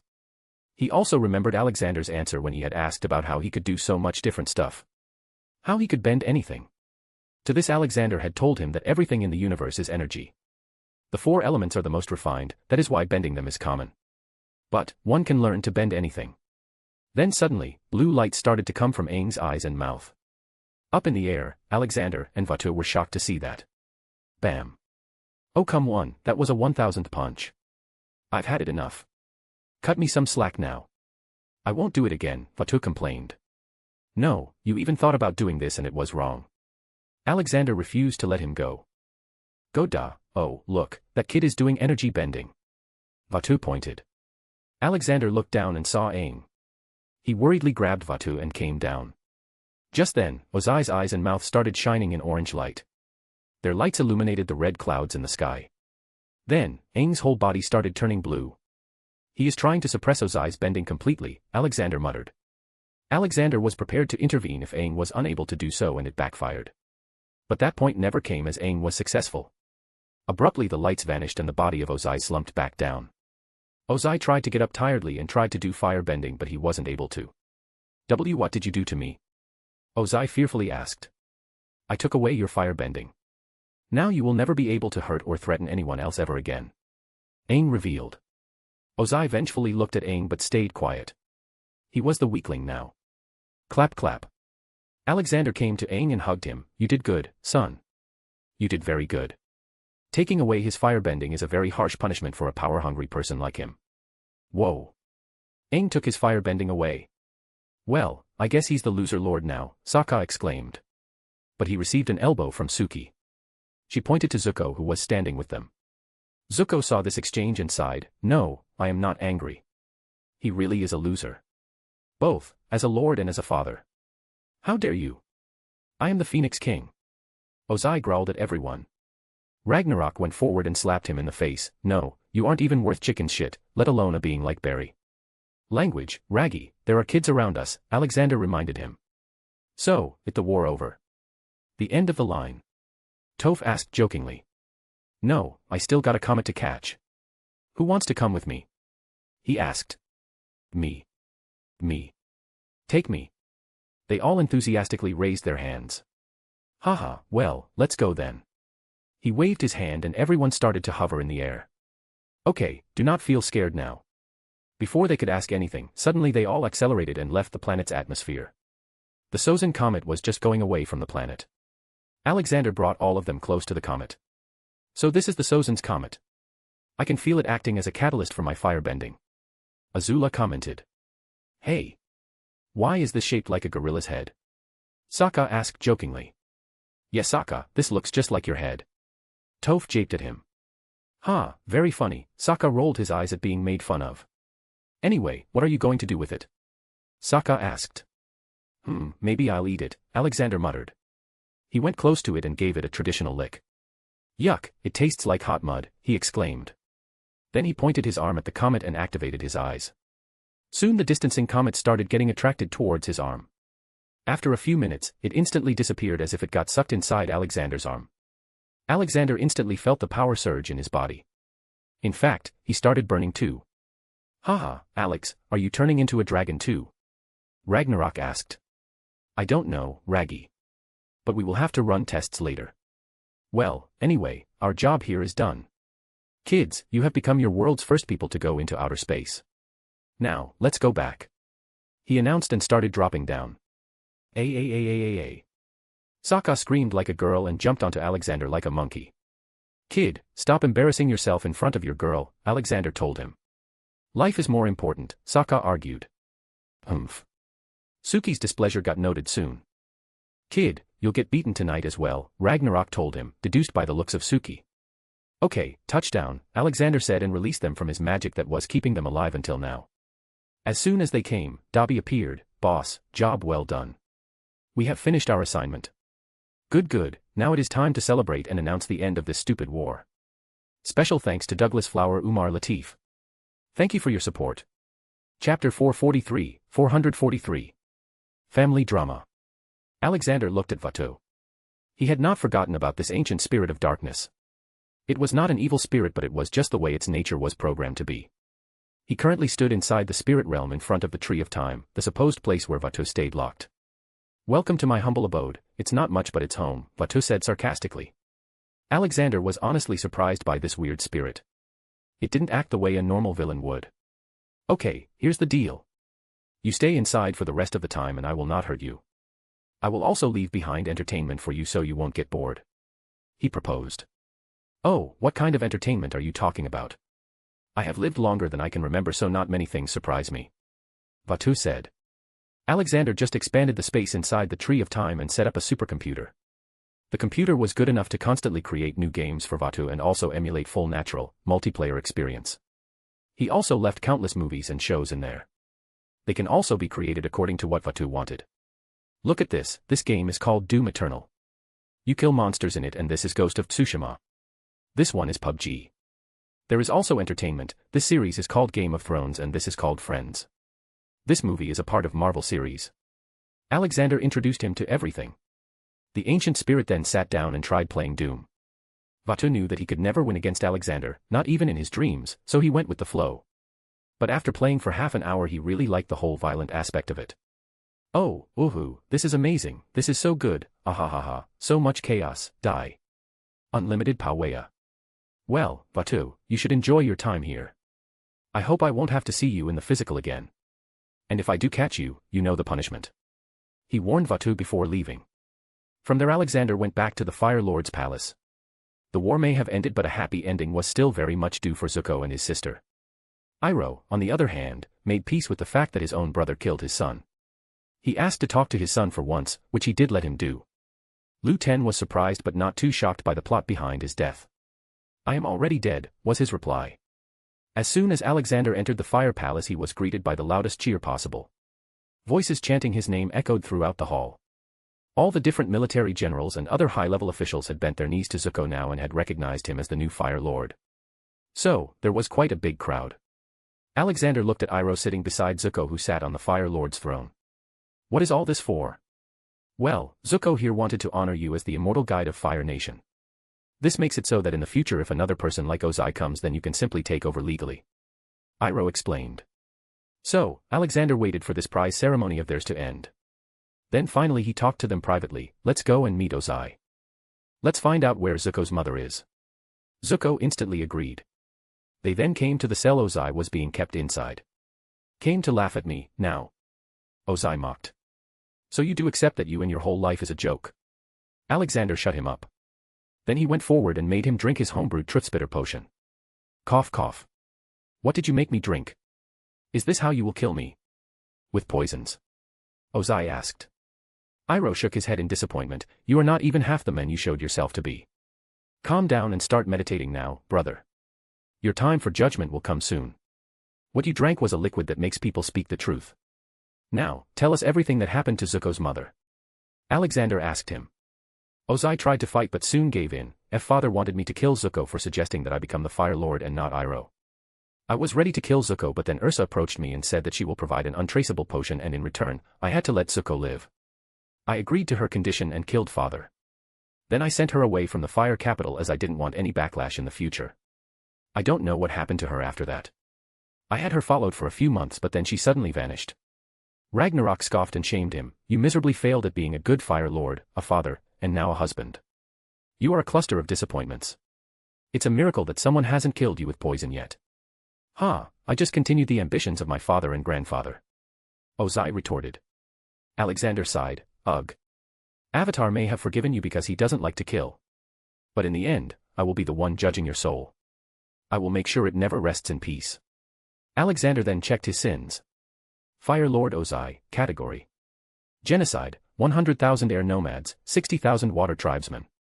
Murder, 1. Indirect murder, 369. Enslaved, 689. Forced labor, 400. Forced starvation, 3,456. Causing animal extinction, 4,564. S**X trafficking, 1,025. Patricide, 1, Fire Lord Azulon. Nepoticide, 1, Lu Ten. Attempted prolicide, 1, Zuko. Attempted fratricide, 1, Iroh. Spirit killing. Inherited crimes, 200. Sin percentage, 90%. Alexander's eyes twitched seeing the stats. You are beyond redemption. Alexander didn't say anything and just left. Zuko, Iroh, and Azula followed him behind to the personal office of Fire Lord. Although it was Zuko who was Fire Lord, no one had the guts to tell Alexander to not go somewhere. Can you find my mother, Spirit God? Zuko asked. His emotions clear in his eyes. He was worried and scared about what might have happened to her. Well, it shouldn't be that hard, but you must start calling me Grandpa first. Point me. Ursa, he used the point me charm. It wasn't anything special but just gives the general direction where one could go to. Pack your bags, we will be going east, Alexander announced. Just a day had gone by since the end of the war. Alexander had told Dobby to set up a global administration organization. The propagation of data was slow in this world and it caused mismanagement of nations. Just like the case in Ba Sing Se and the whole Earth country. So, Dobby had gone to do that. This global administration organization wasn't going to rule but help govern and provide social welfare to people. For example, Alexander had called for a world feast. Food was being prepared for it by his organization. Other than this, a big task of GAO was to catch war criminals. There were many soldiers in all armies who had committed heinous deeds, harassed and harmed civilians, and more things like that. These people did not return to their countries and instead became traveling criminals. So, GAO was catching them. Dobby, I will be going to find Zuko's mother. You are in charge. Alexander told him. I am always in charge, boss, Dobby replied. Alexander embarrassingly scratched his beard. Okay, you join me. I will put a seraph to work. No need, I will work here till then, Blue Fong came. Haha, Blue Fong, you did a lot of good here. Hey there Haku. How have your days been going? He asked. I am having fun, Grandpa, I help Papa every day. Haku cheerfully said. Alexander ruffled his hair. Good boy, this deserves some chocolates. Here you go. Haku took it and bowed a little. Thank you. Alexander looked at Blue Fong. He is so well-mannered. Yes, he's been like this from the beginning. Instead, it is I who has to make him have fun here and there. Otherwise, he stays uptight, Blue Fong revealed. Sigh. Demons of the past can keep on hunting you in the present. He just needs love, I'm sure. Alexander muttered. After that, Alexander, Dobby, Ragnarok, and the whole Aang gang went away. Tailed beasts were busy in Fixame so they didn't come along. Iroh and Azula were also coming obviously. They got on Appa's back and headed off. Alexander, Dobby, and Ragnarok were always very heavy so they had to use magic to not kill the poor sky bison under their weight. Little girl, what will you ask your mother when you see her? Ragnarok asked Azula brashly. Azula knew that the old man was not normal and she could not win an argument with him, known from past experience, so she answered, I will ask her why didn't she love me as she did with Zuko. Well, answers can only be heard when you ask for them. I won't stop you. But I must say, child, what you did yesterday, I am proud of you. You stood up for the right thing. Alexander praised her. Azula didn't show on her face but she was happy in her heart. Even her father never praised her like this. Not once did he say he was proud of her. But now, she was directly recognized by the strongest and wisest being in the world. It was like a badge to her now. Zuko, why do you look so sad? What happened? Iroh asked when he noticed him not focusing on their conversation. Zuko looked around at them first. Then he finally took out a letter. I found this in my father's office. This was a letter written by Mother, and according to this, my father was not Lord Ozai. Everyone's eyes widened hearing that. This was some new family drama starting up. Special thanks to Douglas Flower Umar Latif. Thank you for your support. Chapter 444. The past of Zuko's mother. What? Burn this letter. I don't care if you are legitimate or not. I am not going to sit on the throne the men who tormented me sat, Azula voiced. Iroh took the letter and read it. He was shocked too. He didn't know anything about this matter. Uncle, do you know about this man named Ikem? Zuko asked. Iroh took a long breath and started speaking. Zuko, Azula, your mother wasn't originally someone from the capital or anywhere nearby. Before the marriage, she had never even met Ozai. Some sage had prophesied that if Ozai was to marry a descendant of Avatar Roku, then it would bless them with powerful firebenders as children in the future. Father, Azulin, believed it. He and Ozai then went to a village named Hirae. By that time, your mother had her own peaceful life. Since her young days, she knew this boy named Ikem. Eventually, they fell in love as they grew up. I had even heard that Ikem had proposed to her and she had accepted to marry him, though it only lasted for a day before her life turned upside down. When they met her first, Father complimented her beauty before mentioning a prophecy made by the fire sages that ensured a powerful lineage of rulers to come forth from a marital union between a descendant of Avatar Roku and his own bloodline. Ozai subsequently proposed to Ursa, and she, without a choice in the matter, agreed.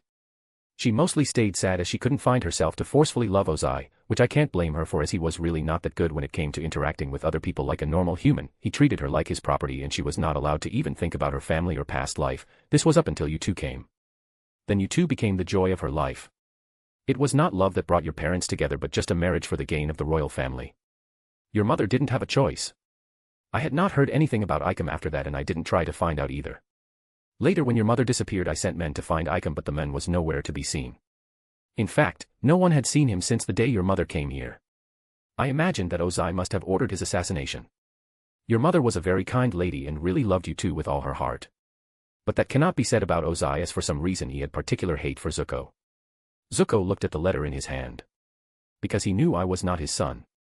Iroh patted his shoulder. I wouldn't be sure about that. Ozai did many weird things in his life. I wouldn't be surprised if you found a letter calling me illegitimate too. Don't assume the answer before asking the question. True words, my friend. Remember kids, a man is defined by his deed, not his name, because what's in the name? For example, see me. I never knew who my parents were. I was an orphan once. And now look at me, so strong and old. Alexander said, bringing everyone's attention away from the depressing topic. This was new information for everyone and it intrigued them. Then how did you become a god? Zuko asked. Lots of good deeds and being kind. I think that's it. Alexander answered. Wait. I don't think you ever told us your name. Toph pointed out. Oh, yes. Well, my real name is Alexander Maxim Universe, he answered. Haha, even your name has the universe in it. But it is indeed a unique name. Zuko, you should name your child like this. You too, Aang. Maybe the name will influence them to be good. Iroh jokingly said, embarrassing multiple people at the same time. It seems that ability comes with age. Ah, Sokka, where is Suki? Alexander asked, striking up a conversation on the boring trip. She went back to Kyoshi Island.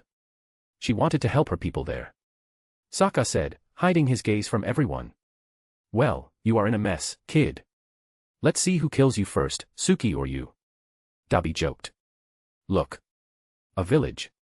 Aang shouted from his driver's seat. This is it. The village. Iroh confirmed. Alexander again used point me charm and it took them to a modest house. From the looks of it, whoever lived in it was neither poor nor rich. This brought Zuko slight relief, thinking that she didn't spend her life in poverty. Okay, let's knock, Alexander said and moved to the door. Wait, what if it's not her? Zuko nervously asked. Come on, Zuko, even I am less of a girl than you. Azula taunted him. Easy now, kids. You don't have to jump and shout who you are. Relax and once it is confirmed we will talk. He assured them. Knock knock. Alexander looked back and just realized what an awkward situation he was in. There were a total of 10 people visiting the home of a person they don't know. Just then, like it was God's message, light reflected on Aang's bald head. So he decided to use that bald head. The door opened with a murmur and a middle-aged woman looked at the crowd in confusion. Yes? She asked. Alexander looked back at Aang and then back at the woman. Hello, there, we were traveling and hoping to find lodging. Can you tell us where we can stay? You see, that bald child over there with a blue arrow on his head.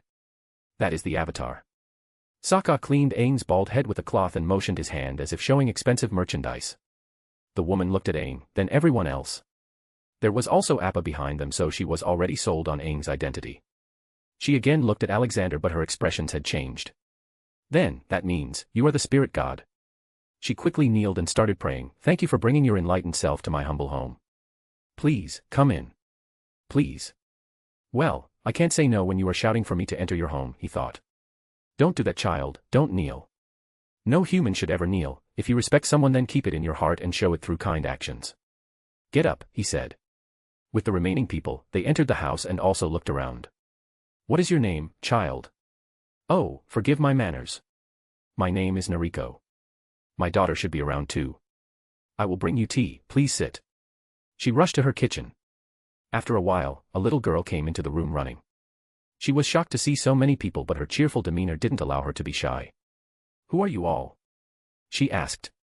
We are with the Avatar. See that bald kid there, he's the Avatar, Alexander introduced. Whoa. I heard he is the enemy of Fire Nation, but Mama and Papa say he is good, the girl chirped. Haha, yes, he is very good.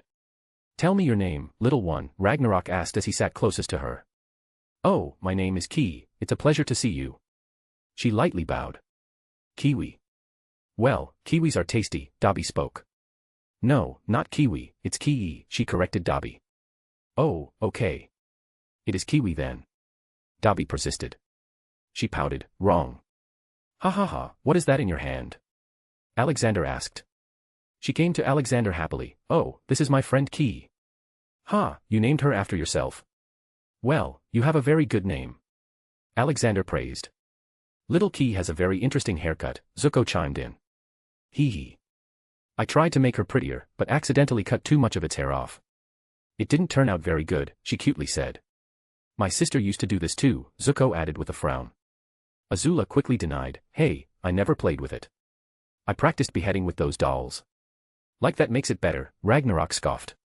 Bad manners, Azula, don't be rude to children. Alexander reprimanded her and focused on the key. Want to see magic, Ki? Alexander asked. She excitedly nodded her head. Okay, close your eyes and count to 10. He instructed. Ki closed her eyes and started counting honestly. Alexander hovered his hand over the doll still in her hand. It started to grow beautiful hair and the face also became better. 10. She opened her eyes and looked at Alexander confusedly. Where is the magic, Grandpa? Alexander felt butterflies in his stomach when she called him Grandpa without even asking. Haha, look in your hand. Ki looked down and loudly gasped, whoa, this is so pretty. Thank you, Grandpa. She quickly jumped at him for a hug. He was really surprised by her ability to get so close to him in such a short time. Children really have a pure heart. But Alexander ran a magical diagnostic on her too. It was a habit of his through which he helps anyone he can by curing their body problems. What he found out was surprising. Her DNA matched 25% with Zuko and Azula. Ghost, run a facial scanner on Ki, Azula, and Zuko, he asked his sentient AI. In a matter of seconds, the answer came, Sir, their facial features match 49 and 50%. They are very likely related. So, Nariko is actually Ursa and Ki is possibly the half-sister of Zuko. But it needs to be known if she is a stepsister or real sister, born after she left the capital. I guess I'll wait for the men of the house, he thought. Special thanks to Douglas Flower Umar Latif. Thank you for your support. Chapter 445. Reunited. After a few minutes of chatting and lots of quotes and jokes from Iroh, the men of the house arrived. He was shocked seeing so many people inside, but the moment he saw Zuko his face fell. The reaction didn't go unnoticed by Alexander and Iroh. Dear, look. The spirit god has come to our home. This is such a wonderful occasion. Nariko excitedly told him everything.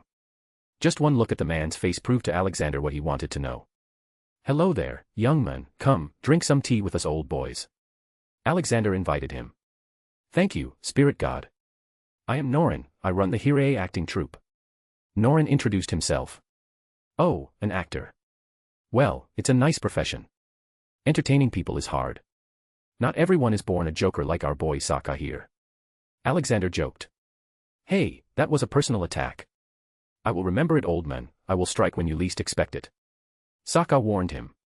Heh, what can you even do? You can't even bend, boomer boy, Toph scoffed at him. Whoa, that is discrimination, Toph. Bad girl, Sokka complained. Hey, Toph, you have given everyone names except the old man and his two old friends, why such difference? Sokka asked, trying to get back at Alexander. Toph huffed, I don't want to anger the gods. You are welcome to try. Alexander laughed hearing that, it's all right, child, call me whatever you want. Like I have nicknamed them. Raggy is Heatman and Dobby is Pretty Boy. Oh, then I will call you Twinkle Star, Toph exclaimed. Why is that? Alexander asked. Because you always look perfect, shiny with your white beard and always in clean clothes. Also, your whole aura screams, I am a god, mortals, Toph made fun of him. Alexander heartily laughed, well, if this is what my name is going to be then I have no problem. Okay, let's get back to the main topic, come, Norin, this is my special drink called fire whiskey. Ah, thank you, Norin took the cup and drank it. His heart was racing in nervousness. Do you have something to tell us, Norin? Alexander asked. What are you talking about, Grandpa? Aang inquired. Does she not know? Alexander asked Norin. Of course he would know everything. He's a god, Norin thought and nodded. She doesn't remember anything, Norin answered. Noriko confusedly looked at her husband. What are you talking about, dear? What do I not remember? Noriko, your real name is Ursa, you are the mother of Fire Lord Zuko, Norin announced, looking at Zuko. Zuko was shocked. Noriko's face didn't match his mother's at all. But how? She doesn't look like her at all. Norin then started telling everything. It was the mother of faces. After Ursa was taken away, I thought life couldn't get any worse than that. But I was wrong. In days to come I was attacked by assassins multiple times. I knew they were hired by Prince Ozai of that time. Deciding that there was no point in living in the village anymore, in despair, I moved to the Forgetful Valley. I lived there for a while and eventually, I encountered the Mother of Faces, who granted me a new face and I returned to Hirei under the name Norin. Back here, I again joined the acting troupe to make a living. I had no idea about what had happened with Ursa at that time. But one day, she came back to the village. I found her sitting alone outside the theater, crying. I was shocked to see her there. I quickly talked to her but she didn't recognize me. Then I remembered that I looked different. Eventually, I offered Ursa a chance to make up for our lost time as lovers, to have Ursa have her face be changed as well to continue our love. So we went to the Forgetful Valley and waited for the next season to come to meet the Mother of Faces. The Mother of Faces did arrive but was puzzled by Ursa's decision to change her face because she was already very beautiful. To test her sincerity, Mother of Faces offered her a new, much plainer face, which Ursa accepted without hesitation. Sensing Ursa's pain, the Mother of Faces also asked her if she would want a new mind that did not remember her old life. After much deliberation, she agreed to forget her past life, even though it meant for her to forget the children she left back in the palace. With a new face and identity, Ursa, now Noriko, married me and we had our lovely child, Ki. Goddamn, so much damage that man has caused. Not just to the world but every single person around him. Ragnarok cursed at Ozai. But Noriko was still shocked. Then, are these two my children? Norin nodded, yes. Noriko looked at the conflicted faces of Zuko and Azula, she teared up. She dashed to them and hugged both of them at the same time. I am sorry, for being so selfish. I was not a good mother to you. She cried. Although she didn't remember anything, she still felt bad. Maybe it was just a mother's unconscious love. Zuko's tough face melted away and a silent drop of tear fell down from his eyes. No, it wasn't your fault, mother. Ozai is the cause. He was cruel to every single person around. Indeed, he was kind of an asshole, Azula agreed. She wasn't angry at her mother anymore after finding all this. Azula, language, Dobby was quick to point out. She rolled her eyes and tightly hugged her mother. After a few minutes Noriko looked back at Alexander, Great Spirit God, is there a way to get my memories back? Sure, that is very easy. However, when it comes to your face, we will need to tell Mother of Faces to give it back as she literally took it. I can make you another one but would you really want that? Because then there will be two faces resembling you in the world. Alexander said. Thank you. We will go to Mother of Faces to ask her then. Noriko bowed. Haha, no need, let's go to the spirit realm instead. I know the mother of faces. I once taught a good lesson to her kid, Ko. Alexander remembered. Oh, I know Ko. I met him once, Aang spoke up. Yes, let me guess, he tried to jump scare you. He used to do that a lot before. But he stopped after I taught him a good lesson when he stole Avatar Kuruk's wife's face. Alexander revealed. He took out his anywhere door and entered it. They had already reached a pond. Mother of Faces resided there. Sensing Alexander, she came out on her own. Spirit God, have you decided to take my offer? Alexander looked at the spirit and shook his head. For the last time, lady, I am happily married, I won't impregnate you. We are here for another reason instead. Ah, this human. I remember you. So, you have come back to get your face back. Mother of Faces voiced. Noriko nodded profusely. She was a bit scared by the huge spirit though. You can have it. When you requested me the last time for a new face, I already knew that this day would come. The spirit said and did her magic. In a few seconds, Noriko's face changed and she became just like she used to be. From Noriko to back to Ursa. Do you want your memories too? The spirit asked. Alexander quickly intervened. No need for that. I got this. Your mental manipulation methods are at a very low level. It's just a simple memory block. Alexander did his own magic by putting his hand on her head. He used his mind arts and removed the memory block. She suddenly lost balance as memories rushed into her mind. Zuko was quick to jump and catch. Mother, are you okay? He asked. But there were only tears in her eyes. Tears and regret of leaving him behind, because if she had taken him with her then he wouldn't have received the burn mark.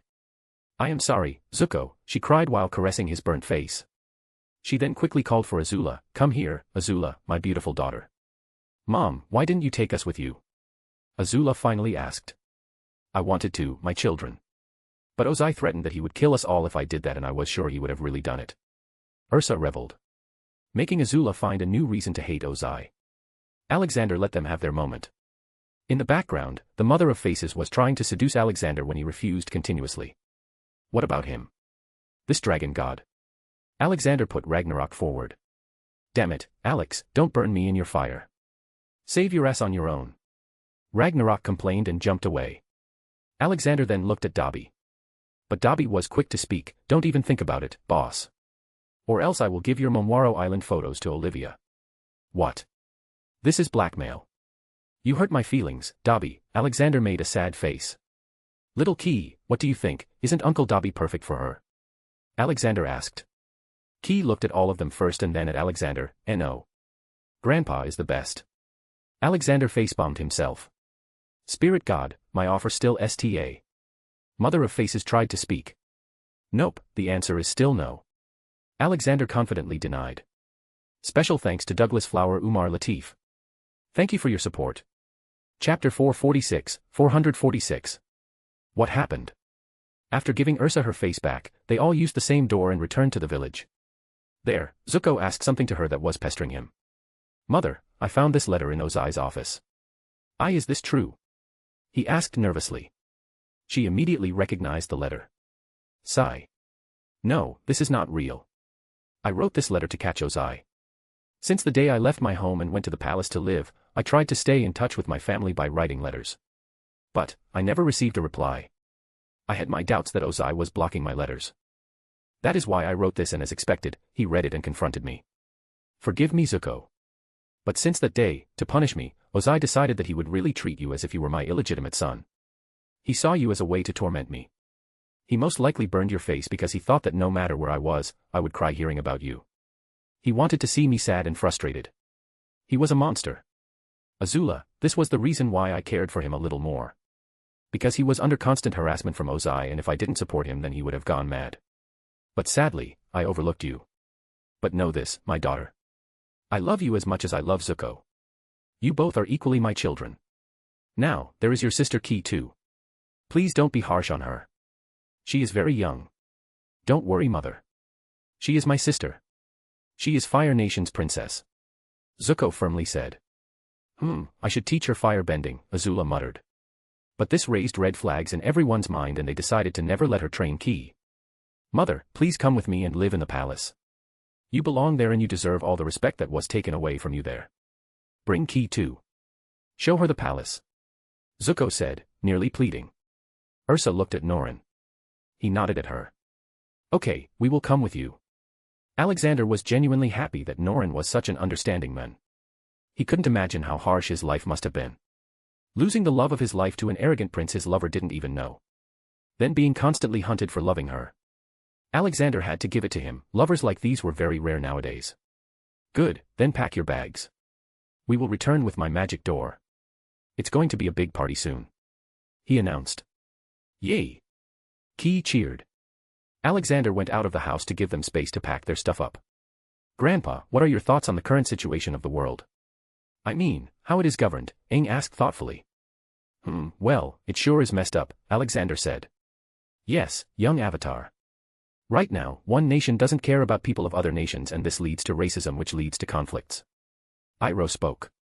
Then how should I fix it? I am but one person. Aang sounded confused and lost. Who said you are alone, Aang? Look around you. You have your friends, me, and even the Fire Lord as your friend. Also, because the air nomads are back in business, you are their de facto leader and ruler. This gives you a higher say in the direction of progress this world should take. Alexander lectured him. Then I should call for a meeting between all the kings. Aang decided. Yes, but I will give you a book later on how to set up a governance system that does not require a king. Because you've seen it, Aang. There is never a guarantee that the next king or queen will be as good or as bad as the last one. This world can't go through another Ozai for the next 200 years or else humanity will face too many problems. He advised. Aang nodded continuously. I understand, this means we need to unite the people instead of just nations. Yes, I recommend you go to Udao. It is the first ever Fire Nation's colony. Together with the Earth Kingdom civilians already living in the area, the Fire Nation settlers created a thriving metalworking industry that evolved into one of the best in the world. The tiny village grew into a thriving, cosmopolitan city. Through the unique blending of the Earth Kingdom and Fire Nation culture, Udao became one of the wealthiest cities in the world. They are said to make the finest metal in the world. In Udao, you will see firebenders marrying an earthbender and producing babies who don't belong to any nation but can still earthbend or firebend. The case of Udao proves that living together is not impossible. Remember, Aang, the only way to make sense out of change is to plunge into it, move with it, and join the dance. Aang nodded and firmly answered, Thank you, Grandpa, I will go there after finishing my business here. Ha ha ha, yes, you should have some fun while traveling. I am sure Katara will enjoy your company, Alexander added, teasing him. Aang had started to realize that maybe Katara also has feelings for him so he was much more susceptible to blushing now. Just then Sokka came shouting, Heyy, why are you looking like a tomato, Aang? Also, what are you guys talking about? Come, we're getting late for the party. I can't wait to eat all the delicious food. See, happiness is not always about big things. Little things can create wonders too, Iroh commented, seeing Sokka's behavior. Well, I'd say he's more of a brain-damaged person than just happy, Ragnarok added. So they turned around and left. Spirit God, we all have assembled, suddenly a voice spoke to Alexander. Only Aang was able to hear it. Don't worry. It was the lion turtle. You all leave, I have some important work to do. He told them and flew away. He was all alone this time. Alexander appeared near the Whale Tail Island. There he saw about 15 different small islands. He knew that they were lion turtles. Greetings, ancient spirits, Alexander said while standing on the water. All of the lion turtles poked their heads out of the water. Greetings, Spirit God. As you said, we have all gathered here. What important thing do you want to tell us? One of them asked. Yes, thousands of years ago, you all were the protectors of human civilizations until the coming of Avatar. But, this world is changing so fast that soon even the Avatar won't be able to handle the load. So, I want you all to change your role from protector to observer. I will set up magic on this planet that once activated will take away bending from each human on this planet. You are to watch over humanity and if someday you feel that bending has become a danger to human civilization, I want you to start my magic. This way, the world will be made truly equal as no one will be able to bend. The Avatar cycle will continue but inside the spirit realm mostly. There was silence for a few seconds. We accept this responsibility, Spirit God, but we have a condition. We want you to make a safe sanctuary for us where humans can't enter and destroy our lives. They asked. I accept, I will make a safe haven for you all, just a little away from the borders of the Southern Air Temple. He announced. Soon, they all turned around to travel to his designated place. Alexander also flew faster to start working. He wasn't giving them the ability to take away the world's bending without any safety features. There was also an intent-based aspect to the magic. This way, if the turtles or anyone tried to activate it with an ulterior motive, then the person will forget everything, including their whole life since their birth. He wasn't foolish enough to not add a safety feature because he knew that if something can be used for doing good, then it can absolutely be used for bad too. He worked hard to make the place for them. First, he made a large landmass, enough for all of them to live on it. Then he created many meat trees on the big island and also the ocean floor. It was illogical, but magic in itself was illogical. After being done with the island and talking to the turtles, he left for Fire Nation capital. Beep beep beep. While leaving, Alexander's alarm watch started sounding. The alarm was meant for trouble in Fixham. He threw everything away and rushed inside Fixham. Upon reaching the place, he was shocked to see the worried faces of everyone present. What happened? Special thanks to Douglas Flower Umar Latif. Thank you for your support. Chapter 447. Happy Grandpa. Fixham. What happened? Alexander nervously asked. Alex, it's Natasha, she. Olivia was just speaking, but Alexander was too anxious. What? Tell me quickly, Ollie. He asked. She's in labor, Olivia said. Alexander stopped for a second. Then hugged her tightly. Wahaha, what a wonderful news, Ollie. Really, I am blessed. My new grandson. I wonder what he's going to be like. Alexander thought dreamily. Boom. They all looked at the door of the delivery room. It suddenly shot open and the body of Alfred, the A.I turned biological cyborg from Courage the Cowardly Dog, came out flying. Alexander was surprised to see that. Alfred was extremely powerful and it was hard to beat him. Also, why would anyone beat him? What happened, Alfred? Alexander asked. Alfred stood up and looked at his hand that was now creating sparks due to being broken. What the hell is wrong with your family, Alex? Why the hell was a newborn baby able to throw me so hard? Straight face. What? Everyone exclaimed. Bam. The door of the room opened and a naked baby too small to be moving came out crawling. He had a mix of red and white hair. Gaga. Alexander looked at the baby with warm and happy eyes. Look, Ollie, my grandson has already started crawling and also speaking baby tongue. Save me, Alex, Alfred shouted. Why is he so angry at you? Alexander asked Alfred. I just patted on his butt to make him cry after he came out. But then he punched me. Alfred answered and hid behind Alexander. Until now, Olivia was in shock. But now she came out of it and shouted, What are you doing, Alex? Go pick him up. Alexander quickly walked to the baby while maintaining eye contact as if he was taming a beast. Easy now. I'm your grandpa, little one. Look at my face, it's just like your father and yours. Aw. Alexander melted when the baby's eyes started shining. I.e. Baby voiced. Okay, I will take that as permission to pick you up. He muttered and scooped the baby up in his arms. The little baby smiled happily and rested his head on Alexander's chest. He tried to tickle him with his fingers, but the baby caught it in his tiny hand. Whoa. I'm warning everyone, anyone who's weaker than Leonidas shouldn't try to play with this one. His grip on my finger is enough to turn a normal person's finger into flesh and bone paste. He announced. Hee-haw. The baby proudly looked at Alexander's face as if he was being praised. He is absolutely not normal. I can already see signs of higher intelligence in him, and let's not talk about his strength. Leonidas, have you thought of a name for him? Alexander asked. Leonidas scratched his hair. Well, we didn't. He actually came out a month earlier. What? But he looks nothing like a prematurely born baby. In fact, he looks like he's been late. Now I know why Natasha had gotten so weaker. This little rascal had been hogging all the nutrition. Alexander guessed. You name him, Dad. You gave me a pretty cool name. Do it again. Leonidas let Alexander do it. He knew how much joy it would bring him. Alexander intently looked at the naked baby in his arms. The baby also looked at his face. Then suddenly he grabbed his beard and started hanging on it. Ha ha ha. You're a playful one, aren't ya? He muttered, not worried about his beard getting ripped as his hair was stronger than vibranium at this point. What should we name you? You are going to be wise, I know it. You are already braver and stronger than most beings here in Fixham. Yes, Ajax. That will be your name. He announced. Aya. The baby happily cheered and climbed up to Alexander's head and sat there. He was the king of the world now. Haha, yes, Grandpa Alex and grandson Ajax will have lots of adventures now. He laughed. Duh. Dad. Alexander looked down. There was Yalo, hugging his leg. Alexander's eyes teared up. He picked Yalo in his arms and hugged him. This is the best day ever. My Yalo called me dad and my grandson also CA. Just peed on my head, dot. Drip drip. Ajax's pee started falling down from his head onto his beard and shoulder. Ahahaha. Ajax started laughing in his childish voice. It was meant to be an innocent laugh, but it was two-timed. Ali. Hold these two. I gotta take a bath. We are going to a party after that. He said and ran to his room. Olivia looked at Yalo and Ajax lovingly. Good job, Ajax. Yalo, good job calling his name. She planted kisses on their heads. In an instant, the two fell asleep in her warm arms. Leo, go and take care of Natasha. Tell her that Ajax is sleeping and I will bring him to her after cleaning him. She ordered him.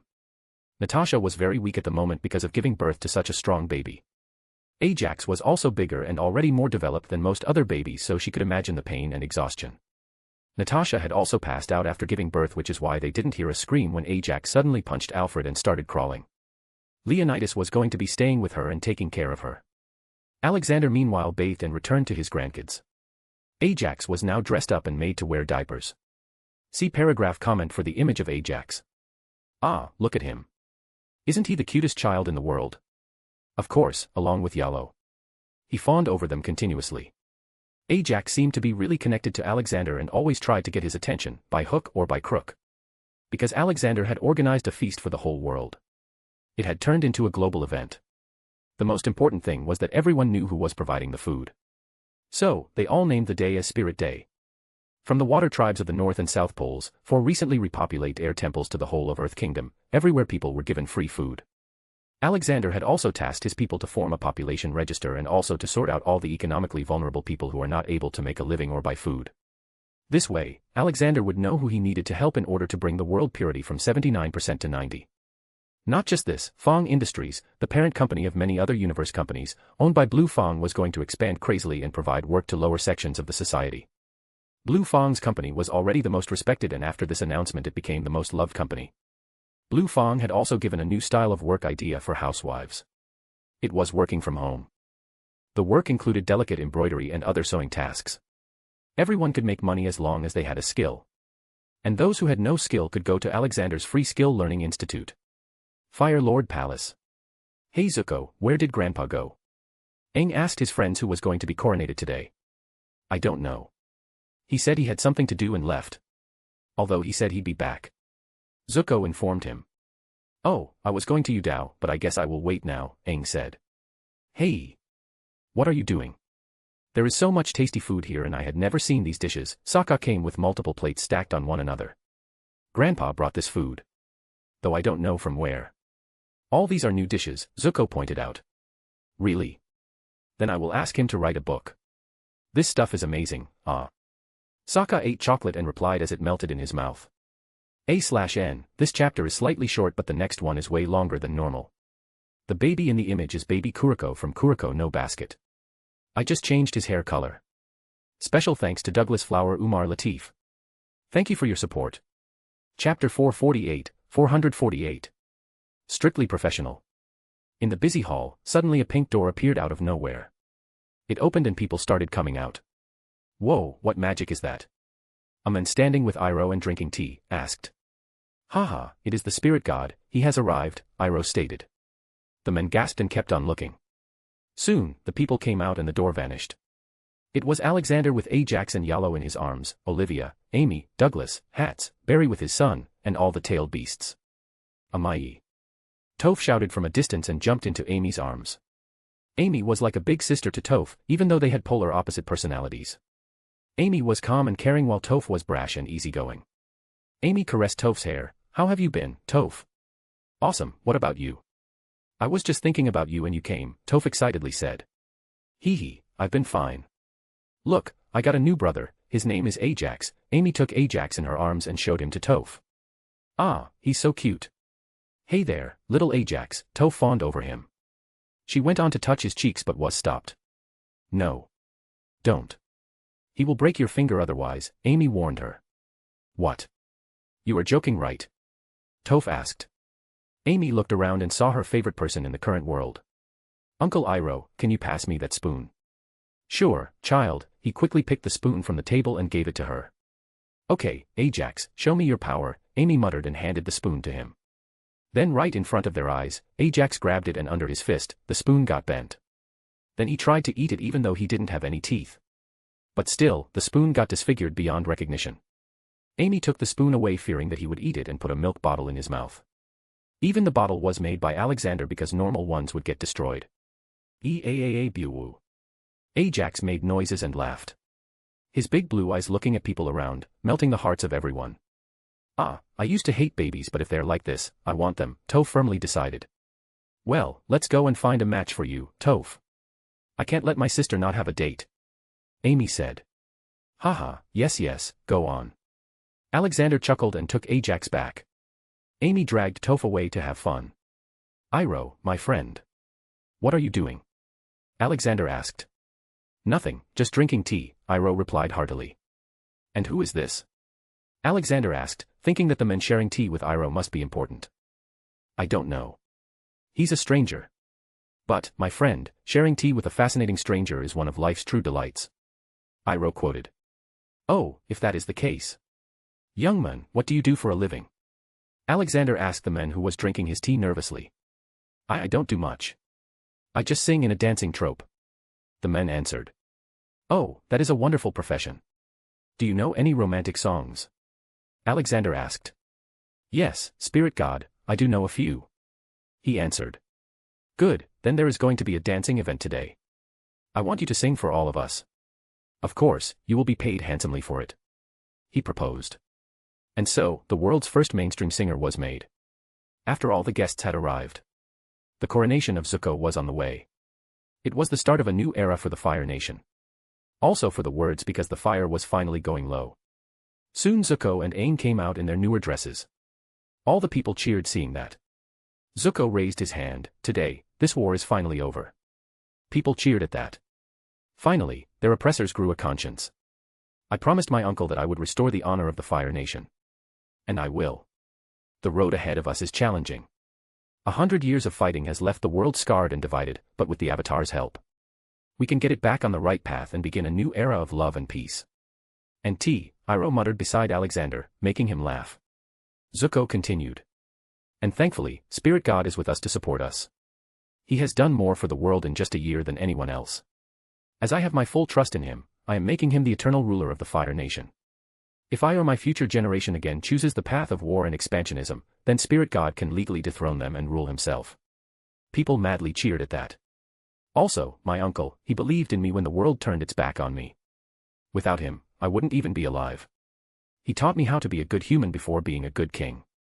So, I am honored to announce that he will be my second in command and if something ever happened to me, he will become the Fire Lord. Don't worry, uncle, you can still have your tea shop. Zuko announced. Iroh teared up hearing that. Zuko was like a son to him and this was a big honor for him. He was really proud of Zuko. Then Zuko kneeled on the ground for the Grand Sage to continue the coronation and put the Fire Nation royal hairpin on his head. All hail, Fire Lord, Zuko. The Fire Sage shouted. With that, the ceremony came to an end and the great feast started.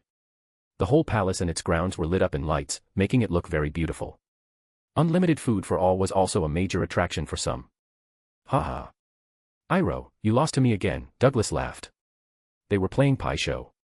Dobby, who was walking by, saw the whole ordeal. Don't trust him, Iroh. He's using divination to predict your next move. In short, he is cheating. Douglas scratched his head. No, that is not cheating. I am using a biological part of my body. Oh, is that so? Then let me play with you too.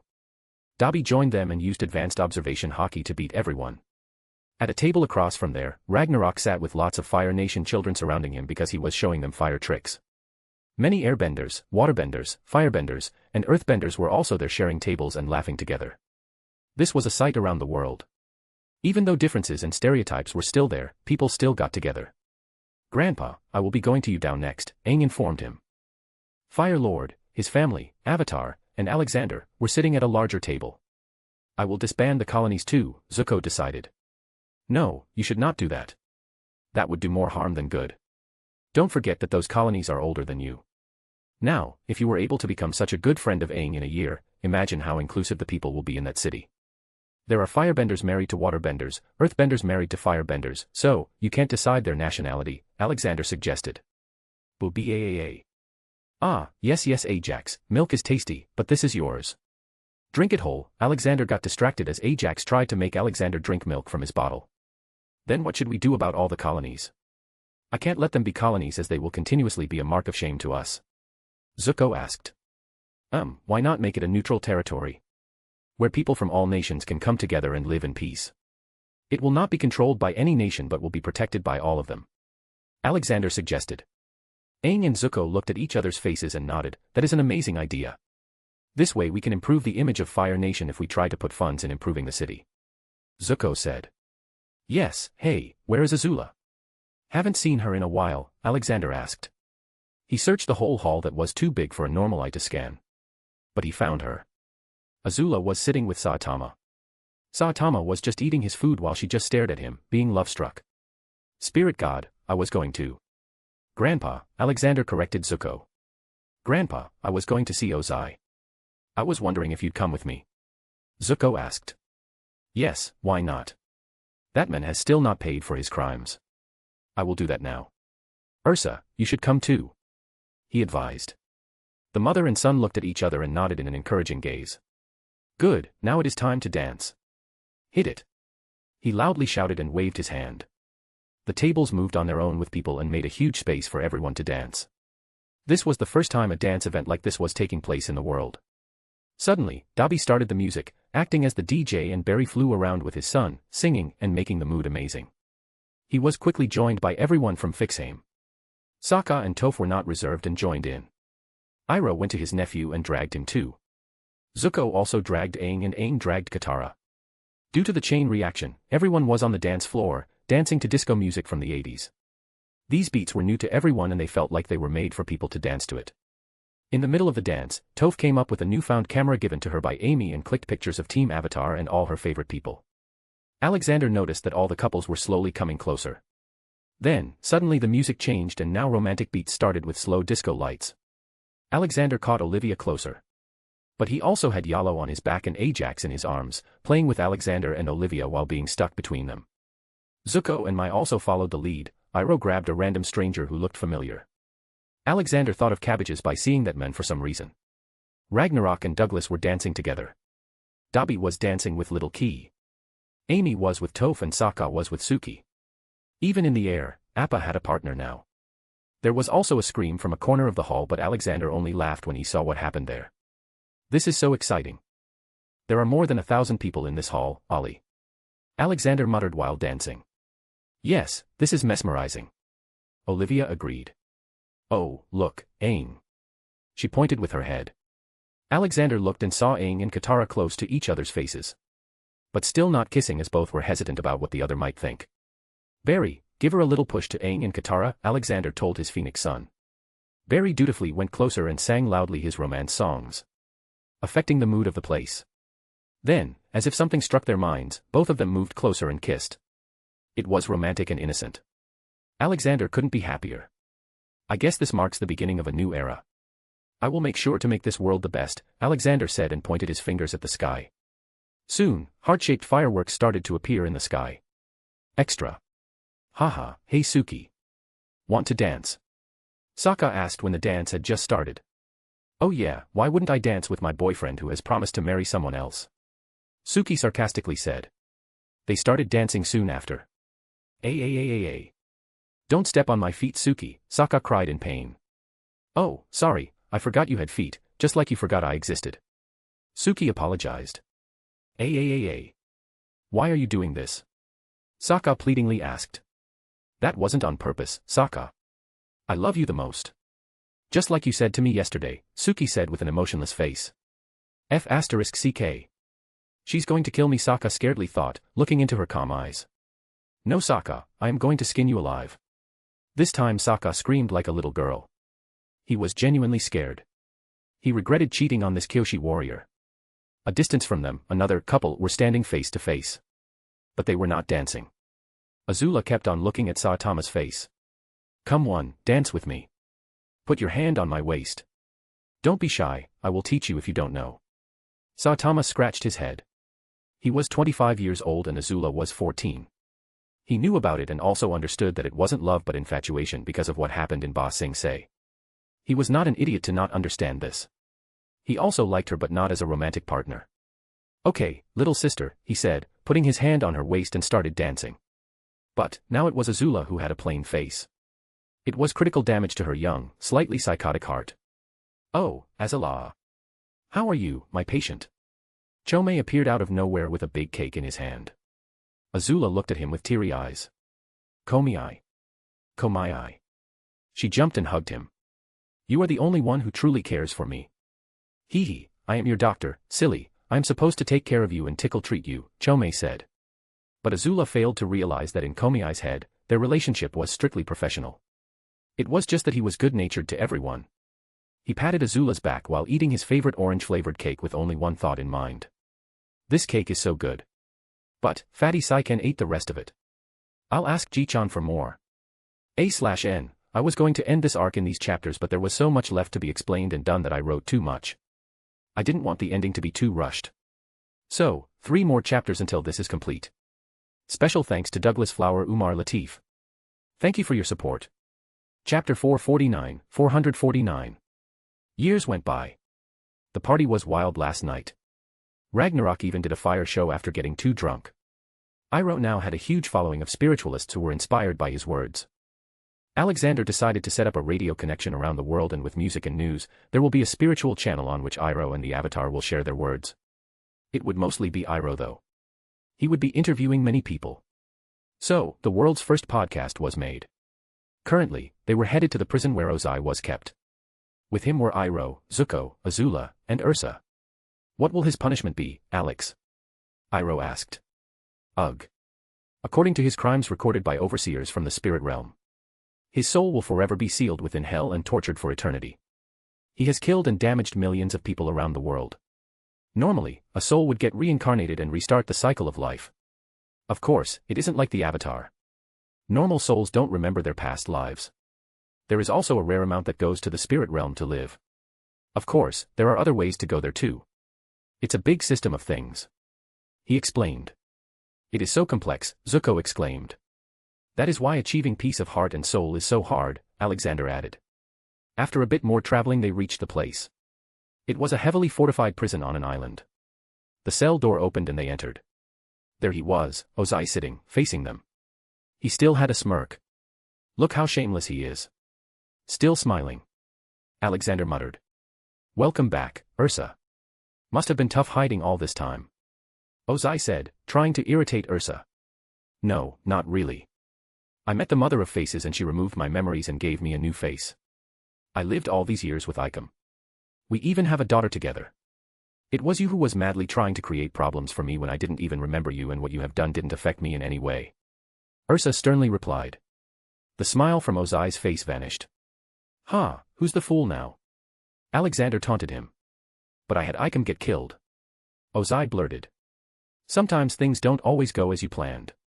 I am ashamed of being your brother, Ozai. You disgraced the Fire Nation." Iroh spoke plainly. "Father, you actively tried to punish me for something that wasn't real. Just to incite Mother. Then going as far as even burning my face. You are a sick man," Zuko emotionlessly said. Then Azula spoke. "Yeah, I don't have a particular reason. I just don't like you. You tried to use me as your pawn and I hated that. I longed for your attention and acceptance but you always pushed me away. I don't care about you anymore." "Then why have you all even come here?" Ozai questioned. Ursa gave him the answer. "We came here to tell you that we are moving on now. For us, you don't exist. From now on none of us will come to meet you. You can die in this cell, thinking about us happily living as a family. With my children and husband." Her last words made him completely mad. "How dare you say that? You are my property. I own you. Did you forget my words? I own you. Bam. Sit down and shut your mouth. The only one who's going to be someone's property will be you. For your crimes against humanity and spirits, you are sentenced to eternal hell. Enjoy," Alexander announced. But like many other villains, Ozai didn't deserve a peaceful physical death. Ozai was supposed to be extremely power-hungry and possessive. So, as his time torture. In his mind, he would see his wife Ursa truly cheating on him, and when he catches her, he gets killed by Icum, who then becomes the Fire Lord. This will go on for a while. In another situation, he would lose the Agni Kai to Zuko. Then in another one, he would never become the Fire Lord because Iroh takes over, and finally, he gets killed by Baby Aang again and again. There was also one in which he gets killed by the cabbage seller. It was true torture for him. Then, as he was raging, Alexander snapped his fingers, disintegrating him into nothingness. What was left was a translucent figure of Ozai hovering. Alexander then sent the soul to hell. Doing this immediately increased world purity by a big 5%. Making it 84% now. I hope you all won't hold a grudge against me for punishing him, Alexander said. No, why would we ever do that? What you did was the best case scenario. Iroh immediately clarified. They then went back to the palace and got busy in repairing the world. Before Alexander left for the Earth Kingdom, he met Zuko and just told him one thing. It's okay to fall down and lose a spark, you just need to make sure that when you get back up, you rise as the whole fire. Zuko, you are a whole fire now, so, never waver and always strive for good. You have the greatest teacher in the world to advise you. Though he would ask for some tea as payment, but I think the Fire Lord can manage, haha. Alexander advised him and patted his shoulder. Zuko suddenly hugged him. Thank you, Grandpa. Thank you. I never had a loving grandfather. I always wondered how it must be to have nice grandparents, as I heard from my friends. Now I know. If it weren't for you, I don't know what would have happened to me in this world. Alexander ruffled his hair. I think you would have managed. I always had that much trust in you, since day one on that ship.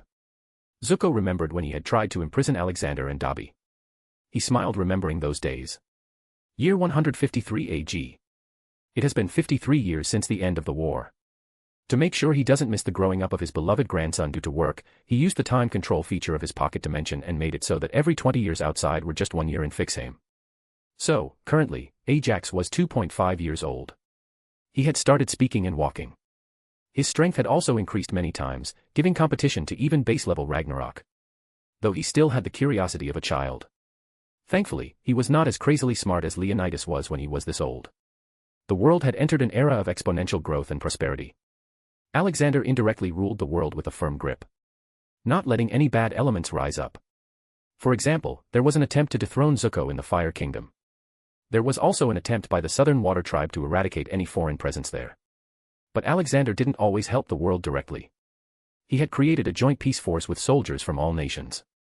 Their job was to keep any unstable and extremist elements in check. They had a compulsory promotion, transfer, and retirement system so that no one can gain too much power in the organization. There were also auditors present from all 4 kingdoms keeping an eye on the force. It was a successful endeavor as all international problems were solved by them. A new 5th nation was established called the Republic City. It was, as the name suggested, a republic where anyone could live. It had an elected main leader and also 4 council members elected from respective nations. Alexander was again hailed as the grandpa of the world, and his statues were more common than air nomads, who rarely left their temples. Alexander had kept his contacts with the big team Avatar and all other people he knew. Now, Zuko had a very cute daughter who used to love dressing like the spirit god and acting like him. She eventually grew up to be a peace-loving and smart lady. She was all set to take the position of Fire Lord in a few years. Toph had met 2 random guys one after another and had 2 lovely daughters. But they separated soon after. He had to meddle in so their familial ties don't get strained. Even Amy spent years with Toph and her daughters, as Toph wasn't known to be very empathic. Now, they were a close family and owned their own city made of metal. Toph had taught a lot of earthbenders metal bending. Sokka was still going through his debauchery phase and had not settled down. He and Suki were still couples, but now they had a tacit understanding. Still, Sokka found some death threats every now and then. For breaking the promise to Princess Yu, he was banned from the Northern Water Tribe, whose leader was Yu. She was angry and had decided she would kill Sokka the moment she saw him. Alexander didn't save him this time. And finally, Aang and Katara had married each other when they were 24 and 26 respectively. They had 3 children over the years. The naughty and eldest Bumi. Named after the late king of Omashu, Bumi. But unlike King Bumi, this Bumi was a non-bender. Then there was Kay, the second child and daughter. She was a waterbender. Then finally the youngest, Tenzin. He was a serious-minded airbender. Alexander had to teach Aang how to be a father because he found out he wasn't treating his kids equally, as he favored Tenzin more unknowingly due to him being an airbender. The airbender population was thriving, but Aang wanted Tenzin to be the best and lead them. But in the end, he learned and spent amazing days with his 3 children. Special thanks to Douglas Flower Umar Latif. Thank you for your support. Chapter 450.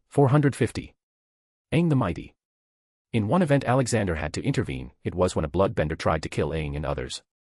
So he cast a worldwide spell that anyone using bloodbending with wrong intentions would lose memories of bloodbending. Alexander considered this power even more dangerous than all the bending combined because safeguarding from it was impossible for others. Other than this, a few years ago, his new closest and best friend, Iroh, left his mortal body and ventured into the spirit realm. Although he made a promise before. Alexander was sad after that for a while as he considered him as good of a friend as Dobby and Ragnarok. His hit podcast was a golden memory of the world, talked about in history books as the words of the wise spiritual master. But currently, Alexander had come to the Southern Air Temple in a hurry. There was an emergency. Avatar Aang, only 65 years old, looked like he was more than 100 years old. His muscles had withered and eyes had sunk in. He looked sicker than anyone. This went against common sense that the more powerful the bender the longer they would live. After checking his body, he found the reason. Aang, because you were stuck in ice for 100 years. It did damage to your body. It didn't appear all this time because you were in your prime. But now it has started to show up and fasten your aging. Too fast. Alexander told the grave news. All his children, Katara, Zuko, Toph, Sokka, and a few others gasped in horror. Aang smiled from the bed and asked weakly, "Ah. Grandpa, how long do I have?" "Not long. Maybe a month at most," Alexander answered. Alexander looked at Aang's face intently. He missed the cheerful face of Aang. The fun-loving goofy boy who deserved all the happiness in the world but still couldn't have an easy life. Everyone except the immediate friends and family, out. Quick. He ordered. Finally, when they were alone he proposed his option, "I may have a way to save you." I was not so sure about this when Kyoshi was alive. But since I consumed that comet, I have gained a higher understanding of what bending is and its deeper principle. I should be able to heal your body but it would make you nearly immortal. But this is risky too as the soul of Avatar will be stuck in you forever. So, to let the cycle continue and also have the next Avatar, I can try to separate your soul and other avatars residing in you. Then release their soul to occupy the body of the next Avatar. Am I right, Rava? Alexander asked to thin air. Suddenly a white mark appeared on Aang's torso. Yes, Spirit God. It is possible but very hard. You will need to separate the soul faster than the light. Or else Aang's original soul will be damaged. Alexander nodded and looked at Aang. "So, what's it gonna be?" Everyone looked at each other's faces. "What are you thinking so much about?" "It's simple. If Grandpa helps he'll live and if he doesn't then Twinkle Toes dies in a month." Toph grumpily spoke. She was really getting old and it was showing in her attitude. "Grandpa, how sure are you that you'll be successful?" Katara worriedly asked while holding Aang's thin hand. "Haha, 100%. I can stop and reverse time so chances of him dying are 0. Alexander said confidently. "Then why the hell were you being so dramatic?" Sokka asked. "Because I wanted you to take this very seriously. Matters like these shouldn't be taken lightly. Because it is me, I can save him. If it wasn't me then no one would have been able to save Aang," he said, making everyone go serious. "Okay, step aside then." He shoot everyone. He went to the side of Aang and activated his eyes. It shocked many that in all these years this was the first time they had seen this power of his. He then started to take out the whole chunk of souls inside Aang. There were hundreds of souls. Not all avatars lived full lives. Before the 4 nations were formed there were smaller warring states. Many avatars died in them even before their teenage years. The moment souls started coming out of Aang's body he had to quickly point out Aang's individual soul and leave it intact in his body. He was only supposed to take out the other ones. The process wasn't long and he was successful. After he was done, a golden light shot up to the sky from Aang's body. It was the soul of the Avatar. "How do you feel, Aang?" Alexander asked. "I feel like a huge weight was lifted from my shoulders. I feel light, in body, and breathing," Aang said with relative ease now. "Haha, of course, you'd feel lighter. There were more than 625 souls in your body. All belonging to previous avatars," Alexander revealed. "This many?" It shocked Aang. "Okay, don't move now. The procedure is still not complete. For this, I want everyone to go out except Katara," he ordered. Once it was just 3 of them, he took out a peach-like fruit. "Eat this, child. This will heal you, make you stronger in ways unimaginable, and give you an extremely long life. Although you can still die if you decide to." Aang took the chakra fruit in his hand and sensed the power coming from it. He didn't think twice and ate it. The next moment a bluish aura covered his body. In an instant, all his weakness disappeared and his body became normal. The muscles returned too. The power that Aang now had was even greater than that of the Avatar. And this could be a problem if someday Aang decided not to be peaceful or something else happens that angered him. So, he had modified all chakra fruits. It didn't give the third eye and it gives its eater a very calm and level-headed mind. This way, Aang will always be a neutral man who doesn't care about anger. It did not control his mind but just gave him the ability to think better. Still, he didn't know if Aang would be able to do all 4 bendings after this. Aang got up from his bed quickly. He looked at himself in the mirror and exclaimed. Whoa, I look like I'm in my 30s again. This is amazing. I also feel so powerful. Yes, you are extremely powerful. Haha, people might start calling you Aang the Mighty. Try to use other bendings now. He suggested. Aang went on and tried but nothing came out. It's okay.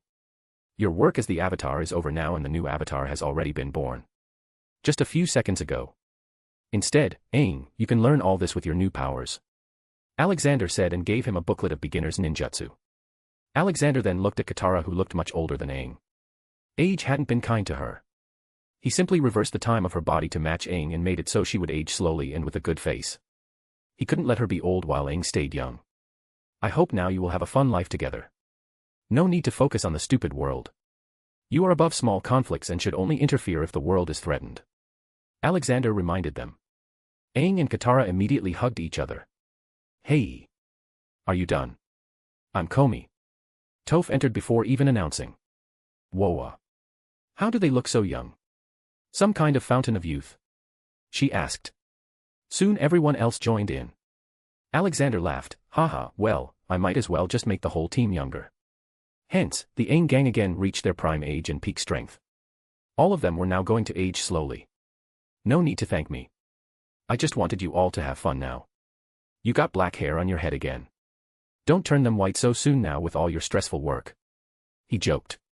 Haha, I can have more adventures now. Sokka cheerfully exclaimed.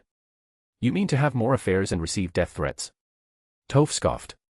No, I won't let him do that now. He will settle down and have a family. Grandpa has given us a second chance. Katara firmly said, staring daggers at Sokka. Zuko meanwhile looked at his own body and felt the power of being young again. Somehow this made him appreciate this even more now.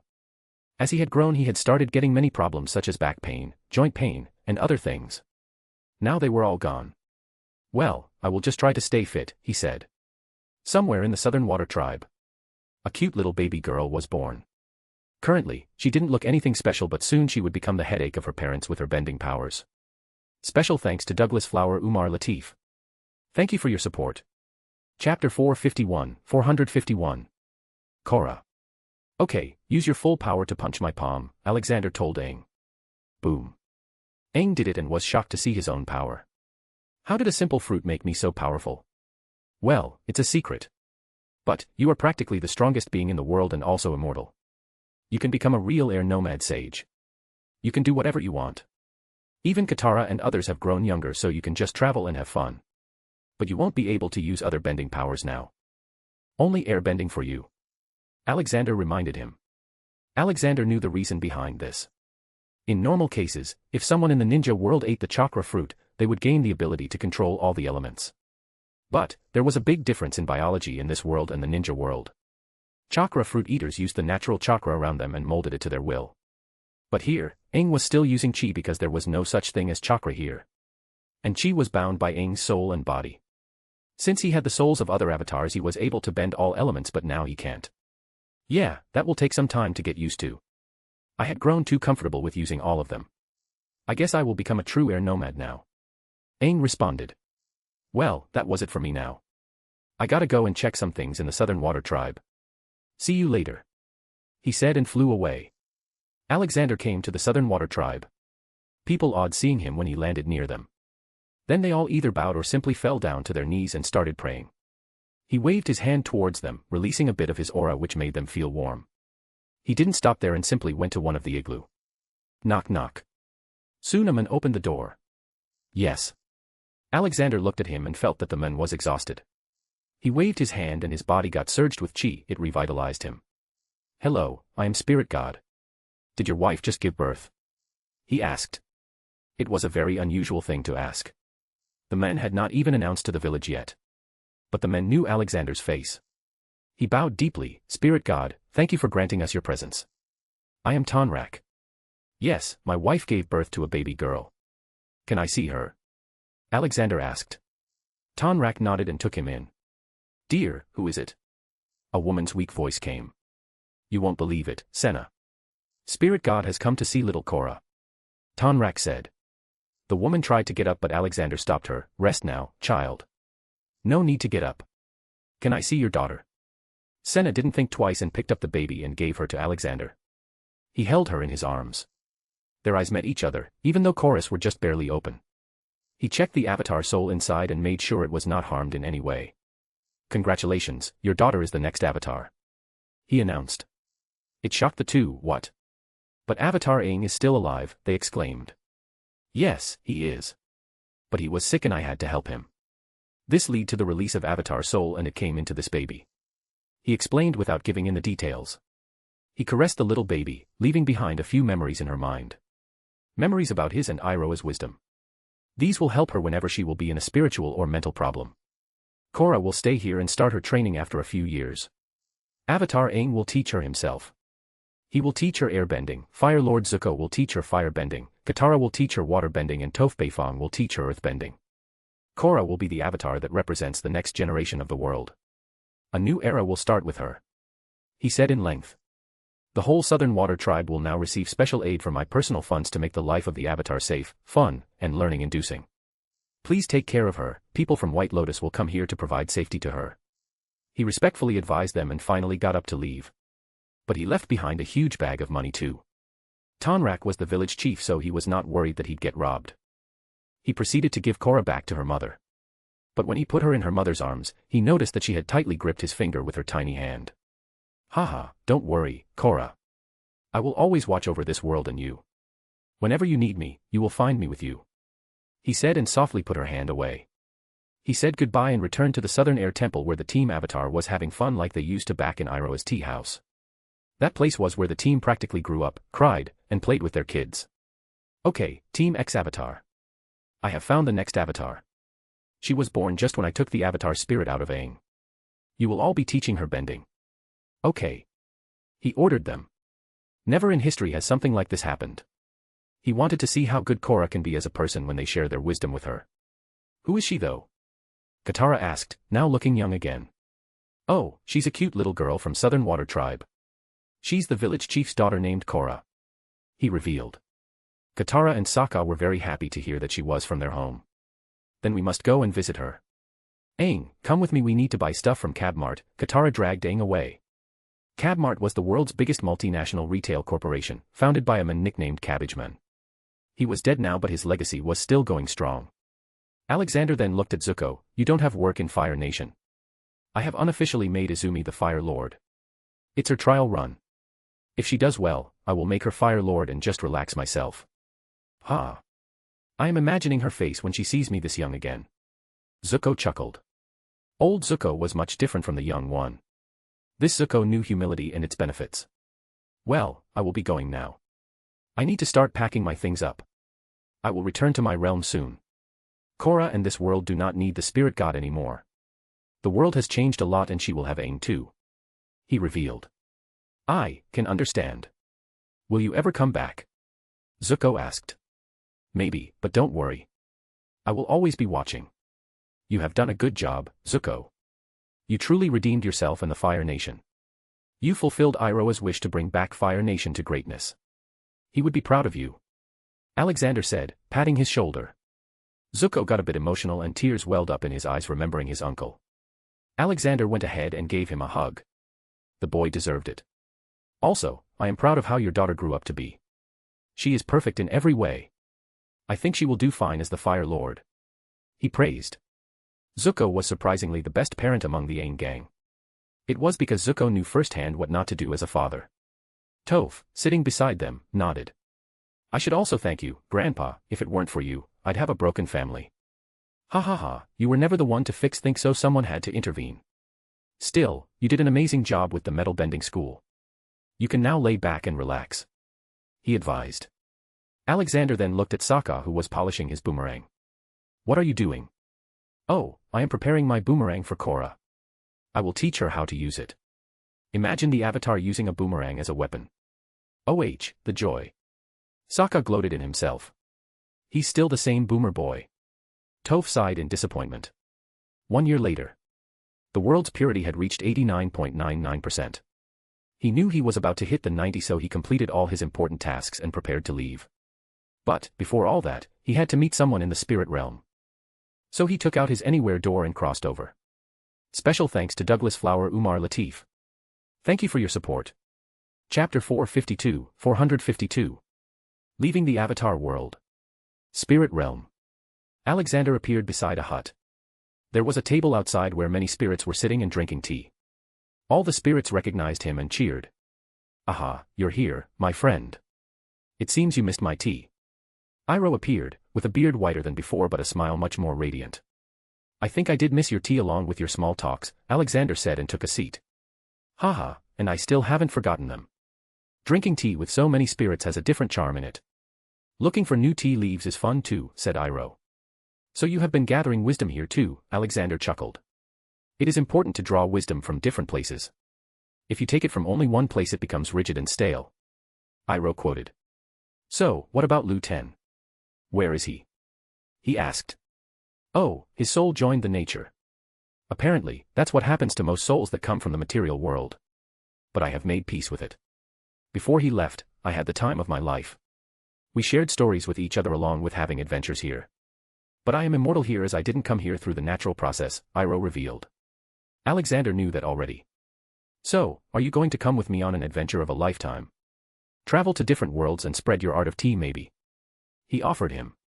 This was Alexander's plan from the beginning. In no way was he going to leave his good friend behind.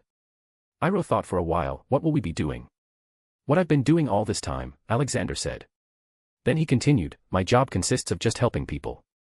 You on the other hand can help and give life advice. That sounds like a dream job, Iroh joked. You will be living in my own dimension which has 10 planets. All kinds of dragons and mythical animals live there. Along with my whole family and friends. Alexander sweetened the deal. Iroh suddenly got up, well, I was able to see my family, the Fire Nation, and the world rise to greatness. There is nothing left here. So, when are we leaving? Haha, good choice, we will be leaving tomorrow. I cannot allow you to meet your family physically but you can meet them as an astral projection. If you went in front of them physically then it would get harder to leave. He advised. After that, Alexander put Iroh's soul back in his physical body that he had preserved when he had left for the spirit world. This was the promise he had made to Iroh. The next day, Alexander had informed everyone that he was leaving so they were all coming to meet him. Other than this, he set a safety mechanism for the world. This time his approach was going to be direct. Using the same principle as magical paintings from Harry Potter world. He transferred some of his consciousness into a rune system on the moon. It would watch over the world and if something happens, for example, but to coming back, the runes will activate and Alexander's duplicate will appear with crazy high strength. Alexander stood at the grounds of the Southern Air Temple. He had spent so many years with them that even he was feeling emotional. You all started when you were so little. Now, look at you. I am proud of you all. He said. Everyone suddenly jumped at him and hugged him. They were teary-eyed. We will miss you, Grandpa, Toph said. She was always a brash arrogant girl but not to her grandpa. He showed her more love than her family did. Not to mention he gave her eyes. She never realized how emotionally attached she was to him. The same was with Aang, Sokka, Katara, and Zuko. After that, he looked at their children. You all are the future of this world. I hope you won't do something that would force me to return. Alexander said. Okay now, I should be going. Goodbye, kids, he waved his hand. Let's go Chome. He called him. But Chome helplessly looked at him, Ji-chan, help me. She won't let me go.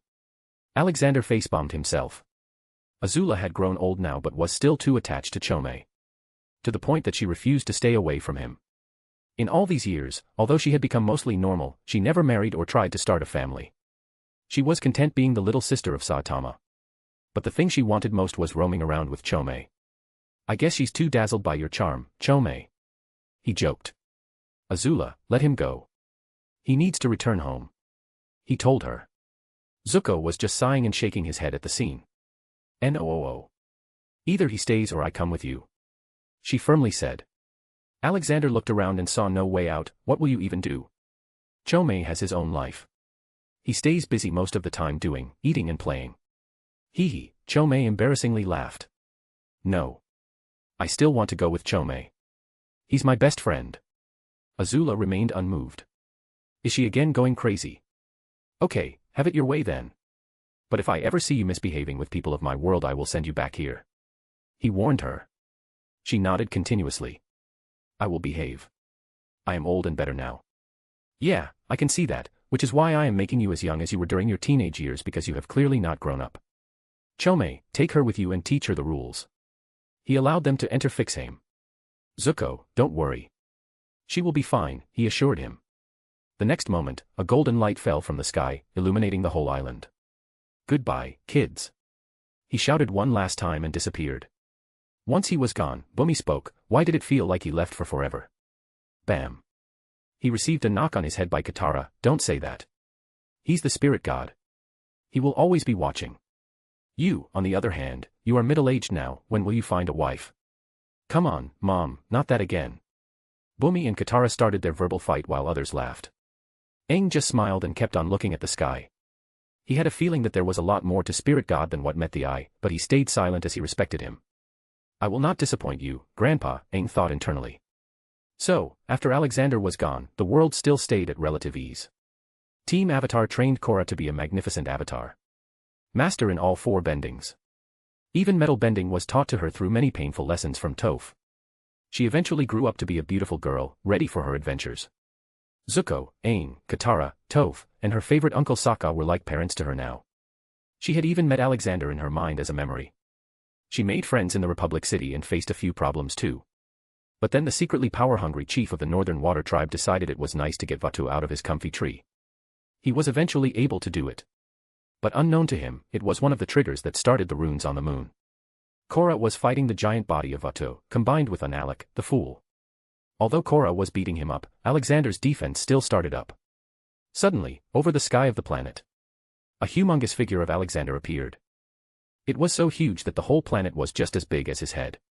The spiritual suppression was so big that Vaatu kneeled and all the spirits corrupted by him got purified instantly. The people of the world who were knowledgeable in spiritual arts felt it too. Vaatu, you fool. I warned you to stay inside your tree. Now you will be punished as I told you years ago. Only your existence is of importance and not your power. As soon as the voice fell, Vaatu's body started to get smaller. His power disappearing slowly. No. Please forgive me, spirit god. It was the human who freed me. Vaatu pleaded. He freed you, but you attacked the physical realm on your own accord. The voice came from the sky. Eventually, Vaatu was made as small as an ant and again sealed inside his tree. This time with better seals.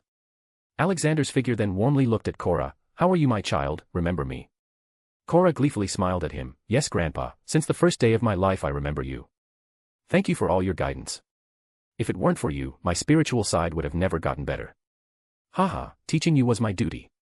But never stop learning, child. Remember, if you think you are good at something, there will always be someone better at it than you. Alexander said. Then, as a gift to her, a ring came down from the sky. Take this ring. This is officially the Avatar's property from now on.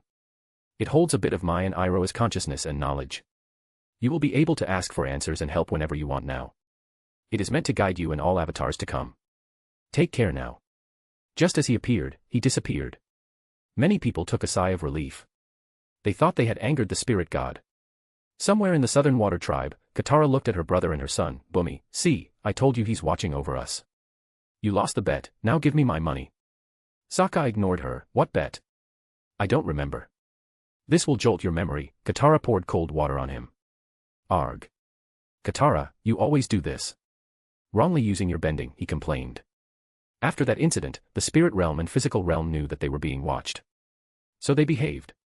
Except for a group that wanted to kill Korra to stop the Avatar cycle. They only ended up getting killed themselves as Aang appeared out of his sage cave with his mighty strength. Aang had stopped interfering with the world unless it was extremely important. Korra's life being in danger was one of those moments.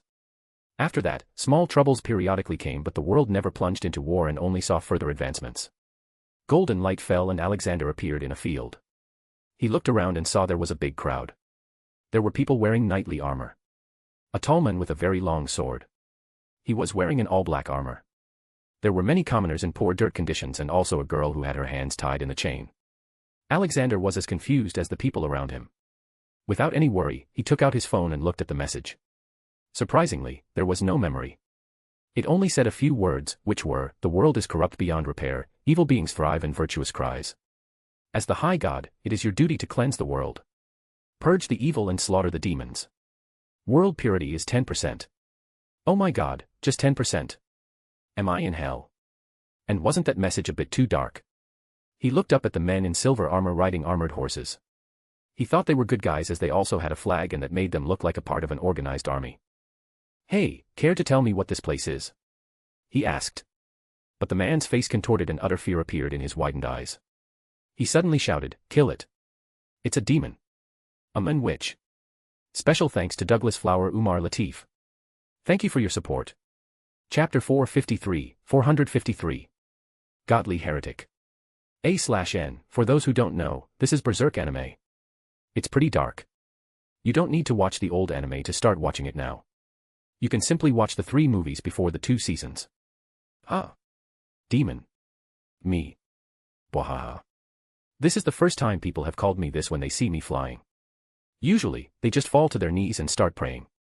Alexander talked to himself loudly. He looked at the men in shining armor. "What place is this called and whose soldiers are you? Heathen, how dare you speak to me? I am the squad leader of the Holy Iron Chain Knights, the greatest believer of God. You are in front of the Tower of Conviction. You shall be judged by the Great Inquisitor now." The man took out his sword. Alexander just looked around without a care. He looked at the tall building a distance from him.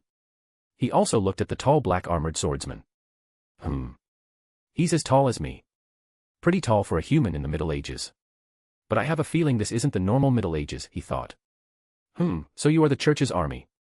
Which God do you serve?" Alexander asked. "Only the one true God. Surrender now," he shouted. "Why do I feel that the God you are talking about is a demon? And why is there so much demonic presence on this planet? A bit too much, I'd say. Also, why are these poor people not being helped? Isn't that what a religious order is supposed to do?" Alexander bombarded the men with questions, but he knew that he wouldn't get answers. However, thankfully he knows how to win over people and he was more interested in the tall swordsman. "Then die." The knight swung his sword at Alexander, who was 2 heads taller than him. Clank. The sword broke down the moment it hit his shoulder as if the sword was made of glass. Guts was about to stop the man from whipping the woman, but suddenly he saw a man falling from the sky in a golden light that could be anything but demonic. But he still didn't judge too early, as Griffith himself looked like an angel from the heavens but turned out to be a monster. He could see that the flying man was clueless about where he was and the knights were going to hit him. Suddenly, Puck flew closer to his ear. "Guts, I can sense his aura.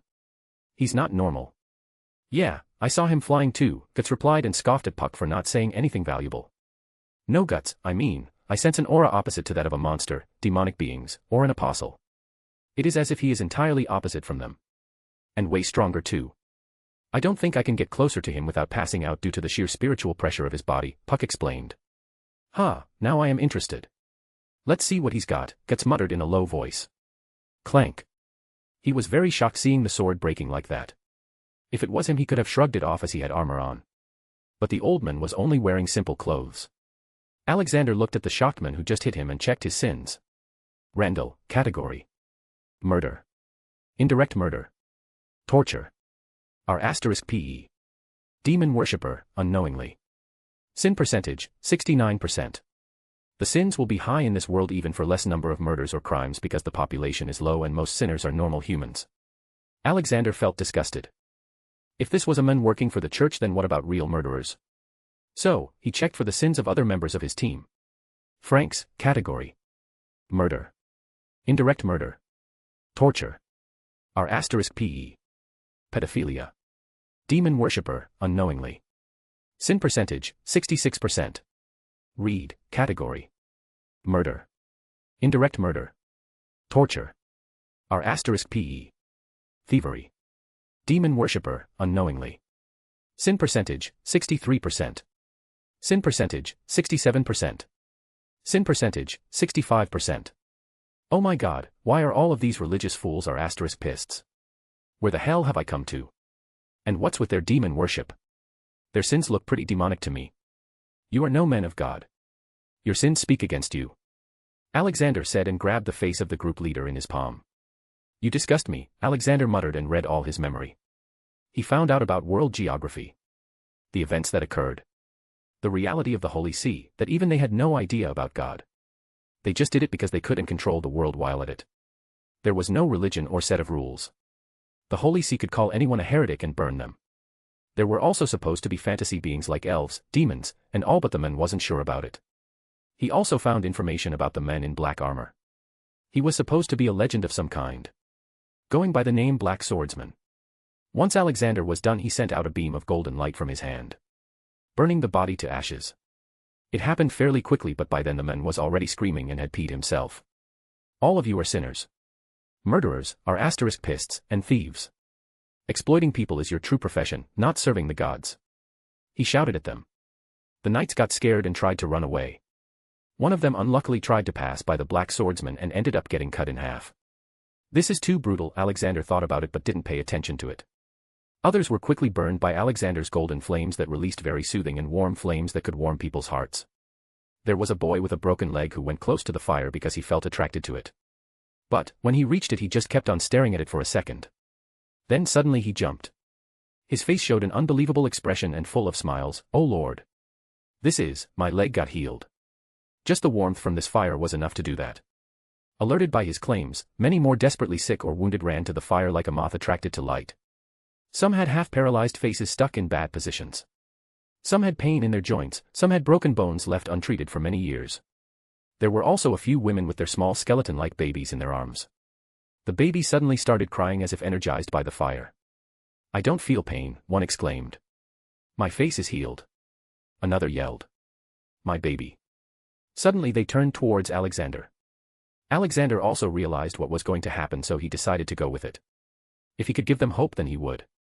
He was also going to steal the worship away from whichever demon was ruling the world and making them pray to him. Around Alexander's body, a soothing majestic golden aura formed and the slow wind started running. His hair fabulously waved like smooth waves in the sea. I wonder if Jesus feels like this too. The people started kneeling one after another and started chanting, God is here. God is here. But close to Alexander's ear, a snort was heard, "Huh, show off." Alexander lightly chuckled and spoke, inaudible to others, so you two came out, good job staying hidden.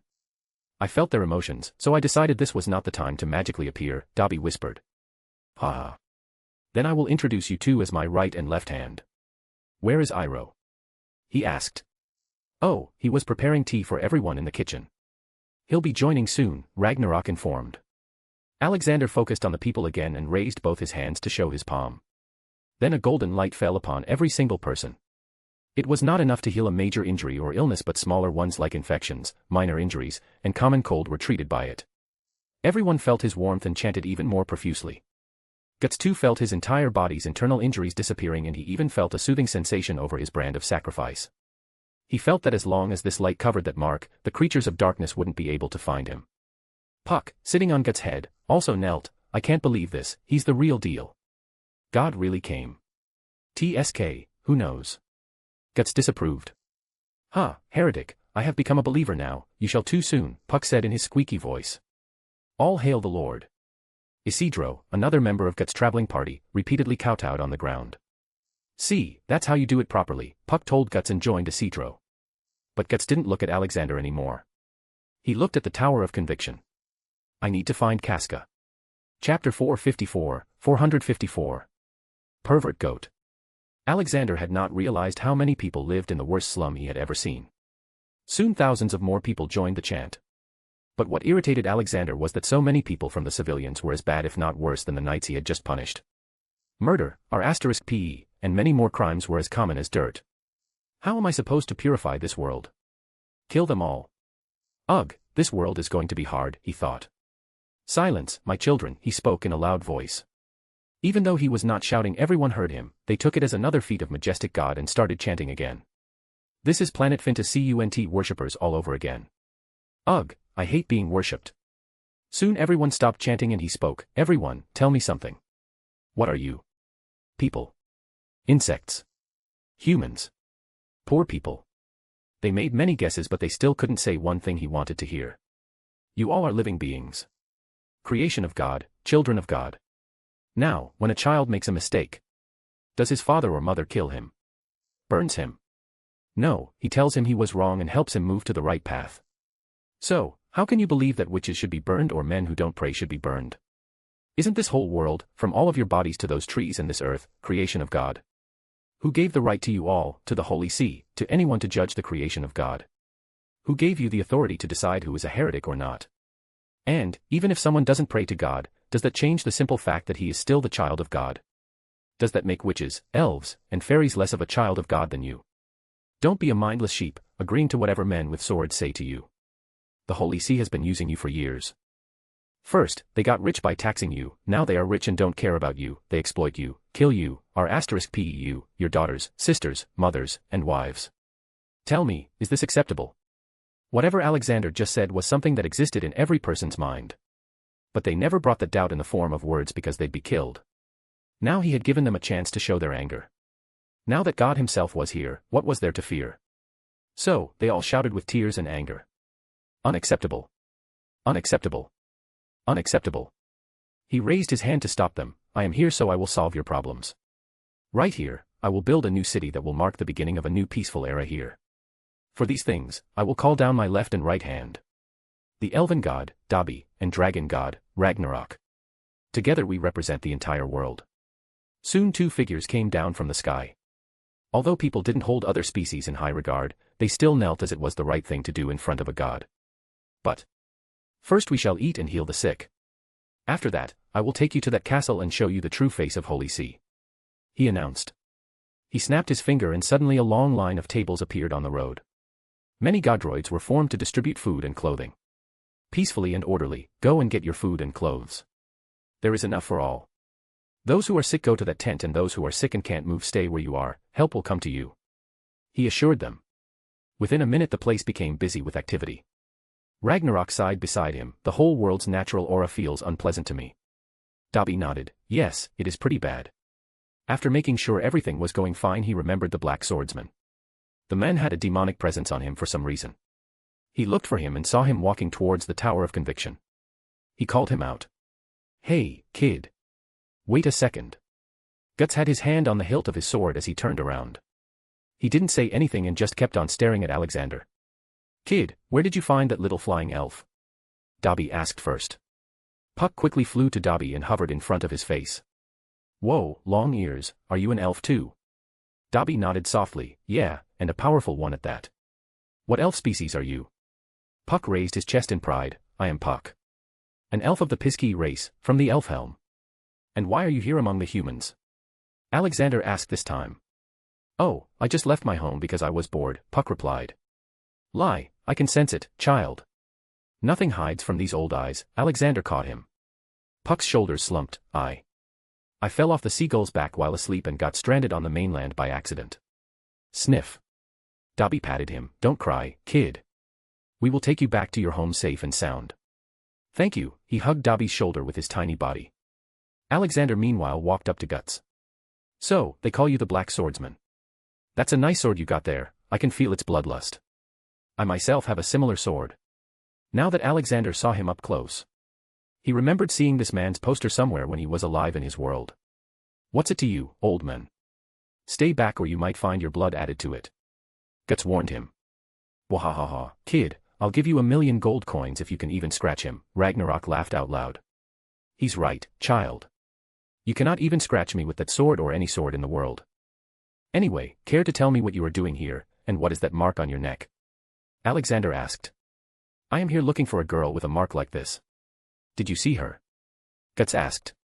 Secretly hoping that this supposed god would really have some weird power and find Casca for him. Kid, I dropped from the sky just a few minutes ago. How will I know anything?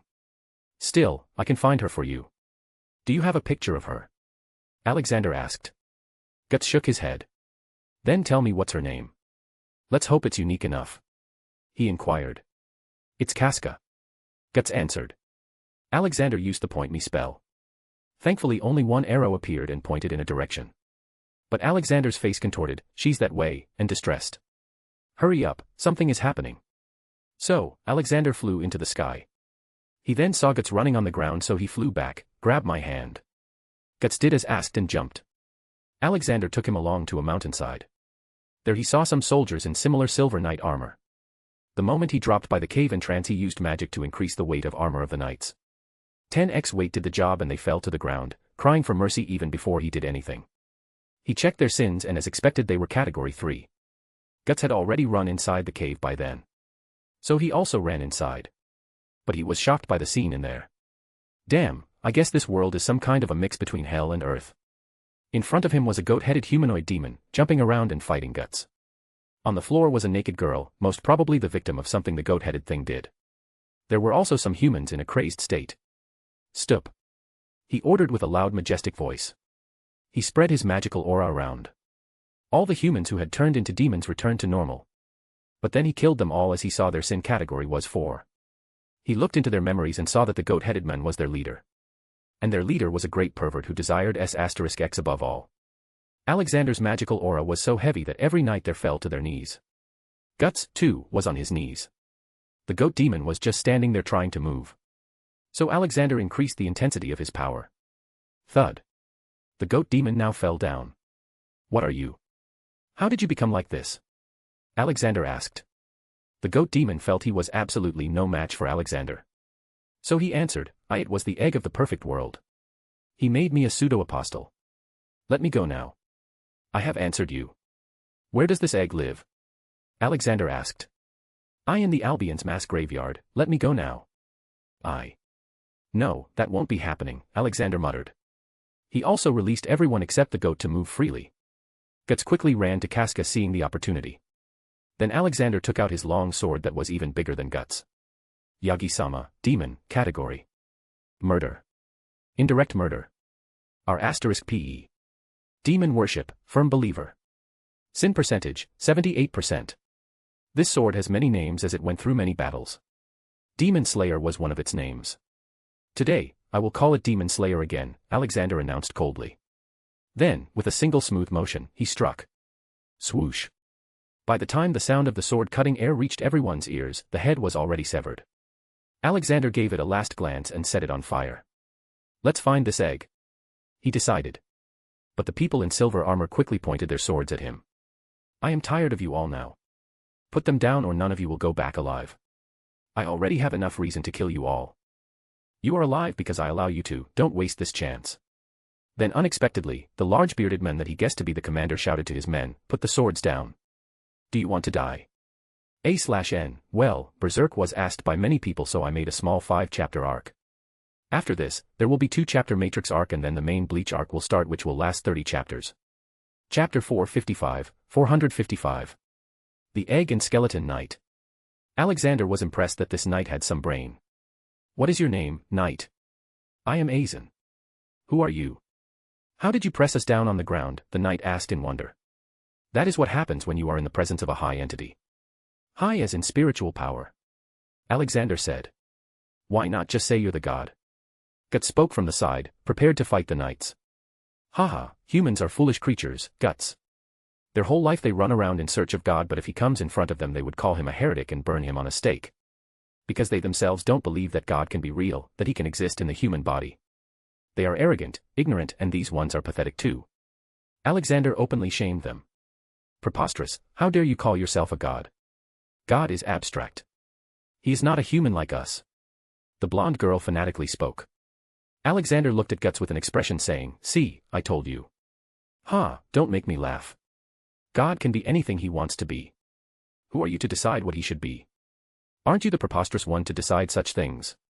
And you call yourself servants of God, yet the world is suffering, abominations like these goats are rising up. What the hell has your holy see been doing except exploiting people? You are the heathens. Alexander again released his aura at them. This time much more than before. All of the knights didn't just kneel this time, they were lying flat on the ground. God doesn't need your permission to be a god. He is who he is. That is a fact and not up for debate. How does it feel to have a taste of your medicine now? Feeling weak and small like how you make other ordinary people feel. Alexander's body started glowing and he raised his finger at the gloomy sky, shrouded in dark clouds. A golden light came out of the tip of his finger and pierced the sky. In an instant, all the dark clouds dispersed and let the warm sunlight reach the ground. Many trees also started growing around the whole area. The knights looked at the scene in awe. Instantly most of them started believing that he was indeed the god. "Follow me if you want to see the true face of Holy See and then judge for yourself," he ordered them. But Alexander wasn't planning on letting the higher criminals such as murderers and our *pists go away. They would be punished one way or another. He then flew in the air and headed to the Tower of Conviction. He told Ragnarok and Dobby to bring the people too. He first went to the pit behind the tower where the supposed egg was hiding. He was shocked when he reached, as it was filled with thousands of dead bodies. And in the middle of it was a shrine. There he saw a big egg-shaped deformed being. It opened its eyes and looked at him intently. "You have been making those pseudo-apostles?" Alexander asked. His sword was in his hand, shining under the sunlight. "Yes." The egg plainly replied. "What is your name and what are you?" he inquired. The egg started telling his story from a third-person perspective. "Once, there used to be a deformed human with no name or family, simply known as Nobody. He was born on the outskirts of Albion. He was ostracized for his abnormal appearance, which caused people to throw rocks at the very sight of him. He was forced to dig a hole to reside in, away from the company of others. However, the people of Albion were unaware of the men dwelling inside the new big hole, so they made his home a place to dump their dead. Over time, enough bodies piled on top of Nobody that they crushed him under their weight. As he began to lose consciousness, his beherit activated and the God Hand appeared before him. But poor Nobody had no loved ones to sacrifice in exchange. So Nobody offered up the world in its current miserable state in return for the power of an apostle. "I am now responsible for paving the way for a new, perfect world to take its place. Once a human, now an apostle, I am Nobody, I am the egg of the perfect world." The egg told his story. Honestly, Alexander was more saddened than shocked. Alexander quickly looked at his sins. Nobody, category. Murder. Demon worship, knowingly. Sin percentage, 51%. Alexander was truly shocked by this. How can he have such low sins when the humans who deemed him bad had more sins? So, he simply looked at his whole past life. By the end of it, he was even more sympathizing with the egg. The egg admired those who showed great passion for their beliefs. He himself did not like killing and avoided it whenever possible. As a human, he was an outcast who lived on the fringes of society, keeping himself out of sight in an underground tunnel. Hence, he was kind and sympathetic to the misshapen and downtrodden. The egg was selfless and believed in creating a better world, not for himself, but for the betterment of others. Such irony. A dark being has more humanity than humans. Do you want to have rest now? Go to heaven and be a free soul, free from that crippling body. Alexander asked. Who might you be? The egg asked first. He was now really interested. I came from up there. To destroy evil and make a perfect world here. He revealed. Can you send me after I see you fulfilling your words? Nobody asked. Sure, and you are not Nobody. From now on, you are, Ed, Alexander said, casting a charm on him that would make his body stay inside an invisible protective shield and hovering around him. By the time he was done, Ragnarok and Dobby had brought the crowd to the front gate of the tower. People had brought their farming equipment and torches. Alexander came to the castle and hovered in front of the people. I will show you what goes on inside these walls. With a snap of his finger, the walls disappeared. Now, in front of them was the scene of the whole tower. There were torture chambers where men and women were tied to various instruments of torture. There were execution rooms and also a sacrificial altar. Men, women, and children were being skinned, nailed, cut, violated inside those chambers. This is the Holy See. He shouted. Clip-clop. Suddenly a noise of a horse running started coming. It was not from the tower but from behind the crowd.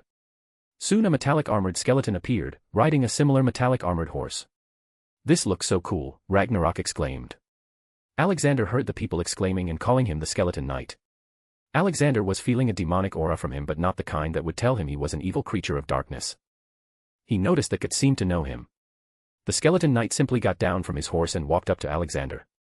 He looked at his face for a second and then suddenly knelt in a knightly pose. Thank you for coming down. Without your help, returning this world back to normal was impossible. He said in his muffled voice. Alexander had no idea who the man was, so he asked, Who are you? Skeleton Knight truthfully revealed everything. I was the Supreme King Geyserich, now known as Skeleton Knight. More than a millennia ago, I was the first king to unify the world into an empire. I had then captured a demon worshipper in this tower. But he somehow made a deal with someone and soon Void, the God Hand, came into existence and destroyed my whole empire. I fought him in my dwarven forged armor called Berserk armor. But that armor, in the end, consumed me, my body, my voice, and light. I became like this since then and I am still hunting them. Alexander appreciated this much detail about history. Who is the master of these god hands, or let's say, demon lord? The idea of evil is the master. No one knows what or who it is. I just know that everything is the will of the idea of evil. Skull Knight answered. Sigh. Dobby, you look for this idea of evil. If it is anything too dangerous for even you, then contact me. He instructed. Dobby nodded and flew away. Okay, then. You can stay and watch, Skeleton Knight. He offered. As expected, the Chief Inquisitor came out of the tower with his lackeys behind him soon after. They are pseudo-apostles too, Ed whispered in his ears while being invisible. Alexander nodded and planned to show pseudo-apostles' true form to the people. Special thanks to Douglas Flower Umar Latif. Thank you for your support. Chapter 456. Purification begins. The tall blonde muscular man who was the Inquisitor looked at the people as if they were garbage. One moment his face looked plain and the next moment there was a frown so big it looked like he was constipating since eternity. You heathens! You dare to foul this holy temple of God with your feet. Suddenly, as he roared, he turned more into a monster. Maybe because seeing such a huge crowd, this was the only way to fight and save himself. First, there were white feathered wings on his back. Then suddenly his body turned grayish as if it got covered in armor. Even his lackeys had white feathers. Alexander looked back at the people. This is the true face of the Holy See. They have shaken hands with the devil for such powers and now rule you all in the name of God. Kill it. Please save us, God. Then the big armored monster sprinted towards Alexander. But Ragnarok stood there too and he didn't shy away from punching the monster in the face. Boom. Everyone's jaws fell at that moment. Oh no. Ragnarok exclaimed. The head of the Inquisitor was separated from its monstrous body and fell to the ground while the body was still spraying blood. Oh no. You decapitated him. Alexander grunted. I didn't know he'd be so weak. He looked like a pretty strong monster. Ragnarok clarified. You are a world-ending dragon. Everyone is weak to you. Alexander reminded him. But he frowned, thinking what the people may be thinking. He turned around only to find them kneeling in prayer. Our God is the strongest. God, these people are fanatics, he cursed at himself. But he wanted to end this whole meeting. I need 100 courageous men and women to come forward for a task. Finding 100 good courageous people was not hard when there was a crowd of thousands. There were in total of 72 men and 28 women. My children, I want you all to spread the word around the world of what happened here. The truth about the Holy See. I know, this world is hard. If the Holy See doesn't kill you, then some thief or monster will. Which is why you all will have my protection. No one can harm you except yourself now. You will be safe as long as you do not do anything wrong. You all may have one horse each. Now go and tell the world about the soon-to-be-coming new age, he preached. He wasn't just going to leave it to them. He was also going to run a full-fledged campaign against all this evil. Soon after, he dispersed the crowd of people and went to talk to Guts and Skeleton Knight. Now, tell me everything. Who are these god hands? It seems this realm has gone unsupervised for far too long. The influence of darkness is much more than it should be. He commented. Gugu. The female named Casca came to him and started patting his face softly. It was as if she was trying to see what the snow-like thing was on his face. His beard was very white. Olivia's specially made shampoo was too good. Alexander patted her head and gave her a lollipop. What's wrong with her? Skeleton Knight looked at Guts, implying that he tells Alexander. Even Guts was considering telling Alexander. He just kept a strong front. The things he had seen today weren't something that even a god hand could do, and if he wanted his revenge, he'd need this help. I used to be a part of a mercenary group called the Band of the Hawk. There was a man named Griffith who was the leader. We slowly became good friends. Hawks eventually became very well known and powerful. We even helped to end the 100-Year War. Griffith was made account for all his achievements. Casca was a part of the group too. We both liked each other and became close eventually.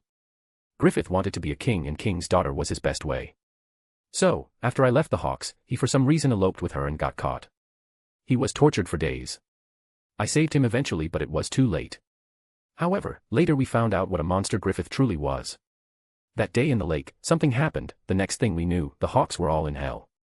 We were surrounded by monsters and 4 beings known as members of the God Hand. Apparently, Griffith was the 5th and final member of the God Hand. To be reborn as one of the God Hand, Griffith sacrificed all of the Hawks' lives. He ascended to become a God Hand with only the worst traits of his remaining inside him. He brutally escaped Casca in front of me. I couldn't do anything. Gut's voice started to break there. But he continued. The trauma broke her mind. We were supposed to die that day, but Skeleton Knight saved us. Since then we've both had the berserk brand of sacrifice. Since then I have been looking for them to kill them. Alexander was saddened by his story. The world was truly brutal. I will help you achieve your revenge. I can get you to the God Hands, but the question is, forget the demons and other creatures that will try to harm you, can you kill even one of the God Hands with your current strength? Alexander asked. Guts truly fell into contemplation. He can't. Skeleton Knight spoke. That is why I am here to guide him to a place where he can get that power. He added. Guts looked at him in wonder. Hey, can I get strong too? Do you have something for me? Isidro asked excitedly. Skeleton Knight looked at him with dead empty eyes. Child, you need some milk. Ragnarok howled in laughter behind him. Cough. Yes, so Guts, you can go and get this new power. I will wait for you here. I will not kill Griffith, but I won't be certain about the others. He proposed the option. Guts readily accepted. I will come soon then. And I can heal this girl here. She is not sick or injured. When that tragic incident happened to her, her mind went into a sudden shock. But if I heal her, she will get her memories back, but she may not be able to deal with it. He offered. Guts looked at happily playing Casca, trying to eat falling petals from a cherry blossom tree. He felt very sad for her, although it didn't show on his plain face. Then please do it. I will help her, and I want her to see me take revenge for what Griffith did. Guts said. Okay then, for the safety I will make her fall unconscious. He said. Soon, Casca slowly fell asleep on the grass. Alexander just gestured at her head while using his mind arts. It's done. When she wakes up, she'll remember everything. I suggest you be beside her. You can take a horse cart with you. Ragnarok, go with them and return in time. I will launch the attack from here. He ordered. Sure, Ragnarok quickly got up. Alexander noticed from a distance that someone else had joined Guts too. It was some thin man and a woman. But he wasn't worried as Ragnarok was with them. Once they were gone, Alexander went to Fixheim and organized his army. In total, the Grand Cleansing Army consisted of 100 million 800 organic droids, 1,000 seraphs, and 10,000 unsullied. All elves and unsullied had eaten chakra fruit, so they were immensely powerful. 5 superstar destroyers to keep an eye from the orbit were also a part of it. Then there was the leader, Douglas, who was the commander of the Grand Army. It was supposed to be Blue Fong, but he was busy teaching Haku. Douglas, the mission is simple. This whole planet is ravaged by creatures of darkness. I want all of them exterminated. You will be leading this whole operation. Got it? He ordered. Douglas had received enough training from Archangel Michael and should be able to complete this task, according to Alexander. Got it, old man. Dealing with dark creatures is kind of like the job to us angels. We are taught to do this from the start. Douglas dutifully saluted. Good, if you see a white-haired man, looking majestic and all. Catch him. He added. He didn't want Douglas to mistakenly kill Griffith. Bam. What the hell are you doing? Alexander asked him. Douglas had suddenly hugged him tightly. You told me to catch the men with white hair who looked majestic, Douglas replied. Alexander facepalmed. No me, fool. I'm talking about a man named Griffith. He's a demon. I have promised someone to let them kill him. Douglas embarrassingly released him. Haha, should have said that earlier. Well, I'm off to work then. So, Douglas left with the big army and dispersed it around the world. Alexander also came out and decided to create a city where the Tower of Conviction used to be. Grah. He heard a strange noise and walked to it. He split the bushes and found the source. It was a strange, disgusting-looking creature. It was very small and had only one eye. It somewhat resembled a fetus. But Alexander could feel that the thing was not evil. In fact, he sensed Guts and Casca in it. He felt a sense of duty in that ugly crawling fetus. This is so messed up. Special thanks to Douglas Flower Umar Latif. Thank you for your support. Chapter 457. Dobby did it. Alexander didn't know what to do with the fetus, so he just put it under protection until Guts returned. It looked somewhat pitiful and he couldn't believe he was feeling bad for it. Even though he didn't know what it was. Alexander used his magic to build a walled city according to modern building methods, but look-wise it would look like it belonged to the Middle Ages era. The population slowly started moving into the city and he started teaching them how to do various jobs and maintain the city. He put a heavy emphasis on hygiene and cleanliness. He didn't want a plague now. After about a month, Douglas returned to him with a big smile. Old man, I completed my mission. Alexander was skeptical. How did you finish off all the demons and dark creatures in a month? Douglas proudly spoke. Haha, I forgot to tell you, look at this. Suddenly, there were 6 feathered wings on his back. Alexander looked unimpressed. And am I supposed to do something now? Douglas sighed and said, no, old man. I officially became an archangel. I passed Michael's exam and father made it official. So, as an archangel, it was very easy for me to find all the creatures of darkness and finish them. Oh, I also met Dobby many times. He had found some elves and was helping them. Alexander smiled and patted his shoulders. Good job, I am proud of you, kid. I still remember the day we met and I made you cut the grass. I'm happy you came out of your scissor fetish too. What are you talking about? My divine weapon is a giant pair of scissors. I've even learned to make energy attacks look like scissors. Douglas revealed. The smile from Alexander's face disappeared. Are you kidding me? But Douglas looked too serious.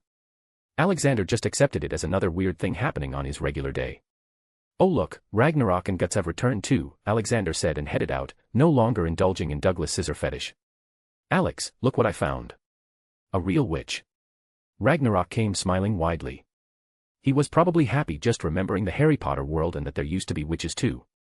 Alexander went ahead and noticed there was an extra carriage and it was being pulled by some kind of ogre. He also noticed Guts' new armor. So, how did it go? He asked. Ragnarok released the ogre from restraints and dragged him to Alexander. Bwahaha, this guy here is Zod. He came to attack the witch named Flora when we reached that place. Apparently, he was sent by that demon Lord Griffith. I killed all his forces and made him drag the carriage of Flora. Nice punishment, right? Carrying the person he's supposed to kill, haha. The door of the carriage opens and an old woman walks out. She must have been beautiful in her prime. Oh, no Alex, don't think about such things. Ali is the best, Alexander thought. The old woman came to him and tried to bow but he stopped her. No need for that, we old people can understand each other's joint pains. Haha, well, welcome to the first city of peace. I have plans to make 1,000 more. Thank you, your holiness. She said respectfully. Alexander looked at her and blinked in confusion. No, just call me Alex. Okay Guts, are you ready to face your foe? He asked. Yes, Casca and I both are. Guts said in anger. Just then the girl he healed came. She looked normal now. God, can you do something about this armor? This is the Berserk armor and it will. Yes, I know what it will do. Well, the strength behind this suit is the rage of men. I'll just change it to the need to protect. There will be no setbacks as it won't try to eat you. But you need to give the armor to me for a few days. He offered. Guts looked at him in suspicion but agreed, okay. Oh wait, I also found this thing. I think it is related to you, Alexander said and made the weird living fetus visible. Guts immediately took out his sword and tried to attack it. But Alexander caught his sword with his bare hand. Guts wasn't even able to retract it. Why are you killing it? Do you know what it is? He asked. It's a demon. It came out of Casca's womb after that day. Guts revealed. No, you seem to have mistaken. I checked its biology. This is related to you and Casca. This means she was already pregnant when the day's events happened. I sensed his will to protect you too. He truly sees you two as his parents. Alexander revealed. But this was not much of a revelation from his facial expression, so you knew it. Well, the poor kid was forsaken by the world, and now even you. I guess I'll send him to heaven. Guts didn't say anything after that. After another month of progress and teaching Guts how to use his armor, he decided to kill the demon. So, how are we doing this? Guts asked. Simply put, we will go to the demon realm and slaughter everything there is. If there is some king of theirs then I'll slaughter them too. He decided. The next moment he took out his anywhere door. Raggy, Douglas, follow me. Also, why hasn't Dobby returned? I don't know. Let's find him after dealing with these demons. I am so excited about a good fight that my hands are itching. I'm going to use just 1% of my power. Ragnarok excitedly blabbed. Soon the door was opened and they walked inside the demonic realm of demons and other kinds of beings. So, where are these demons supposed to be? Douglas asked. Somewhere near a giant hand, Skull Knight answered. Cool, a giant hand, too bad it's not a scissor, Douglas replied. Why should there be a scissor? Skull Knight questioned himself. They looked around for demons but couldn't find any. There was just a weird-looking space. Look, a hand, Douglas pointed. They quickly walked to it. Ragnarok's mood worsened quickly. Damn it, I was slow again. Hey, boss, you're late. Dobby waved his hand from the top of the hand. When did you come here? Alexander asked him. Just a few minutes ago. I finished killing the last of them. Of course, I saved that white-haired one for you. He was wearing some kind of black latex suit. I made it disappear and found out he was the white-haired boy you were looking for. Dobby stated and threw Griffith from the top. He had his hands tied behind his back. Yup, absolutely demonic.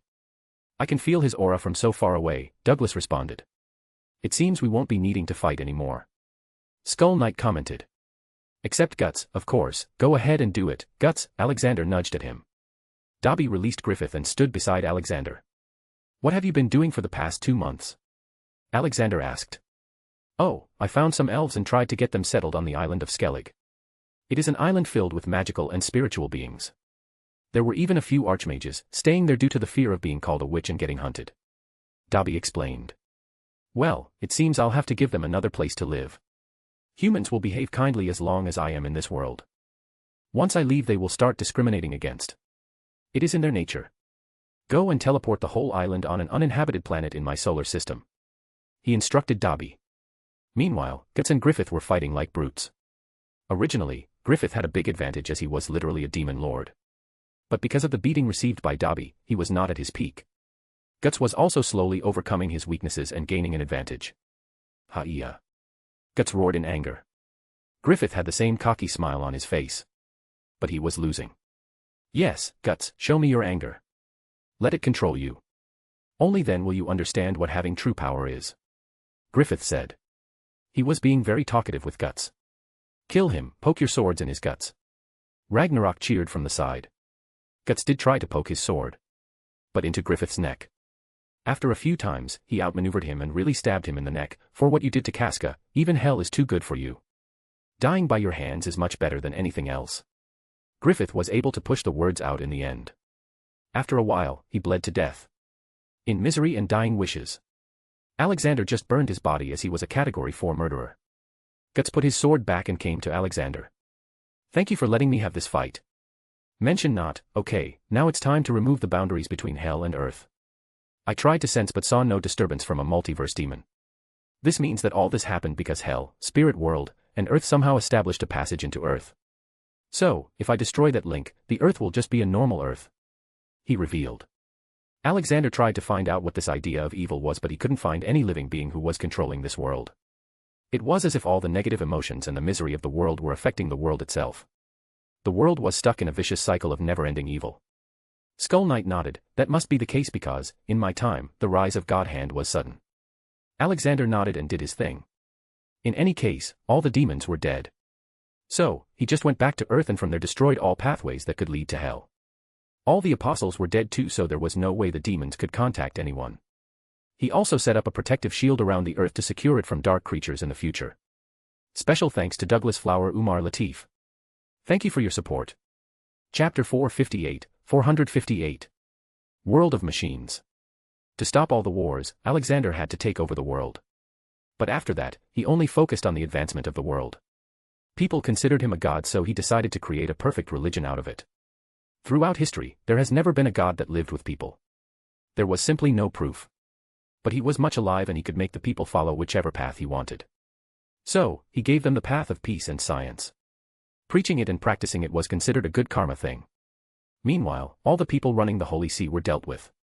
All the kingdoms of the world had lost their mandate of people because of the never-ending wars, hence, people were happy that he took over. 478 years later. Alexander had not expected in his wildest dreams that humans would be so stubborn when it came to changes.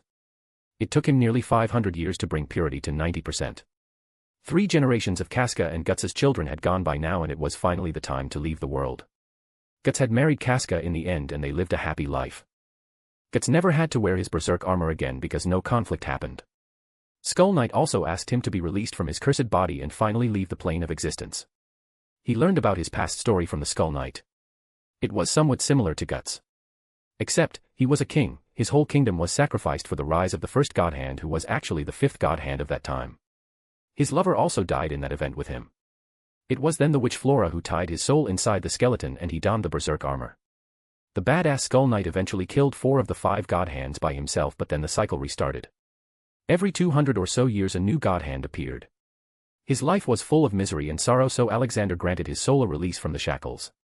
A few ambitious people who wanted to become the king and 1,000 assassination attempts later, he was able to change everything. The world was not as modern as normal Earth, but now it had mostly accepted all the species and people in their society. There was no crusade for religion anymore. The world was by far not perfect, but still in much better shape. He was really annoyed by this world and wanted to leave as fast as he could. He didn't tell anyone he was leaving because he was leaving an android clone of himself there. It was very smart and didn't get bored, so it was a perfect backup plan for the world. He looked at the sky and soon a golden light took him along with it. After Alexander left, the android clone of Alexander still acted like a god and kept on ruling the world for 2,000 years. When finally the humans developed themselves in space, he vanished and waited for a crisis to come. Alexander felt like he was falling down as he usually did. He waited for the feeling to go away so he could open his eyes. Bam. Arg, what the hell, why did I fall to the ground this time? He groaned, not in pain but just annoyance. He got up and looked around. Under his feet was ground that seemed like it was made up of moving ants. For as far as he could see, it was like this.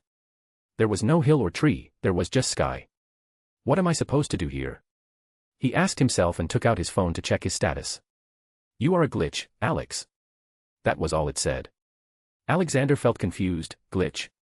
As in the Matrix. Pop. So, where are we now, boss? Dobby came out. His curiosity never lets him sit in one place for too long. Pop. Oh, it seems I wasn't late to the party. Iroh also came out. He had been given a chakra fruit too. So his power was sufficiently strong. I don't know where we are, Alexander said. But. Alexander and Dobby exclaimed at the same time. Alexander spoke first. There is life below us. It's like we're standing on the clouds. But they're black. Dobby interjected. And metallic, Iroh added after picking up the black sand-like thing from the ground. Alexander picked it up and checked. This is not sand. These are nanites. Why would someone put nanites in their atmosphere? It would stop the sunlight and cripple the world. Dobby wondered loudly. Sigh. Matrix. We are most likely in the Matrix world. Alexander interjected. Iroh was confused. I have no idea what is going on, but I'm interested. My curiosity is getting the better of me, it seems. Haha, let's go below to the main world. Your curiosity will turn into horror after seeing it. Alexander said and covered his small group in an energy shield. Then he started sinking down. On the ground. The machines had already sensed the anomaly in the space. They had no idea what it was, but they were sure it wasn't theirs. It seems that life from outer space has come to us. We cannot show hostility to them unless we know their intentions. Do not engage with them immediately.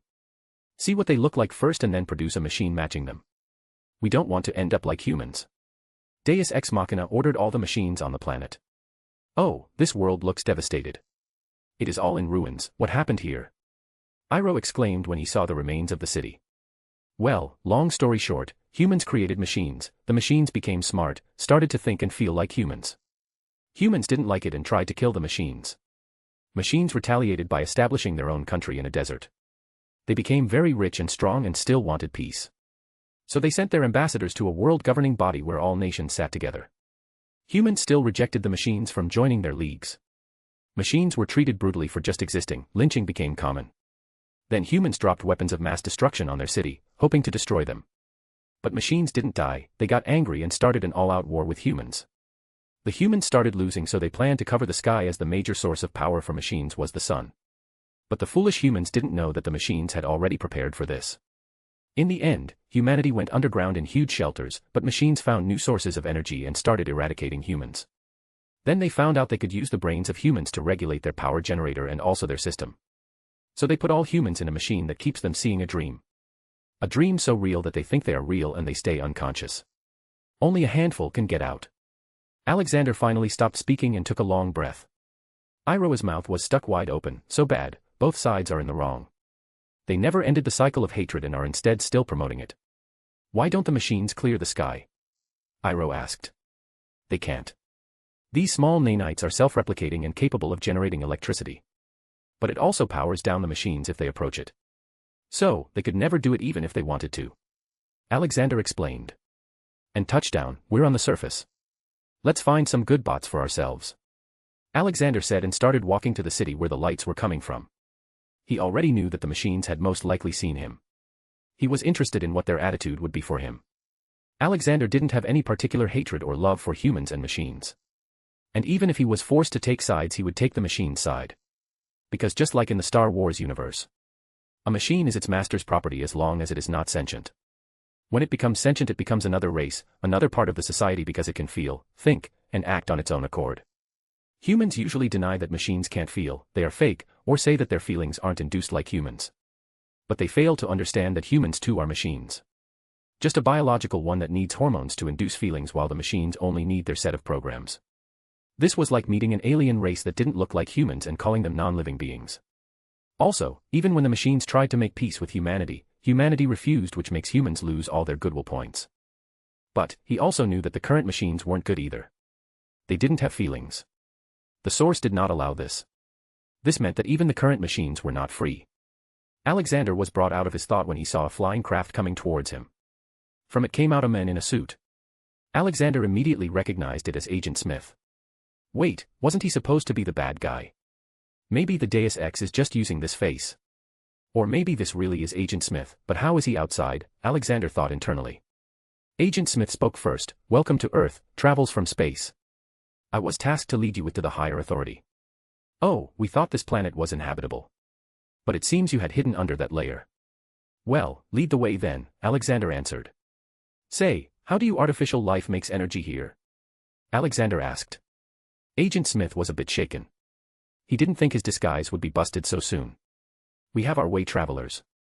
Can you tell us why you came here? Agent Smith inquired. Originally to see this planet's resources, but since it is being lived on by sentient life, we will negotiate a deal. He proposed. Agent Smith didn't answer. Instead, his next words were being thought out by Deus Ex Machina from a distance away. Going into the space seems like a very beneficial project. We should build good relations with these aliens, Deus Ex thought, and decided to entertain these aliens. Special thanks to Douglas Flower Umar Latif. Thank you for your support. Chapter 459. Peace through politics. Alexander was taken to a tall building where he saw another humanoid machine. He could see that they were trying to look like humans to make themselves look more friendly. Alexander greeted first. Hello, Terrans or machines? Are you the leader of this world? Deus Ex nodded. He was constantly taking every knowledge coming out of Alexander's mouth. From the fact he considered them sentient and not just machines to the fact that Earth was called Terran. Yes, I am Deus Ex. I have the highest authority to meet you. Oh, I am Alexander Maxim Universe, Alexander answered. Deus Ex was surprised by the humanish name. Then what can I do for you? Can you tell us more about yourselves? Absolutely. I am a part of an organization that travels the universe and checks how that world is performing. Empty habitable planets are reserved to harbor life in the next few years. Planets like yours are audited to see if they are good enough to receive our help. He explained a slightly changed version of his job as God's advocate. Deus Ex was calculating all options now. He knew that if the people from space were that modern, then they'd be able to find humans they had been keeping. But he also wanted these aliens to help, if possible, on removing the nanites from the sky. I can sense you are troubled. Just be honest, that is all I can advise you. Iroh spoke. Alexander and Dobby looked at him weirdly. They were thinking about how Iroh understood what the machine was feeling. So, why is this world so desolate? Alexander asked. War, there used to be humans here, but when we asked for independence they tried to destroy us all. In the end, they lost. We kept them in a vegetative state as we didn't want to kill them all. Due to that war, our sky got covered in nanites, but us machines couldn't clear it. Deus Ex answered. Ah, yes, classic biotic life versus AI. Most civilizations compromise and find a way to coexist, but this is my first time seeing one side getting utterly defeated, Alexander exclaimed. Then he made his eyes shine for a split second to show that he did something. Okay, I have all the information now. I looked into your system. So you have been using humans as a computer. I want you to release them. Also, why didn't you implant the idea of coexistence in their heads? Why do all this? He asked. He was honestly confused about this. If they had the technology to trick human minds, they could absolutely do this too. Boom. Suddenly there was a loud explosion sound.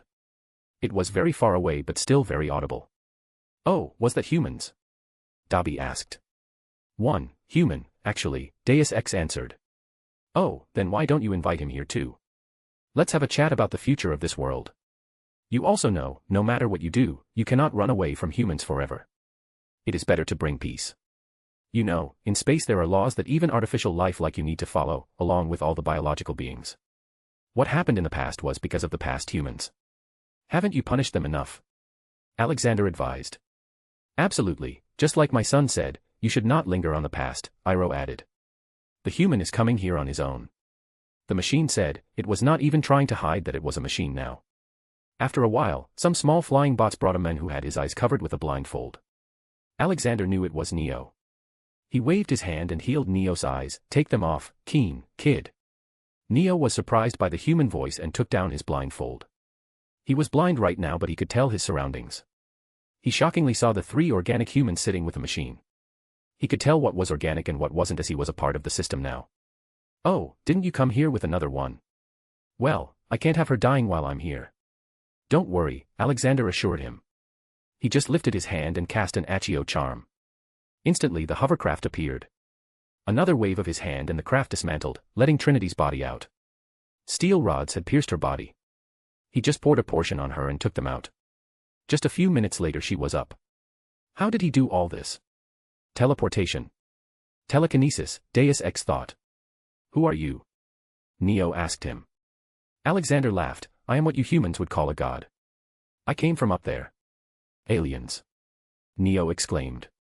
Yes, you can say that. Anyway, sit. We were talking about the future of this world and humans. He offered and magically made a chair. Shocking Deus Ex again, as it could not understand how the transfer of matter/energy was happening. Neo took his seat with Trinity standing behind him. Stop the attack on Zion first, Neo spoke. Alexander nodded and looked at Deus Ex, who complied with the demand. Done, but I don't trust humans. They say something and do something. Alexander nodded and started. I feel you. So, this is my proposal. I will write a new constitution and law for you. After that, I will clear the sky. Meaning that the world will return back to being full of sunlight. Then humans and machines will restore the earth. Make new cities, for both humans and machines. You need to build a relationship beneficial to each other. There will always be things humans can do that machines can't, and vice versa. Also, there will be the whole space to explore for you all. Focus on that. Deus Ex then looked at Neo and asked. Will humans accept? They will still look at us with hostility. Just like they used to. We wanted peace from the start, but we only received the war. How can machines be sure that humans will not turn on us again?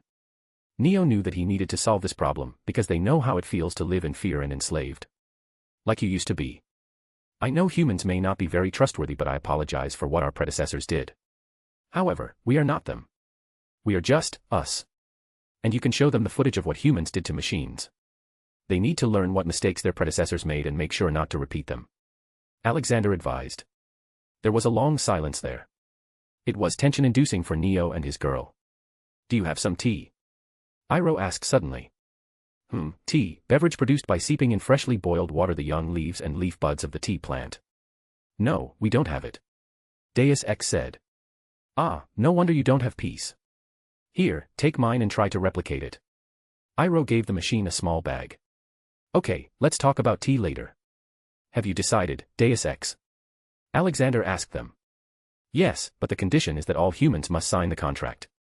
It states that if they attack or discriminate against a machine for no reason, then they will be criminally handled by us. Deus Ex proposed. It already knew that humans were important for machines, and if they could really live in harmony, then it was better for all. But he wanted to have a guarantee this time. We accept it, Neo immediately agreed. Ha ha ha, good, then we should have a party. Dobby cheered. But what about Smith? He is destroying the Matrix. Neo pointed out. Even Deus Ex had no way of stopping this Rouge program. Ah, don't worry. My son will handle it in a jiffy. He can easily make viruses like him disappear. Alexander shrugged and called Ghost. This is Ghost, he will enter the Matrix now and stop him. He revealed. They all looked at Ghost intently. Even Deus Ex had to agree, he had never seen such a realistic human mechanical body. Ghost, there is a virus named Smith. Delete him. Alexander instructed. Ghost nodded and got to work. He didn't even need to fight Smith and simply deleted him from the whole code. Ghost's computational power was much greater than the whole Matrix, so it was easy for him. In just a few minutes he had done his job and disappeared back into Fixheim to do his research. How? Even I couldn't delete him like this. Deus Ex asked. Wahaha, my son, Ghost, is the best AI in existence. He laughed and boasted. So now the path was clear for signing the contract to free humans. Special thanks to Douglas Flower Umar Latif. Thank you for your support. Chapter 460. Grandpa gets a job. After the talks with Neo and Deus Ex, the restoration of the world begun. There were about 6.5 billion humans inside the machine. It was impractical to wake all of them up at the same time, as the current world would not have been able to hold that many people. So, for now, only the population in Zion was made to sign the contract. They were all shown what their predecessors did to the original machines. Alexander had to work to make them realize that the machines may have been made from metals that didn't mean they did not feel. It was just a matter of perspective on how you see life. It was not necessary for life to look like humans or have some specific parts of the body. Life was inside any being that had feelings, and the machine did have that. It may be just lines of code for humans, but for them, it was similar to blood. To not have to go through all this preaching, he took over the Matrix system and started teaching people that were still inside it about respecting machines and treating them just like they do to humans. He couldn't take a direct approach, as something too unbelievable would wake them up. Instead, he sent these messages through their subconscious mind. This way they would change without knowing. So, you really were a god, Neo spoke while standing beside Alexander in a huge hall filled with humans and machines in suits. It was like the United Nations General Assembly. Ha ha ha, God is what you perceive to be a god. I am sure you will understand this in the future, Alexander replied. It confused Neo, but he didn't implore. Neo was obviously selected as the representative of humans and also machines to a limit. It was because he had a different kind of connection with the Matrix system. Deus Ex was still there, but Alexander was trying to change it too. Deus Ex had stopped machines from feeling anything. Alexander knew how dangerous it could be if machines had feelings, but he couldn't let them be enslaved either. Machines, if angry, could cause a lot more damage to the world than humans. Hence the world needed to be developed in a way that the danger of such machines could be minimized. After this was his other work. It was to get rid of nanites from space. Alexander was really fascinated by these. He knew if he could control them, then he'd be able to make anything in a matter of seconds. Like how Iron Man uses his nanotech. So, he went up with Ghost.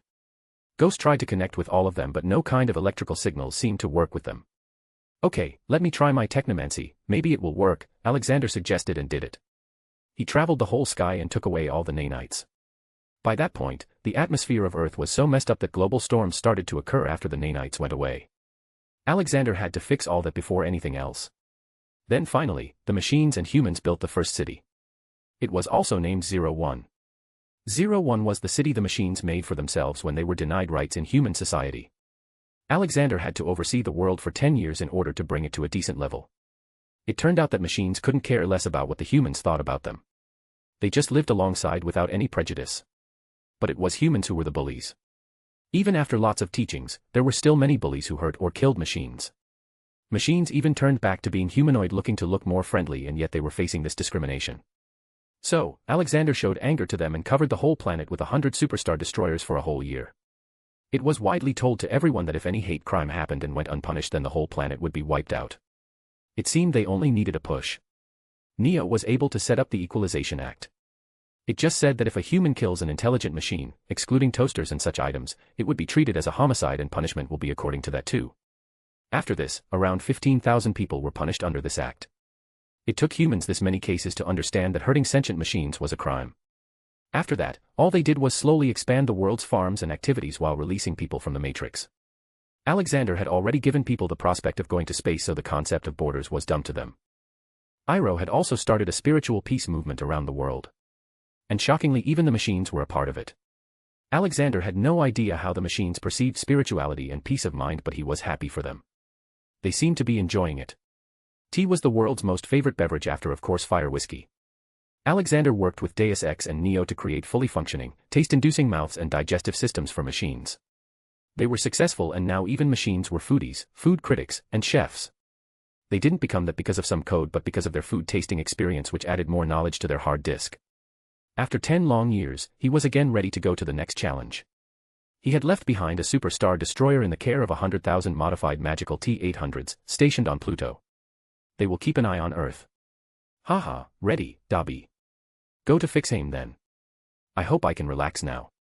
The last world and this one had so much work. He complained while waiting for the golden light to come falling down on him.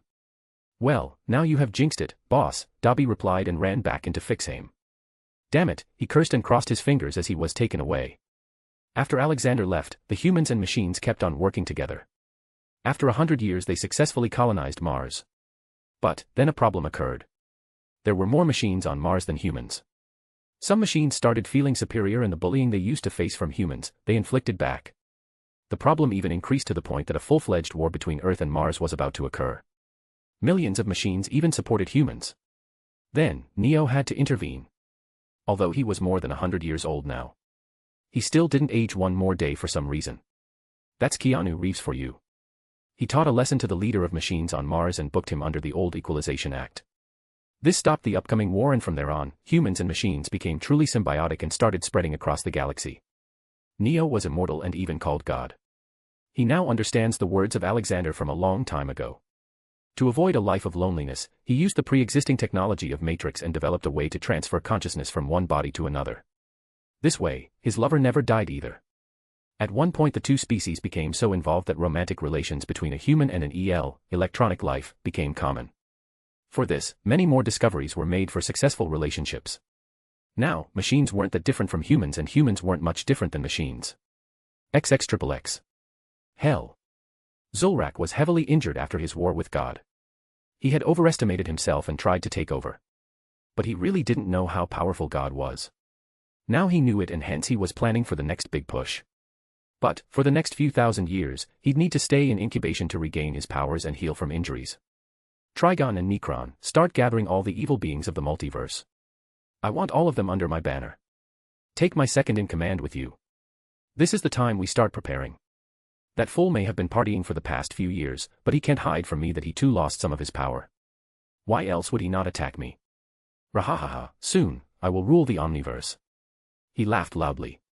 Yes, Supreme Father, Trigon and Necron bowed to him and left. The two were among his most trusted followers. They have been following him since his start in the DC world. Ah, my lord, would you like some company? Lady Blaze entered his chambers. I am connected to Incubator. You will have to do all the work, Blaze. But I still won't go easy on you. You should call 1,000 others. Ah, didn't we catch those women from Themyscira of some random DC dimension? Bring those slaves too. I am in a mood to punish them today. Zulrak lustfully ordered as he licked his lips. But my lord, they have not been prepared yet. They will die if you. Blaze argued but she was interrupted. Do not disobey me.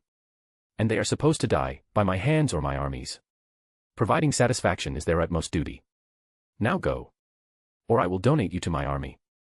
He shouted angrily, even making his world castle shake. Alexander opened his eyes and looked around.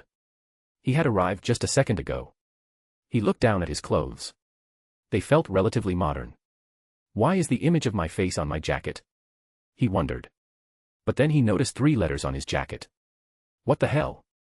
I am a delivery man for KFC. He immediately checked his phone, it just said, you are the god. Pat pat. Hey, here's your order, deliver it quickly or I will cut your salary. I only gave you the job because you are poor and old but don't slack off or I will still fire you. A man said. Alexander looked at the metallic nameplate on his chest. It said Mota Kinikawa, manager. What the hell, I am wealthy enough to buy the whole planet. Why would I work here? Oh well, can't let this chicken go to waste, might as well quit after delivering it, he thought about it and went off on his moped. On his way, he just realized he was in Japan. He was also annoyed by the moped he was riding, why does this thing only go 60 kilometers?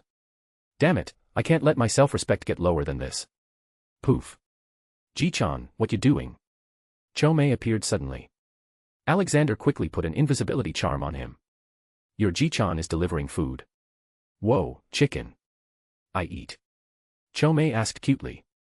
Ah, not this one, I will buy more for you. This belongs to someone else. He replied. After a while, he got irritated and used GTA cheat and spawned a PCJ 600. With this, he immediately reached the place. Ding dong. The door opened and a tall, muscular man with spiky black hair and brown eyes opened the door. He was wearing a lab coat. Ah, you're here. My daughters were going crazy for food. He spoke. Are you Ishin Kurosaki? Alexander asked. Yup, that's me. Here's your payment. Ishin gave him the yen and closed the door. Alexander turned around and thought deeply, That man had an abnormal aura. Ji-chan, chicken. You promised. An invisible Chomei interrupted his thoughts. Ha ha ha, okay, your grandpa will get you chicken. Sit on my shoulder. He cheerfully said and took him to KFC.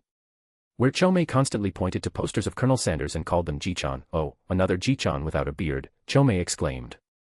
A/N, the other day I searched for robot rights on Google and was shocked by how people think. There were people who refused to recognize that a machine can ever be truly sentient and should be given rights. What do you think? If someday, machines developed consciousness like the ones in the Matrix, would you support them and be against them? Special thanks to Douglas Flower Umar Latif. Thank you for your support. Chapter 461. Happy birthday. While Alexander ate chicken with his beloved Chomei, the manager came again with a grumpy face. Hey, the bathroom is clogged again, go and clean it. He ordered. Alexander looked at the man's face. I really don't want to become a sinner, but his face is really punchable. I quit, Alexander replied. The manager looked at him in shock. He had thought he'd be able to use this vulnerable old man for all sorts of jobs, as he felt the old man needed money and wouldn't quit no matter what. But didn't you need money? And you can't quit like this. You need to give an advance notice. He countered. Don't care. I don't need your money. Alexander replied. I will report you to all the outlets of KFC. No one will give you a job. Not just KFC, I will tell all kinds of outlets in this area about you. No one will give you a job, the manager threatened. Now Alexander didn't like it. The man had just committed a crime, though it was very small, it still allowed him to punish him. You dare to threaten me, boy. Just wait. Alexander took out his phone and called a seraph. Then sent the seraph to the United States. There he made a hostile takeover of KFC by first buying a major stake and then passing the accusation offer as he had a major stake. He bought it for double of what it was worth, which was $5 billion. The shareholders made a big fortune out of this. He didn't even change the management and still let them work. This kind of thing was impossible to happen, but Alexander offered them perfect scientific knowledge and tech to make healthy and tasty synthesized meat. They knew the market value of such a thing and agreed to do the deed. Still, all these things only happened this fast because here magic was involved. A minute later, the seraph came to the KFC outlet Alexander was in and bowed a little. He gave him the document. Look at this, boy. Alexander handed the manager the document. The man looked at it and suddenly his face lost all the color. How can this be? I am really sorry, sir. Don't plead, threatening someone for such a petty reason is a wrong thing. You even did it after considering I was a weak old man. For your punishment, you are demoted to the fryer. And I am making chicken free here in this outlet for a week. Except for you, everyone else will receive a bonus. Take this lesson and learn to never be disrespectful to anyone. Take care. Alexander got up and left. Ji-chan, can I now eat more chicken? Chomei asked. Yes, you can even bring your siblings. It is free for you. He patted Komei's head and returned to Fixheim with him. Surprise! He heard a loud cheer coming the moment he arrived. The whole garden in front of the castle was decorated with balloons and there was a big cake set up in the middle. Happy birthday. All the tailed beasts and his family were there. Oh, so this is why Dobby didn't come out this time. But Alexander was ignored and instead, everyone was staring daggers at Chomei. Kurama walked to him and scolded him. We sent you to bring Ji-chan, why did it take so long? Oh, I was eating chike, ahaha, nothing. Chomei started sweating. What are you fighting for? I was working. But this was indeed surprising. I had forgotten today was my birthday. Alexander acted surprised. He went ahead and hugged all of them one by one. Everyone was gathered there. Alex, come, cut the cake, Olivia called him. He went ahead with a sword in his hand. The cake was just too big. Yes, blow out the candles and give us cake. Saiken cheered. Alexander blew more than 100 candles and then cut it. Before picking, he looked around at the intense gazes from all the beasts, Yalo and Ajax. They all were hoping to eat it first. Sensing the problem, he used his powers to make small pieces of cake fly straight towards their mouths. Say a. They all opened their mouths wide and soon cakes flew in. They chewed and sang praises for Olivia. This is tasty, Grandma makes the best cakes. Okay then, it is gift time, Olivia announced. The tailed beasts ran first and brought a big meter by meter square flat box. Alexander acted surprised and took it carefully. Ji-chan, we worked on this for you. They politely said. Alexander interestedly opened it and looked at the contents. He was surprised by it. The gift they gave him was a beautiful family painting, painted to perfection. The best thing was that the painting had Amy's magic on it that made it possible to feel the mood of the people from the time they drew it. He could only feel the love and happiness of all the tailed beasts. I didn't know my potatoes were so talented. This is beautiful, he praised them and kidded their heads. Hee, Sister Amy helped us a lot. But we learned in the end. Shikaku explained. Oh, then what has Amy made for me? He asked. Amy quickly came forward and handed him a tall box.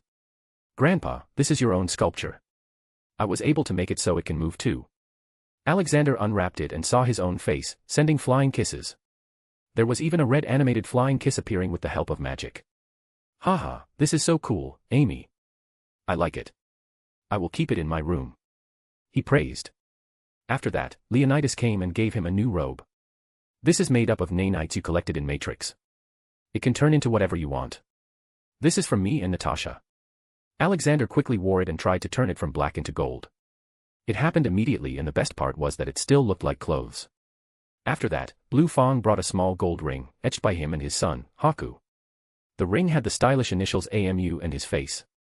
They could also be projected into the sky like the Batman signal. Then finally Olivia brought Yalo and Ajax in her arms. So, what do my munchkins have for me? Grandpa. I made this for you, Uncle Iroh taught me how to make it. Ajax brought a small teacup for him. It was obviously handmade as he could see its unrefined finishing. But he was surprised that the super-strong Ajax was able to make this because it was known that he didn't have much control over his strength.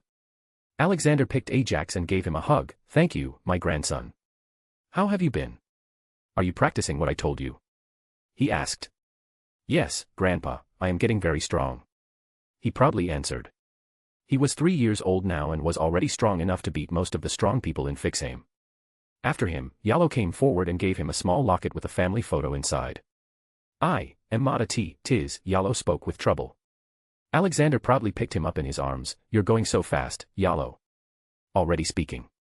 After that, he received a small golden automatic scissor from Douglas, an ancient tome from Michael, a gold coin with his face on from Ragnarok, a new watch made of wood from Dobby. Iroh gave him a tea pack that he himself cultivated. He called it the 4 Seasons and the essence of all 4 seasons was in it. It was truly delicious. Finally, it was Olivia's turn.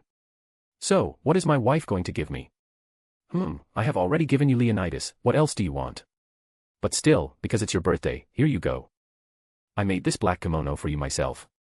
You have everything one can possibly have, so I decided to make something personal that would constantly remind you that I exist. She said and handed it to him. Alexander immediately wore them, along with Leonidas' golden robe. These look oddly matching. After that, they ate and had fun talking. It was his birthday, so the tailed beasts had no restrictions on eating. They ate the whole cake in a matter of minutes.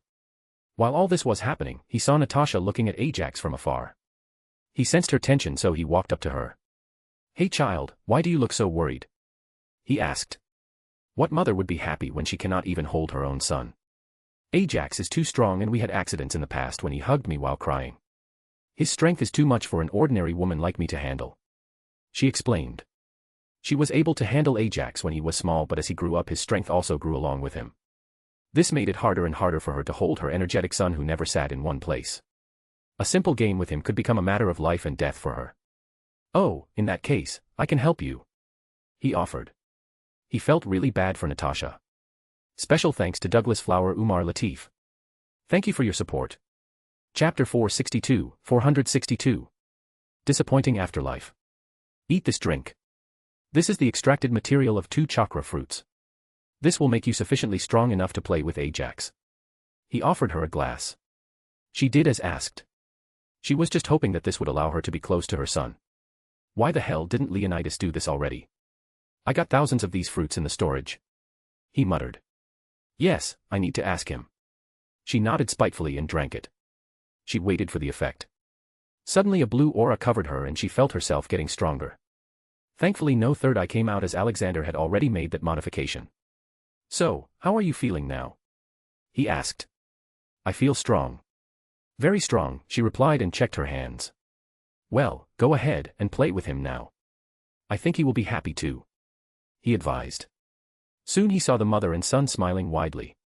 He had not thought about this effect of Ajax on his mother's mind. Boss, are we going to work again? Dobby asked. Sure, let's go. Ask Ragnarok and Iroh if they want to come. He told him and went to tell Olivia. Iroh didn't come.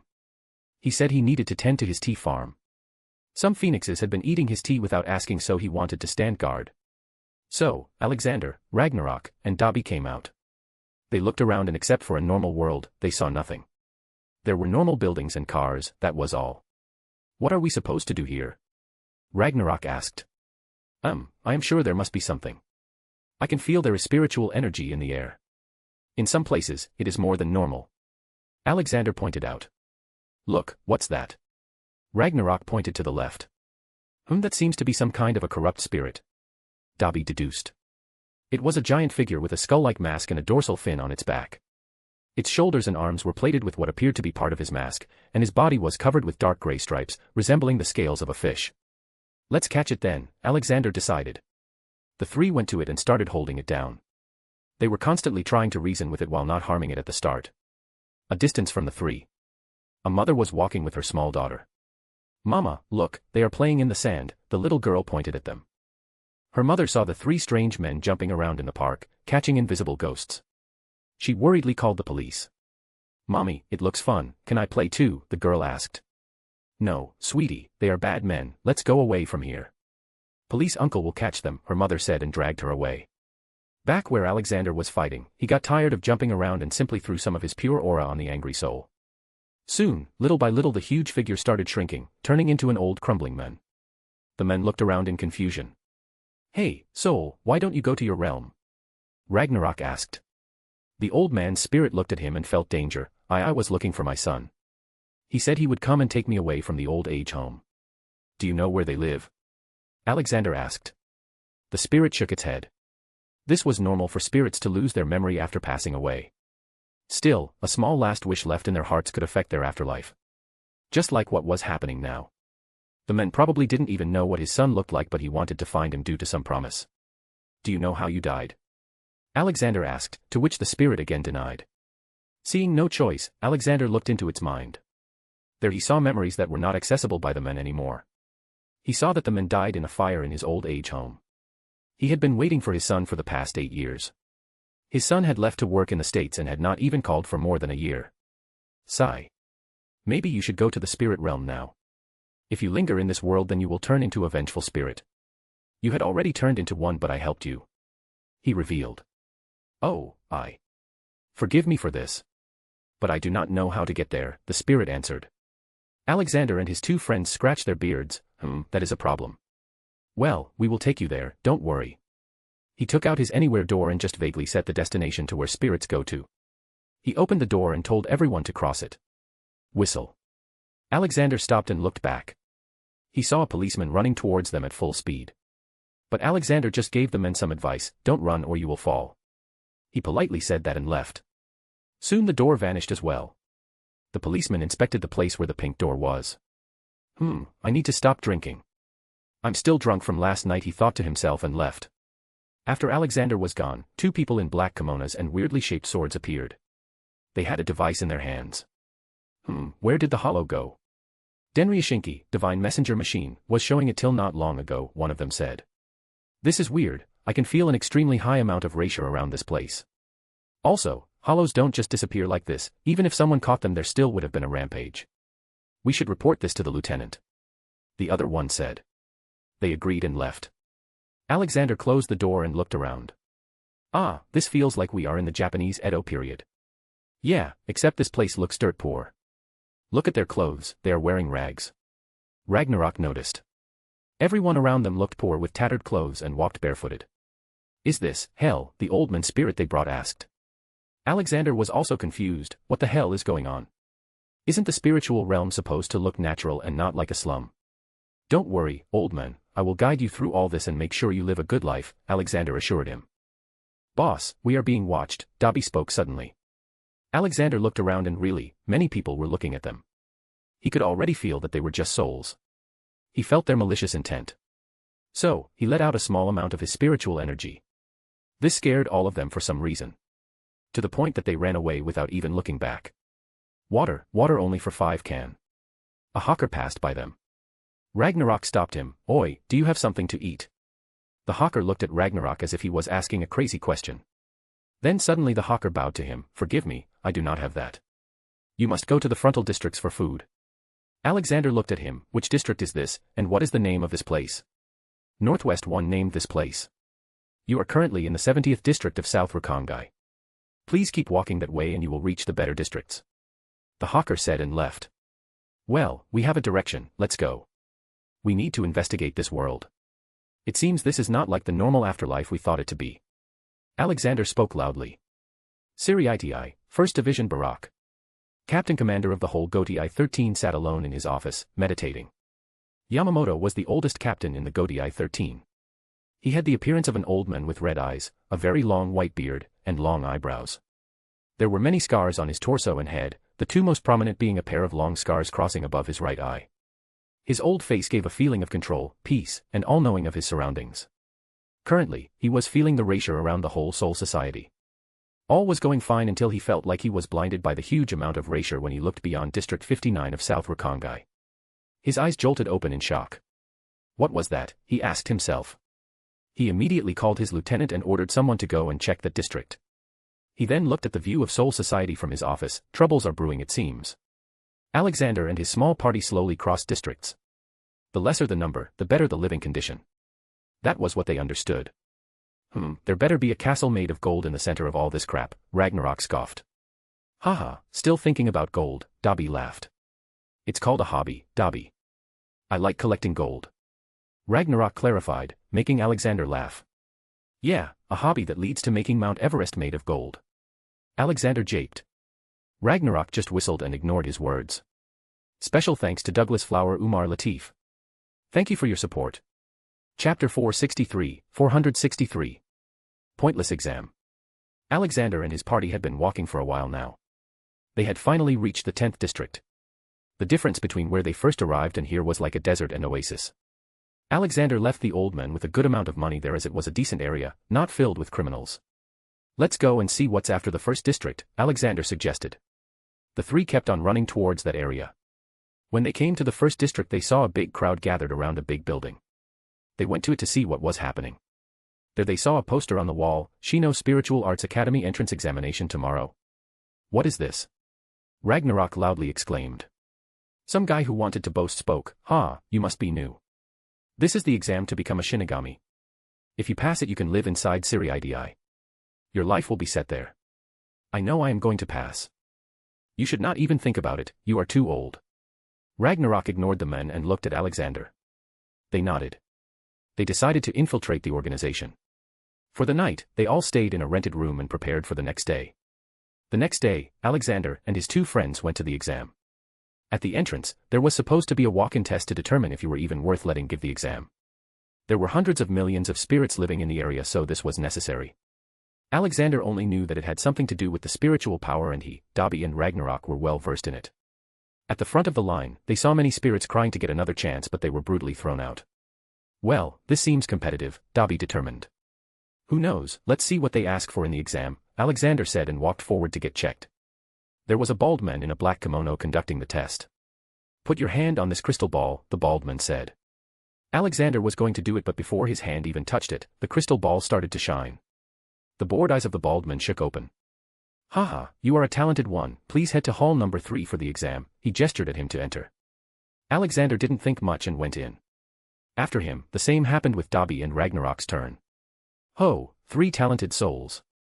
How lucky you are, I wish I had this much Riryoka, then maybe I would have already become a lieutenant by now. The bald man dreamed after sending them in. Unknown to him, if he had let them touch the orb, he would have peed his pants. Okay, next. Alexander, Dobby, and Ragnarok were separated as they were allotted different rooms. They were all pretty confident in passing as long as the questions were at least scientific. Then, the time of the exam came. Alexander read the first question. The name of 13th Division Captain Yukitake Zanpakuto is. Alexander was shocked by this nonsensical question. How would he know about someone's personal life? He didn't even know what Zanpakuto was. He guessed it would be some kind of a pet and answered with a made-up name, Devil Spawn. Then he read for the next question. Lieutenant Ichiro Kusajishi of the 11th Division gave the nickname Maki Maki to 11th Division member. Are they really testing for Shinigami here? Is this how they chose who becomes a Shinigami? I feel so dumb right now. Alexander suddenly lost all hope and respect for the Shinigamis. Again he wrote a random name, Dum-Dum. The Zanpakuto of the 6th Division's lieutenant, Rinji Abarai, is called. He still didn't know what Zanpakuto was. So he wrote, Redhead. Is the great spiritual gate on the east side of the Siri-Idi. Ah, this one is a genuine geographical question. Well, too bad I still don't know anything about this place. I should have prepared before coming here. He muttered to himself. Alexander just gave up on that stupid exam. There was no way he could know the answers. He kept on writing answers that didn't make sense. Soon the exam was over. After a few minutes, the examiner came and revealed the results. Okay, I will speak names and tell if you passed or not. Tanabaka, passed. Machi, failed. Wadu, passed. Alexander Maxim Universe, failed. Why do you have such a long name? The examiner asked. Nothing out of the ordinary happened. Alexander failed and was sent back out. There he met a frustrated Dobby and laughing Ragnarok. Boss, I really want to take over the world just so I can write a better question paper for this academy, Dobby complained. Well, the feeling is mutual. What about you, Ragnarok? I bet you just burned the paper in anger. Alexander joked. I passed. Alexander and Dobby looked at him after a second of delay. What? How? Bwahaha, you failed. Ah. I feel so good. Well, I just used my mind reading and copied whatever my neighbor was writing. Ragnarok revealed. Huh, you cheated, this means, Dobby scolded him. But I passed and you didn't.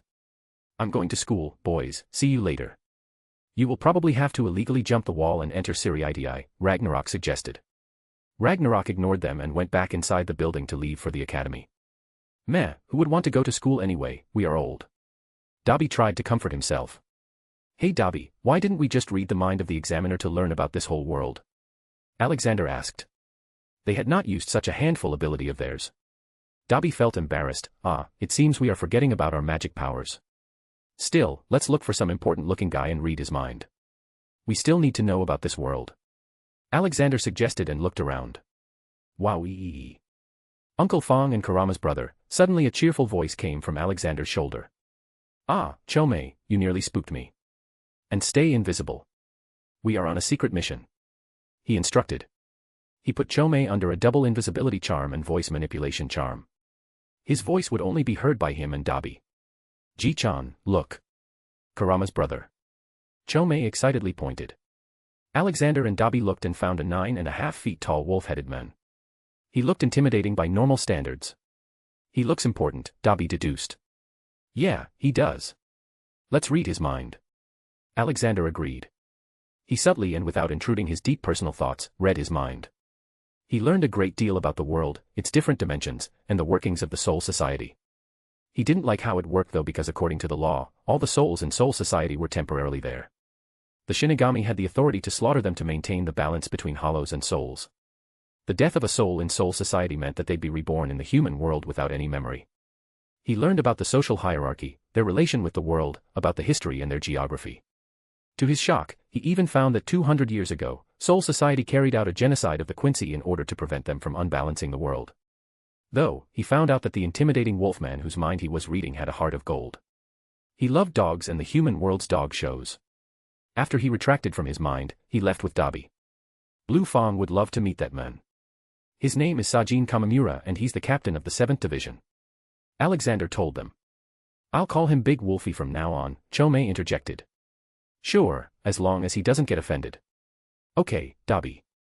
We can easily enter the Siri-Idi. There are no barriers for the two of us. But let's do it in the night. Alexander planned. Dobby nodded. Okay, boss. Pop. My friends, I came to have some fun. I made a deal with Barry, he will protect my fields now so I am free. Iroh appeared out of nowhere.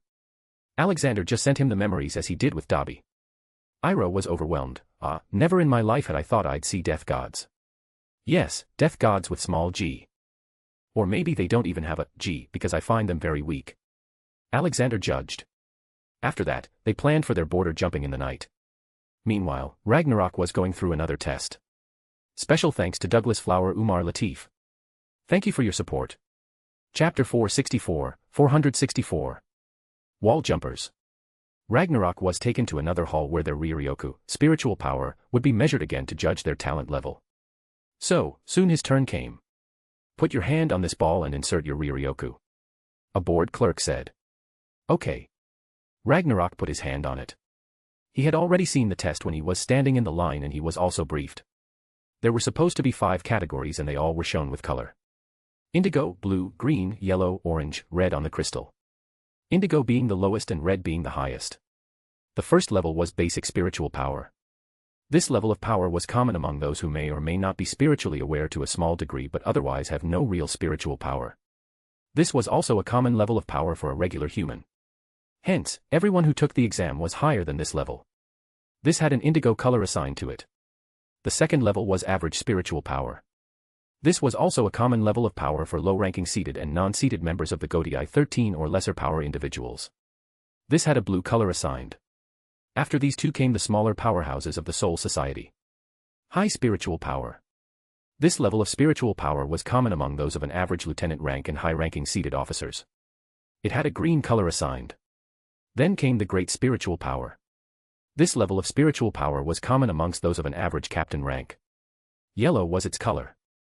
After this were the rare people who were truly strong. Immense spiritual power. This level was also called advanced captain class. It had an orange color on the orb. Then finally, the strongest, the red color, immeasurable spiritual power. As the name suggested, on this level, the spiritual power was not calculable as there were no instruments to measure it. Beings of this caliber were also very rare. It was simply called beyond captain class. Only Captain Commander, Genryusai Shigekuni Yamamoto, and a few more were known to be this strong. That was until now. Ragnarok sent his powers into the crystal orb. First, it turned blue from indigo in an instant. Then it turned green. Oh, amazing, you are going to be a lieutenant someday. The clerk said, now his sleepy eyes were wide open. Ragnarok just chuckled and continued. The color changed from green to yellow and then orange. The clerk started to shiver then. His mouth was agape, along with all the other participants and supervisors. Oh, amazing, it seems we found a treasure, the wolf-headed Shinigami exclaimed. He had come to see the examination. But this was not the end. Due to so much Riryoku, Ragnarok's spiritual power started to affect the surrounding. Everyone was able to feel it, even those who had low spiritual power. Then, to everyone's shock, the orb turned red. It still kept on turning to a darker shade of red. Boom. The crystal orb exploded loudly. You unbelievable, a beyond captain class. The clerk scaredly shouted. He was even on the ground due to the explosion. In fact, everyone except Ragnarok was on the ground. Bwahaha, see, I am strong. Ragnarok boasted. The wolf-headed men walked to Ragnarok and looked at him intently.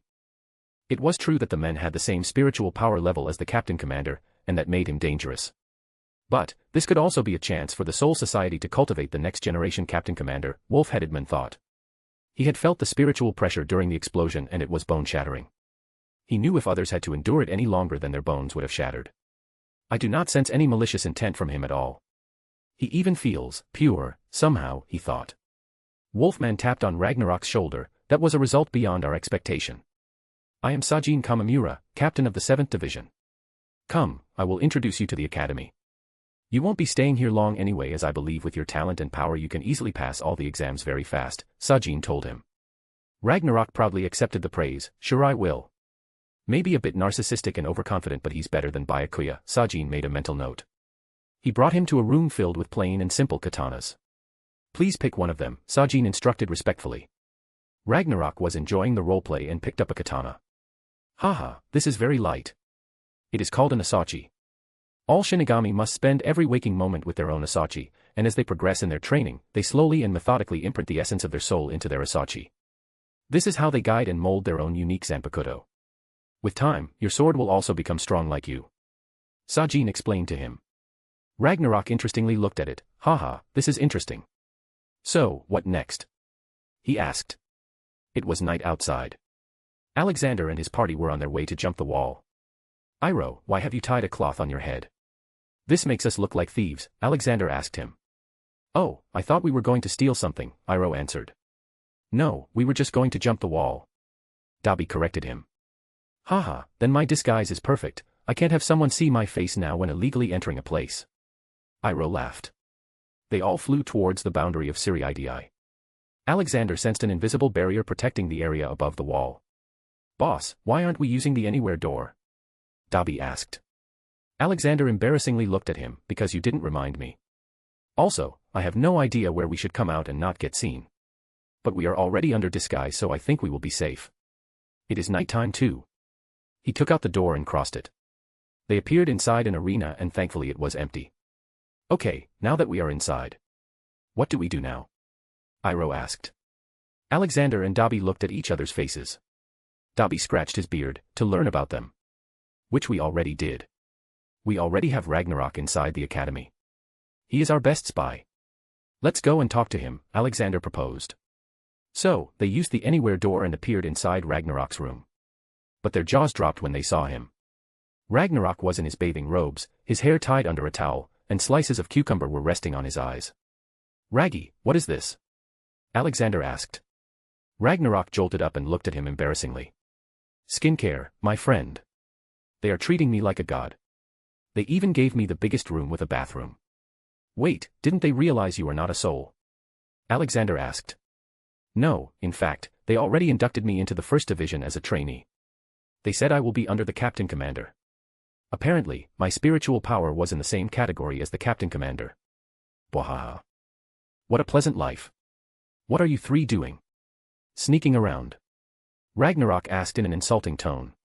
We are working, unlike you. You will investigate the Soul Society and determine whether they are under some god's influence or not. We will roam around and see how things go. Alexander ordered. Hey, you just poured all your responsibility on me. I am supposed to be studying here. Ragnarok tried to get away from the work. Dobby, let's go to Drakium. I just found mountains of gold in a certain cave there, Alexander said with a serious face. Dobby nodded. Yes, let's go. Hey, wait. I'll do it. Don't touch my gold. Ragnarok quickly agreed. Oh, did I just see blackmailing happening? Iroh exclaimed. Alexander denied shamelessly. No, Iroh, that was just friends having fun. Come, let's brew some tea. Hey, this is my room, Ragnarok complained. Alexander looked at him and smirked. No, this is our room. Special thanks to Douglas Flower Umar Latif. Thank you for your support. Chapter 465. Let's graduate. After crashing the night in Ragnarok's room, they all went out to roam around and see what was going on. Ragnarok was left alone. He got up and looked at his sword. Let's just graduate today. He picked his Asachi and held it confidently. He decided to turn it into his Zanpakuto. He meditated his best for a while and imagined what kind of attack it would make. He was a dragon, so obviously, it was the fire. So, he thought of making it resemble his dragon form. Soon, his sword started to change in shape and color. It eventually became 5 feet long. Its head became pointy, with an outwards arc going down from its sharp edge, and on its back was an inwards arc. Around the middle, it would turn red. Then just beside its handle, there was a dragon-shaped carving around some kind of red crystal. This looks beautiful. I will call you Dragonflame. Now, what if I imbue my flames in it? He thought. Then, it indeed started to send out flames. In fact, the whole blade turned into flames. Unknown to him, he had already achieved Shirkai. Then he focused even more and thought of making a dragon from the fire. Then suddenly, although the blade didn't change in shape, a dragon came out of the red crystal on his sword. The small fiery dragon rolled around the blade. The dragon seemed to resemble the inner spirit of Ragnarok. Wahaha, this was easier than I expected. I will show this to that wolfman, he decided and went to take a bath. A/N, I had forgotten that Sajin had covered his head and we only saw his face at the execution. I had already written a lot of chapters by the time I realized it, so you will see his facial descriptions here. Then he went out to see what they were teaching in the school. He was the first-year student with the best grade, so he was sent to class 1. When Ragnarok slid the door open, he saw the class was already going on and he was late. But he had no fear and just walked in. Haha, sorry, I was late. He said and walked to a seat. Stop right there. Where do you think you are going? I don't allow late students in my class. Come tomorrow, the lecturer stopped him. Ragnarok looked back at the bald teacher. Why would I come tomorrow? I was planning on graduating today. I don't want to waste time here, and who are you? Everyone started murmuring hearing that. How could a first-year student say something like that on their first day? I am the head teacher of class 1, Gengoro Onabara. What is your name? He asked. Ragnarok proudly announced, I am Ragnarok. Gengoro's brows shot up because he knew the name. Oh, so you are that super genius. It seems the words of Captain Sajin have gotten to your head. I advise if you really want to learn something and become something, then silently take a seat. You need to learn things like Hakuda, Ho-Ho, Kido, and Zanjutsu. Only then can you be a successful Shinigami, Gengoro explained. Why would I learn all that? I am already strong enough to deal with anyone. And I'm sure whatever you want to teach me, I already know, Ragnarok claimed. How shameless, you didn't just come late and are now claiming such things. Okay, if you are so good then come with me. I will show you what we teach here, Gengoro angrily shouted back at him. Ragnarok shrugged, sure, lead the way. So, they came to the training field. Many were training there, so they stopped seeing a huge crowd of students coming. Okay, the first technique that a Shinigami must know is Hakuda, hand-to-hand combat. Come, fight me, and let's see how much you know. Gengoro proudly challenged him. Ragnarok shrugged and walked forward. I advise you not to take this lightly. Worry about yourself. Ragnarok didn't say anything more. Warning him was his responsibility and he did it. Ragnarok didn't take a stance and simply walked forward. Don't even know the fighting stance and still so talkative. Gengoro tried to punch him.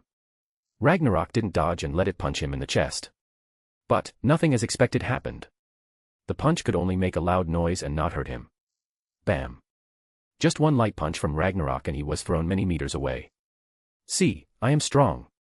I told you. Ha ha ha, Ragnarok boasted. But Ragnarok stopped laughing as the teacher was not moving. He quickly walked over and saw him passed out. He's alive. Who will test me now? He questioned himself. I will. Suddenly a loud deep voice came from the entrance. Everyone turned around and looked. Except for Ragnarok, all students had their mouths agape.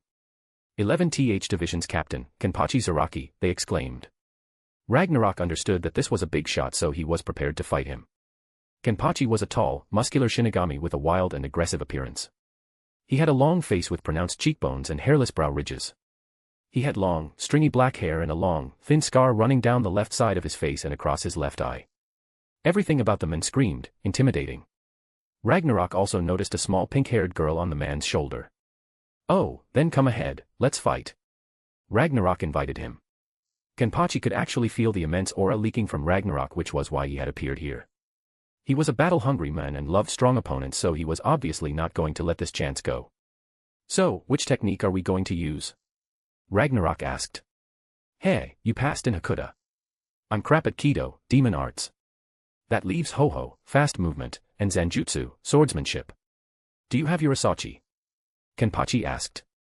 Yeah, I do. Ragnarok picked up his sword from the corner where he had discreetly placed it. So you have already turned your Asachi into a true Zanpakuto. This is going to be fun. Kenpachi muttered. Beat him, Kenchan, the girl from his back cheered for him. Ragnarok held his sword in his hand with a smirk. Let's start. Kenpachi grinned and used flash steps, which was like teleporting, but in reality, it was just moving so fast that eyes couldn't follow. Although he was not an expert in it as he was still learning it, covering such a short distance was no problem. Kenpachi was taller than Ragnarok. His towering form appeared right beside Ragnarok as he made a cut towards his head. Unexpected to Kenpachi, Ragnarok also moved faster than he could see, and the next moment he found his sword clashing with Ragnarok's. Boom! Shockwaves traveled around them. A scary grin appeared on Kenpachi's face. So, you're not a weakling. Now let's get serious. Kenpachi jumped back a little and sent his spiritual pressure in the form of a powerful shockwave. This was a strong attack that he would not use in low-level fights. Finally some real attack, but... Ragnarok exclaimed, and instead of blocking he also slashed towards Kenpachi. But he didn't imbue any spiritual pressure. Instead, it was pure air he had sent. Boom. Kenpachi's shock wave was destroyed by Ragnarok's air wave. The air wave even traveled further and reached Kenpachi, making him use his sword to block it. Still weak, Ragnarok said. This irked Kenpachi. But he didn't know any sword release technique. He was the only person in the history of the Godai 13 who did not know the name of his Zanpakuto before becoming a captain, nor could he perform either of his blade's release states. But he was still strong enough. However, mishandling of his sword by him caused it to get chipped from places. Ragnarok had already learned about Kenpachi from the seemingly small exchange. He understood that Kenpachi was a brash man who believed in brute strength rather than learning any technique. He could see that by the condition of his blade and also the small variety of his attacks. The only thing changing was his power behind strikes. Ragnarok had already sensed that the man had beyond captain class, aka immeasurable spiritual power, but it seemed he was not using it all. On top of that, he felt that the man's eye patch was somehow absorbing his spiritual power. Kenpachi this time released a lot of his power. He wanted to exert his spiritual energy on his next strike. Soon yellow energy started forming around his body. And then he struck. The yellow energy wave traveled towards Ragnarok at a high speed. Ragnarok lifted up his sword and activated his Shirkai without knowing. The fire in the shaped dragon got formed from his sword and traveled towards the energy wave. If it was Bankai, then a realistic fire dragon would have appeared to accompany him in his attacks. Roar. Ear-deafening roar of the fire dragon made most people cover their ears. Kenpachi's eyes widened seeing the immensely powerful attack coming towards him. He lightly chuckled, it seems they found a monster stronger than that old man. Special thanks to Douglas Flower Umar Latif. Thank you for your support. Chapter 466. Moo. Ragnarok's fire dragon swallowed the yellow energy wave and grew even bigger. Kenpachi quickly moved his Zanpakuto in front of him and tried to shield himself. But he immediately realized that the temperature of this fire was crazy high. Yeah, definitely in the leagues of that old man. He even got fire-styled Zanpakuto. Kenchan, run, the girl on his back shouted. No, you run away, Yachiru. I will hold him. Or else we both will turn into ashes. He replied and threw a mouthful of blood. He was using his utmost strength to keep the fire away. But the heat was constantly rising. Zip. He suddenly noticed that his sword started getting red and chipping from the edges. This worried him a bit. Whoosh. Just as he was about to remove his eye patch, the fire vanished. Removing his eye patch would have unleashed all his power, but it was not his favorite choice as he just loved fighting so much. Ragnarok's sword turned to normal and he teleported in front of Kenpachi. Kid, you are very strong. But I can feel that you are not in harmony with your spiritual power and your Zanpakuto. Rungunner said. Then with a sudden movement, he put his one hand on Kenpachi's blade and one on his chest. It made Kenpachi's eyes suddenly go blank. What did you do to Kenchan? Yachiru yelled and attacked him. She had released her spiritual power that manifested in pink color. Ragnarok didn't want to hurt the little girl so he just teleported in front of her. Boop. He just touched her little nose with his finger and she fell asleep. He placed the girl on the unconscious teacher's Haori. Then he just sat down on the ground cross-legged with his sword in his lap. Meanwhile, Kenpachi found himself inside a different dimension. Face to face with his Zanpakuto. The sword spirit appeared in front of Kenpachi in the form of a little boy in ragged clothes. Just like how he used to be when was small and resided in Zaraki, which was District 80 of the North Alley of Rakangai. The most lawless areas of the Soul Society. The spirit had tears in its eyes. He understood the reason. All this time he had called the name of his Zanpakuto. Just like how he was a nameless person when he was small. This unharmony between them also led to him not hearing these cries. Because of little spiritual energy, it became easier to get damaged. It got chipped and seemingly worn down upon its edge. Kenpachi walked to the sword spirit and sat down in front of it. He had a sudden feeling that he knew its name. Then he placed his hand on its head. No Zarashi, let's fight together. The sword spirit stopped crying and looked at Kenpachi. It smiled and started shining in a yellow light. Kenpachi was thrown out of the realm for some reason. His eyes opened and the first thing he noticed was his sword flashing in yellow and fixing itself. A few seconds later its shine returned and all its chipped edges got healed. He smirked and firmly picked it up. Then he looked to his side at Yachiru. She was sleeping soundly. Machi. See Andy. Yachiru muttered in sleep. Ready for round 2? Ragnarok asked. Kenpachi laughed, you bet, however, I am thankful for this boost. Ragnarok huffed frankly, you're still gonna lose. All the student Shinigami had evacuated the school by now in fear of getting hurt in the fight so no one was there to stop them. Alexander, Dabi, and Iroh were walking around the Siri-IDI. Boss, I think it's time I use my talents. I'm gonna go and do my thing in Rakangai.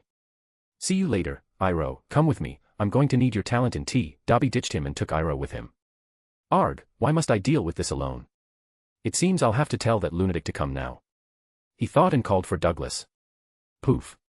Ah, finally, you needed me. It's my time to shine. So, what's the mission? Douglas enthusiastically asked. Alexander shook his head, nothing for now. Just accompany me. You will be acting as my assistant. Captain, Douglas saluted and changed into Shinigami clothes. They started walking around checking some buildings out. Soon they came to a building from where a very pleasant flower scent was coming. They just went in to look. There they found a few people sitting. There was a white-haired girl, an orange-haired woman, and a red-haired boy. On the other side of the room, a woman sat who looked like the kindest soul in the Soul Society. She was placing flowers in the flower pot. Because Alexander had read the memory of Sajin, he knew who they were. They were Isane Kotetsu, Ranjika Matsumoto, and Renji Abarai. The woman on the other side of the room was Retsu Unohana, captain of the 4th Division. The captain looked slender and very youthful with blue eyes and black hair. Her hair were long and worn in a large braid down the front of her body. They were surprised by the visit of Alexander and Douglas. More importantly, they couldn't recognize them. Normally, it would have been no problem as there were thousands of Shinigami in Soul Society, but because Alexander was wearing a golden shining Haori that only captains wore, it made them confused. Alexander already had the perfect argument if someone asked him who he was. He was going to use the art of bullshitting. He was also constantly releasing his pure aura so that no one feels threatened by him and they accept him for being a good being. Yes, how can I help you? Retsu Unohana kindly asked with a smile. It's nothing. I just smelled the pleasant fragrance of flowers so I came to check. It seems you run this club. Alexander said. And who might you be? Renji rudely asked. Alexander released a bit of his spiritual power which jolted Renji a bit. There are things in Soul Society that not even captains are allowed to know. Things that are beyond your comprehension, authority, and pay grade. Renji shut his mouth, feeling that the person in front of him was probably a member of the secret infamous Royal Guards. Alexander then looked at Retsu kindly. You can just call me, Alex, old man, or even grandpa. I might not look very old but I am thousands of years old. Then please, sit with us for a session of Ikebana, art of arranging flowers. She invited them. Alexander accepted the offer. Sure, child. Douglas enthusiastically took out his scissors. Yes, finally a chance to show my talent. Kind lady, please give me some flowers, I will show you my cutting skills. Back in the human world, Hats had gotten out to just roam around and have fun. Until now he had been having fun with annoying passers-by. He'd speak a human word to them and then start meowing. His mind games were fun to him. Mwahaha, such fools. Ah, this is life. He laughed. But he then got bored and decided to roam around. Soon he found an interesting place. It was a small shop. While he was passing by, his eyes fell on a black cat. Suddenly, Hats felt something in his body. A feeling he had not felt before. His breathing became faster and he could feel his heart in chaos, though it was in chaos at all times but this time was different. He felt butterflies in his stomach and exclaimed, Mwaha, that's hot, that's hot. He jumped to the black cat and started to impress it with his awesome perfume given to him by his beloved grandma. Meoow, he made cute noises. The black cat at first was shocked and then surprised. It was seemingly checking him out but with a curious and mocking look on her face. Fuck yeah, it's working. It seems I'm getting laid tonight. Yeah, come to me, pussycat, Hats gloated inside. But unknown to him his mouth started salivating. Meanwhile, the black cat started judging him. Bam. Hats was so engrossed in the black cat that he didn't notice a kid near him. The red-haired kid suddenly picked him in his arms. What a fat cat. Yururu would surely love to play with him. Moo. F***ck off, kid, lemme smash. Hats was too horny and spoke in the human tongue. It shocked everyone around. Even the black cat. Hats realized his mistake quickly. F***ck. A/N. After Kenpachi's fight was over, Yachiru had disappeared, leaving her Shinigami uniform and lieutenant's badge behind. That's what I read on Wiki. So, I didn't make Yachiru Kenpachi's sword spirit. But, it seems she was his sword spirit. Special thanks to Douglas Flower Umar Latif. Thank you for your support. Chapter 467. Dragon Eats Fire. YAWN. Renji yawned while sitting in the Ikebana club. The only person he saw enjoying was the weird men with scissors. He couldn't understand what was so interesting about it and he doubted that the man was feeling something more than simple enjoyment, apparent from his facial expression. Though he was still very much interested in the old men, drinking tea made by Captain Unohana.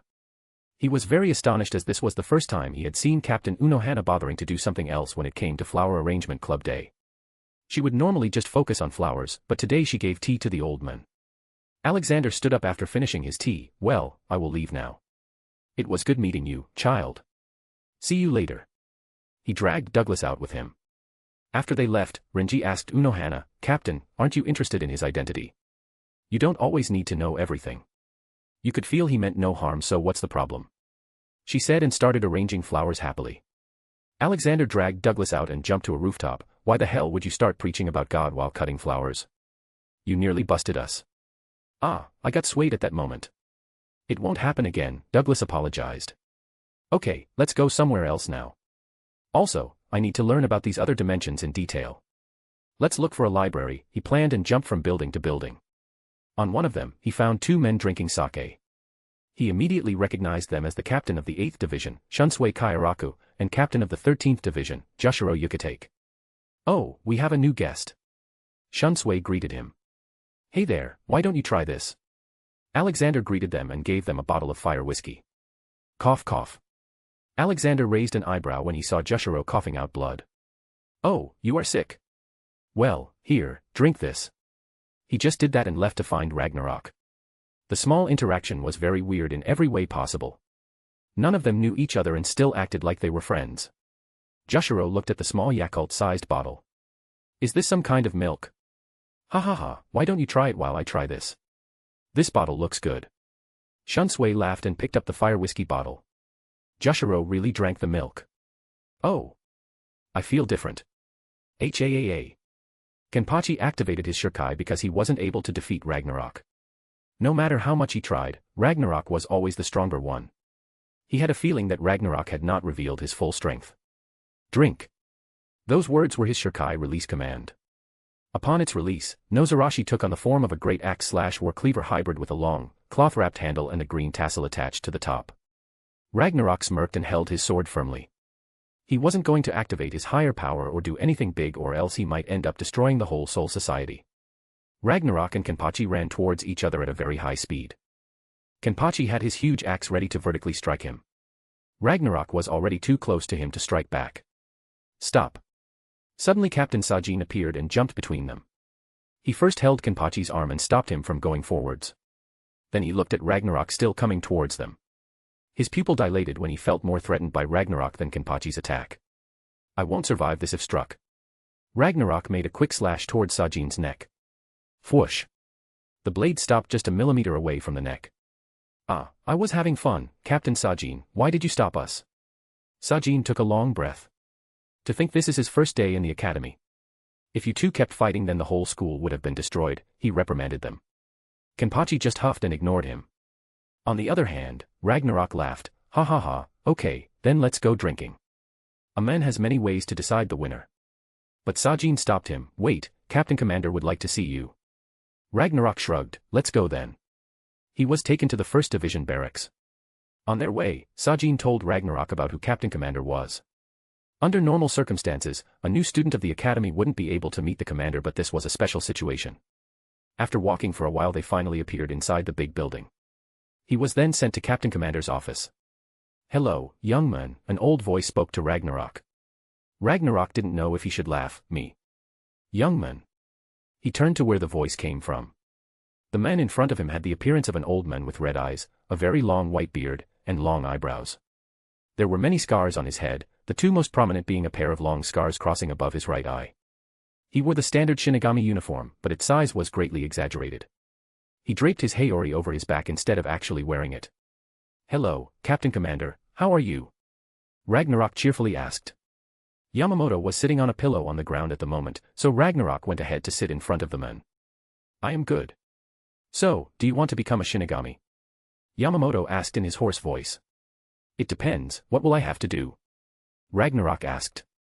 Shinigami are guardians of the souls who are going through the circle of transmigration. We purify hollows who do evil in the world of the living and ensure the safe crossing of souls who have lost their way after death by giving them a soul burial. We also protect the Soul Society. You have great talent, young man. One day you can even become the Captain Commander. Yamamoto told him. What about the Soul King? Can I become that? Ragnarok asked. Suddenly Yamamoto released his spiritual pressure. He was triggered at the prospect of a Shinigami even thinking of doing such a thing. Soul King is a god, how can you even think of such a thing? No one can replace him, he is eternal and all-present.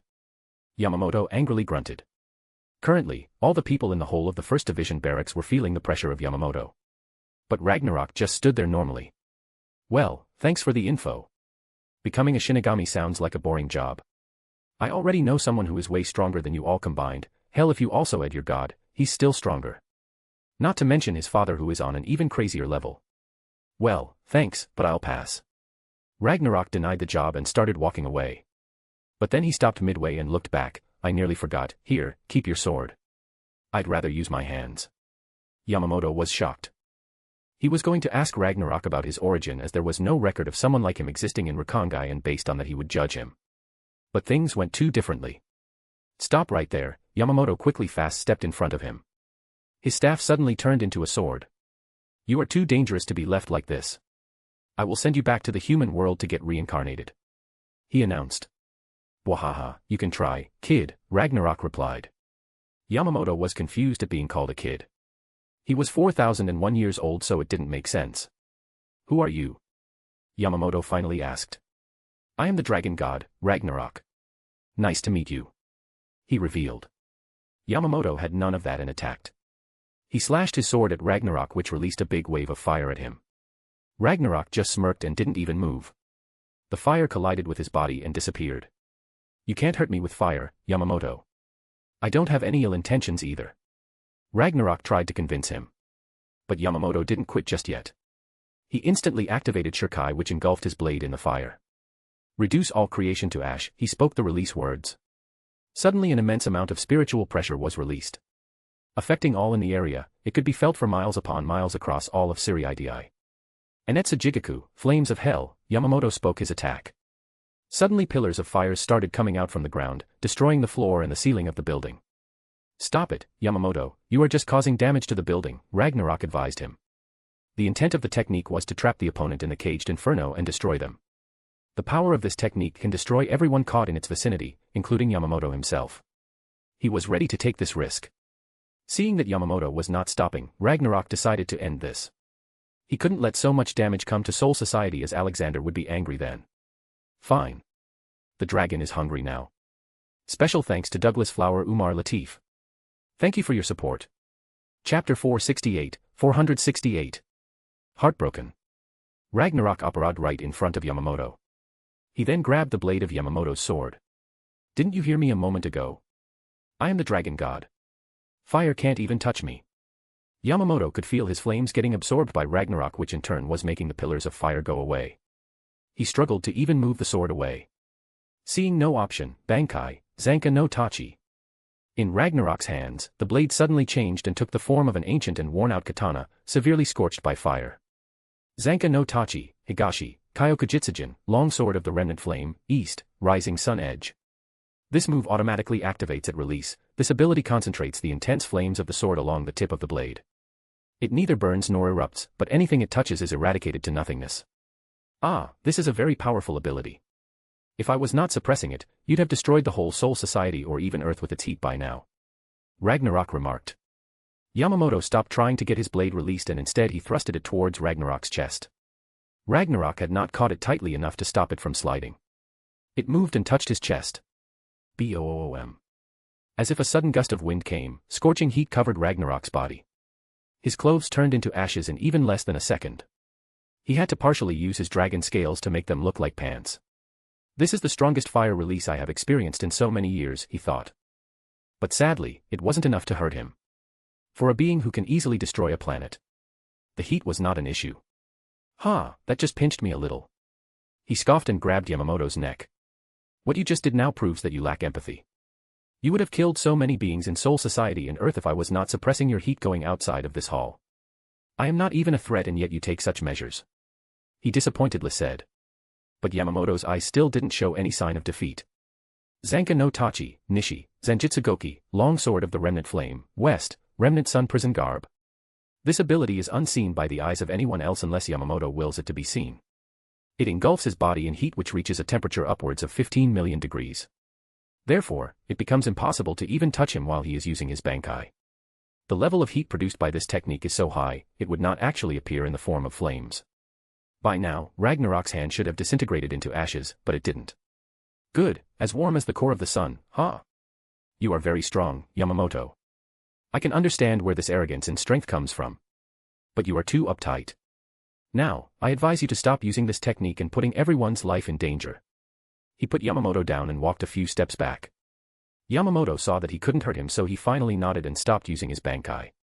Ragnarok then waved his hand and the whole hall started to repair. Broken things started to attach themselves. The floor became as good as before.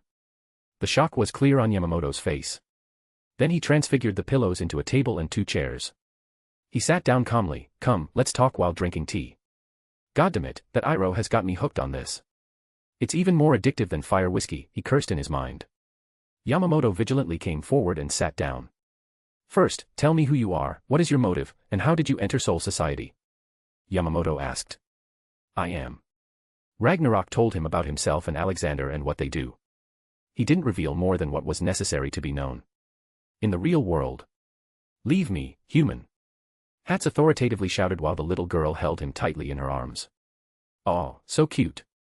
Mr. Cat, I will keep you happy, don't go away. Yururu innocently said. You think you can hold the Chaos God, ha, puny human. Now, where is that black cat? He shouted. YAWN. What is going on here? Why so much ruckus? A messy and light blonde hair-colored man walked out of the shop while rubbing his eyes. Hats and the girl looked at him simultaneously. Ah, Yururu, what did you catch this time? Or did you sell poor quality merchandise again? Oh, Mr. Urahara, Jinta found this cute fat cat. Can I keep him? She asked cutely. Hey, I'm not fat.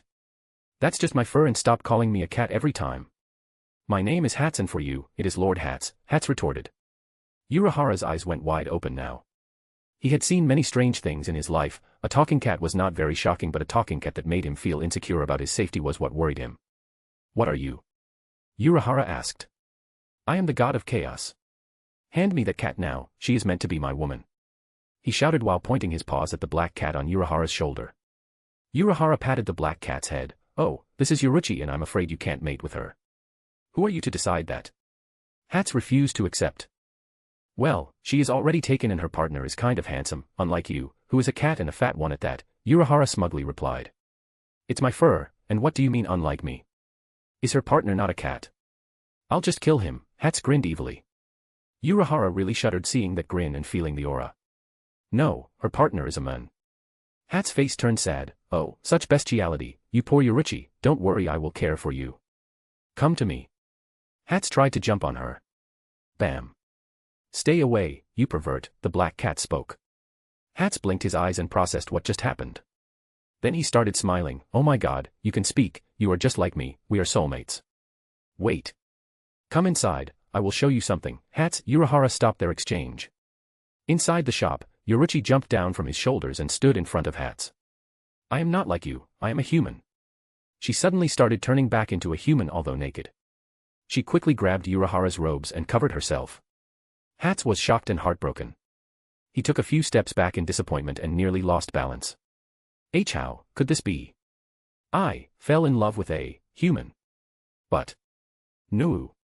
He screamed while looking at the sky, although there was just the ceiling of the shop, but it was the emotions that counted. Urahara scratched his head thinking, how do I deal with this? He kneeled down and patted Hats' shoulder. Want a drink? Hats nodded. Yeah, I can have a drink. So they walked to the dining table and sat down. Urahara poured him a small glass of sake. He was shocked by how the cat drank like humans. More. Urahara poured more. More. He again poured more. More. Damn it, gimme that bottle. Hats snatched it from Urahara's hand, which shocked him more than it should. He didn't even see Hats moving and getting close to him. What is this thing? Where did you come from, Hats? He asked politely. I am a traveler of the multiverse. I travel to different worlds with my minions, Alexander, Ragnarok, and Dobby. There is also a servant named Douglas, but he is only there to clean my poop. Hats explained. Oh, interesting, tell me more. Urahara raised his eyebrow with interest. First, bring me more wine, Hats demanded. Soon he got another bottle and started bullshitting. Soul Society. HUX4. Alexander sneezed and cursed. Goddammit, don't curse me while standing by my side, Douglas. Douglas shook his head strongly. It wasn't me, I sneezed too. Inside the 1st Division barracks. Ragnarok's sneeze was very strong and he unknowingly spewed flames on Yamamoto's face. Haha, sorry, my friend. He apologized. Rukongai. Iroh rubbed his nose. It seems I caught a cold, I need to make herbal tea. Dobby quickly denied. No Iroh, it's not cold, it was something else. I felt like some kind of fur tickled my nose for some reason. Me too, here, drink this. Iroh gave him a glass of mint tea. Special thanks to Douglas Flower Umar Latif. Thank you for your support. Chapter 469. God's Work. 6 days later. Dabi knew how to make Ichiraku ramen. He wanted to help the poor people in Rakongai. Especially the ones living in the bad part of it. There were so many sad kids, old people, and other vulnerable. From his perspective, soul society was worse than hell. Because in normal cases, you'd either go to hell, heaven, or get reincarnated. But here, these souls were kept to balance the number of hollows. On top of that, the Shinigami living inside the Siriitii didn't really help the people outside. They were ignorant about everything and only saw the souls as replaceable goods. If it was up to him to decide, he'd just kill all the hollows and send all the souls in soul society to get reincarnated, making a new equilibrium, but it was not up to him to decide, it was Alexander's department. So, to help the people, he opened his ramen shop. Here, he sold his amazing ramen and tea made by Iroh. Honestly, Iroh had more flavors of tea than his ramen. But, Iroh's newly created bubble tea was the best seller. Apparently, he had told about this new invention of his to Zuko and Aang, but they didn't like it. However, now it was a bestseller in the drinks department. Dabi's scheme was simple. He was going to create a whole industry around his ramen shop. He was going to hire people to gather raw items for him. He would even give them grains and other things to start farming. This way a whole industry would be built that would immensely bring in money for all. The kids would then be hired to deliver the food to homes, giving them a chance to earn a living too. However, there was no need for people of the Soul Society to eat.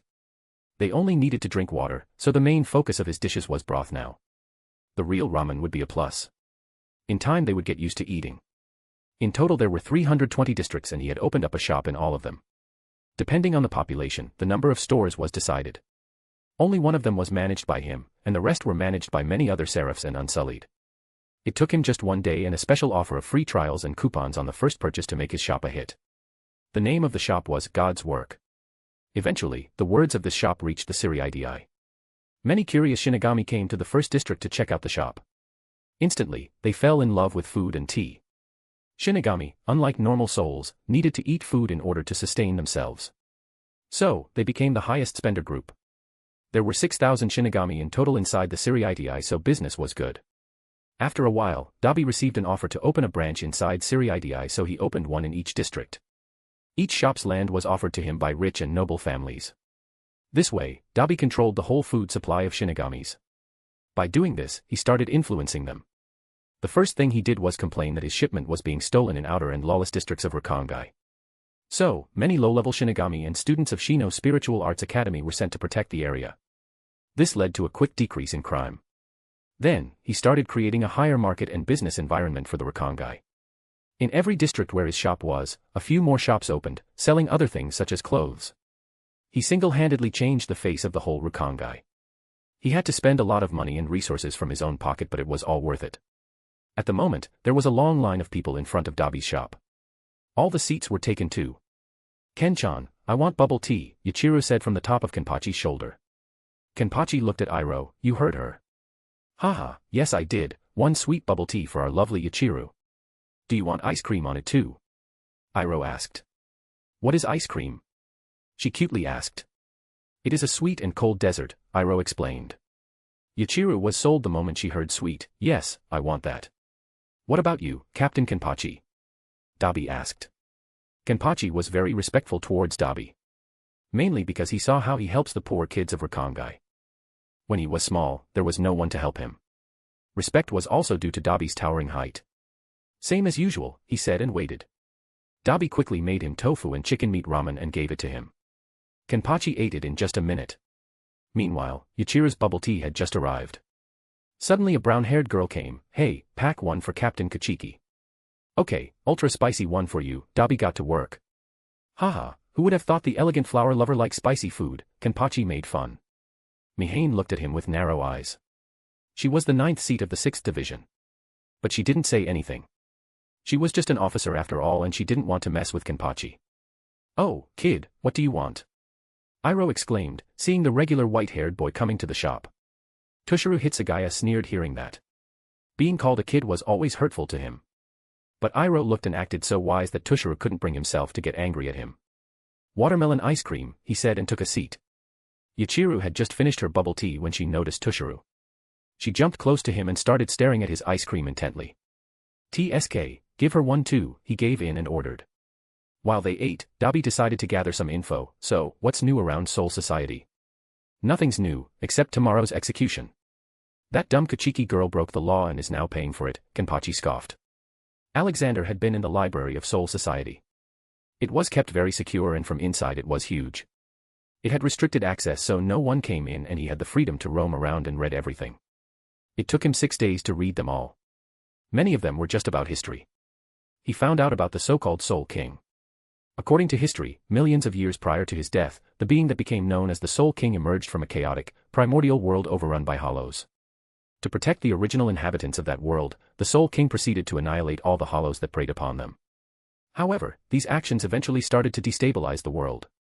In response, 5 powerful beings from that time decided to work together to fix everything, and for their own respective reasons, sealed an unresisting Soul King inside a crystal and used his omnipotent powers to split their world into 3 new ones, Soul Society, Hueco Mundo, and the human world, and in the process they created the cycle of life and death.